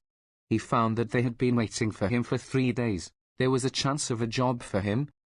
It was quite a story. Little Giuseppe, who was near crazy with hunger these days, had gone out on the street to beg for himself. Giuseppe had only one leg, having been run over by a wagon when a little child, but he had got himself a broomstick, which he put under his arm for a crutch. He had fallen in with some other children and found the way to Mike Scully's dump, which lay 3 or 4 blocks away. To this place there came every day many hundreds of wagon loads of garbage and trash from the lakefront, where the rich people lived, and in the heaps the children raked for food. There were hunks of bread and potato peelings and apple cores and meat bones, all of it half frozen and quite unspoiled. Little Giuseppe gorged himself, and came home with a newspaper full, which he was feeding to Aunt Anna's when his mother came in. Elzbieta was horrified, for she did not believe that the food out of the dumps was fit to eat. The next day, however, when no harm came of it and Giuseppe began to cry with hunger, she gave in and said that he might go again. And that afternoon he came home with a story of how while he had been digging away with a stick, a lady upon the street had called him.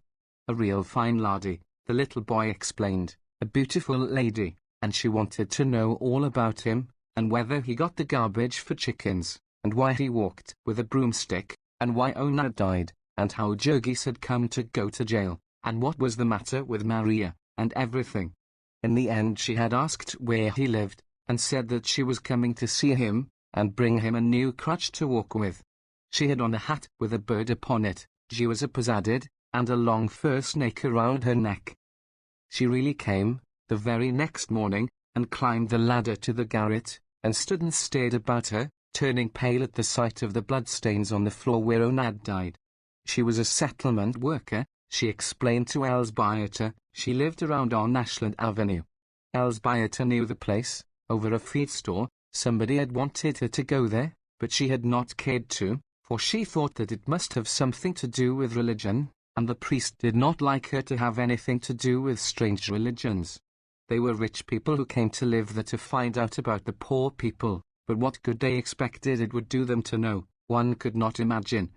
So spoke Elzbieta, naively, and the young lady laughed and was rather at a loss for an answer. She stood and gazed about her, and thought of a cynical remark that had been made to her, that she was standing upon the brink of a pit of hell and throwing in snowballs to lower the temperature. Elzbieta was glad to have somebody to listen, and she told all their woes, what had happened to Ona, and the jail, and the loss of their home, and Maria's accident, and how Ona died, and how Jurgis could get no work.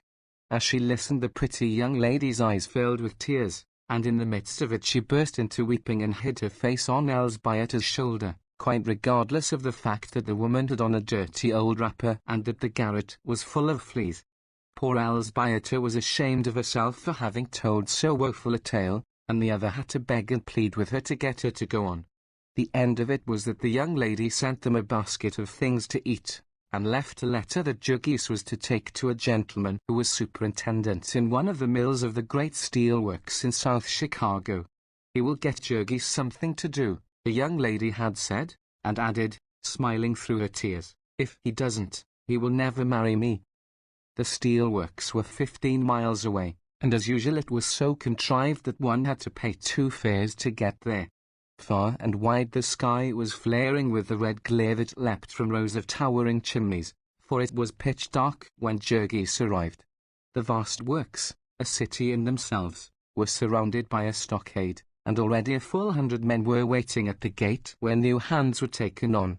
Soon after daybreak whistles began to blow, and then suddenly thousands of men appeared, streaming from saloons and boarding houses across the way, leaping from trolley cars that passed. It seemed as if they rose out of the ground, in the dim grey light. A river of them poured in through the gate, and then gradually ebbed away again, until there were only a few late ones running, and the watchman pacing up and down, and the hungry strangers stamping and shivering. Jurgis presented his precious letter. The gatekeeper was surly, and put him through a catechism, but he insisted that he knew nothing, and as he had taken the precaution to seal his letter, there was nothing for the gatekeeper to do but send it to the person to whom it was addressed. A messenger came back to say that Jurgis should wait, and so he came inside of the gate, perhaps not sorry enough that there were others less fortunate watching him with greedy eyes. The great mills were getting under way. One could hear a vast stirring, a rolling and rumbling and hammering. Little by little the scene grew plain, towering, black buildings here and there, long rows of shops and sheds, little railways branching everywhere, big grey cinders underfoot and oceans of billowing black smoke above. On one side of the grounds ran a railroad with a dozen tracks, and on the other side lay the lake, where steamers came to load. Jurgis had time enough to stare and speculate, for it was 2 hours before he was summoned. He went into the office building, where a company timekeeper interviewed him. The superintendent was busy, he said, but he, the timekeeper, would try to find Jurgis a job. He had never worked in a steel mill before, but he was ready for anything. Well, then, they would go and see. So they began a tour, among sights that made Jurgis stare amazed. He wondered if ever he could get used to working in a place like this, where the air shook with deafening thunder, and whistles shrieked warnings on all sides of him at once, where miniature steam engines came rushing upon him, and sizzling, quivering, white-hot masses of metal sped past him, and explosions of fire and flaming sparks dazzled him and scorched his face. The men in these mills were all black with soot, and hollow-eyed and gaunt. They worked with fierce intensity, rushing here and there, and never lifting their eyes from their tasks. Jurgis clung to his guide like a scared child to its nurse, and while the latter hailed one foreman after another to ask if they could use another unskilled man, he stared about him and marveled. He was taken to the Bessemer furnace, where they made billets of steel, a dome-like building, the size of a big theatre. Jurgis stood where the balcony of the theatre would have been, and opposite, by the stage, he saw 3 giant cauldrons, big enough for all the devils of hell to brew their broth in, full of something white and blinding, bubbling and splashing, roaring as if volcanoes were blowing through it. One had to shout to be heard in the place.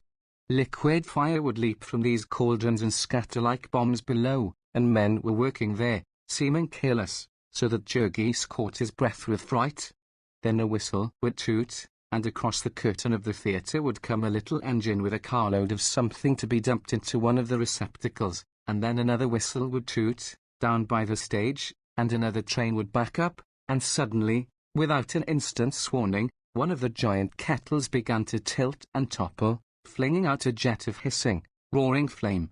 Jurgis shrank back appalled, for he thought it was an accident. The fell a pillar of white flame, dazzling as the sun, swishing like a huge tree falling in the forest. A torrent of sparks swept all the way across the building, overwhelming everything, hiding it from sight, and then Jurgis looked through the fingers of his hands, and saw pouring out of the cauldron a cascade of living, leaping fire, white with the whiteness not of earth, scorching the eyeballs. Incandescent rainbows shone above it, blue, red, and golden lights played about it, but the stream itself was white, ineffable. Out of regions of wonder it streamed, the very river of life, and the soul leapt up at the sight of it, fled back upon it, swift and resistless, back into far-off lands, where beauty and terror dwell. Then a great cauldron tilted back again, empty, and Jurgis saw to his relief that no one was hurt, and turned and followed his guide out into the sunlight. They went through the blast furnaces, through rolling mills where bars of steel were tossed about and chopped like bits of cheese. All around and above giant machine arms were flying, giant wheels were turning, great hammers crashing, traveling cranes creaked and groaned overhead, reaching down iron hands and seizing iron prey. It was like standing in the center of the earth, where the machinery of time was revolving. By and by they came to the place where steel rails were made, and Jurgis heard a toot behind him, and jumped out of the way of a car with a white-hot ingot upon it, the size of a man's body.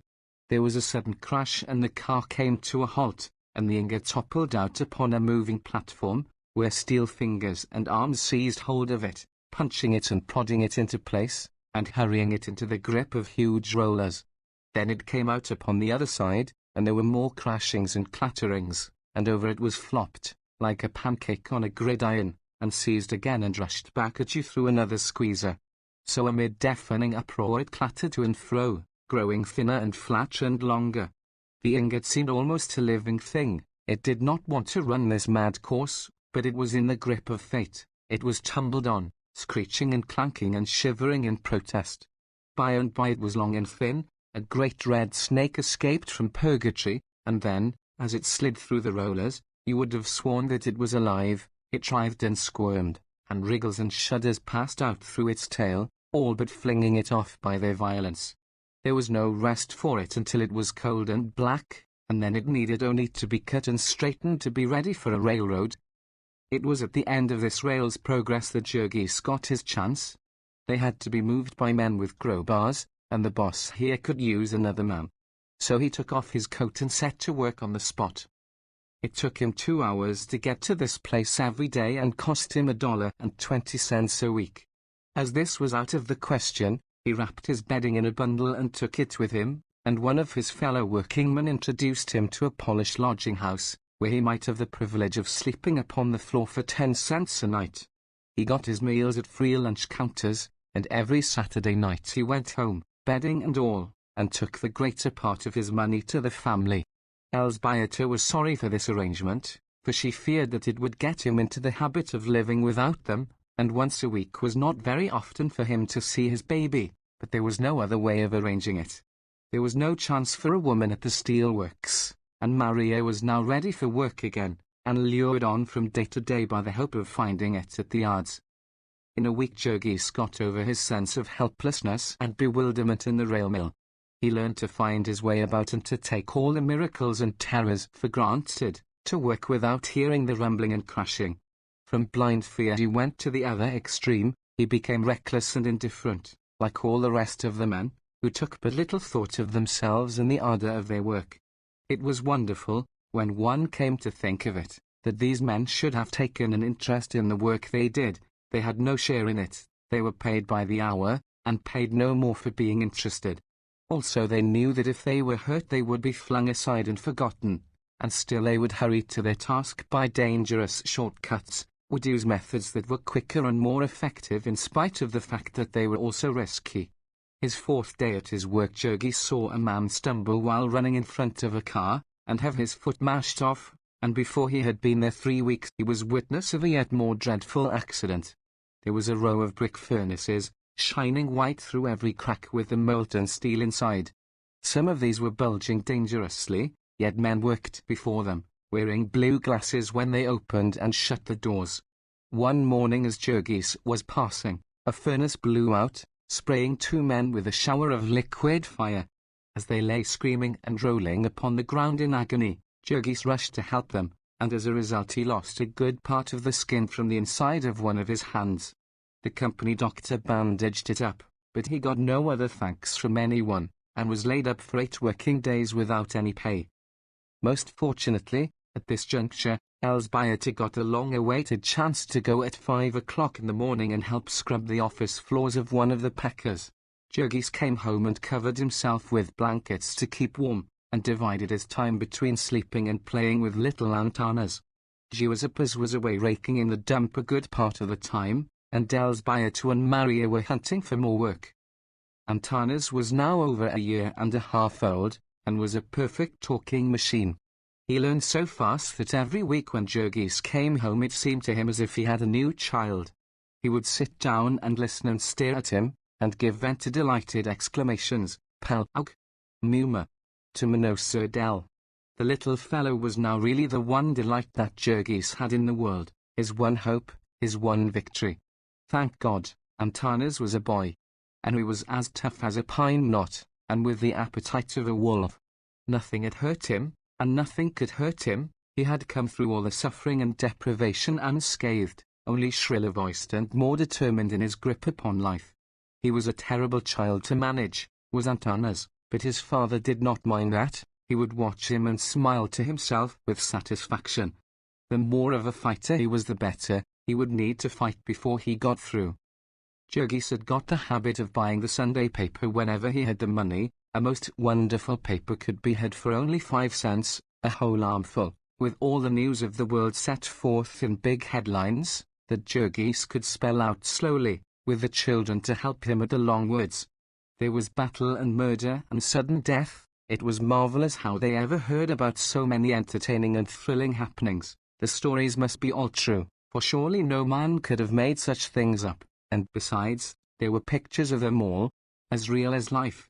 One of these papers was as good as a circus, and nearly as good as a spree, certainly a most wonderful treat for a working man, who was tired out and stupefied, and had never had any education, and whose work was one dull, sordid grind, day after day, and year after year, with never a sight of a green field nor an hour's entertainment, nor anything but liquor to stimulate his imagination. Among other things, these papers had pages full of comical pictures, and these were the main joy in life to little Antanas.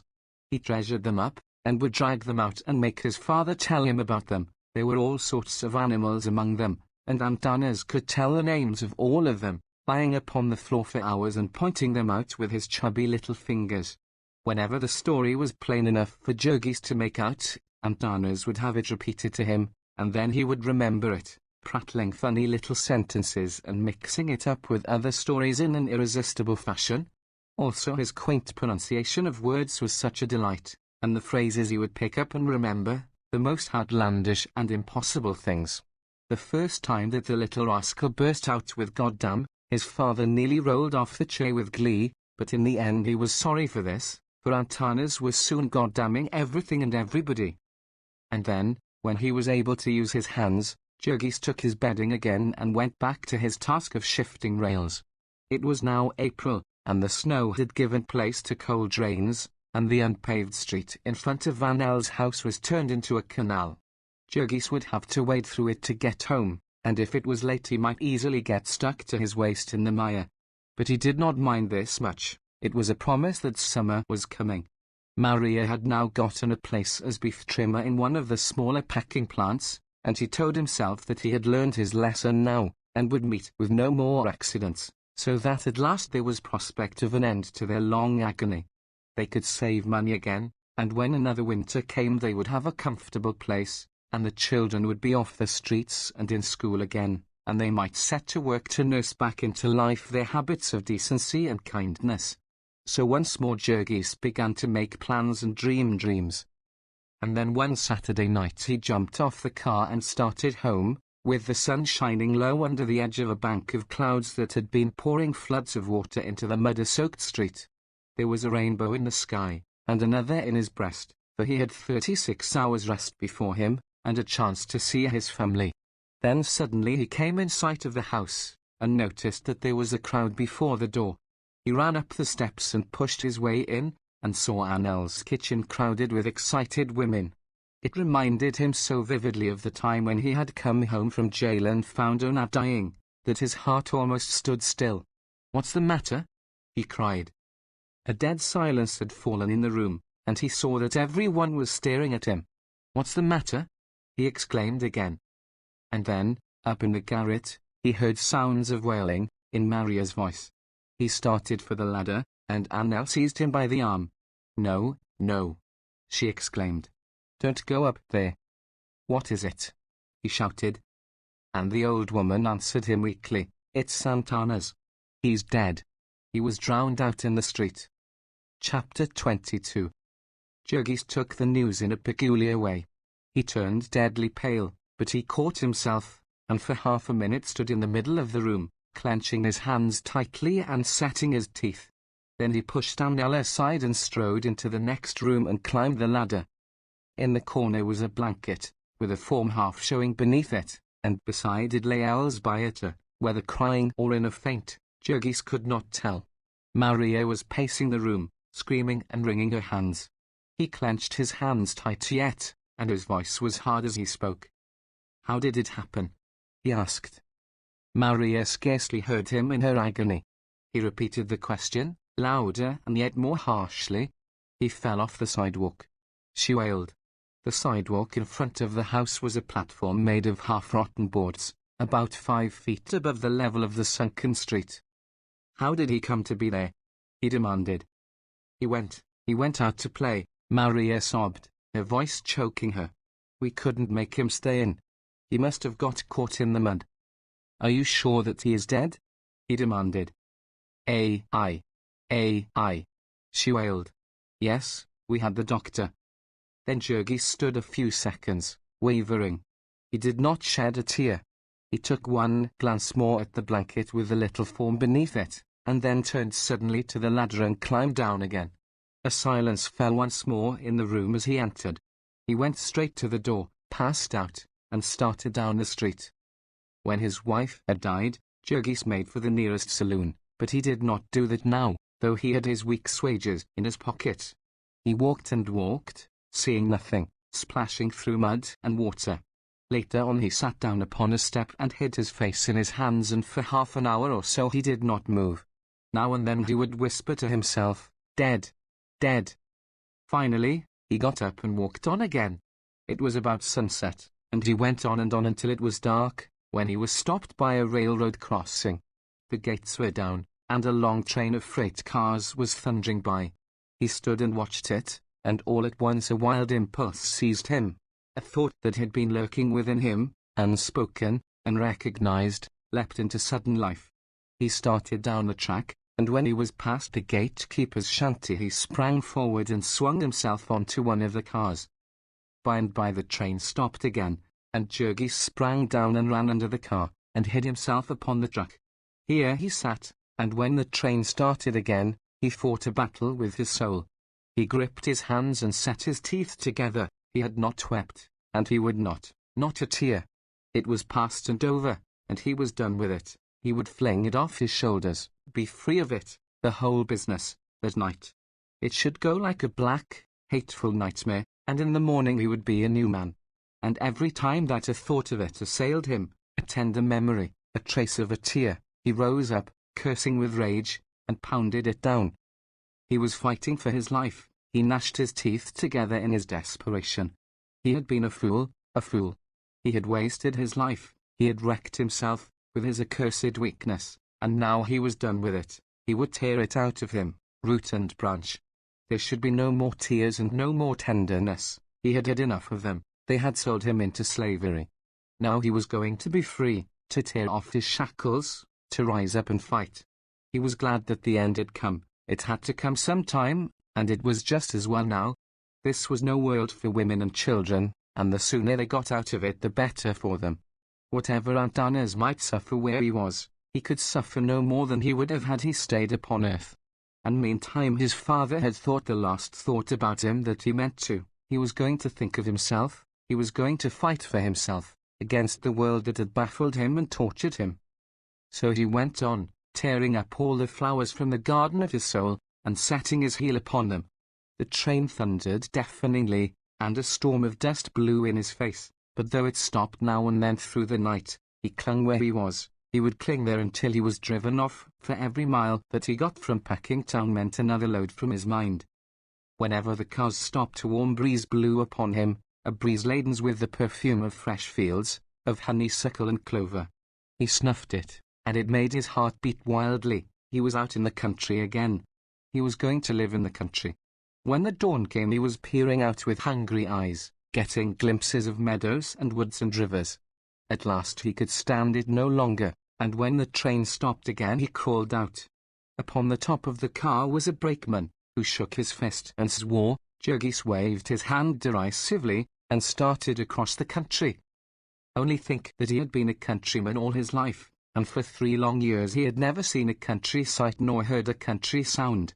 Excepting for that one walk when he left jail, when he was too much worried to notice anything, and for a few times that he had rested in the city parks in the winter time when he was out of work, he had literally never seen a tree.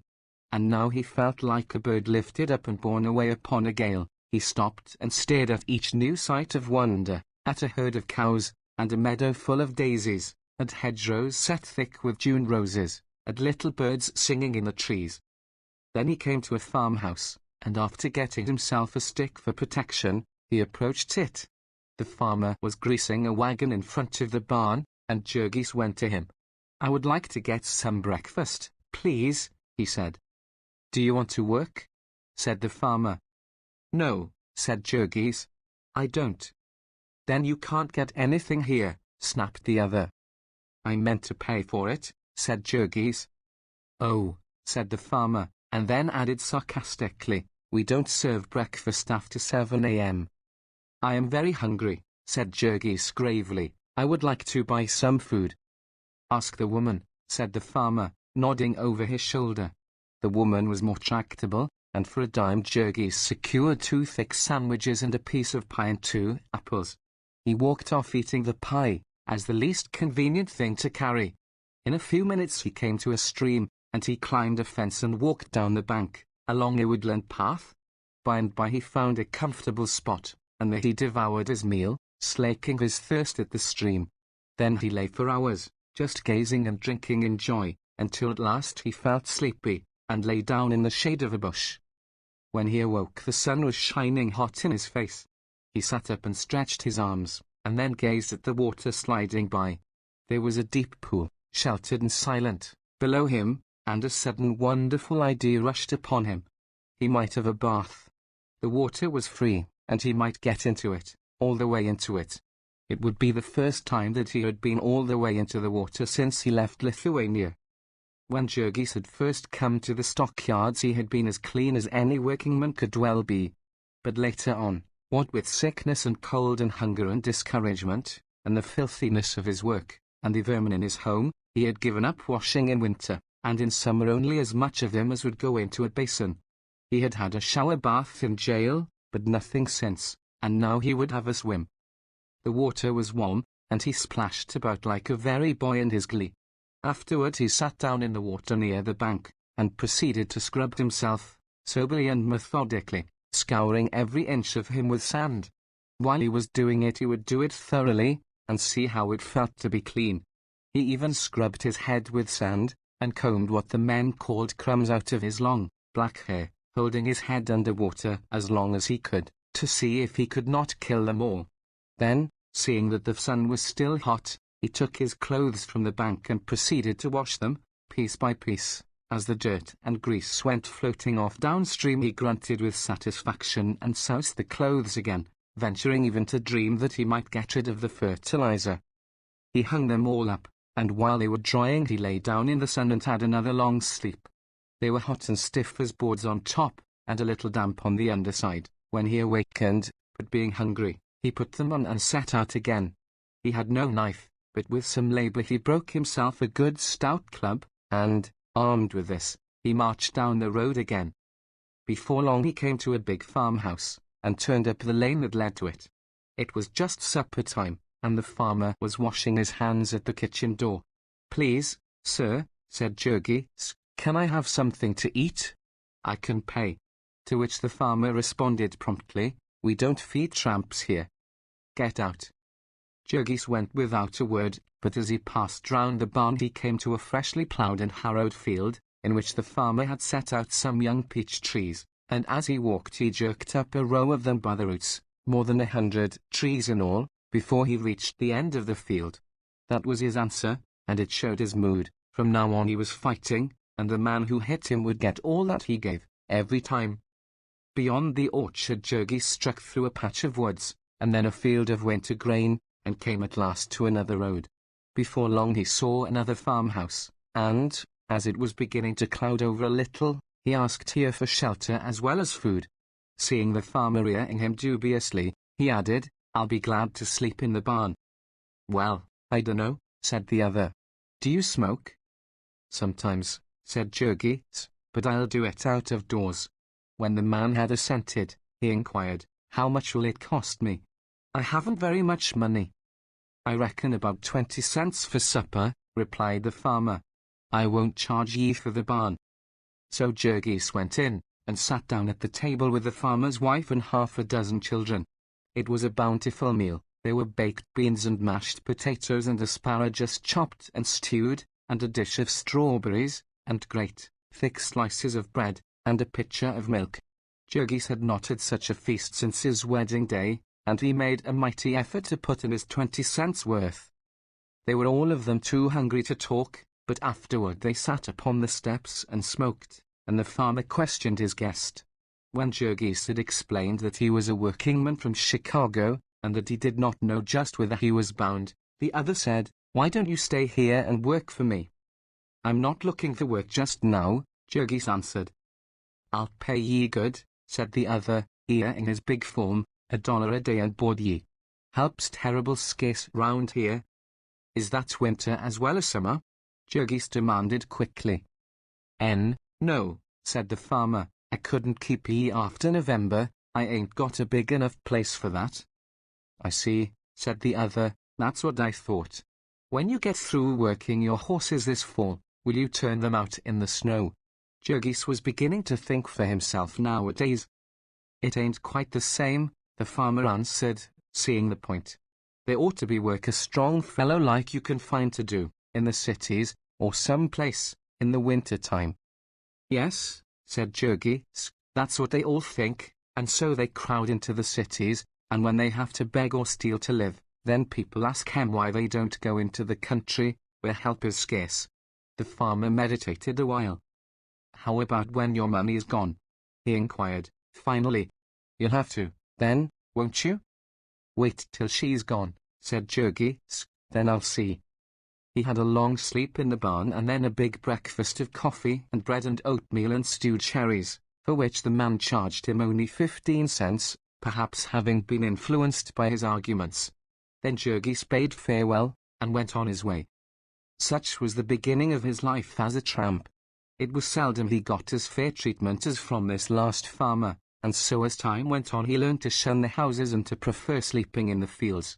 When it rained he would find a deserted building, if he could, and if not, he would wait until after dark and then, with his stick ready, begin a stealthy approach upon a barn.